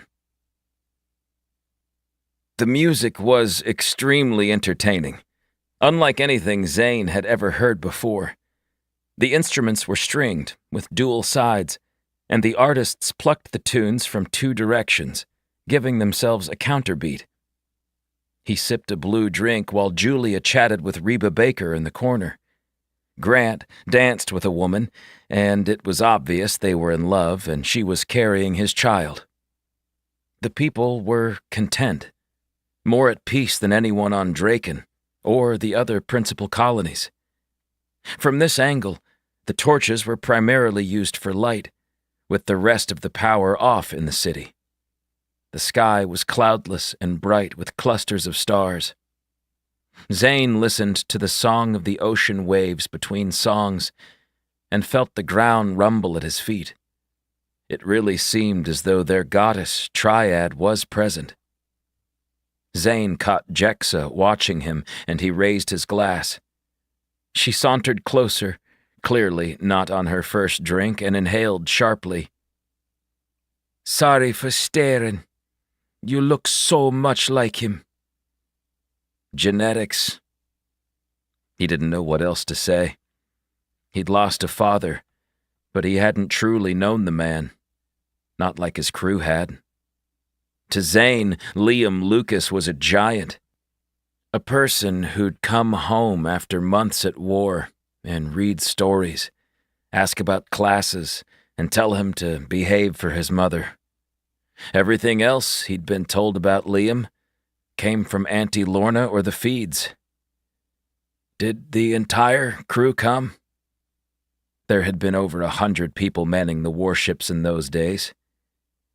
Everyone. Truth is, most of them were delighted to be relieved of duty after 7 years of conflict. Each day is a blessing, Zane, especially when you are forced to face death for that long. How we survived those battles I'll never know. There was a greater good, an all-powerful entity like our Triad here, overseeing and protecting us. It's kind of comforting. I pray they guarded your dad on Pisha. Jexa took a drink and finished it. The music slowed, and a vehicle parked at the edge of the busy courtyard. The show's about to start. I love reunions, Jexa said, abandoning him. Julia observed the newcomers. Any idea what's happening? Nope. Jexa arrived a moment later with a man on her arm. I believe you two know one another. Zane squinted but didn't recognize the guy. I'm afraid there's been a... But it was Julia that reacted to the visitor. She buried her face in his neck, hugging him tightly. Jeff? Her brother. Julia. How did you find me? He asked. Jeff's eyes were the same as Julia's, but that was where the similarities ended. He had a shaved head with a goatee and a hawkish nose. Dad told me you were invisible right before he... Dad's dead? Jeff asked, and she nodded in confirmation. How did you get here? Julia let go of him, and they separated, suddenly strangers after a decade apart. I was hunting a lead from one of my contacts. He was sure the council was keeping a big secret, and that I'd find a treasure of alien artifacts at the end of the trail, but it ended up leading me to Xueting. When I arrived, the engines blew, and I crash-landed a couple 100 kilometers away. I had enough supplies to last a few weeks, and eventually Will Quinn discovered my camp with his drones. They came for me, and I've lived in Foxhole ever since. I never thought I'd see you again. After you left, then Dad died. I felt so alone. Sorry about that. I should have told you about the job. Jeff glanced at Zane. I'd say you aren't totally alone. How did you stumble on Xueting? Were you chasing after me? Not exactly. Julia filled him in on a spattering of details that had led them to the invisible colony. By the end of the story, the party was in full swing, the music louder, and the folks acting like there was no tomorrow. They sat at a table with Liam's old crew and their families, reminiscing about their homes before the war. Zane and Julia described life under the moderators and the events that transpired to break the accord. It's over, Jeff said. Does this mean... We'll have to see. If the council comes clean about giving Liam up, there's no need for us to remain hidden, Jexa said. Who wants that? Grant asked, his arm around his wife. I'm happy right where I am. Me too. Will Quinn chewed on an appetizer, and Zane noticed he was completely sober, unlike the rest of the crowd. I have a peaceful existence, and don't see that changing. What about you, Jexa? Zane asked. Antares' chief officer shrugged. I might explore my options. Really? You love it here, Grant exclaimed. Sure, but what have we missed out on? Who cares? The council turned their back on us after we fought the growl for them. They can stuff it where the stars don't shine, Grant said. Zane was compelled to contact his aunt to check on the Forever World, but there was no way to reach out from this planet. As much as he appreciated the kindness and hospitality of the people of Foxhole, he just wanted to head to the Arrow through Alistair's path. He checked his EPA and found no new messages. What was happening out there? Had anyone heard from his father? Did Carl locate him? And had they returned? Julia must have sensed his impatience because she tapped him on the arm. It's just one night, Zane. What's the worst that can happen? You really need to stop saying that, Zane smiled. She was right. One night of rest wouldn't be the end of the world. Liam Lucas walked freely in the Growl warship, but a female soldier named Tyr was his constant escort. She rarely spoke, and when she did, it was in her own language. He quickly gave up on having any kind of conversation with her. He'd been on board for a few days, traveling through Growl space, picking up random clusters of starships to join their cause. The way Corb had described it, Liam had expected a small elite fleet strike at Estro, then rendezvous with the rest of the fleet while they struck another colony, probably Venish, judging by its proximity to the farming community. Clearly, Liam's assumptions had been wrong. He touched a console in the bulkhead and used the Growl program to view the surroundings. They really weren't worried about him, if they allowed him access to their computers. He zoomed on the nearest vessel, then to others, and discovered 4 separate icons on the hulls. Those represented the various factions, and the only one missing was Medoc, the rulers of Pisha.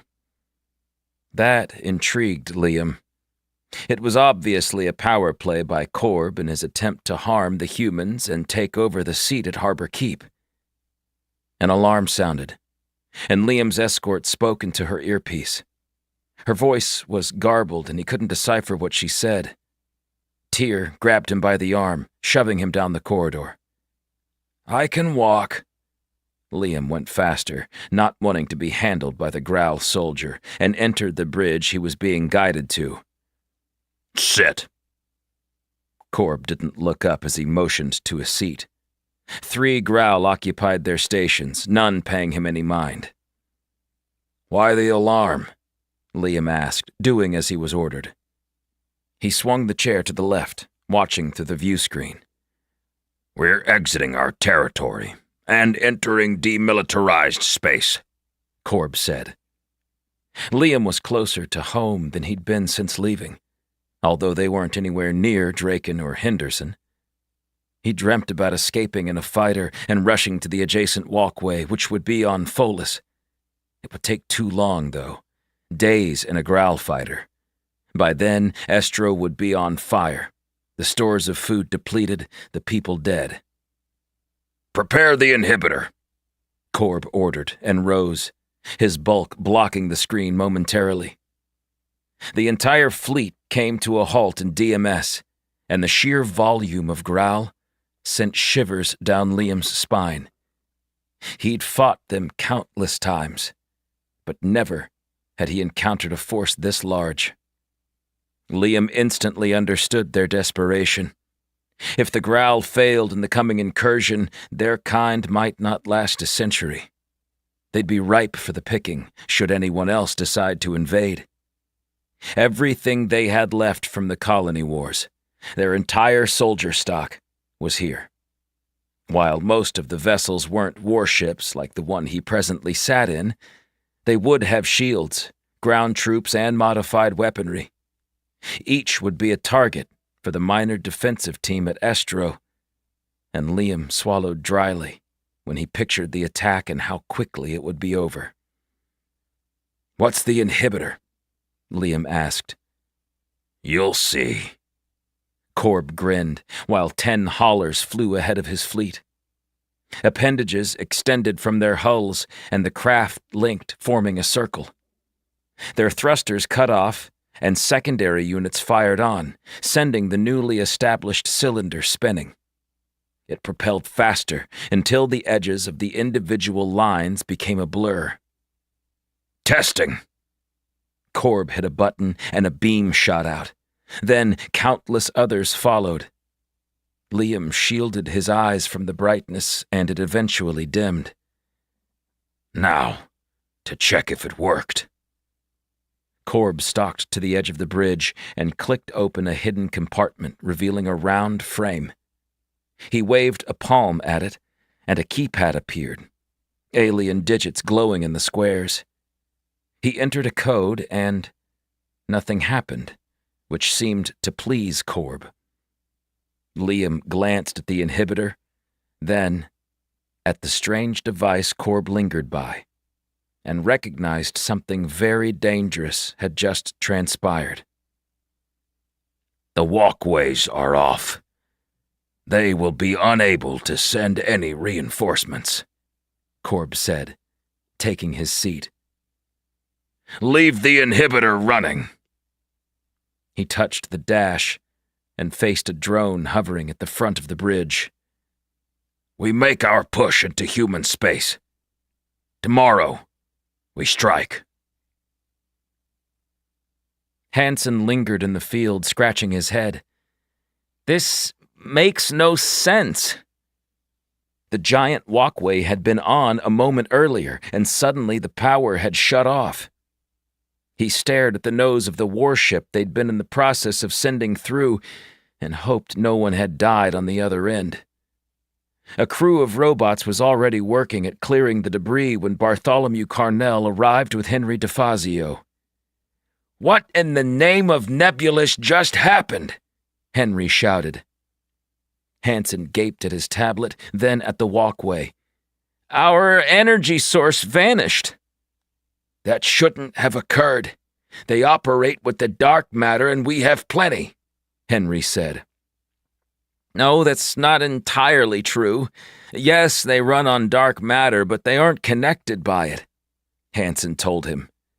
"There's a deep level of quantum mechanics at play." "We shouldn't have trusted this plan.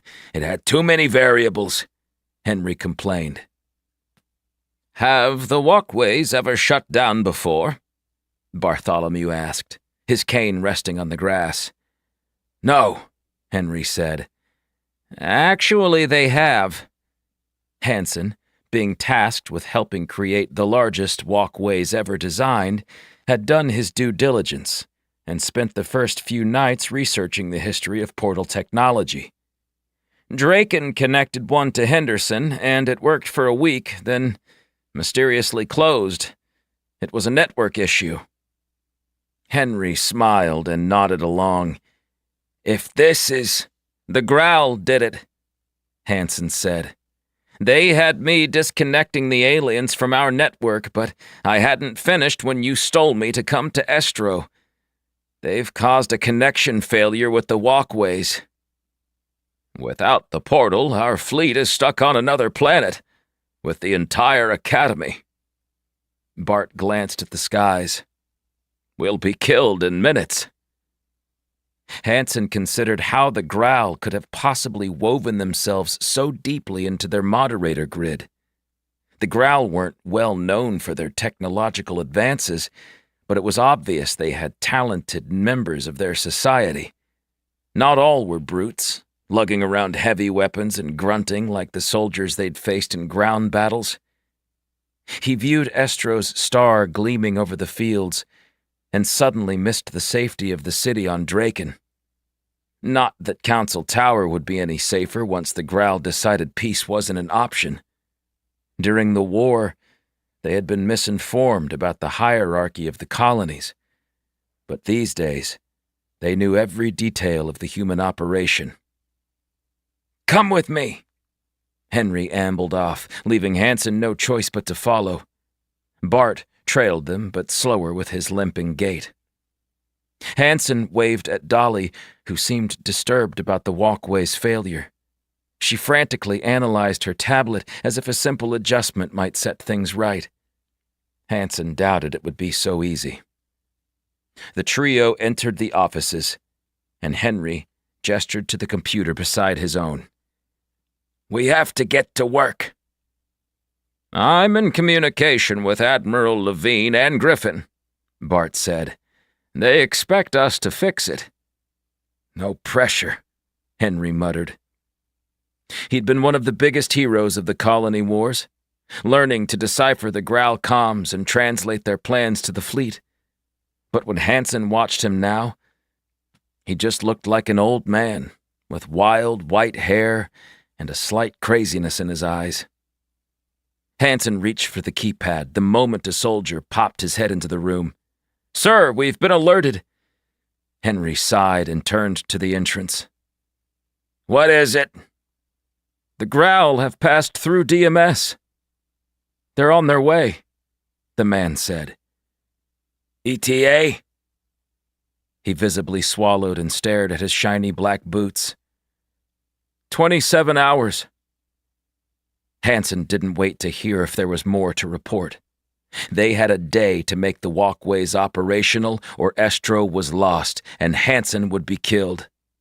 He figured, with proper motivation, anything was possible, and set to the task. 22. After a delicious breakfast, they were escorted to the same transport ship, with Reba behind the dash, guiding them toward the floodplains. Julia seemed content this morning. The reunion with her long-lost brother had invigorated her mood, and Zane couldn't help but feel slightly envious. His father was alive, or had been when the council offered his head on a platter to appease the growl. He wondered if his dad went willingly, or if he had to be subdued. Had they treated Liam Lucas with respect, or was he tortured for his part in the human defense efforts?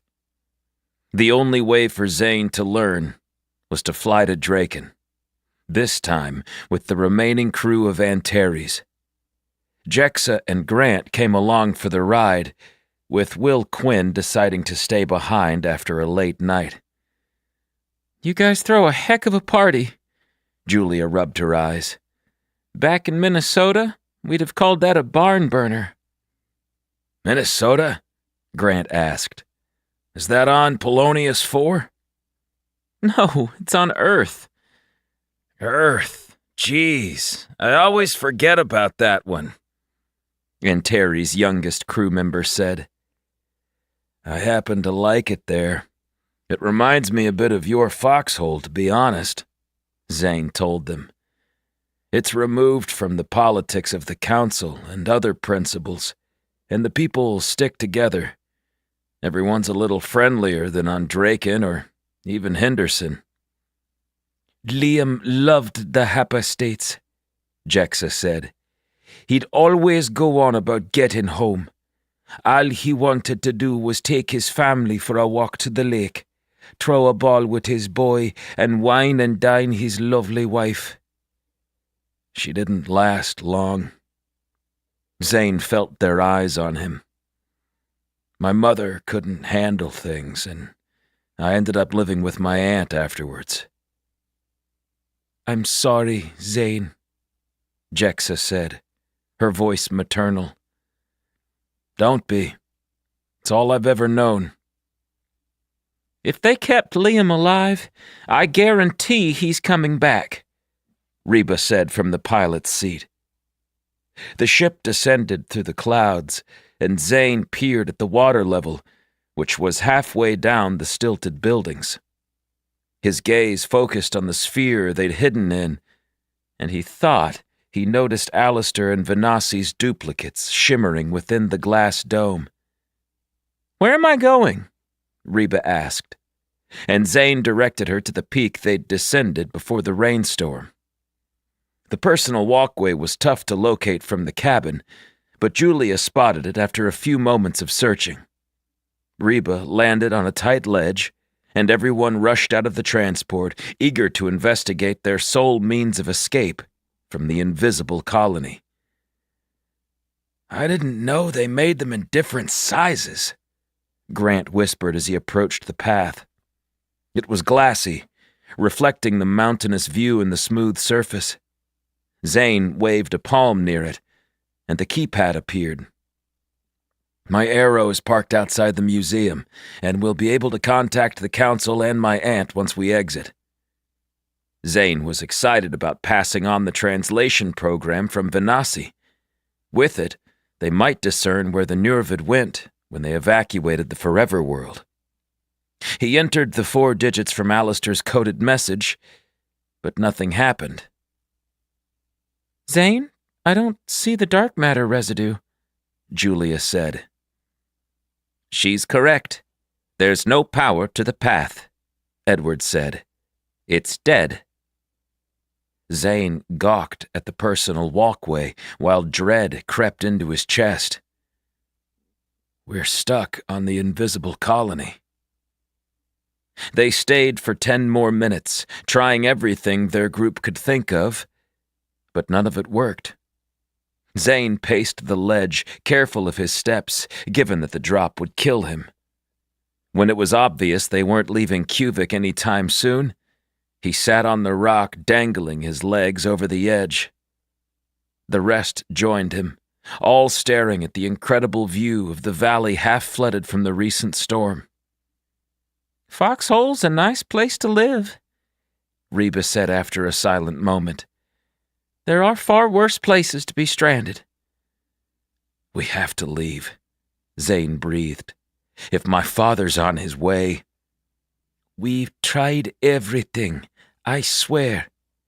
Jexa patted his knee. There's something in the atmosphere that won't allow us to bypass it. Crystal, would you mind staying behind in case it reactivates? What if it's on a timer? Julia said. I would be honored to stand guard. Crystal loitered near the path. With that settled, they flew to Foxhole. Zane viewed it with a unique set of eyes, wondering how long they'd be stuck. Maybe the High Counselor would come searching for them, since she probably knew of the invisible colony's existence. Audrey had allowed them to look for it, probably as a distraction, while they waited for word from Carl Rogers about Liam's release. He felt better about their chances, and took this hiccup in their mission with grace. You're smiling, Julia said. Are you on the verge of a mental breakdown? No, I'll be fine. I can't believe no one told you. All these years, and you thought he was dead. Almost everyone did, Zane said. I'm a little sour that Bart and Griffin kept the news from me. It makes me wonder what else those two were hiding. A noise echoed across the horizon, drawing their attention to the sky. Will Quinn stormed into the courtyard, gesturing at the clouds. Jexa, we have a problem. What is it? She called back from near the building's entrance. It's a ship. That's impossible, she replied. Will tossed her a scope. See for yourself. Jexa placed the device to her eye, and Zane quickly recognized her distress. She was pale, her mouth ajar. It's them. They found us. The Graal are here. Alarms sounded throughout the city. What are we supposed to do now? Admiral Levine asked. Chad and the rest of the Academy students filled the shorn, grassy field outside the shipyard. Another 10,000 volunteers from around the colonies were present, transported to the staging area just hours before the walkway stopped working. He understood the conundrum. The massive walkway had been constructed with a link to another on Estro, where the Graal were about to invade, but the connection had failed, stranding them on this strange planet. There's insufficient food supplies. The warships are stocked, but only with the essentials for minimal crews, Gabrielle said. We'll consume what we have in 4 days with this many people. They hadn't been expecting a lengthy battle, just a surprise assault at Estro, followed by a quick victory. Chad had read enough history books to know things rarely went to plan. The students had been quickly trained in their roles in the defense of Estro, and Chad was almost confident in his part. He was to fly a cruiser, leaving the hangar of a warship only when ordered by the Admiral, or Fleet Captain Gabrielle Jones. They made it sound like the Graal would underestimate their opponents, and that their fleet was comprised of pirate freighters and modified haulers. But Chad doubted they'd be so foolish. Bart's sent me a message, the Admiral said. Chad was near the front lines, able to overhear their conversation without being addressed. Kira and Veek were beside him, and both seemed terrified to be involved, despite their previous aspirations of captaining warships. The goal had been a long-term thing, not something within their grasp, and none of the present group was ready for an actual fight with the Graal. What's it say? Gabrielle asked. They believe the walkway closure is the Graal's doing. The fleet has been spotted past DMS, Callista said. The comment was relayed to the crowd of waiting students, and some openly wept at the news. Callista Levine glared into their ranks and lifted a hand to finally address the masses. A drone floated higher, and her image projected 20 feet into the air. She looked like military royalty in her black HMUF garb, and everyone grew silent within seconds. "I know you're afraid. Believe me, I was too, facing the growl while aboard my ship Upsilon." A few students clapped at the mention of the historical warship. She let the noise organically dwindle before continuing. "We're asking a lot of you, and the people of the colonies will be grateful for your service. I wouldn't have devised this plan if I didn't believe it would be successful. The walkway's malfunction is a temporary hindrance.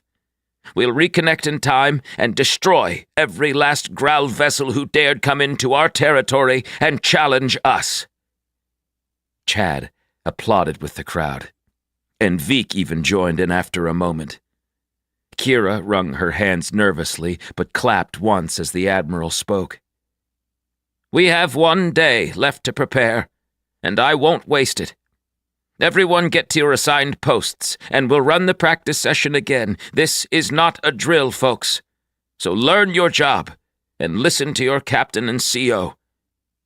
"Yes, Admiral," they echoed, and Callista's face broke into a rare smile. "Go to it." The projection vanished, and Gabrielle hurried off with her Admiral. "I'm on WS-19, Veek said. "Bridge duty." Kira forced a grin. "WS-68. I guess I'm the chief officer?" "Congrats," Chad said, but the celebration was short-lived. "I don't know why they chose me for the position." "It's because your grades are perfect," Veek said. "Now I'm glad I didn't study for tactical weaponry last week. I couldn't handle the pressure." "Chad's the luckiest," Kira told them. "I am? You don't have to answer to anyone or worry about killing a crew." Kira gazed past them as the crowd marched to their assigned warships. The area was so large that buses drove through the crowds, their associated number displayed in lights. "That's me," she gestured at a nearby bus. "Good luck." Chad extended a fist, and Veek bumped it with his. Kira grabbed his shoulders and laid a kiss onto his lips. "You too." Kira stalked off without looking back, and Veek laughed as he jogged to catch up with his crew. Chad glanced down at his black uniform, then at a cluster of cruisers waiting for their pilots, and smiled. It was his time to shine. Zane squinted as the vessel came into view. Will Quinn had all suborbital defense missiles loaded and prepared to target the incoming ship when Zane recognized the familiar lines of the arrow. "Don't shoot!" Will's finger floated above the controls, and he risked a peek behind him. "Why? I've seen a hell of a lot of Grail ships, and that, my friend, matches their description." "It's not!" Julia exclaimed. "It was a gift to Griffin Chester by Ayan." "That's Griffin's?" Jexa asked. "Yes, and we've borrowed it." Zane watched the arrow descend toward the city. "But I have no idea how she's here right now. We left it empty, and no one knows we came to the invisible colony." "Will, hold your fire, but be prepared to attack if necessary." Jexa started for the exit. "You bet." Will remained seated, and the rest of them rushed outside as the arrow grew closer. It slowed as it approached Foxhole, and thousands of residents lined the streets, staring at the anomaly. "This is impossible," Julia said softly, and Zane would have agreed if he wasn't gazing at the arrow hovering 100 feet overhead. It lowered elegantly, coming to land right in the middle of their office courtyard. Zane set a palm on his holstered weapon, and Julia removed her rifle, aiming it toward the ramp as it opened. He took a tentative step, eager to see how their ship, without a pilot, had found them. Was it some program that Griffin hadn't advised them of?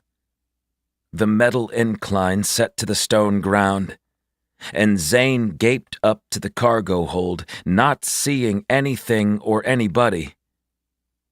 "Hello?" he called. "I am here. I came to you."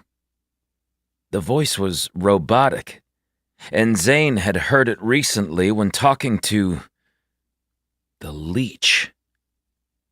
He bounded up the ramp, finding Stanley holding the tablet. He chittered, and his words echoed from the speakers. "You were lost, so I trace." "I thought we left you on Maddox." Zane crouched by the strange, six-limbed creature. His glossy black eye blinked, and he shook his small head. "I wasn't done. Had work to accomplish." "Work?" Zane glanced at the interior of the ship, finding everything had changed. Anything electronic was revised, with wires plugging into various unidentifiable components. "I make better." Stanley stood prouder, and Zane laughed. "How did you find me?" The leech gestured at his EPA. "Simple. You carry beacon." "Would someone tell us what in the stars is going on?" Jexa asked as she approached with Julia. "This is Stanley," Zane said. "He trailed us to the invisible colony and apparently made a few adjustments to Griffin's ship." "I guess we're not stuck any longer," Julia said. "Let's go home." Jexa and the others stayed still, most of the Antares crew seeming to be lost. "You're not going anywhere," someone said, and Zane grimaced as a group of armed soldiers approached the Arrow. "Who are they?" he asked Jexa. "I told him to stay away." Jexa stormed down, shoving the leader in the chest. "Track, you've done enough damage. Let them leave. It's not your choice."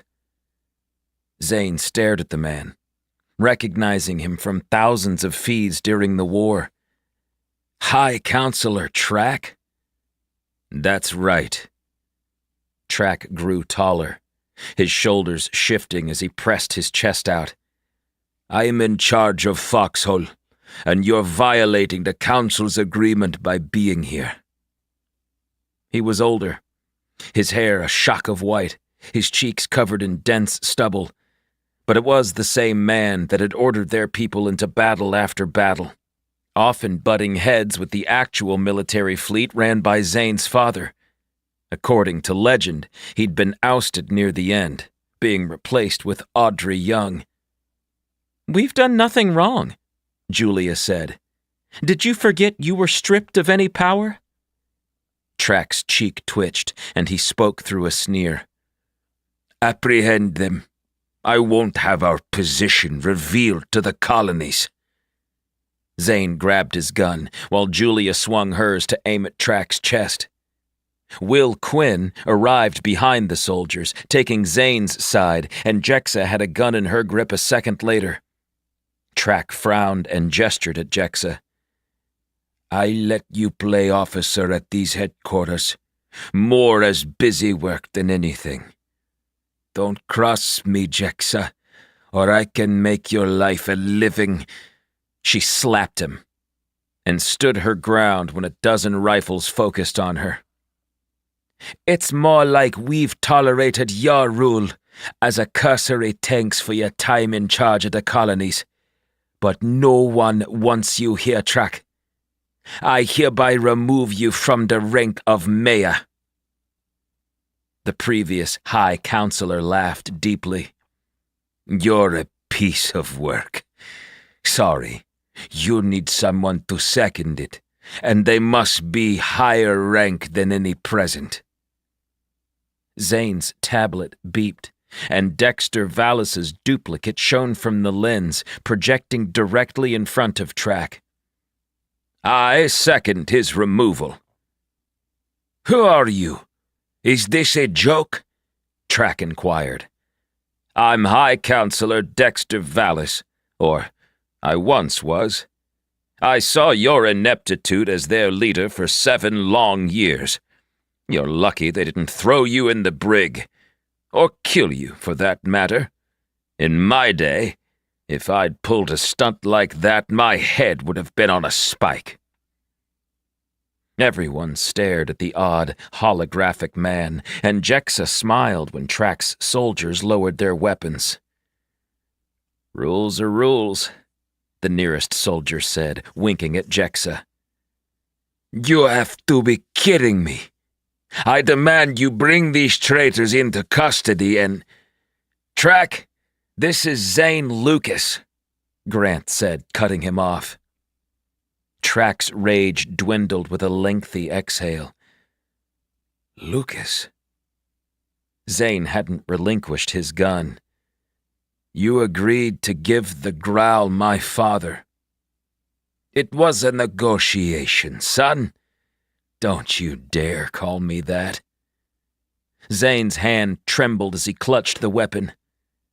Besides, it wasn't me. Young was in charge when they gave him up. I'd been sent here, Track said. It's true. Track was already in Foxhole when we arrived, Will admitted. Zane clipped the gun to his thigh and moved up the ramp. Do what you will, but we're not staying. No one moved between him and the arrow. I'm coming! Reba Baker ran up to join them, a bead of sweat on her brow. We've lost 30 years between the war and our exile. Any other takers? Julia scanned the crowd, then leaned into Zane. Jeff already told me he wasn't joining me. There's nothing for him on Earth since our parents are gone. Jexa hesitated. Check on us later. Zane noticed Stanley hadn't returned to the arrow. Aren't you coming? He spoke into the tablet. I helped them gain orbital access. This creature can do that. Jexa touched the leech's mottled brown fur and he prickled. It is simple. I can show. Stanley scurried toward the building. Zane waved at his father's old crew and closed the ramp, jogging to the bridge. Reba gawked at the technology, partially familiar from her time in the war. She observed him patiently, asking him questions about each feature as he lifted the arrow from the surface of the invisible colony. He supposed their moniker for Cuvic wouldn't be fitting anymore, not once the truth was revealed. Time to fly to Draken, he said. Audrey Young had some answers to give him. When they pressed out of the atmosphere, his tablet repeatedly chimed, notifying him of dozens of messages. He set the course, finding that Stanley's modifications meant he'd get to Draken in under 10 hours. Once they were on the way, Zane began reading the messages from his aunt on the Forever World. They found a living Nervid, he told Julia, who beamed with the news. That's incredible. Anything else? Zane scrolled to the next screen, finding himself copied on a feed from the Academy. He scanned it and set the tablet down, staring at his adventure partner. Something big is transpiring. The students have been conscripted.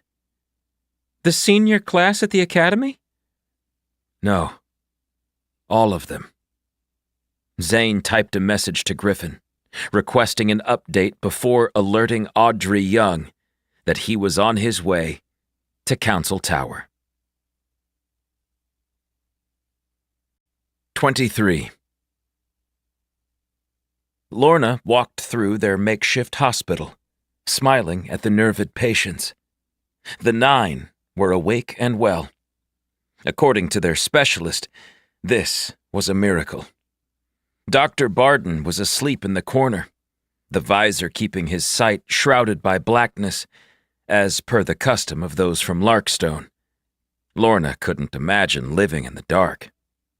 Victor, her head of security, wandered in, nodding at Corley, then to the rest of the Nervid. Most of them were sitting on their cots. After showering, hydrating, and having some broth, they were in good spirits, though communication was difficult. Amy was here too, working on her tablet. She tapped the screen to adjust the brightness of the potential power grid they'd been fixing. She examined her electronic personal assistant when it beeped, and saw it hailed from her nephew. He'd been out of touch for a few days, but they were both busy, and Lorna hadn't read too much into the fact. "You can't be serious," she said. "What is it?" Victor asked. "Zane sent me a file." Lorna opened it, cautiously optimistic. "He says it's a Nervid translation program." "Where in the stars would he have found that?" Amy asked without looking up. "He didn't say." Lorna checked the program, recognizing it was extremely simple in design. "Testing." Voice waves bounced on the display, and it spat out a single word in another language. Pulsal. Corley snapped to attention. "Pulsal?" The lines squiggled on the tablet again, and the same voice said, "Testing." Lorna's heart raced, and she observed the reactions of the recently thawed-out, cryogenically frozen locals. "Corley, can you understand what I'm saying to you?" He came closer while the phrase repeated, then talked animatedly to her. She waited for the translation to play. "Yes, I understand. How did you do this?" "I don't know," she admitted. "My nephew sent the file." "We have much to discuss." Corley had an HMUF uniform on, as did each of the Nervid. And they gathered, arms crossed, chins raised slightly. 5 males, 4 females, all healthy and quite humanoid in appearance, though the doctor assured her they had plenty of anatomical differences. "Where did your people go?" she asked. Corley whispered to the woman next to him, and she took over. "I am Kurtis, the daughter of Ralliad." She touched her clavicle. "Lorna." "The Arlocks were relentless, and Ralliad created the Illuminator to protect the planet. We weren't certain if it would work, so we evacuated, leaving behind a few hundred. They were to come a few cycles of the star later. Have they not returned?" She watched the Nervid, unsure how they might take the news. "From our best guesses, your father left this world 3,000 years ago." The words played in the local language, and their postures changed. "Then we failed." "No, the Illuminator works. We've used it to save our own kind." Corley took Kurtis's hand and said something to her. She followed him outside, and he pointed at the giant pyramid-shaped vessels across town. "The Lifebringers have returned. Are they empty?" "Yes, there's no indication of life on board," Lorna said. "Can we visit?" Corley asked. She glanced at Victor, who shrugged. "I don't see why not." Lorna contacted Joshua Scott to join them, and 20 minutes later, their group flew above the surface of Sarla. She had a name for the city now, as well as the planet, which they dubbed Elgru. When she told the Nervid that they'd called it the Forever World, they smiled, and Corley spoke on their behalf. "There are tales from the times of the Radiance, where heroes rose from the ashes of a burned city to defend the soil from an ancient evil. In it, this land is referred to as the Forever World. How did you know?" "One of us accessed it through a walkway 200 years ago, and he found Venasi," she said. "Venasi? Where is she?" Kurtis gazed around. "She's gone," gone? Dead, Lorna corrected. May your spirit find peace, Venasi. All 9 said as one. Victor landed the transport near the base of the closest ship, the version her nephew had discovered a few months earlier. They'd called it Drifter. They bypassed it, marching to the lifebringer beside it. Getting into the massive craft had been a struggle, but Caddis approached the stand the second ship sat on and touched her palm to an invisible screen. A hatch slid open, and Victor shared a look with Lorna, relaying that he hadn't been aware of the secret entrance either. They took an elevator to the center of the vessel and continued until they were on the top central command station. This is one of the lifebringers that hailed from Raliad's destination, Corley said. We can determine where it is they traveled. Before Lorna could stop him from using the mechanisms, Corley had the unique control panel's projection activated. Joshua walked behind her, humming a tune she didn't recognize while he examined the computers. Victor observed the Nervid with interest, while Amy recorded the event on her EPA. The walls became transparent, providing a view of Sarla from their perch high above the city. She'd come here to learn the mysteries of the Forever World, and what she'd encountered was far greater. Lorna was the first person to ever speak to them, with the exception of Alistair Chester. Let's go back. Dr. Barden doesn't want you wandering around for too long, and we should probably check your vitals before dinner, Lorna said. But the expression on Caddis' face told her otherwise. The words translated, and the Nervid woman shook her head.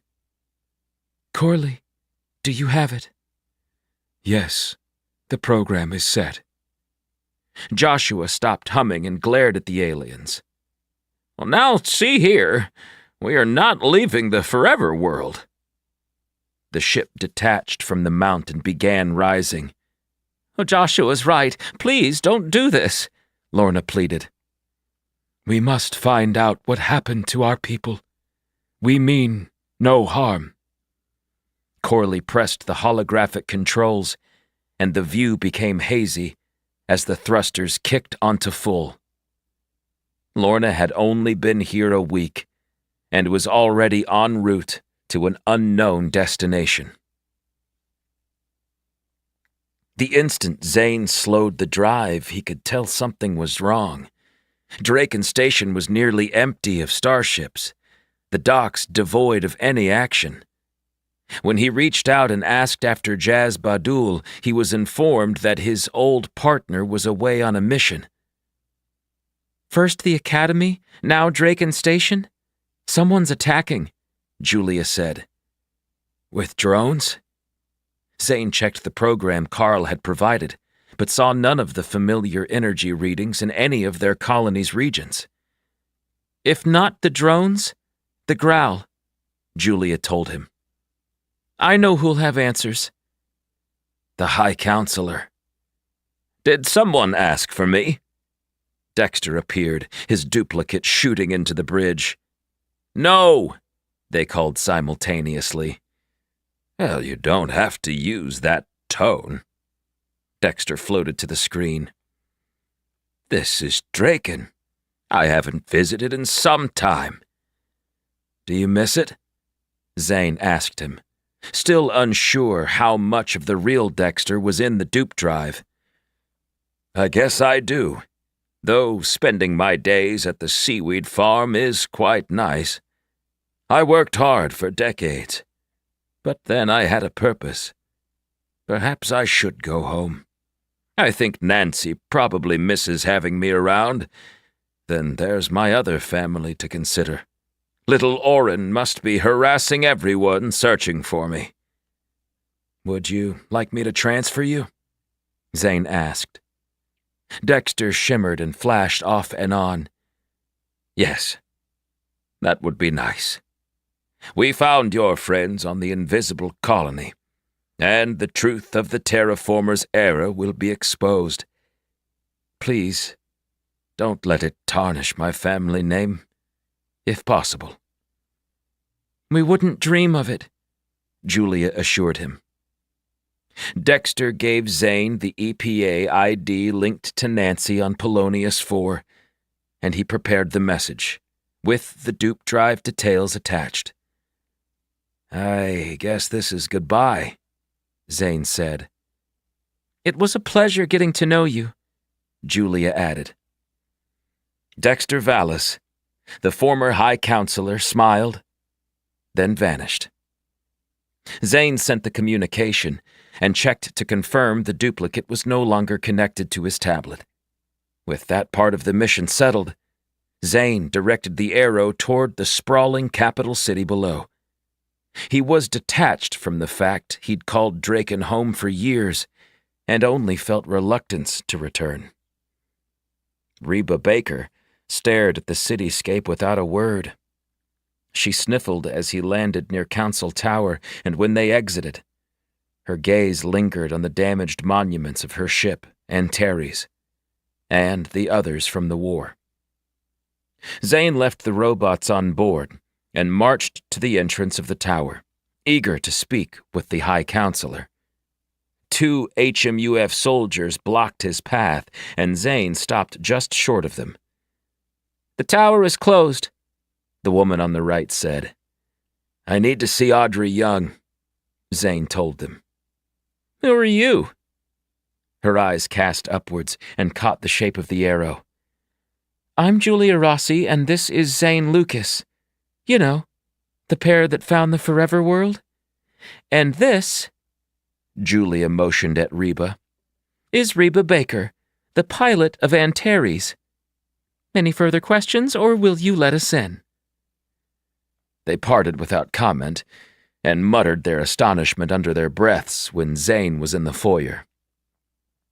He'd visited Audrey's office recently and rushed to the elevator. He hit the top floor, and they rose in silence. He knocked when they arrived, and a quiet voice told him to enter. The High Counselor looked like a shell of her former self.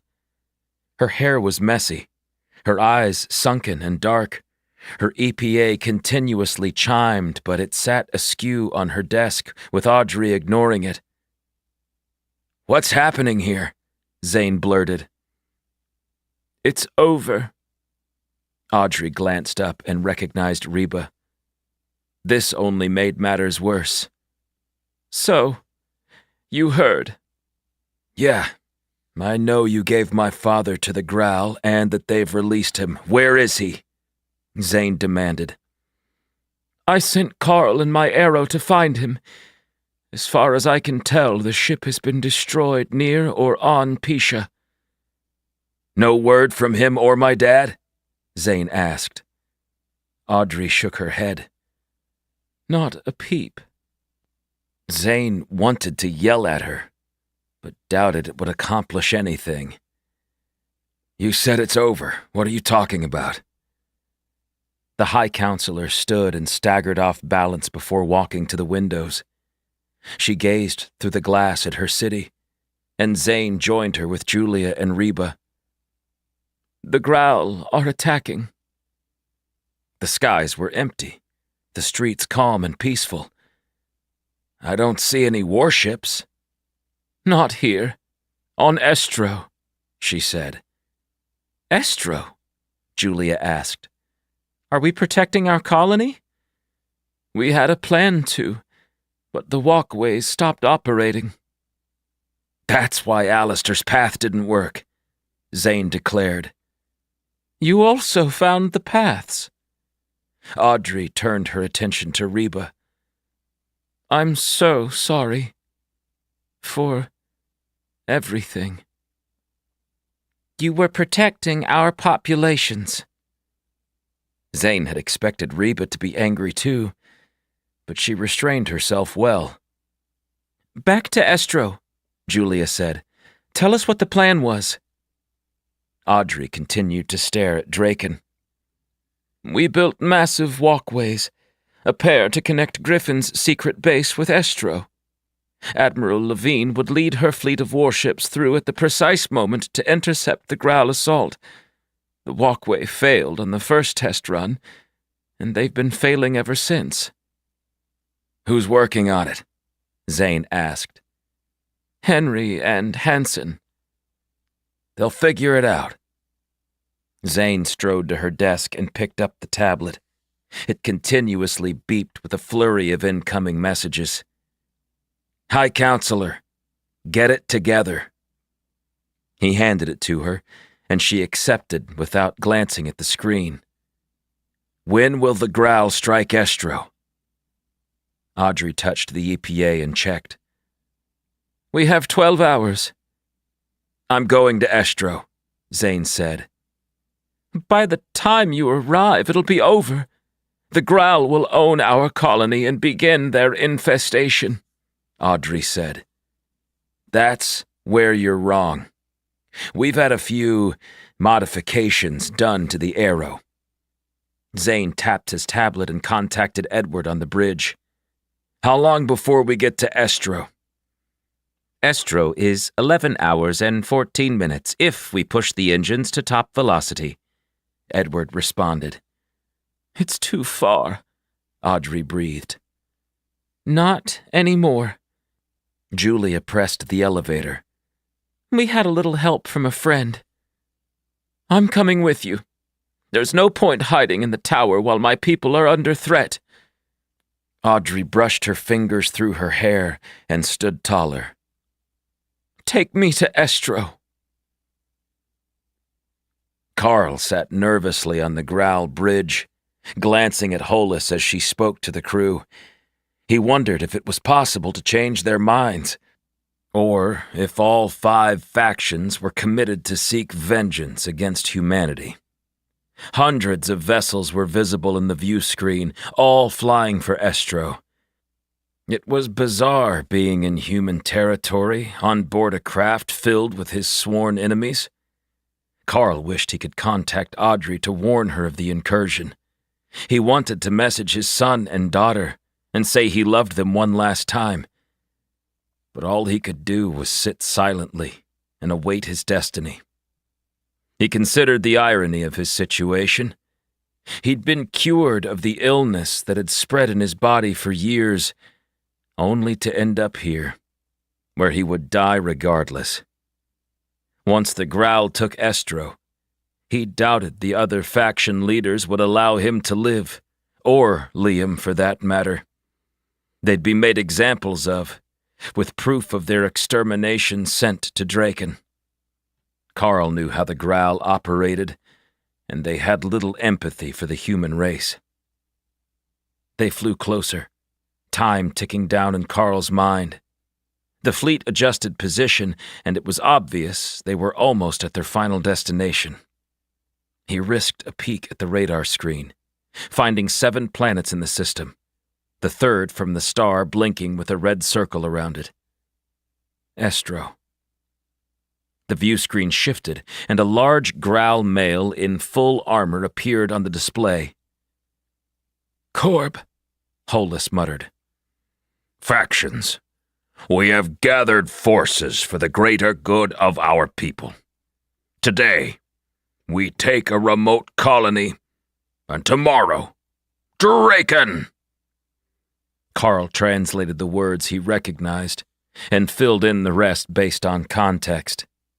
He also knew the leader of the Ankren meant tomorrow figuratively, since that was physically impossible.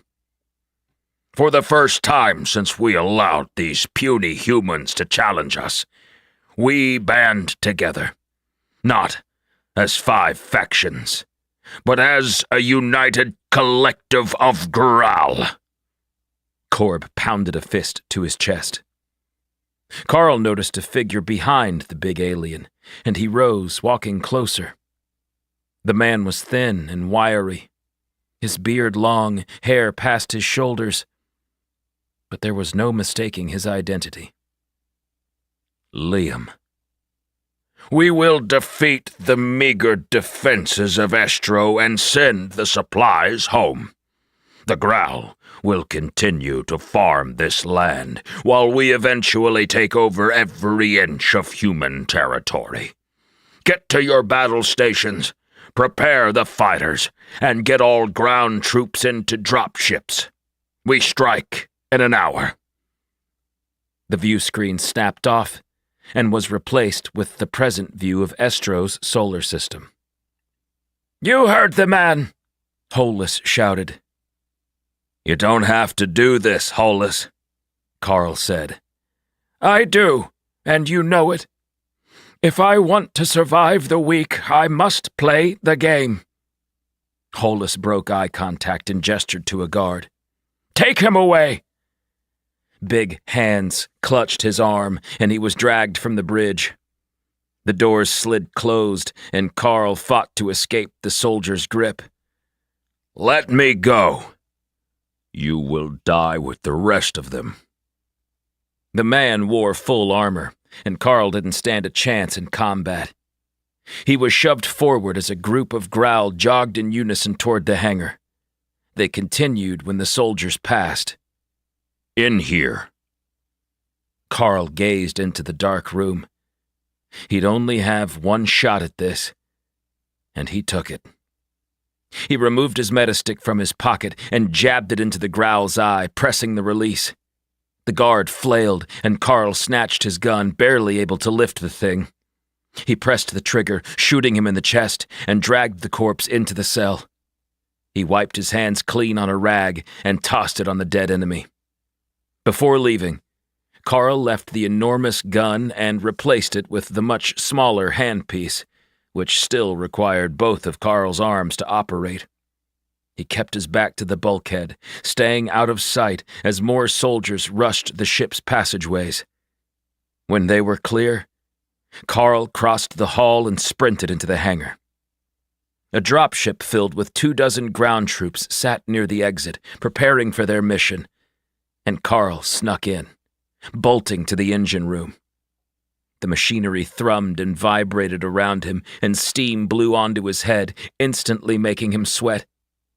Soon, they'd be arriving at Estro, and the dropships would escort the soldiers to the ground, and Carl would be with them. He might die, but it was better than doing so crammed into a dark room on Hollis's warship. He pictured Liam's haunted expression and gritted his teeth when the craft rose from the deck. 24. "Did it work?" Bartholomew asked. "No, it did not!" Hansen shouted. His patience was at an end, and the lack of sleep didn't help. He picked up another shot of coffee and downed the potent brew, never taking his gaze off the computer screen. Henry DeFazio typed furiously at the console beside him, the old man going even faster than Hansen. "Almost there." Hansen finally risked a glance at the radar, finding all 611 Growl vessels within 40 minutes from reaching the world of Estro. For a moment, he wondered if they would have let him decline this job, but quickly doubted it. He looked through the glass at the enormous walkway they'd built and thought he spied a flicker of dark matter emitting from the top. By the stars, we're close! They'd spent an entire day searching for the actual error in the pathways, and 20 minutes earlier, Hansen had discovered the flaw. It was quite brilliant. A frequency being emitted from just outside DMS had been activated, tricking the walkway's signal into believing they were running properly. The problem they had was blocking the signal, which became abundantly obvious only after multiple failed attempts. "I've got it!" Henry shouted. Hansen scooted to the other desk, staying in the chair. "What did you do?" "A full system reset, with the improvements you built layered in. The Growl connection will be lost, and the patch will force the walkways to ignore the signal they used." Henry looked pleased with himself. "Will it work?" "All tests indicate it will. I tried the local walkway, and as you can see, it's working. Henry motioned to the window where the large portal glowed at the edges. What about Admiral Levine's? Bart asked. I can't target it remotely. It'll only restart when the network activates with the patches installed. Henry said. How long? Hansen watched the incoming blips on the radar. About 30 minutes, Henry replied. Oh, that's cutting it close. Bartholomew had his tablet out and typed away. I'll notify Callista to activate the fleet and have them prepared. Griffin, too. Do it quickly, Henry said. Once I hit this button, all communication will be off until the system has been rebooted. Hansen swallowed, and when Bart gave the signal, Henry touched the command. The computer screens went dark. The walkway powered off.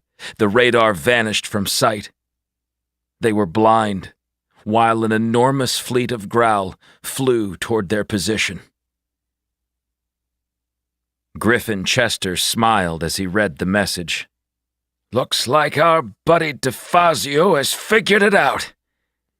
Bad news? The growl will be in orbit by the time the walkways are fully functional. Raiden Colt shrugged and guided the transport from the empty academy grounds to Bounty, the nearby town.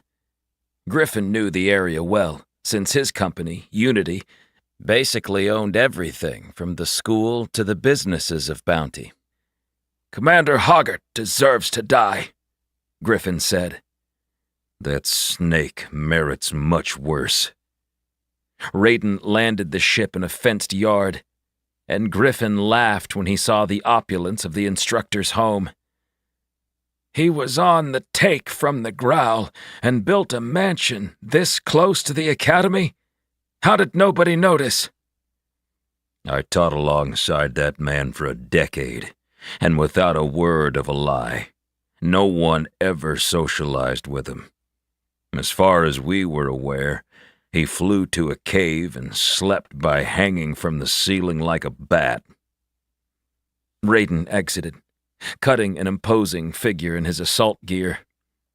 Griffin had opted for the lighter version since he was half the size of his counterpart. They'd met during the war, with Raiden catching a lift on Upsilon after his previous posting had been destroyed in a hectic battle near the Delarno system. Tales of Raiden's heroics were legendary among the veterans, and Griffin couldn't think of a better person to be instructing their new generations of soldiers at the academy. They rushed into the home, and down the stairs to the basement, where the portal sat in the dark. Both men activated glows and examined the personal walkway Hoggart had built. Apparently, this was how the growl came and went from Belsey Prime to an alien warship. Korb was rumored to be in charge of the attack on Estro, and he had a goal of leading his people from Pisha. You okay to do this, old man? Raiden asked with a glimmer in his eyes. I'm not that much older than you. You're just hiding behind all that muscle, Griffin said. And I'll be fine, as long as I stick in your shadow. Griffin checked the timer on his wrist, which ran independently from their network. His EPA had died the moment he'd read the message from Bart on Estro. 12 minutes. Raiden leaned against the wall, closing his eyes. What are you doing? Resting. He blinked one open. I'm about to burn a lot of energy. I suggest you do the same.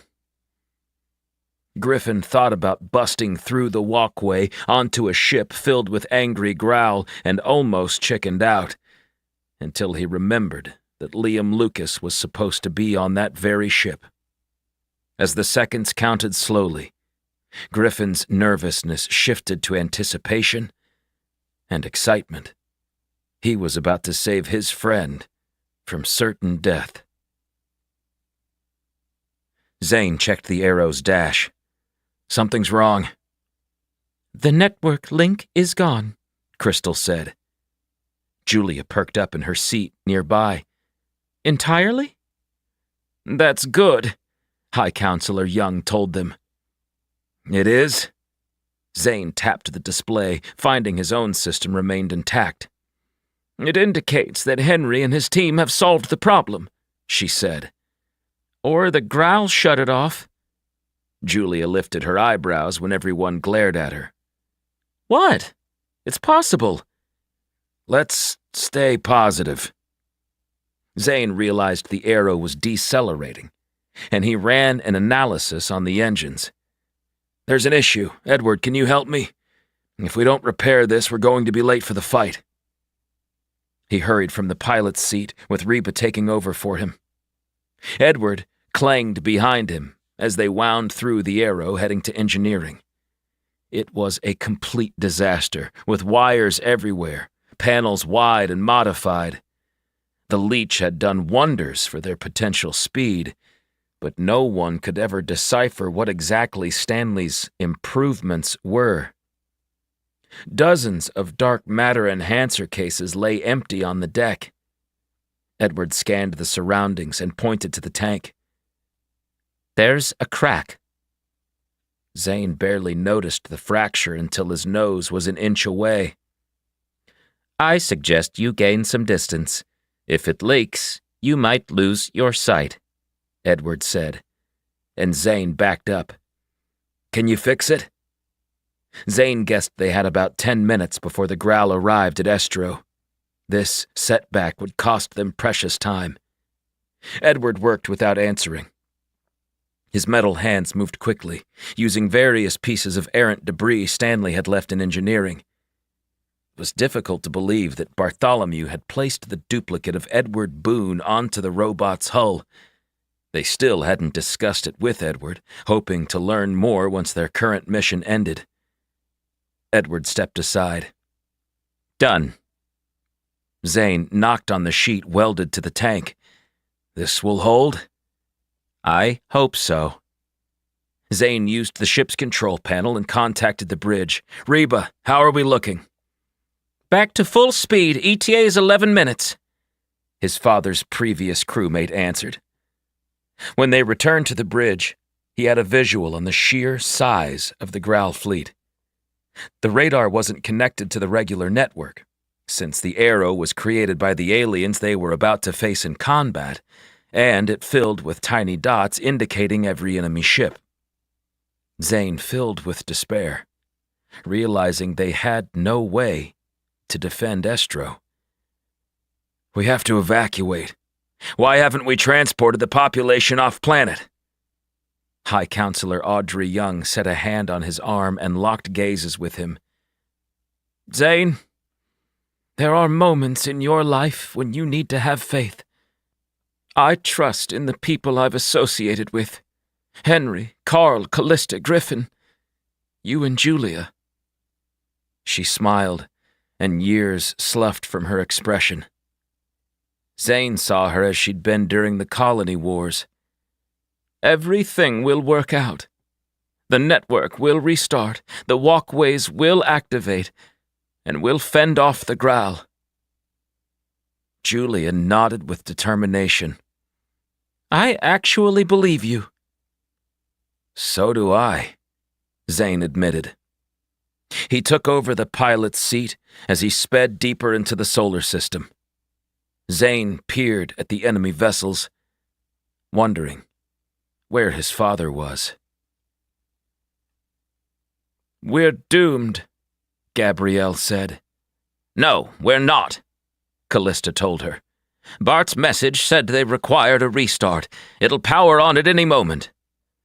The fields were filled with waiting starships, each containing 20 soldiers, academy students, and volunteers. She'd personally chosen 2 actual members of the HMUF for the bridge crews, though many were inexperienced members of Scorpius. They'd all gone to the academy over the last 2 decades, but most of them had worked for Carl Rogers in an administrative role, since they weren't technically a military operation. Gabrielle stood by her own warship. one of the newest iterations of the classic battleships Callista had captained for 7 long years. Part of her wanted to be on board her own vessel to lead the charge, but as acting admiral, she had to put her wishes aside for the good of many.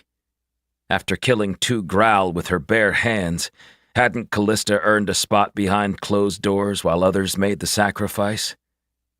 "No, you haven't," she muttered. "What's that?" Gabrielle glanced at her, breaking her stare with the powered-off walkway. "It's hard to believe we were enemies on Chaussee." "You always meddled in my business," the salvager boss said. "All I saw was a gang stealing weapons. How could I have known you were trying to overthrow the moderators and liberate our people?" "You could have asked." "Your trigger-happy entourage would have shot me on sight," Callista said. "True. I had orders to disengage the crazy old lady." Gabrielle laughed, but Callista didn't join in. "I'm sorry." Callista blinked and focused on the job.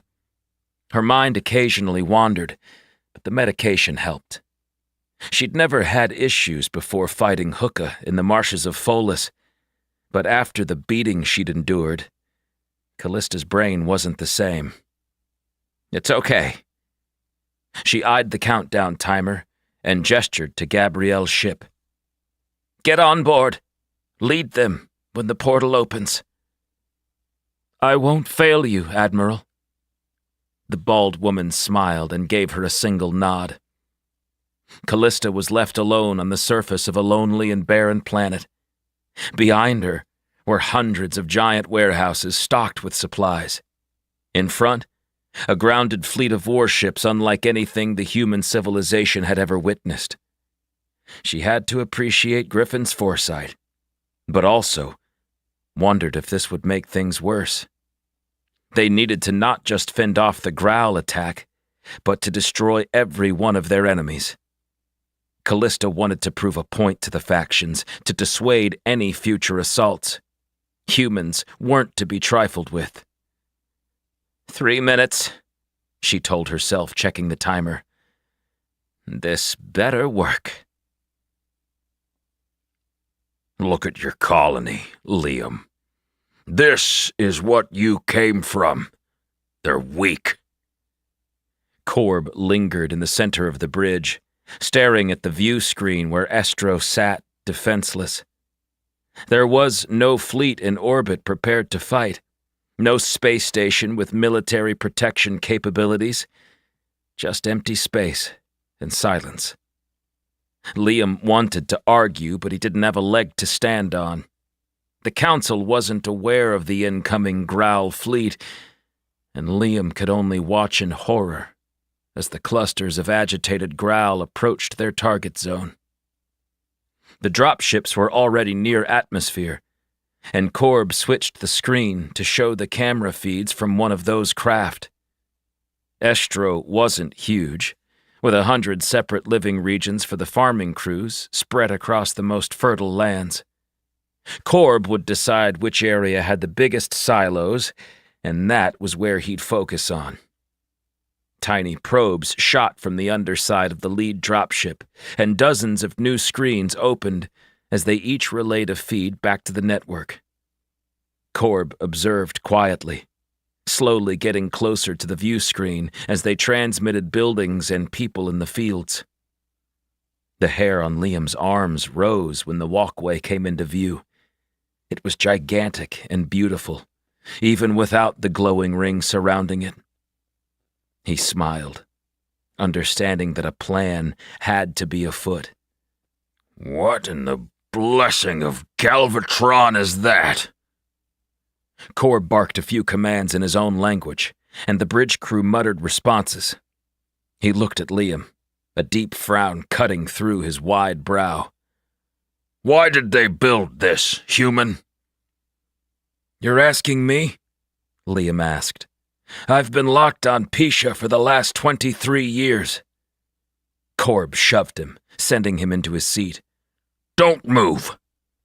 Korb eyed the structure, then hit a button on his wrist.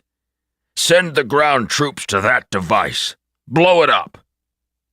The Growl vessels were a couple minutes out of range, but Liam had fought enough of them to know they couldn't make accurate shots from orbit.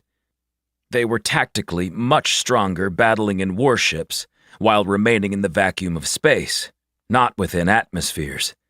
That was why they preferred ground combat on the remote colonies. He searched the bridge for something he could use to disarm Korb with.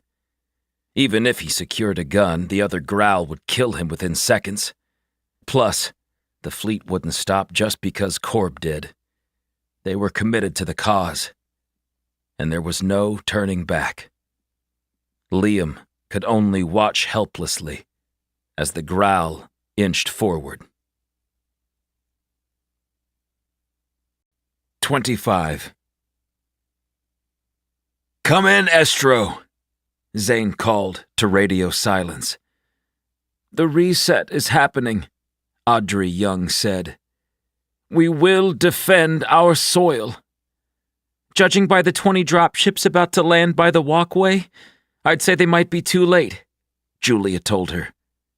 From what Zane could tell, there were no soldiers on the ground, and literally no ships to defend the first wave of the Growl incursion. "I guess it's up to us." "Us?" Julia asked. "Against that?" The dropships were clunky craft, with dense hulls to prevent suborbital missile strikes. They dealt with these types of invasions countless times during the war, with people like Raiden Colt prepared to meet the opposition in the field. But he wasn't there, and Estro would be quickly overrun. "We can't allow them to harm the walkway," Audrey said. They were landing a couple of kilometers from the strike zone, and that gave Zane an idea. "Where are you going?" Julia asked, as he looped the arrow over the nearby acres of farmland and settled near the only building large enough to act as a command office in the region. Zane darted through the ship and into the building with Reba, Julia, and Audrey on his tail. "I have to talk to Henry," he called, and a dumbfounded woman pointed down the hall. Zane burst into a room, and a shocked Bartholomew Carnell greeted them. He was pale, and his hand trembled while clutching his cane, the starship Antares carved on top. "High Counselor, how did you—" Henry DeFazio stopped when he saw Zane and Julia. Then his gaze lingered on Reba Baker, and he got up. "My goodness, is it really you?" He poked her in the arm like he expected she wasn't actually there. "Of course it is, DeFazio. Where the hell is Liam?" She stared at the screens, showing the zoomed image from space.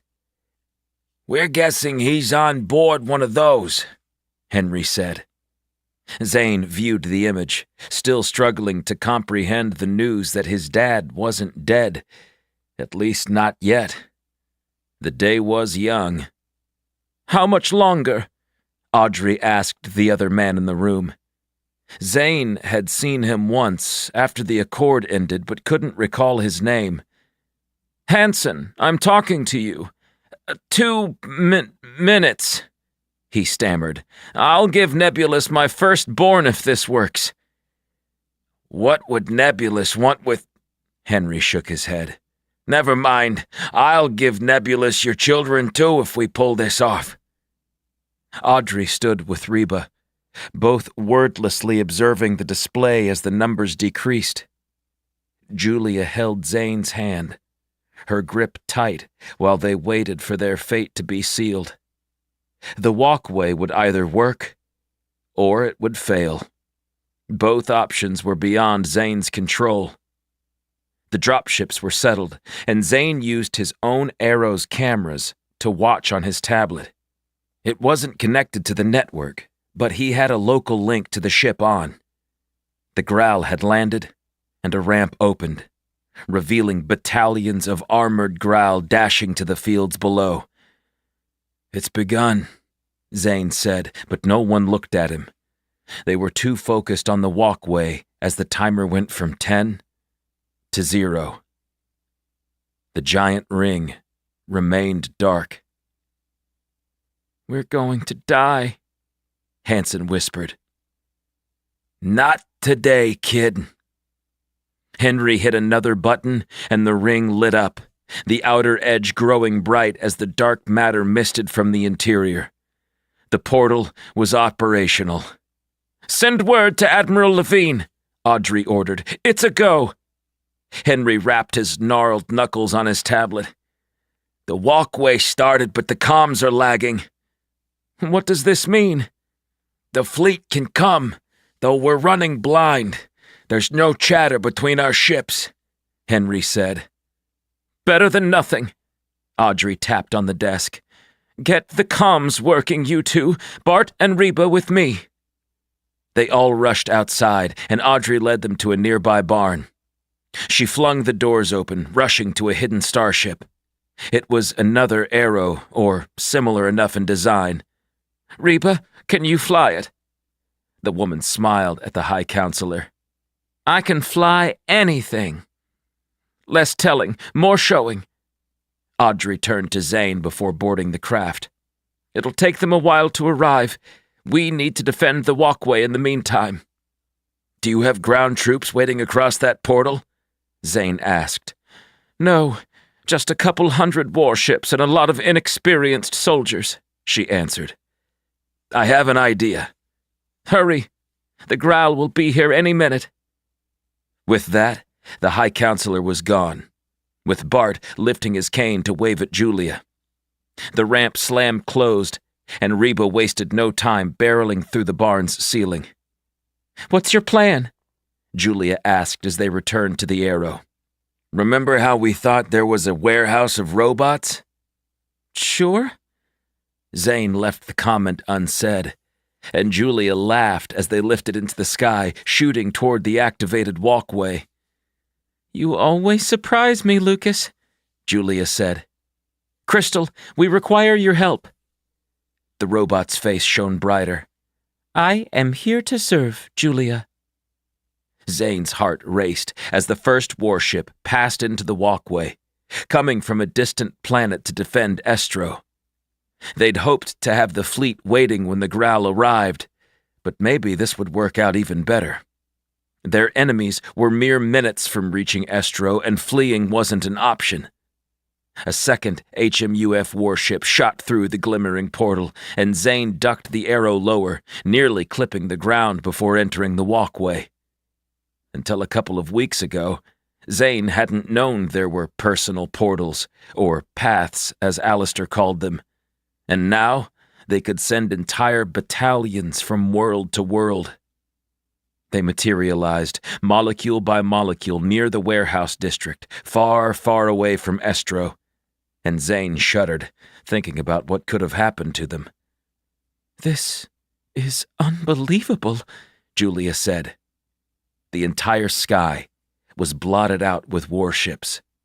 The air vibrated with their thrusters' energy as they lingered nearby, motionless, awaiting their turn into the glimmering circle. There are so many. Zane had heard the numbers, but seeing them was another story. He ignored the enormous line and flew past them, staying below the giant vessels as he wound his way to the warehouse city. "Do you remember where it is?" Julia asked. "We came from the path in my house," he said. "That's..." Zane peered at the view screen while hovering above the nearby buildings. "That's it!" He landed, and a minute later, he was retracing his steps, with Edward staying on the bridge in case they needed a quick exit. Crystal came along, and Zane paused at an intersection. The warehouses all nearly identical. He used his tablet to open a door, and Zane realized he should have asked Bart for the proper address. The storeroom was filled with plastic crates. "There must be a manifest." Julia's jaw dropped, and she laughed. "I saw one in Bart's office in your attic. Crystal, stay here and keep searching for a collection of robots." "Yes, Julia." "Where are we going?" Zane asked, following Julia. Back to Earth.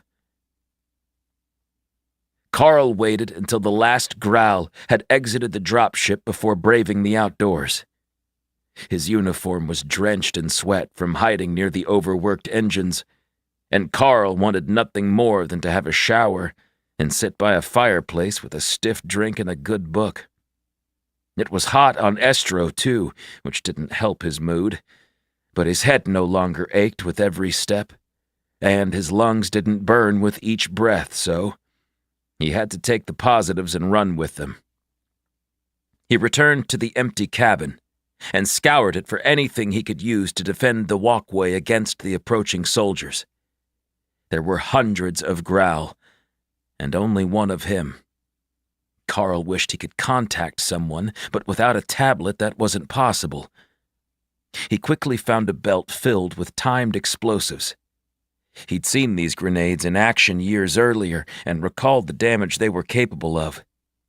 Carl slung the string of them over a shoulder, and after downing a canteen of foul water, he took off with a stolen scope in his grip.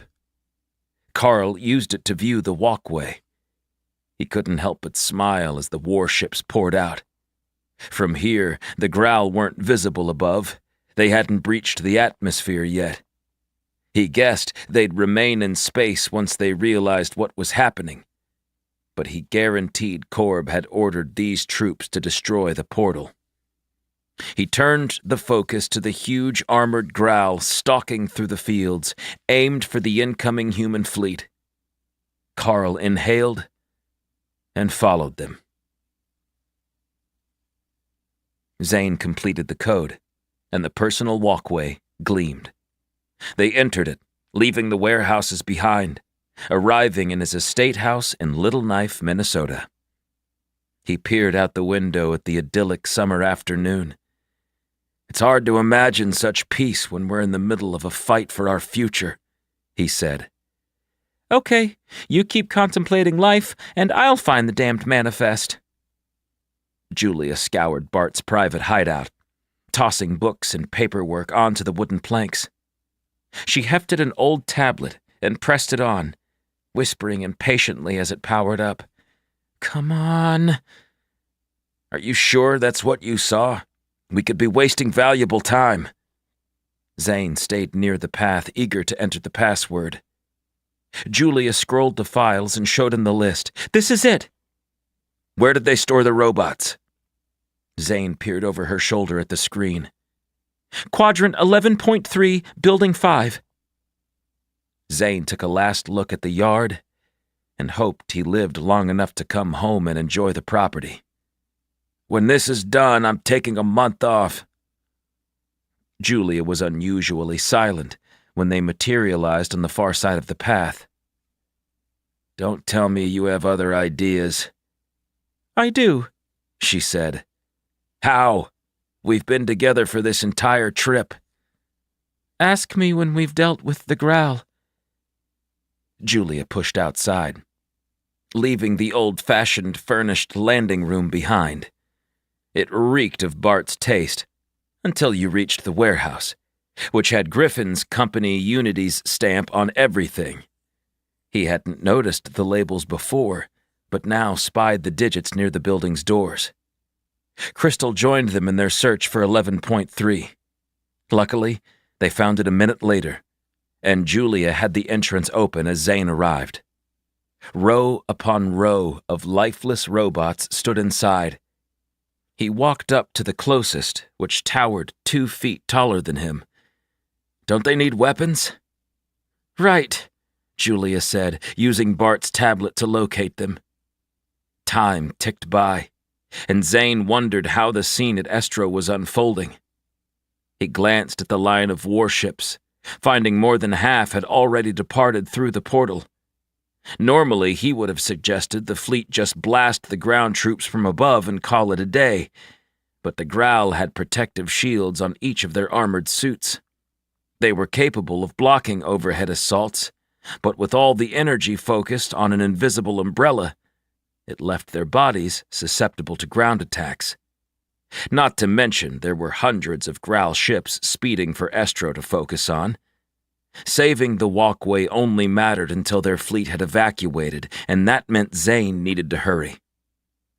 Julia worked on activating the army of robots they'd discovered, while Zane gathered weapons from a second structure 2 blocks away.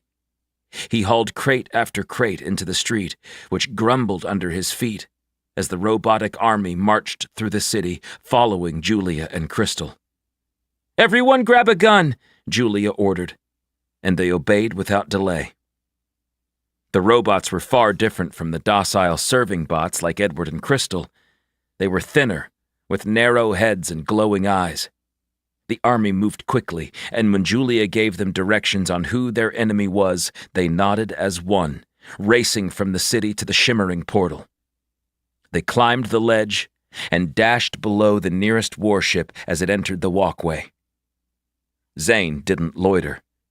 Before long, they were back on the Arrow, sliding below a warship into the portal. The second he flew to Estro, he spied the troops battling the robots. Explosions rang out as the growl fired at the walkway, and portions of the structure flared and sparked, but the portal held. "Here goes nothing," he said, chasing after a collection of human-occupied vessels aimed for outer space.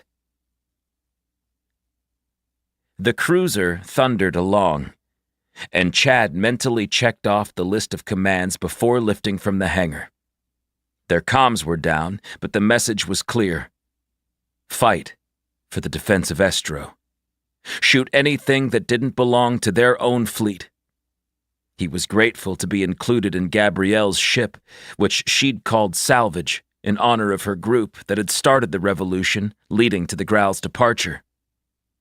Chad wasn't surprised that the aliens had returned so soon after being ousted. Everything they'd learned in the early days at the Academy suggested they were impulsive, resentful, and untrustworthy. Checking the radar, he spied another 50 cruisers joining his venture. "Do you read me?"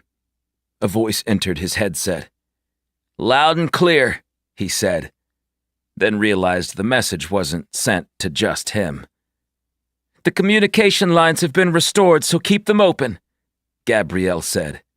"The Growl are bearing down, and I expect we're in range of their cannons in 30 seconds. Use everything you've learned and defend Estro. This is about more than a farming community. It's about setting a precedent. We defeated the Growl once, and we'll do it again and again until they understand the point. They are not to pass through the DMS. Not now, not ever. Go get 'em, troops." Gabrielle's family and friends had been killed in an early attack on her remote colony, so this was her chance at redemption. Chad would feel the same way had they destroyed his country on Earth. Chad followed another cruiser from the hangar, pressing into space, and almost spun around when he saw the incoming unit with his own 2 eyes. Hundreds of ships. "For the colonies!" he exclaimed, hoping to trick his mind with a shot of adrenaline. It was a lesson he'd been taught by Raiden, and he was grateful for it as he kicked on the thrusters, shooting toward a flock of approaching fighters. 3 of the fierce Growl craft neared him, and the dash alerted Chad of their proximity.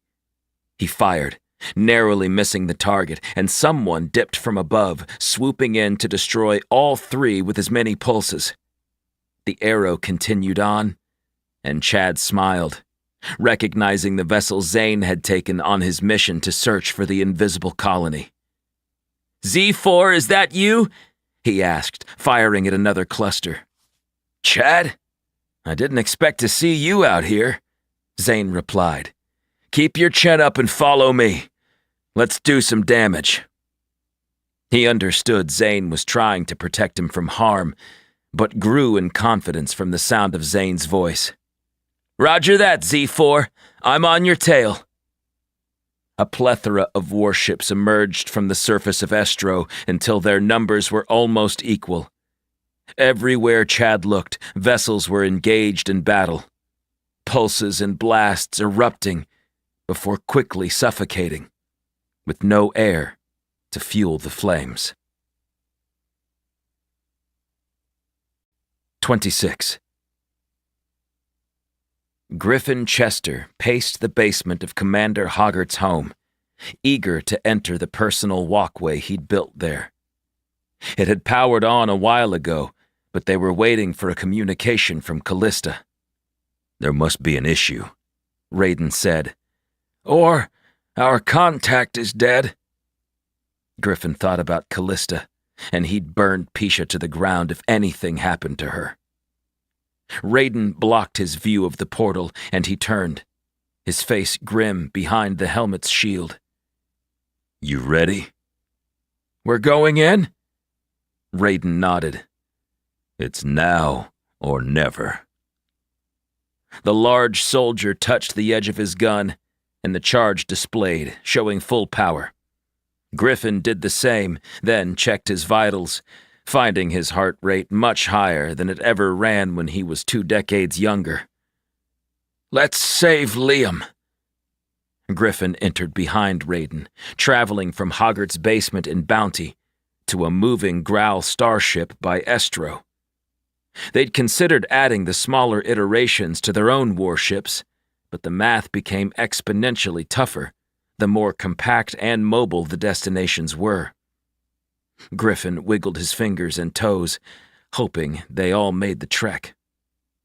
When it was obvious he wasn't missing anything important, he jogged after Raiden from the dim hall they'd appeared in. Raiden paused at an exit, his gun raised, and he lifted his hand, then dropped it before jumping into the corridor, firing once. He ran, kneeing a growl in the chest, and Griffin finished the enemy off while his counterpart shot another. Griffin hopped over the dead alien, not thinking about the dangers that lay ahead, just running off impulse. Raiden was the professional, and he'd know what to do. He bumped into Raiden when he paused at the corner, and Griffin crouched, taking the low side as they checked to find 3 more growl. They were down in an instant, Raiden making a kill shot at their chests. We're close to the bridge. Griffin avoided the corpses and kept walking, his steps confident. The biggest growl he'd ever met stood between them and the bridge's entrance. He sneered when he spotted Raiden, and the two squared off. I thought we killed you, Colt, the beast of a man said in his own language. You wish, Zeta. Griffin had heard the name in passing and recalled a legendary battle between Raiden and Zeta's troops. Neither had ever had the opportunity to kill the other, but it looked like that moment had come to fruition. Before Zeta had the chance to respond, Raiden was on him, diving into the huge man and sending him through the bridge's doors. They wrestled, with Raiden being thrown to his back. Griffin raised his gun, aiming at 4 crew members gazing at the display. "Hands up!" he shouted, then repeated it so they'd understand. 3 of them did, but Korb just laughed. Griffin Chester, how did you get on my ship?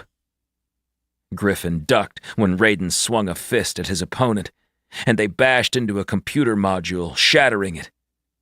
He gazed at Korb, the controller of the Ankron, then saw the man beside him. Liam Lucas was alive. He'd planned on using Korb to negotiate with the fleet he'd brought along, but Liam's presence changed his course of action. He shot Korb again and again, until the leader of this assault lay dead on his own bridge.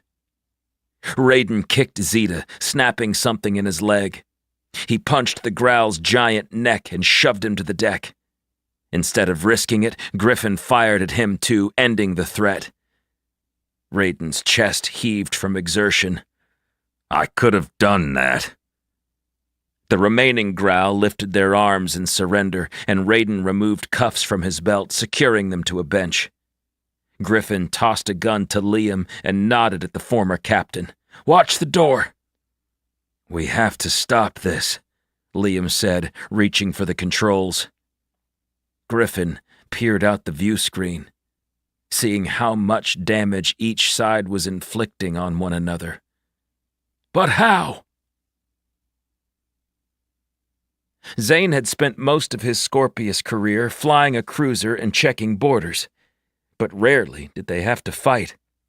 Sure, their team would occasionally hunt down a pirate or assist in a distant colony altercation between locals, but nothing of this magnitude. He was glad for the brief experience with the drones outside of Draken, because he might not have had the fortitude for this moment without it. The first warship being defeated almost caused him to lose hope. When the growl destroyed a second human craft, Zane shoved the helpless sensation aside and attacked them with a new level of intensity. After Stanley's upgrades, the Arrow was by far the fastest ship in the area, which made his task much simpler.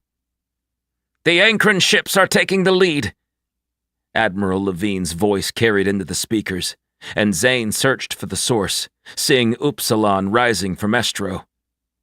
It looked to have gone through a series of modifications, but just the sight of it sent shivers down his spine. "The other factions are backing off." The faction's symbol was denoted with a flame and a circle in the center, marking their vessels as the primary enemy. Zane didn't hesitate to speed to the nearest, while Julia took out the engines with a well-timed shot. She shouted in triumph, but it was short-lived. The Arrow shook violently when their hull was struck by a steady succession of blasts. A cruiser sped by, firing relentlessly at the freighter, and it exploded into 1,000 pieces. "Thanks, Chad," Zane called, but the boy didn't respond as he soared into another encounter. "Something is being transmitted from the leader's ship," Edward said. "Can you patch us in?" Zane dodged more erratic pulses from the Growl fleet. "I'm working on it." Edward's fingers flashed over the keys, and a projection shone a few feet away. It was gray, the image flickering a few times before stabilizing. Zane did his best to maintain control of the Arrow while watching the holograph. Peaceful resolution. Korb, the controller, is dead. The bearded man gestured beside him, where a large human soldier motioned to a lifeless Growl. He let the alien's limp arm fall with a thud. You came to Estro because you're hungry. We understand that, but you cannot defeat us. I've single-handedly witnessed how dire your situation is in Growl territory. Your cities are ravaged. Your world's holding on by a thread. Retreat, and we can stop this feud. A second projection materialized, showing a male Growl on board another bridge. I am Del, the controller of the Linu. And who are you to speak for your people? He asked. Zane noticed the gunfire cease in the battle surrounding him as everyone focused on the conversation. The weapons have powered off, Crystal notified them. The moment the man spoke again, Zane finally recognized him. He was far thinner than he'd ever been. Older, too. But the eyes and that voice. Dad. I am Captain Liam Lucas. Stop this incursion before it turns into a war you will most definitely lose. He held his head high, his gaze burning through the projection. Del whispered something indiscernible, and Zane flew the Arrow closer to Upsilon and salvage. The Linu faction leader addressed the entire fleet. I was hesitant to join Korb's mission, but since our separation with your people, I've realized that the colony wars depleted everything. We cannot sustain our populations on our own. This new enemy that sent the drones attacked and destroyed 2 of our worlds before you saved us. I vote to eradicate this undertaking and find peace, as Captain Lucas suggests. As do I. The growl woman that appeared as another holograph looked frail and ready to keel over. And I, Hollis, the controller of the Medoc and leader of Pisha, declare this altercation at an end. If anyone fires, you will be extinguished and your faction shamed for eternity. Hollis ordered. Zane heard their responses, but couldn't stop staring at his father. The High Counselor's image replaced the growl as their communications ended. Only Hollis remained. I ask that the heads of the factions join us for a peaceful debate on the surface of Estro.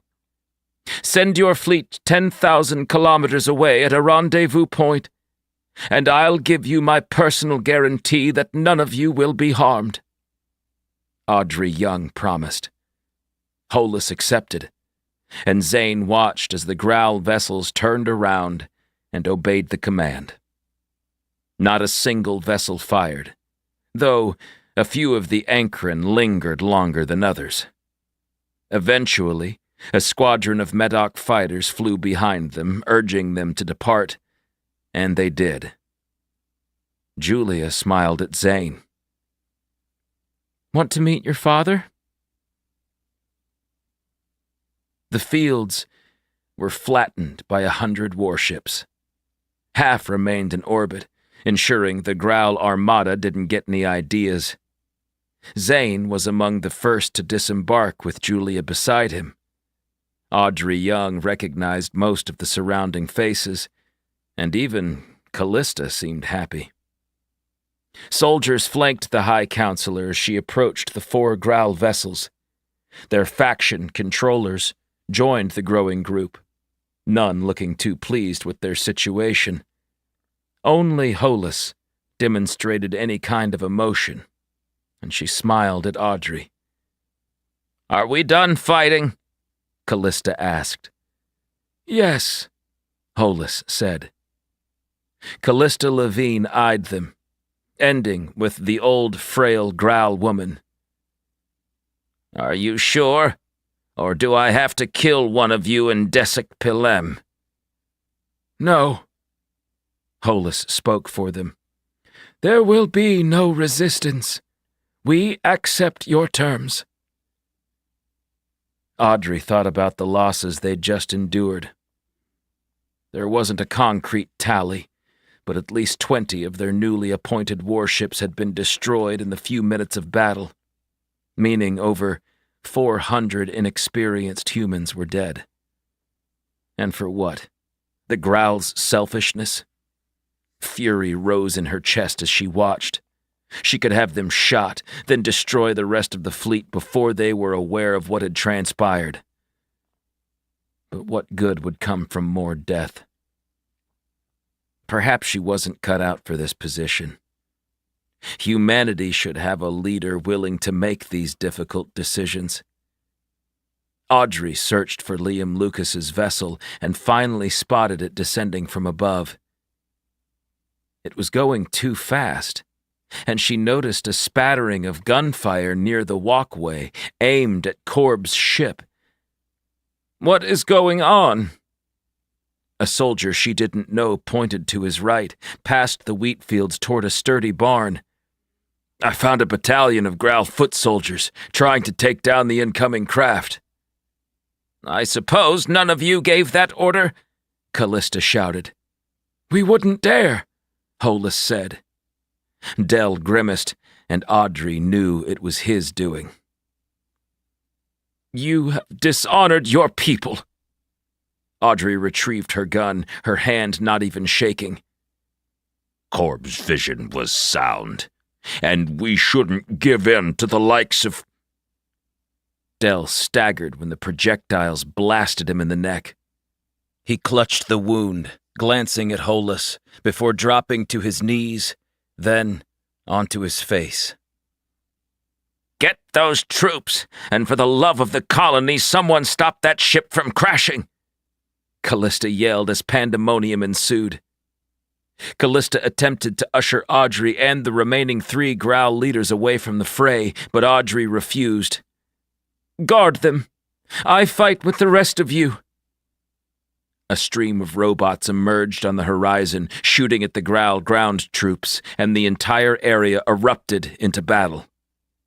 She glanced at the nearby arrow, finding Zane and Julia already gone. Audrey smiled, knowing if anyone could prevent the incoming vessel from crash landing into the walkway, it was Liam's son. 27. Zane had a solitary focus, which was saving his father. The Growl warship was 10 times the size of his arrow, but he had the advantage of speed. "Zane, if you push the thrusters down here, you'll tear the ship apart," Julia yelled, as the sound of the hull buckling echoed around the cabin. "I won't let him die." Zane assessed the situation. Corb's craft had evidently been hit by a Growl version of an electropulse, meaning the electrical panels had been fried. He found it strange that their own ships didn't have a defense built in to prevent an accident like this occurring. But the more he understood about the Growl, he became aware that infighting was very common. It screamed through the air, heading on a crash course for impact with the giant walkway they'd recently constructed. With the primary incursion already dealt with, losing the portal wouldn't be the end of the world, and Zane thought it might be worth the sacrifice. By the noises his arrow was making, he wasn't certain he'd survive at this rate. Zane heeded Julia's advice and slowed, coming to match the velocity of the craft presently carrying his father and Griffin Chester. Immense fields of golden crops filled his view screen, and Zane decided on the best place to redirect the landing. "Crystal, are you ready?" he asked. The robot stood near the weapons terminal. "Yes, Zane." "Edward, I am prepared. On 3. Zane dipped the arrow directly below the free-falling vessel, and his hull shuddered violently as they scraped together. 2. The ground came closer, and when the arrow bucked, he almost flew from the seat. The straps kept him in place, and Julia shouted a few curses. 1! Zane hit the thrusters and veered the yoke back, tossing the nose of the arrow toward the giant pale moon. Crystal and Edward threw the tethers, catching the top of the walkway. It tore the rear section of his ship from the front, but slowed them. Zane tugged on the manual controls, muttering encouragement to himself as they soared over the fields. They met the ground an instant before the warship straddling them, and the impact knocked the air from his lungs. The arrow slid, dirt and wheat filling the collapsing frame. When they stopped, Zane forgot where he was. "Zane?" A voice brought him to it. "Julia?" He remembered the Growl and his father. Zane's nostrils were filled with the scent of fresh, healthy soil. Otherwise, it seemed serene, silent. He undid the straps and found Julia across the crumpled bridge. Crystal and Edward were dented, but intact. They dug free from the wreckage, and Zane was the last to be dragged into the open sky. The Growl warship's nose was buried in the ground. Zane thought the worst until he noticed a hatch spring wide. Griffin appeared, and he glanced at his arrow, then grimaced. "You broke my ship," he called, finding a smile. "I hope you had insurance," Julia shouted. Zane glimpsed his dad as the first shot hit the hull. "Duck!" he warned. 10 Growl ground troops emerged, moving deliberately toward the crash site. "It keeps getting better and better." Julia had a rifle on her, and she passed it to Zane, opting for the smaller handheld. Edward and Crystal braced themselves in front while the Growl slowed and stopped 50 feet away. "Give us Lucas," one of them called. "Over my dead body," another man said. A giant of a human exploded from behind Griffin, landing on both feet near Zane. He glanced at them, and Zane recognized Raiden Colt. He was even bigger in person. "You ready to fight?" Zane managed a nod. "Good. Stay behind me." Raiden's stubble was gray, his hair long and speckled beneath the armored helmet. "This is going to be fun." Zane chased after him, firing occasionally at the cluster of Growl.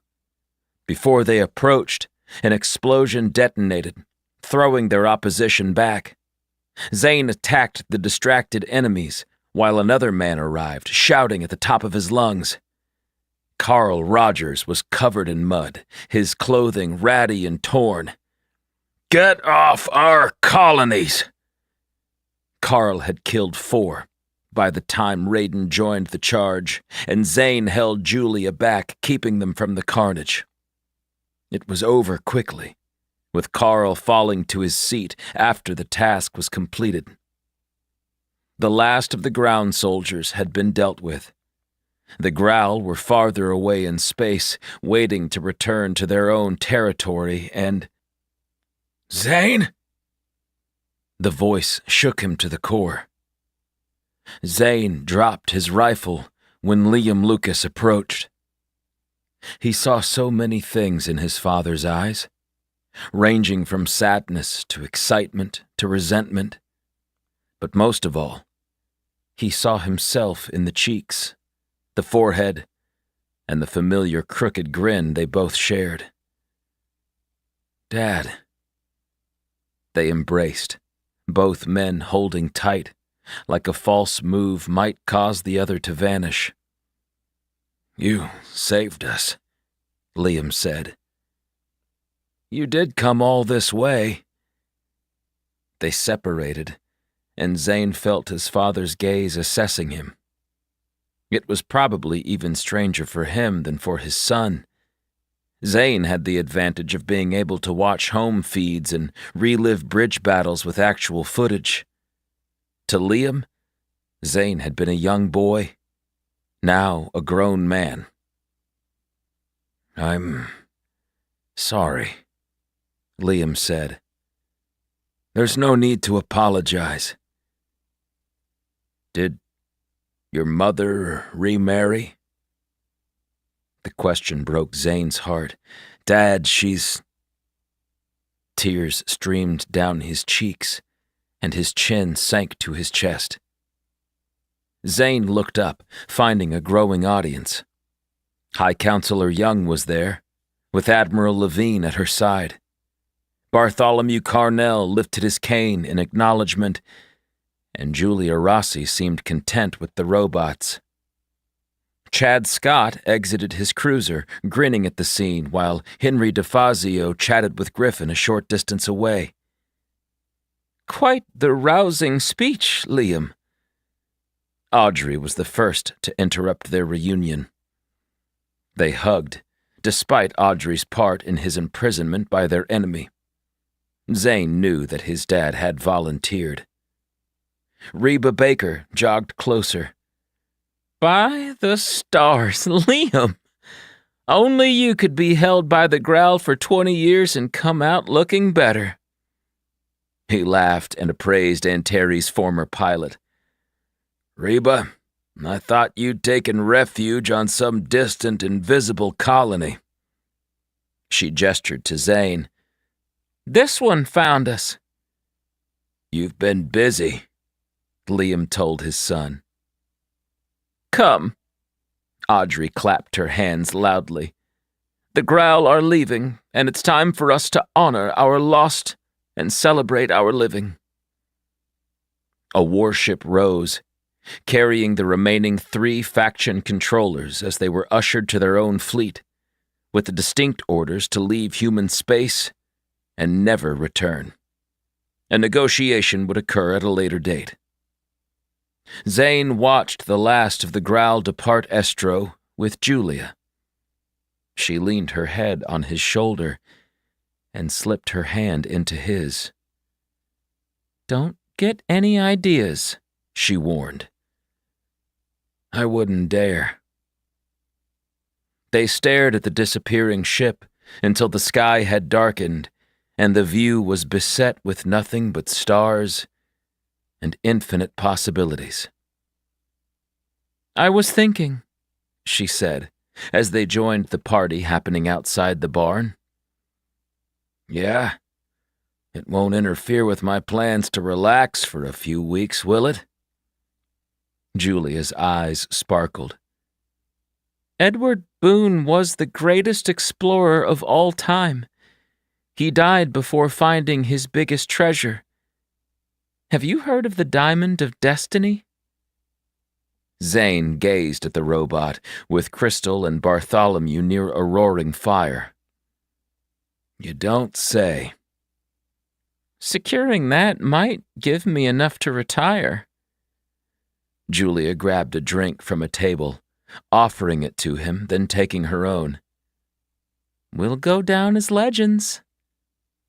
Zane barely heard her, still in shock that his father was alive. "Can I think about it?" "Don't wait too long." He found his dad talking with Gabrielle, and they spoke quietly. "Everything okay?" he asked. "It's Lorna," Gabrielle said. "She's been taken from the Forever World, and we've lost contact with them." Epilogue. "Lorna, they're calling for us," Amy said, rousing her from a fitful sleep. Lack of hydration and limited food left her with a constant headache, but Lorna was acutely aware that everyone on board was experiencing similar symptoms. It had made them moody and nearly unapproachable after 7 days in flight. She flipped her legs off the nervid bed, which was carved into the bulkhead, adding a layer of privacy. They found Victor and Joshua Scott already on the alien bridge with Corley and Kattis, the surviving nervid people they'd revived from their overextended stay in cryo. "This better not be another meteor strike you're warning us about." Lorna's breath caught when she saw the planet filling the clear external panels. "There's something else," Corley's words translated as he used the controls, spinning a holographic disc that altered their view. Lorna flinched when she recognized the shape. "It's the drones," Joshua said before she had a chance. "We cannot allow them to see us." Kattis jumped into the glowing projection, hurrying. The lights cut off, followed by any extraneous device running on the ship's power. "Why not?" Victor grunted. "This thing must have weapons."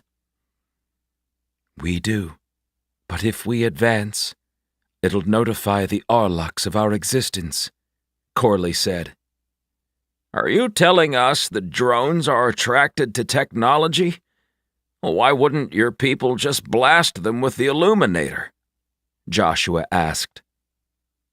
The pair of aliens watched one another while the question translated. "We destroyed the cluster that invaded Elgru and vanished, but they sent the ships back. We believed they'd use our ships to house them for a while until they settled. Perhaps Raliad and the others assumed the Lifebringers would still attract the... what did you call them? Drones?" He used their word for the compact enemy vessels that had come by millions into human and Growl space months earlier. We can't stay here without life support, Lorna said. And we don't have enough supplies to return to Elgru. Joshua Scott, normally composed, looked on the verge of a panic attack. I must get home to Little Knife. I have clients. Zane and Julia, and then I might have a bite on another estate. Josh! Lorna called, and he stopped. The Nervid are on this planet. As terraformers, it's Amy, Victor, and my job to analyze every little detail before considering landing, but we haven't been given a choice. We either fly to the surface and draw the attention of the Arlocks and die, stay here and die, or go home and... Lorna made an X with her fingers, not wanting to say it again. You get the point. What do we do? Josh asked. Lorna smiled, glad to be back in the field. They were about to meet the descendants of the Forever World, and she'd be one of the first humans to encounter another race. Figure out how to land without using power. Corley and Kattis stayed close to one another and nodded. Amy, the team's lead engineer, already had her tablet out. I think we can use a pair of cryo chambers from below decks and attach... Lorna stared at the world as they discussed the plan, absently listening, and wondered if Liam had returned home. The weather was mild for the time of year, and Zane unbuttoned his jacket despite the snow on the ground. Henderson had multiple climates depending on the hemisphere, but the Happer states often seemed to experience all of them in the course of a single day. His dad stared at everything with a heavy heart. Before, his footsteps had been lively, but here, in the streets of their old hometown, Zane saw the man's true age. He sighed and kept walking, stopping at the end of the sidewalk. The yard had a landing zone, designed for a transport or cruiser. Today it was empty, the house completely dark. You didn't sell it, his dad said. No, I couldn't. A week had passed since Zane's father had been returned to him, and they'd barely left each other's company.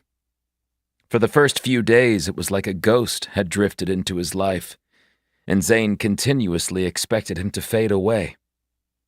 Then, yesterday, it hit Zane, and he'd struggled to believe that his father, Liam Lucas, could be alive after so long in Graal custody. Zane tapped the panel with his EPA, and it unlocked.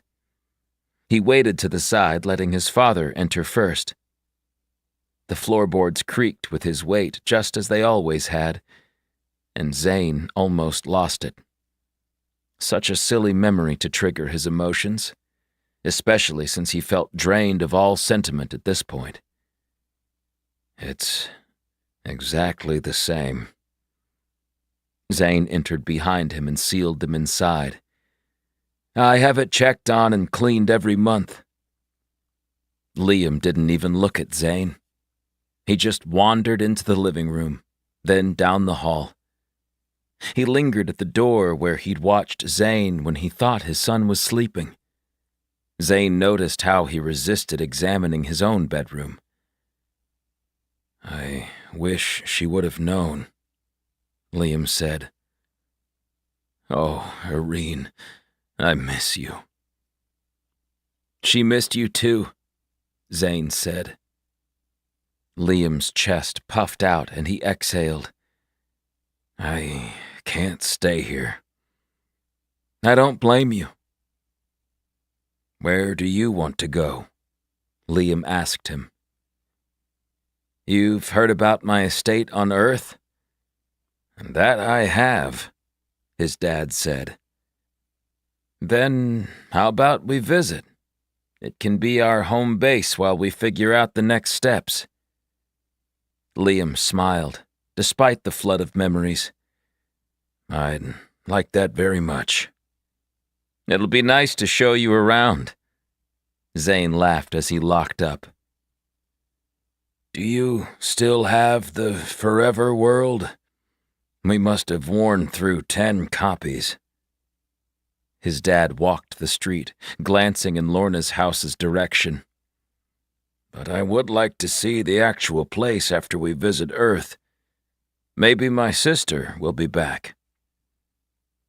They lifted off a few minutes later, flying away from their old lives, out of the Happer States, and eventually into the hub of Henderson. How long have you and Julia been? Oh, we're not a thing. We're business partners? Liam nodded but didn't look convinced. When they landed, Zane moved toward the walkway's busy courtyard and Liam called for him. I thought you wanted to go to Earth. Since when do they have a walkway? Zane grinned, waving his EPA. They don't, but I do. Clearly confused, Liam followed him to the front of the line, where the uniformed walkway attendant recognized him. Mr. Lucas, how can I help you? Off to Dexter for some much-needed rest and relaxation? I'm afraid not. I'll be heading here. Zane showed the attendant his tablet. What is that? This is only supposed to work for the principal. Please activate it. Griffin had given him the link to connect a commercial walkway with his attic, where Bartholomew's personal path was hidden. The man did as ordered, the destination name staying blank on the display. Energy rushed to the immense portal, and wisps of dark matter fluttered from the edges. Come on, Dad. I'll give you a tour of my mansion. Zane had never expected to say those words. They stepped into the attic of his home on Earth, ready for a new adventure. Together. This is the end of The Invisible Colony, Book 2 of the Forever World. But keep listening after the credits for a bonus story from the Forever World series. This has been a Podium audio production. If you enjoyed this audiobook, we would love for you to rate and review it. For more sci-fi and space operas, check us out at podiumaudio.com and sign up for our newsletter. We promise we won't spam you. Also, consider joining our community of listeners, fans, and trolls on social media. We're active on Instagram, Facebook, TikTok, X, and Reddit. We'd love to connect. You have been listening to The Invisible Colony, Book 2 of the Forever World. Produced by Troy Odie. Written by Ethan Rhodes. Performed by Christopher Ryan Grant, a member of SAG-AFTRA. Text copyright 2024 by Ethan Rhodes. Production copyright 2024 by Podium Audio. All rights reserved. Signs of War, a Forever World universe story. A bonus story from the Forever World series. Day 1 of the Colony Wars. Council Tower, Draken. This is unacceptable. High Counselor Track slammed a heavy hand onto the table, rattling the water glasses.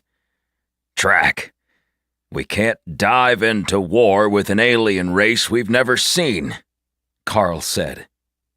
Liam Lucas gazed at the footage and winced when the space station orbiting their potential colony in the Ebash system exploded into 1,000,000 pieces of shrapnel. Carl, you were there, Track shouted. Enough, Liam said softly, and every person attending the meeting focused on him. He rose, circling the room. They're clearly hostile. We've been colonizing worlds for hundreds of years and assumed that at some point we'd encounter intelligent life. We must learn their origin before we can begin to negotiate. Liam studied the frozen image on the 3D projector that displayed the destroyed station, feeling the knot in his stomach. Barter with aliens, Track muttered. Lucas, you're one of our finest captains. What do you think the chances are for peace? Liam stopped behind the chair he'd been occupying after a full lap. High Counselor, we're operating exploratory vessels, not warships. We need a resolution or we're doomed. We've been expecting retaliation for years. Track pressed a button on his electronic personal assistant device, and the doors opened. In walked Griffin Chester, the business tycoon. As always, he had a disarming smile and carried himself with confidence. Griffin, Liam said while the man took his hand.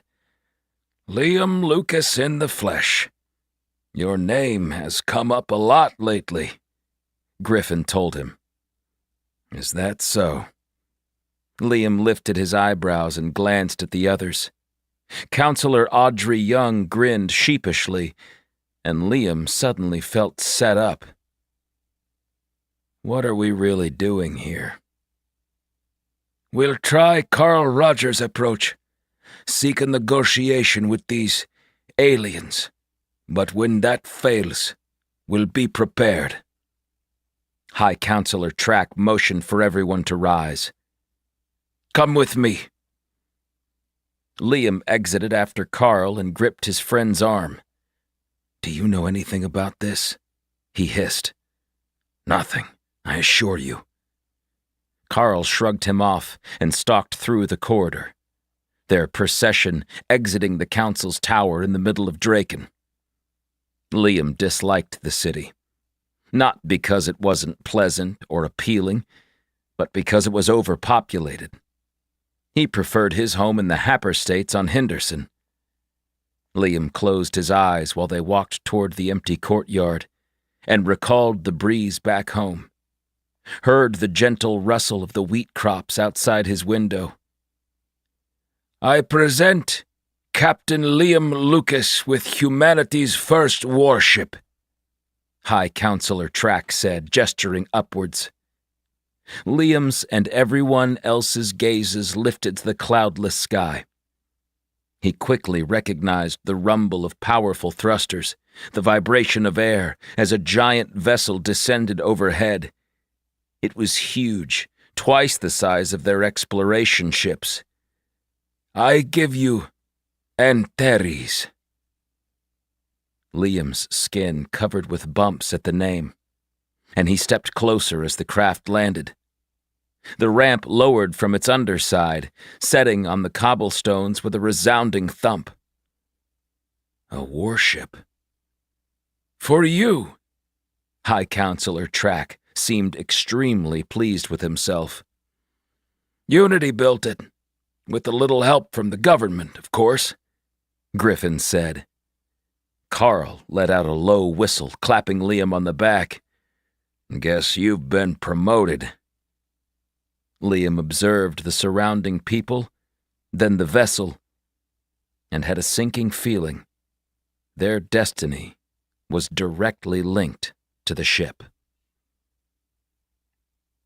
Lucas Residence, Happer States, Henderson. You can't fight in a war, Irene said.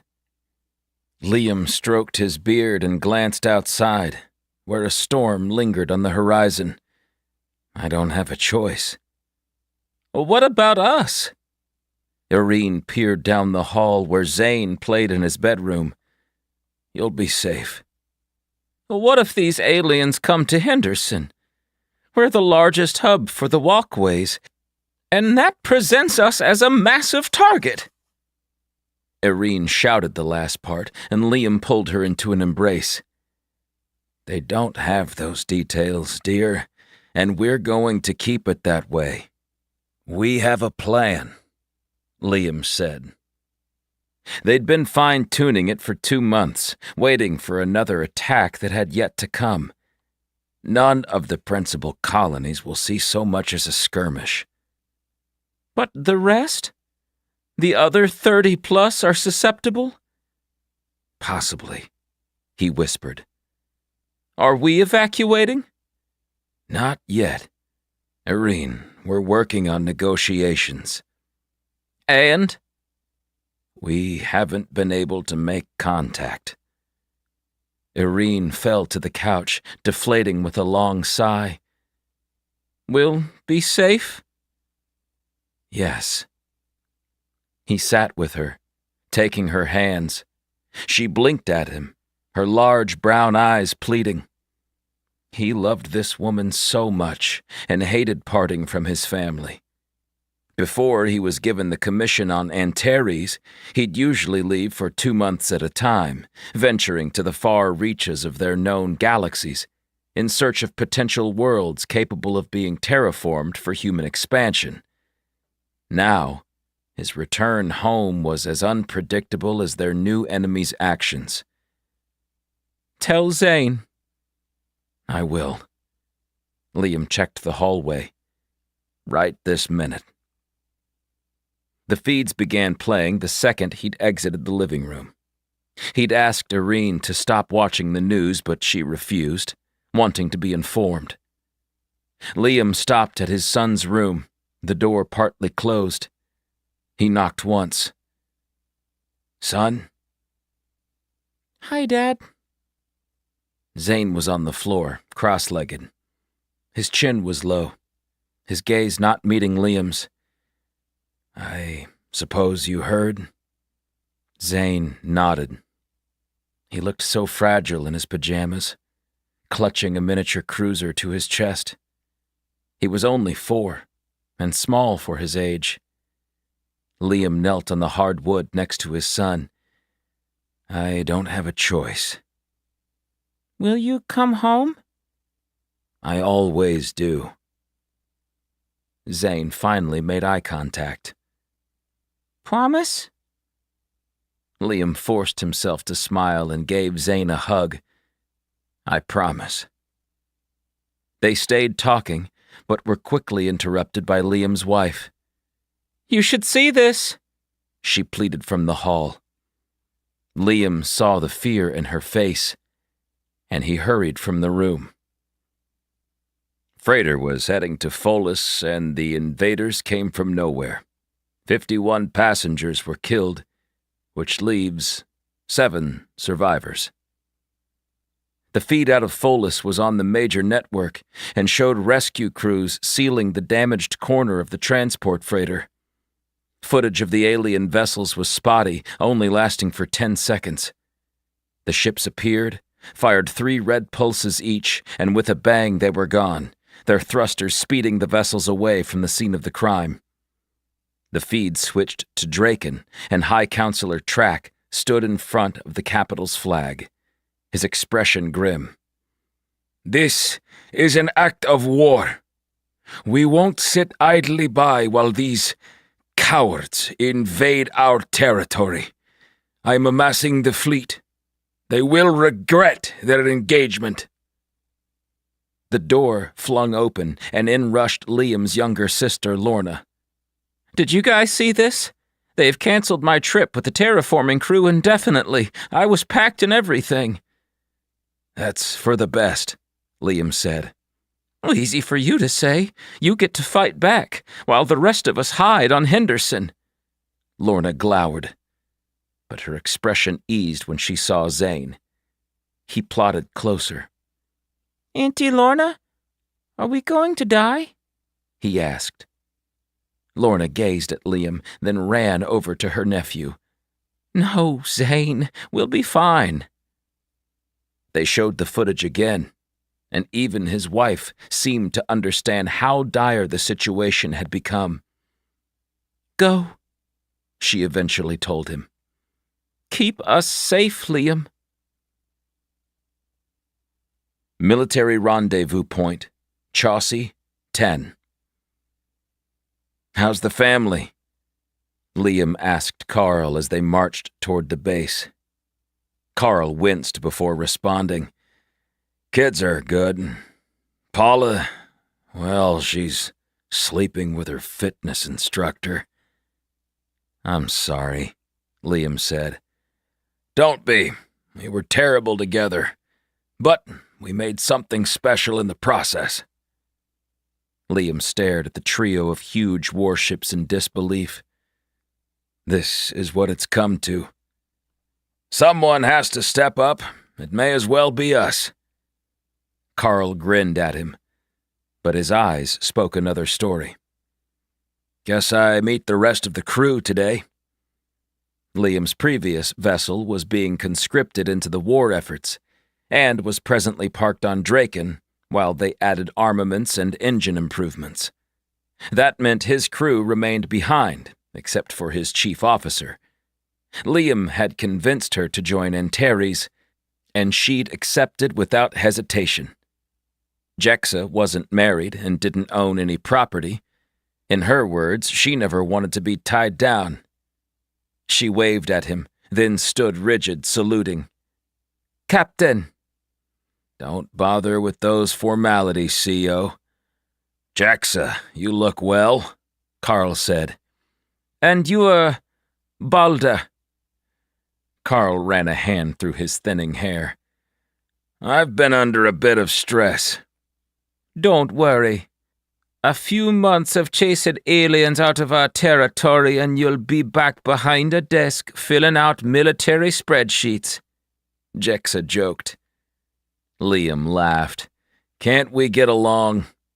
"Oh, we do," Jexa said. "I only tease him because he owes me money." She winked at Carl and climbed into the warship. Carl shook his head and gazed at his own craft, Glees. "I'd better get to it. Good luck today." "Testing dark matter enhancers should be fun. Let's grab a drink with DeFazio later, if we don't explode into a fiery death first," Liam said. "Deal." Liam noticed a cruiser settling near Upsilon. He hadn't been advised who they'd chosen to captain her, so he lingered at the bottom of the ramp. The cruiser's hatch swung open, and Liam rushed over when he saw the occupant. "I'll be damned."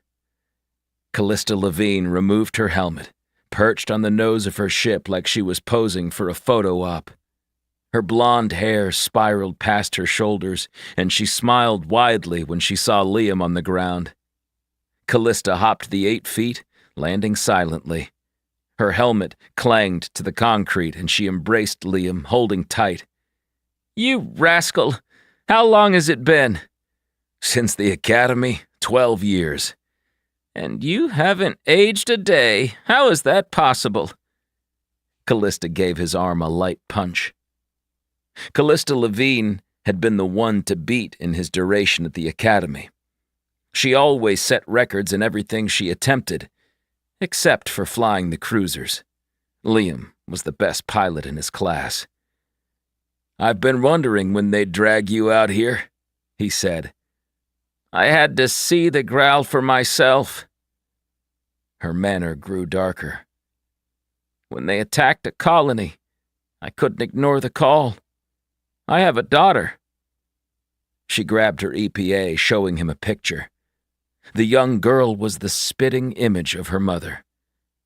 "And I have a son." Liam swapped files.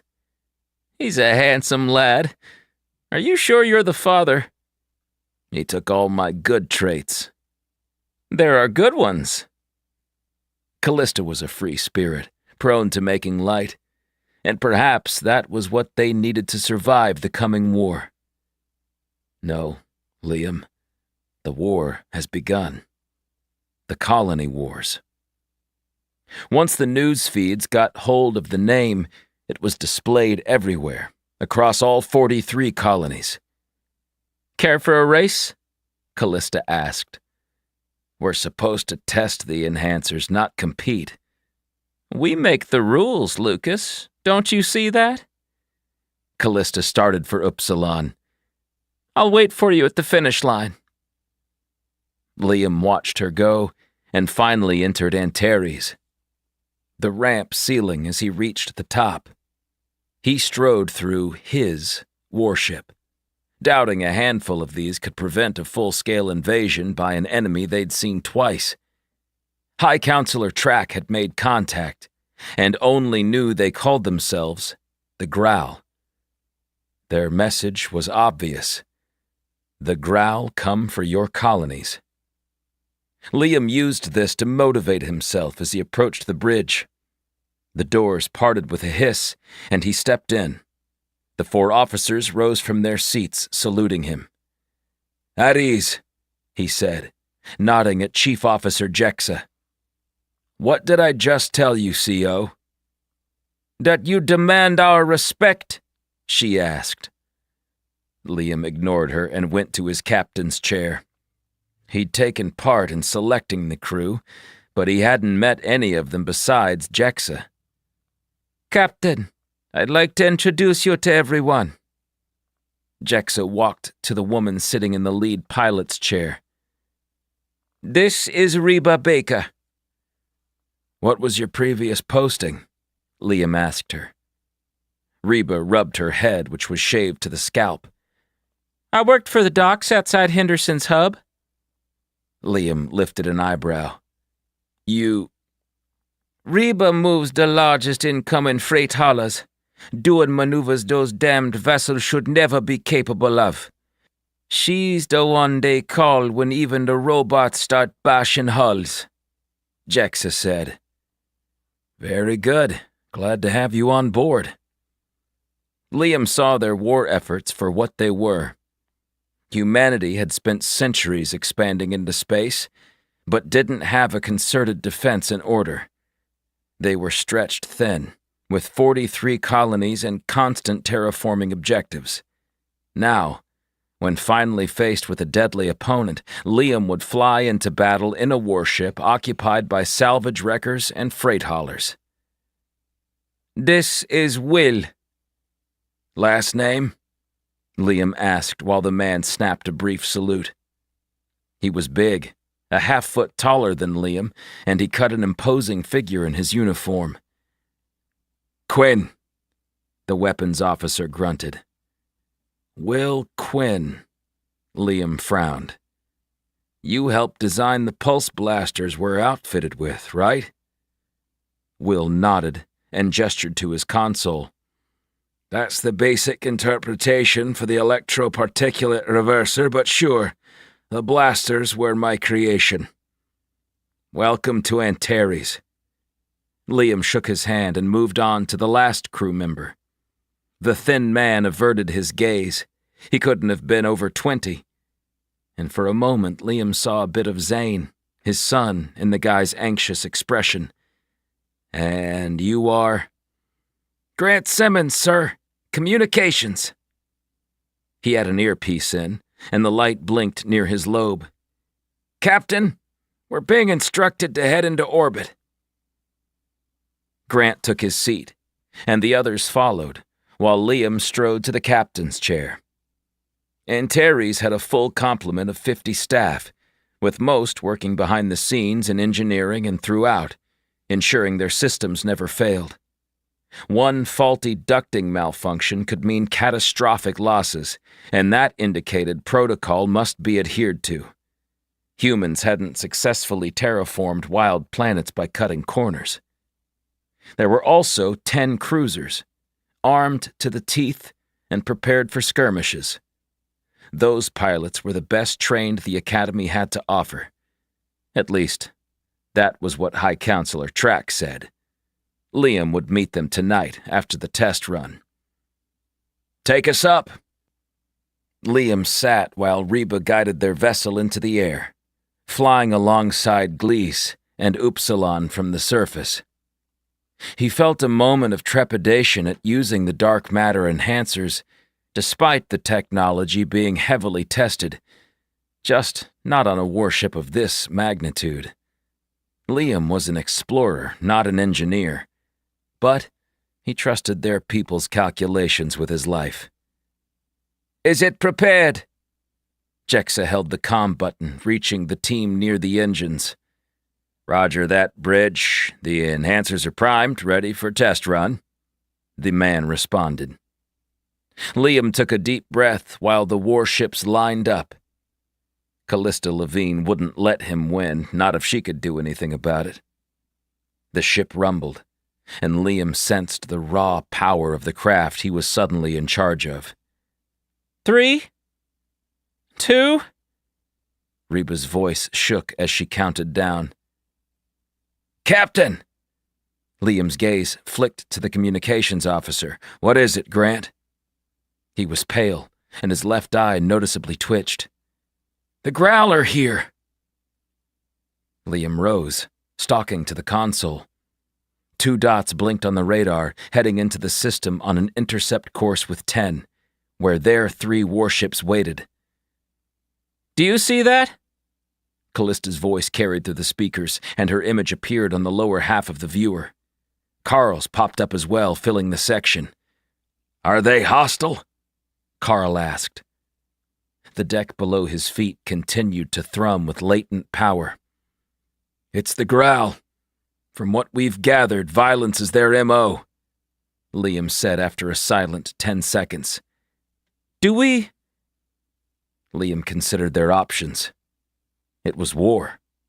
None of them were used to the concept, but they had attended the academy and learned from their people's previous errors and differences. A culture didn't expand into space successfully by battling themselves. Once they'd moved past these issues, things had changed. He understood that ignoring enemy vessels traveling through their systems would show weakness and set a cowardly precedent. "We attack," he said with finality. His chief officer lost her usual grin and cleared her throat. "You heard the captain. Select course for intercept. Quinn, get the blasters operational." "Grant, do they know we're present?" Liam asked, and the young man nodded. "They've sent a message." "Play it." Liam retook his seat as the alien communication played. The words were garbled, the voices thick and viscous. The translation began. "Concede your vessels, and we will end your lives quickly. Deny us, and die slowly." "The nerve of these!" Carl slammed a fist onto the arm of his chair from the bridge on Glees. "Lucas, remember the academy when we had our final exam?" "You're talking about cruisers, not warships," Callista countered. "This isn't the same." "You're just mad because we beat you. Let's do a triple formation and circle them with the enhancers. Dart in and out, 3 against 2, right?" Carl's eyes glimmered in the viewer. "Yes, we have the better odds." Liam didn't mention they'd never gone to battle in these vessels, and that they were likely about to die in a blaze of glory. "I'll take Alpha position." Jexa glanced at him stoically, as if she was contemplating her mortality. A gentle alert sounded, and Liam used the console, advising the regiment of pilots waiting in the hangar to board their cruisers and prepare for battle. He touched the comm. "Crew of Antares, this is Captain Liam Lucas speaking. While we haven't formally met, I'd like to welcome you to the team. We intended today to be a routine flight, testing the dark matter enhancers, but the Growl showed up." Liam watched while the engine lights turned green, showing the new technology had linked to the previous thruster's energy source. The 3 warships aimed for the Growl, calculating the change of enemy trajectory. "For the first time since entering space, we are under attack by an outside force. We cannot and will not stand by while our future is threatened. It's up to us to strike hard and show the Growl we won't cower under pressure." Liam gestured at Reba. "Begin the assault at 10. Naming the coming battle gave the moment power. The other captain's images vanished from the screen, and Antares lurched forward, taking a second before flying across 10's solar system at speeds only previously hypothesized. "Sir, we've overshot our target," Reba exclaimed, and Liam studied the map, finding the enemy markers 10,000 kilometers in the opposite direction. "By the stars, these things are fast," he gasped. The other warships had matched his pace, and they adjusted their initial plan. Antares went first, shooting into position, while Callista's and Karl's ships flanked the two Growl from behind, staying out of range. That was also theoretical, because they hadn't seen what the Growl were capable of, short of a couple of one-sided altercations. "They're releasing something," Grant said, and everyone watched as dozens of icons appeared around the duo. "Fighters," Will Quinn said. "Do I have your— Send the cruisers," Liam interjected, and the 10 waiting vessels emerged from below Antares, snapping from the hangar. Upsilon left her cruisers in place as they'd discussed, not wishing to throw everything at the Growl at once. "Sir, the message has been replayed," Grant said. "Ignore it." Liam knew Karl hoped to negotiate first, but it was obvious the Growl weren't interested in a peaceful resolution. He watched the scene unfold, frozen in his chair, while the cruisers approached the Growl fighters. Their vessels were twice the size, with 2 rounded spheres connected by a thin component, which was where Liam anticipated they'd find a pilot. He counted 30 enemy ships, combating 20 from the human side. For a moment, no one moved. Liam could hear his own breathing, even with the alarm ringing behind him. This was it, the beginning of the end. Liam sensed the universe shifting around him, the paths of humanity threatening to crumble if they weren't successful. For the slightest fraction of an instant, Liam Lucas thought they might retreat, that the Growl would see the error of their ways and call it off, until the lead cruiser fired, striking the closest Growl fighter. Liam exhaled as the battle ensued. Pulses from the cannons outfitted on the human craft were green, speeding through space in small, contained, foot-long blasts. The Growl's retaliation fire was erratic, beams of red scattering toward the fleet. The first cruiser erupted, quickly extinguishing in the dark vacuum. "We have movement," Jexa warned. He gazed at the viewer, where the Growl's starships were centered and zoomed in. They were boxy, only rounded at what Liam thought of as the ship's shoulders. The bridge protruded from the front like an animal's head, stalking the desert for prey. He suddenly understood what it was to be a rabbit hunted by a dog. "Are you ready?" Karl asked from his own bridge. "Yes." Liam braced himself while Reba hit the thrusters, shooting Antares out of sight. A split second later, they cut the engines and were 20 kilometers from the Growl. Liam's warship spun quickly, aiming at the adversary, while Glees appeared beside them. The pair of warships sent a barrage of pulses at their targets, and Liam observed as most of the assault was fended off with a shimmering orange shield. Each time the energy dissipated without hitting the enemy, he grew slightly more dejected. "Their shields are holding," Will snapped. "Jump out," Liam ordered, and Reba did as she was told, flying them at breakneck speeds between the Growl. Karl chose a different path, arriving above the duo. Callista Levine hung farther back, sending a constant influx on their shields from a distance. The Growl didn't seem to notice or care. "Status of the fleet?" Liam asked. "The Growl fighters are ruthless," one of Liam's pilots said. "They throw themselves at us without worrying about their own well-being. They've already taken out—" The comm cut short, and Liam glanced at the radar, finding the cruiser's icon had vanished. Damn them! Liam counted 7 of their cruisers left, and 2 fighters flickered off the screen, making the number even with the persisting human regiment.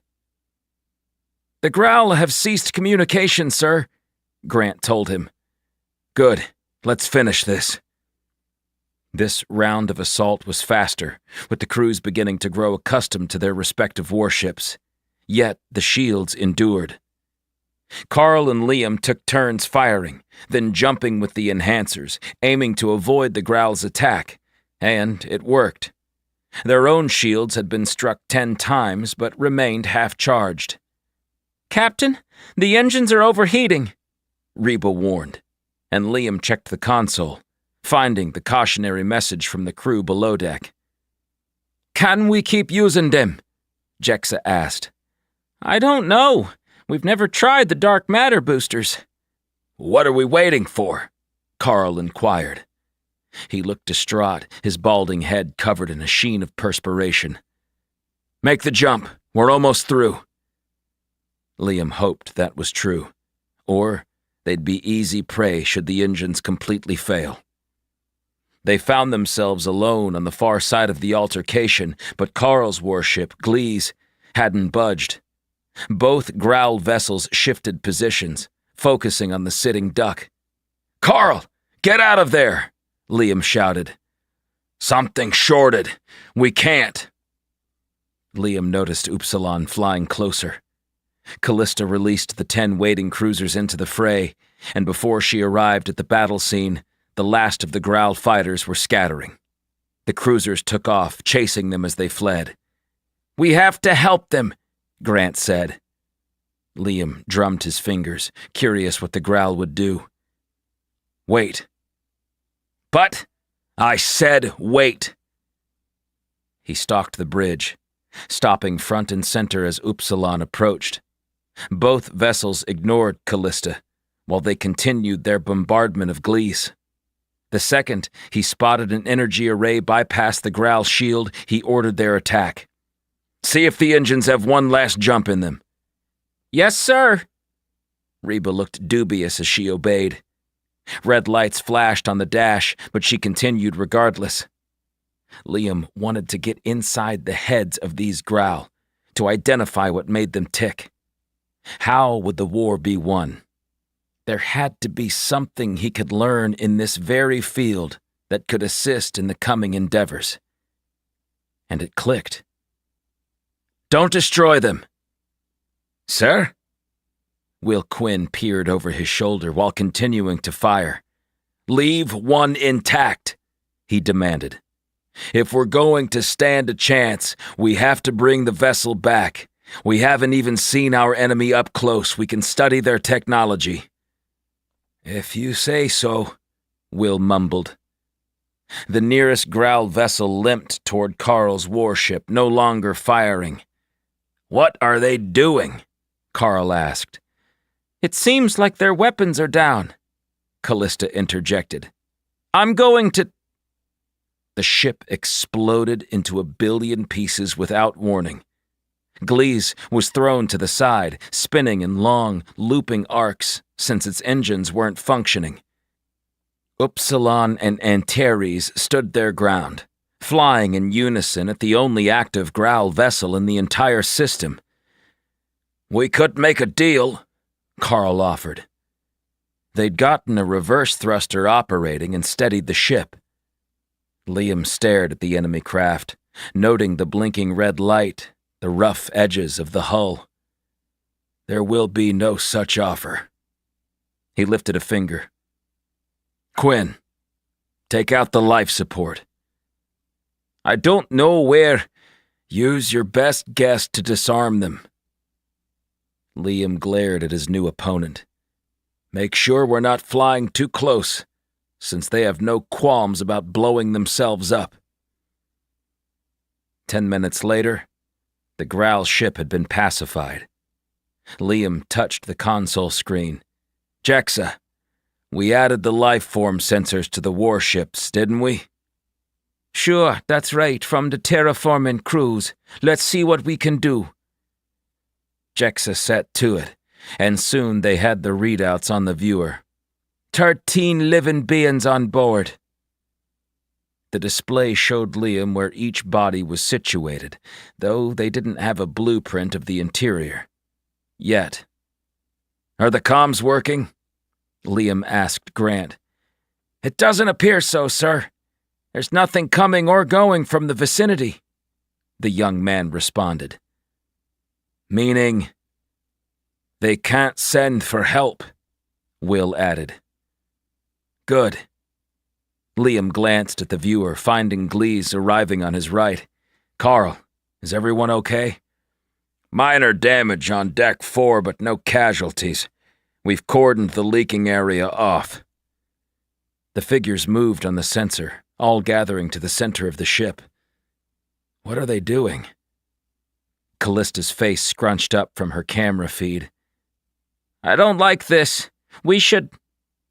The second Growl warship detonated, sending reverberations through Antares' hull, but the shields held as thousands of shrapnel bits rained on them. Glees took the brunt of the sudden destruction, the entire starboard side glowing brightly as the effects spread past the waning shield. Carl's warship became dark a moment later. "Carl!" Liam shouted with no response. The whole Growl presence was reduced to floating chunks of alien technology, but the first battle hadn't been without cost. Liam watched the brand new warship, shaking his head at the loss. "Sir," Jexa said, the familiar tone gone from her voice. "They're not dead." On screen. Liam clenched his jaw as the readout showed the bridge crew alive. The rest were jettisoned in the explosion's aftermath. He'd mourned their lives after he saved Carl Rogers and his officers. He conferred with Callista's image on the viewer. "Here's what we have. 5 are breathing on the bridge." Liam shot a glance at the large metal plates that would seal the moment an air breach occurred on the exterior of the newly designed warship. That was why Carl wasn't dead. "Their engines are cooked," Callista said. How much time did they have? He asked it openly, hoping someone had the answer. Grant typed away on his console and lifted an arm. When Liam nodded at him, he spoke.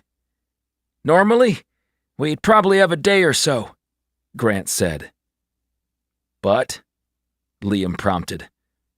"Our warships are linked, and before the power outage, it recorded a nitrogen leak."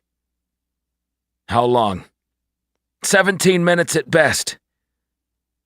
"Why didn't we add pressurized suits on the bridge?"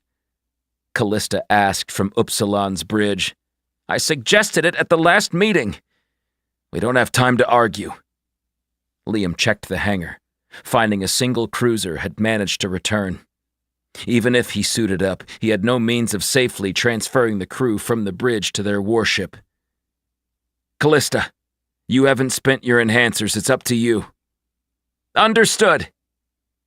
Callista began calling orders. "There's one issue. My tethers are malfunctioning."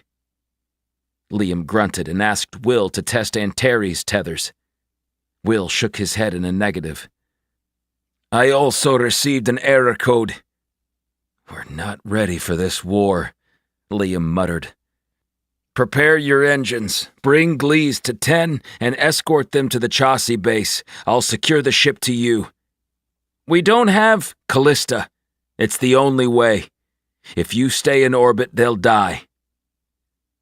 Callista Levine looked uncharacteristically fearful. "We'll get it done."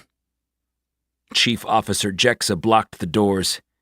"Captain, we can't be certain what will happen to the hull after being dragged by the warship.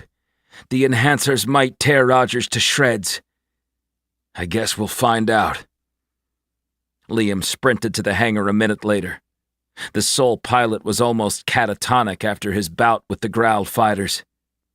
He'd started the day on a routine practice mission with 9 other friends. And now, he was alone.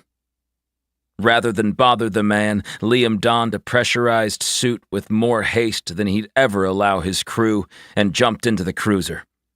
He flipped a few switches and departed without hesitation. After a quick scan, he saw the left thruster wasn't at its prime. Outside, bits of the Growl vessels plinked off the small single-pilot cruiser and warnings sounded through the cabin, alerting him of the clutter surrounding him. Liam ignored it all, focusing on Upsilon. She was a beauty, he couldn't deny it, but he didn't have time to admire their warships. Liam located the nearest safety tether port and saw where it had jammed upon exiting. He had been one of the best cruiser pilots in his stint at the academy, with not even Callista matching his skill set. Now, those hours were being put to the test. He fished the eye hook at the end of the finely woven metal rope through the handle extending from the nose of the cruiser. He latched it on the first attempt, and instead of praising himself, jammed the thrusters, shooting to his friend's damaged craft. Half of it was gone. Liam cringed when he spotted a frozen crew member floating past with their eyes open. "How long?" Liam asked through the comms. 8 minutes, Jexa answered. "Captain Levine, are you ready?" The moment he connected the tether to the receiving port on the Gleese's hull, he doubted their chances. Jexa was probably right. The force would tear the entire aft end of the vessel apart unless they'd built them with this in mind. Liam guided the cruiser away, moving from the scene as quickly as he could. "Upsilon, the vessel is connected." "Thank you, Captain Lucas," Callista said. Before she ended the communication, he heard her whisper, "Here goes nothing." Upsilon vanished with a shudder, leaving a large, empty void in the space ahead of Liam. He glanced to the side where Gleese had been a moment earlier. "Sir, it worked. They're lowering into 10's atmosphere," Grant informed him through the speakers. Liam sat motionless in the cruiser while he stared at the very distant planet. 5 minutes passed with no chatter, and he finally brought up the courage to hit his comm. "Update?" "Captain Rogers and the bridge crew are fine. A little beat up, but they'll survive," Callista informed him. "Carl wants to buy us a drink." Liam sighed and thought about the Growl's motivation for attacking today, of all days. Did they know about the human warships? Had they sacrificed all these lives for simple intel on the enemy? He rejoined the crew and flew on regular engines, not willing to risk their lives after a trying day. They lowered to Chaussee and were greeted by hundreds of cheering soldiers. A month ago, these people were engineers, traders, farmers, and terraformers. Now, they were part of a war they hadn't asked for. Liam lifted a hand, not sure they deserved any type of praise. "Let's celebrate when we've won," he told himself, and stepped to the ground. 4 years into the colony wars. Location unknown. Antares. "Have we lost them?" Liam asked. "Sir, there's no sign of the Graal," Jexa answered. Liam relaxed slightly, trying to gather his bearings. "Where are we?" Grant's digits moved efficiently over the dash console. "That's unknown, sir." "How is that possible?" Liam had seen every damned corner of human space in the last 4 years and longed for the comfort of his home on Henderson. So far, the hub world remained untouched by a Growl attack, but at great effort. Griffin Chester had spent his entire fortune on constructing fleets, some only controlled by remote pilots. The Growl couldn't identify which craft were manned by humans and which were drones, making it easier to lure them from heavily populated areas like Draken, Clestum, Polonius IV, and Henderson. If Liam had the slightest inkling that the Growl were coming for his home planet, he'd have demanded his wife Irene, his son Zane, and his sister Lorna be relocated to a safe house on a secret world few were aware of. The 44th human-occupied world. The invisible colony. "Sir?" Jexa tapped his shoulder, and he realized someone had been speaking. "Sorry." Liam rubbed his eyes, wondering when he'd last slept. "Can you repeat that?" "The latest batch of dark matter enhancers is different," Grant said. "Where did we get them?" "Word is they came from the Circle," Will Quinn, his weapons specialist, said. The Circle wasn't known to many outside the Council, since none of the colonies relied on it for manufacturing or logistics, after learning of the walkway technology. "What does that have to do with our present location?" Liam asked. "We're off course," Reba answered. "How far off course?" 7 systems. Liam couldn't even do the math. "That's one hell of an enhancer." He rose. "You wanted to escape the Growl, and we managed to." They'd been in the Orion system, and had been ambushed by the enemy. A single Growl warship sat planetside, appearing dormant. When Liam approached, the others arrived. They were improving at hiding their positions, with energy-blocking technology and sensor disruptors unlike anything they'd seen until recently. The Growl were only too happy to repeatedly sacrifice themselves, but they were also showing signs of constant innovation, which scared Liam to no end. It was years into the war, and humanity persisted. The Growl no longer communicated or requested surrender. All negotiations had ceased. Only one would survive, and Liam didn't know how it could be them. The entire war transpired in human space, with none of the battles occurring in Growl territory. No matter how many times Liam suggested they go on the offensive, he was rejected by High Counselor Track. Audrey Young seemed to appreciate his ideas, but she was merely a counselor, and a youthful one at that. Liam stared at the screen, watching empty space. How he wished for a life without such a view. "I'll be in my quarters. Wake me when we've run all the scans and repaired the damaged cannons." "Yes, sir," Jexa said. He was out the moment he lay down, and blinked his eyes open when he heard an alarm. Liam checked the time, finding he'd been unconscious for 10 hours. He raced to the bridge and halted when he saw the massive, pyramid-shaped vessel filling the viewer. What in the stars is that? "It's not in our database," Grant said. Liam could barely comprehend the size of the... Was it a ship? A space station? "Are they responding?" "No, sir. There are no signs of life either. It's empty," Jexa said. "Take us around her." Liam steadied his breath while Antares circled the double-ended pyramid. He couldn't spot the thrusters, but assumed the vessel could fly, since there was no other reason for it to be in mid-system. Those markings. Liam stared at the icon painted on the hull of the massive craft. "What does that look like to you?" he asked Jexa. "A comet." "I've seen this before," he said, struggling to recall where. "So have I," Reba said. "I read it to my girl. The Forever World." "The storybook," Jexa laughed.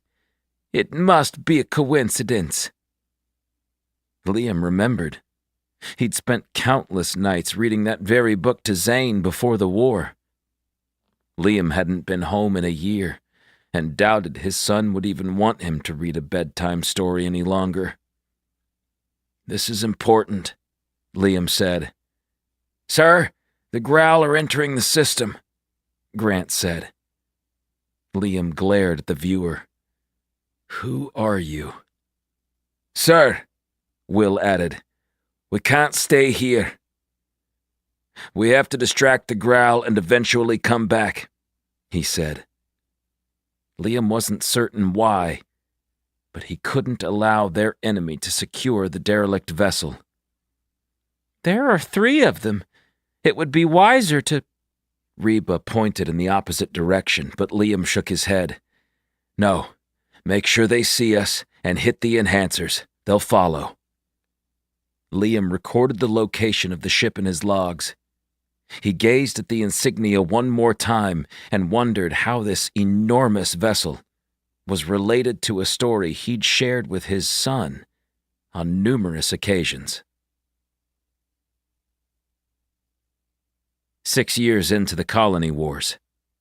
Council Tower, Draken. We've had communication with the Growl, High Counselor Track said. Liam Lucas shifted in his seat, eager to leave. He'd been on Draken for a day, and already knew he'd rather be on board Antares fighting the enemy.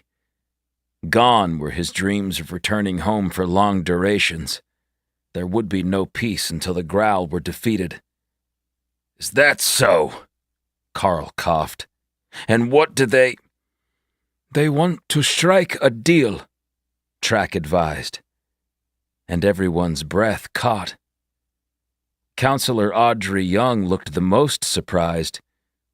You actually spoke with them? Yes. His name is Ayan, and he represents his people with his mate, Xueting.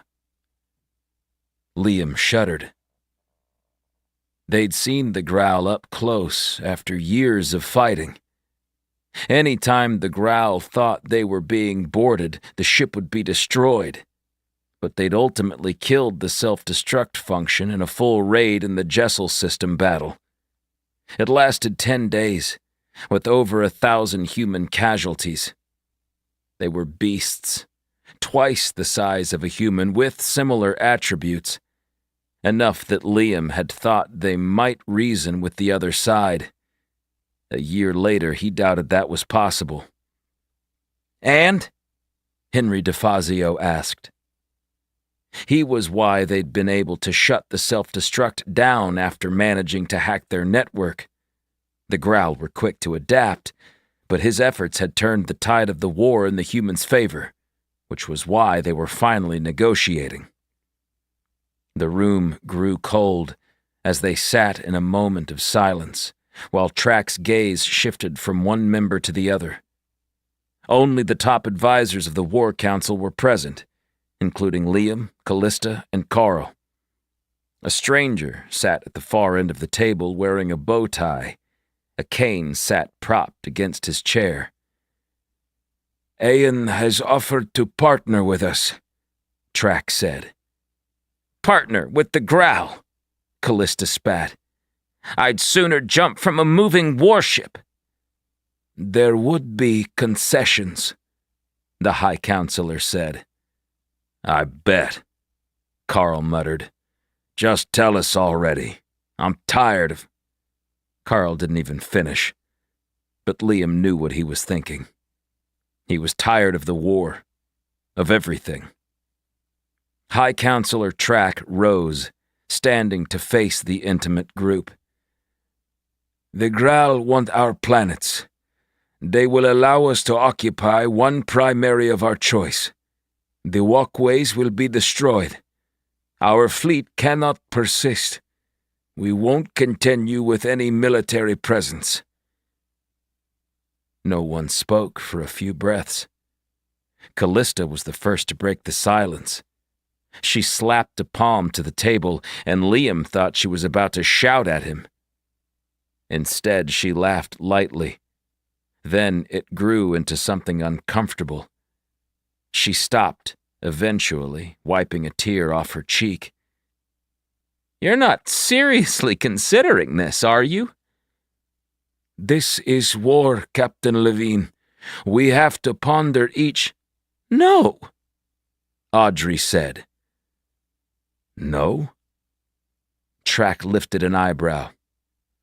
Do you speak for all of humanity? Our 100 billion people spread across 43 worlds. Well, that's just it. You expect our vast population to exist on one world? Even if we chose a surface-heavy planet like Clestum, We'll be out of food in a month. The Growl understand we'll be crippled because of this so-called concession," Audrey Young said. "We've bitten off more than we can chew," Track admitted. "We can win," Liam said. "How?" "I have a plan." Track looked dubious. "Let's hear it." Liam glanced at Griffin Chester, who gave the slightest nod. "We'd rather not." "Why? Are you holding back from me?" Track asked. "I get the sense you might betray us, sir." Liam rubbed his knuckles below the table, detecting a coming battle of another kind. "I would do no—" Henry tapped a finger on his water glass. "I've read your messages with the Growl." "That's—" Henry cut him off. "They want Liam's head on a platter, and you agreed." All of the members of the meeting turned to watch High Counselor Track. "I'm doing what's necessary for our people." Liam was suddenly grateful he'd never given up the location of the derelict vessel to the leadership board. He'd already known about the deal, since Henry had confessed it to him earlier that day. He couldn't understand why they desired him so badly. Callista had been as much a thorn in the Growl's side as him. "We do not barter with our fleet captain's life," Audrey said. "We've had a vote, and you're to be stripped of power. Immediately." It was Track's turn to laugh. "And who will replace me in this important precipice?" Despite his simple title, they looked at Liam for guidance. "Audrey is in charge." "She's a child!" Track shouted. Liam walked to the exit, and Will Quinn entered with Jexa. "Please escort Track from the building. See that he's completely isolated until the war is over." "This won't be the last you've heard from me." The door slammed closed, blocking the rest of Track's tirade. "Are we making the right decision?" Audrey asked. Liam cleared his throat. "We've spent 6 years fighting them, and for what? To give up and leave our own worlds? Humanity spread out from Earth ages ago, and we've lived a relatively peaceful existence. It took a chance encounter by Carl and the terraforming crews for the Growl to even learn of our presence. I won't allow the Growl to win." "Neither will I," Carl added. "Same here," Callista nodded at him. Everyone at the table agreed, and Liam met the stranger's gaze. When the meeting was over, he saw Griffin talking with Callista, and knew the entrepreneur was seeking a position on her bridge crew. Liam thought it was a good fit, but Callista seemed to have other ideas. "Mr. Lucas, could I have a moment?" the man with the cane asked. Liam joined him at the edge of the room and was offered a drink. He took the liquor and sipped it. "I'm afraid you have me at a disadvantage." He stuck his hand out. "Liam Lucas." "Bartholomew Carnell, historian, professor, and part-time adventurer. Or I was, before it became too dangerous," he said in a cultured accent. "You can call me Bart." "What brings you to Draken, Bart?" "I was invited by my friend Audrey. She suggested this could be an important moment in our people's future, and that it might be worthy of a historian's documentation." "And was it?" Liam asked. "Time will tell, as it usually does." "Well spoken." Liam clinked glasses with him. "Have you heard of the Forever World?" "Sure. I've used the book as a case study in one of my classes, back when I still taught." Liam glanced over his shoulder and saw Griffin smiling. Apparently, he'd convinced Callista to let him join her crew after all. Could it possibly be real? The forever world? Bart grinned. I don't see how. Liam was about to embark on his most dangerous mission yet, and couldn't die without telling someone about the vessel they'd encountered. He waved Bart closer. I found it. The planet? No, a ship, built like 2 pyramids connected at the base. Where? Bartholomew whispered. A woman rushed into the room, her eyes filled with panic. There's a growl ship coming. To Draken? Impossible, Carl shouted. They've contacted us. They demand to talk to Track, Callista said, reading off the woman's electronic personal assistant. Liam Lucas finished his drink and gazed at Audrey. Let me speak to them. As you wish, in my office. Audrey led him from the gathering, and they took the elevator to the top floor. This had recently been occupied by the High Counselor, but now it belonged to Audrey, because of his suggestion. Thank you, Liam, she said when they were alone. For what? Giving me the position. You won't be thanking me for long. Liam strolled to the windows, gazing at Draconis Mountain. Can we beat them? She asked. It'll take a miracle. I'll plant the seed for our strategy tonight and we can finish this. Okay. Audrey activated the hologram and stood beside Liam. The Growl warrior filled the space, his bulky projection cutting off at the shoulders. Where is Track? The man asked. I assume you're Ayan? Liam inquired. The great Captain Lucas.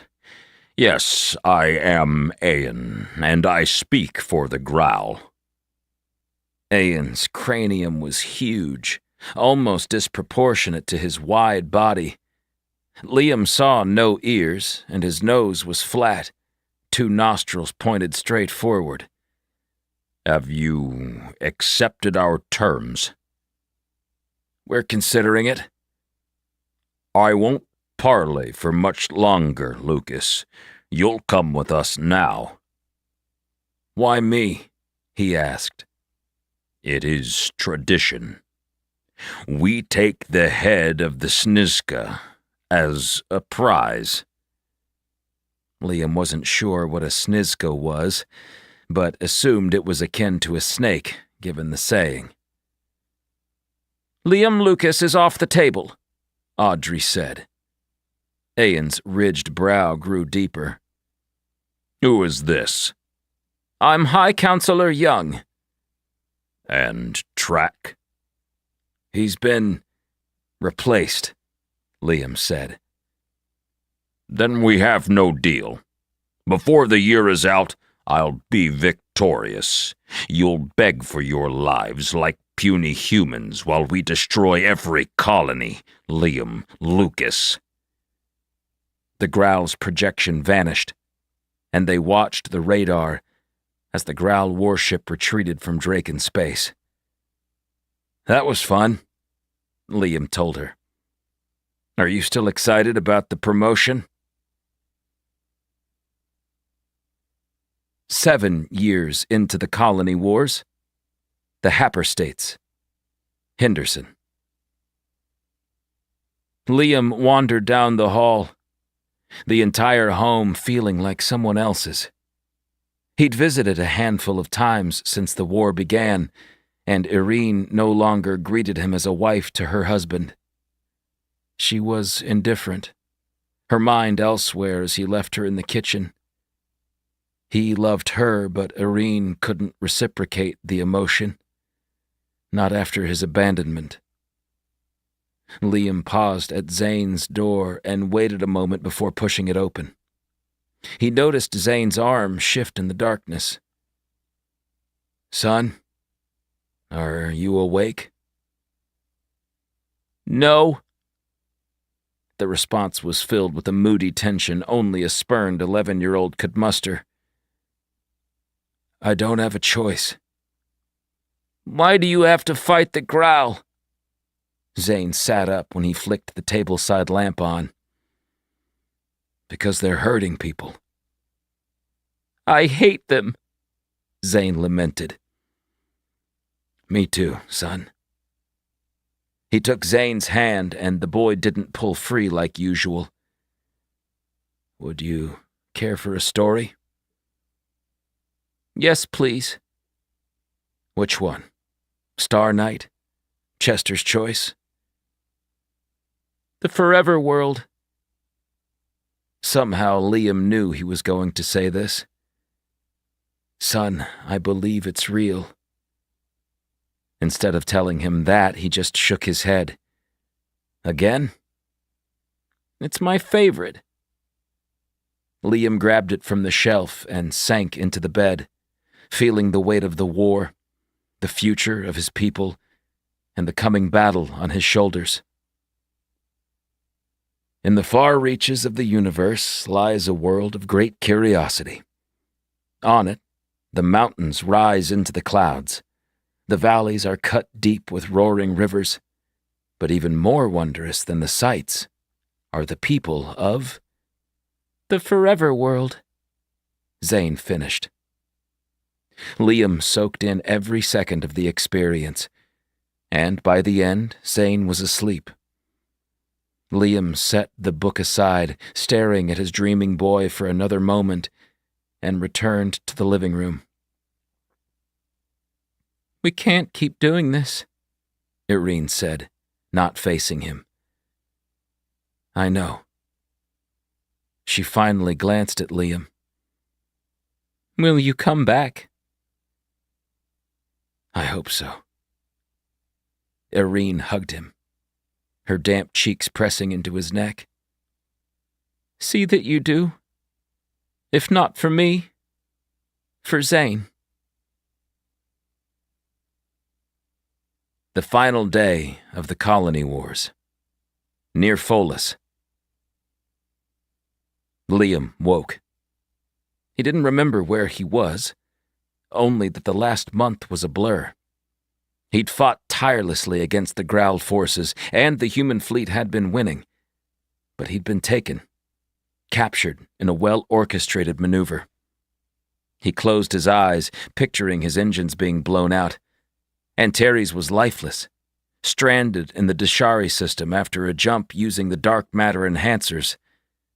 The Growl fleet had followed, and Liam snapped his attention at his surroundings and remembered he was no longer on board his ship. The cell was narrow, with high ceilings and covered in metallic gray panels. "Let me out!" he called, banging on what appeared to be the door. He waited there for hours, his energy sapped after shouting for half of it. Finally, the exit opened, and a gigantic growl stood in the hall. His scent was overwhelming, filling the cramped quarters with a heavy musk. "Lucas," the growl said, his voice thick and swampy. Ayan? It was the leader he'd talked with from the council tower a year earlier. "You have what?" Liam couldn't believe his ears. "You'll set me free? Where are my people?" "We've released them into Callista Levine's custody." Ayan said her name with unmatched malice. "What happened?" "It doesn't matter," Ayan said. Liam was escorted through the ship, realizing this was the first time he'd stalked the corridors of an enemy vessel. The growl studied him with passing curiosity. "You'll leave?" "No." "But you said—" "The accord will be signed. There was never a future where the growl left human space. Don't you see that?" Ayan grunted. Liam Lucas knew with utter certainty that he couldn't return home. The war was over, and that had to be enough. Zane would live. His wife and sister could sleep at night, but under the Growl's watchful presence. "Where will you take me?" Ayan didn't respond as he shoved Liam toward two waiting guards. They escorted him away from the Growl leader and into a smaller vessel, lingering among 10 identical ships within the hangar.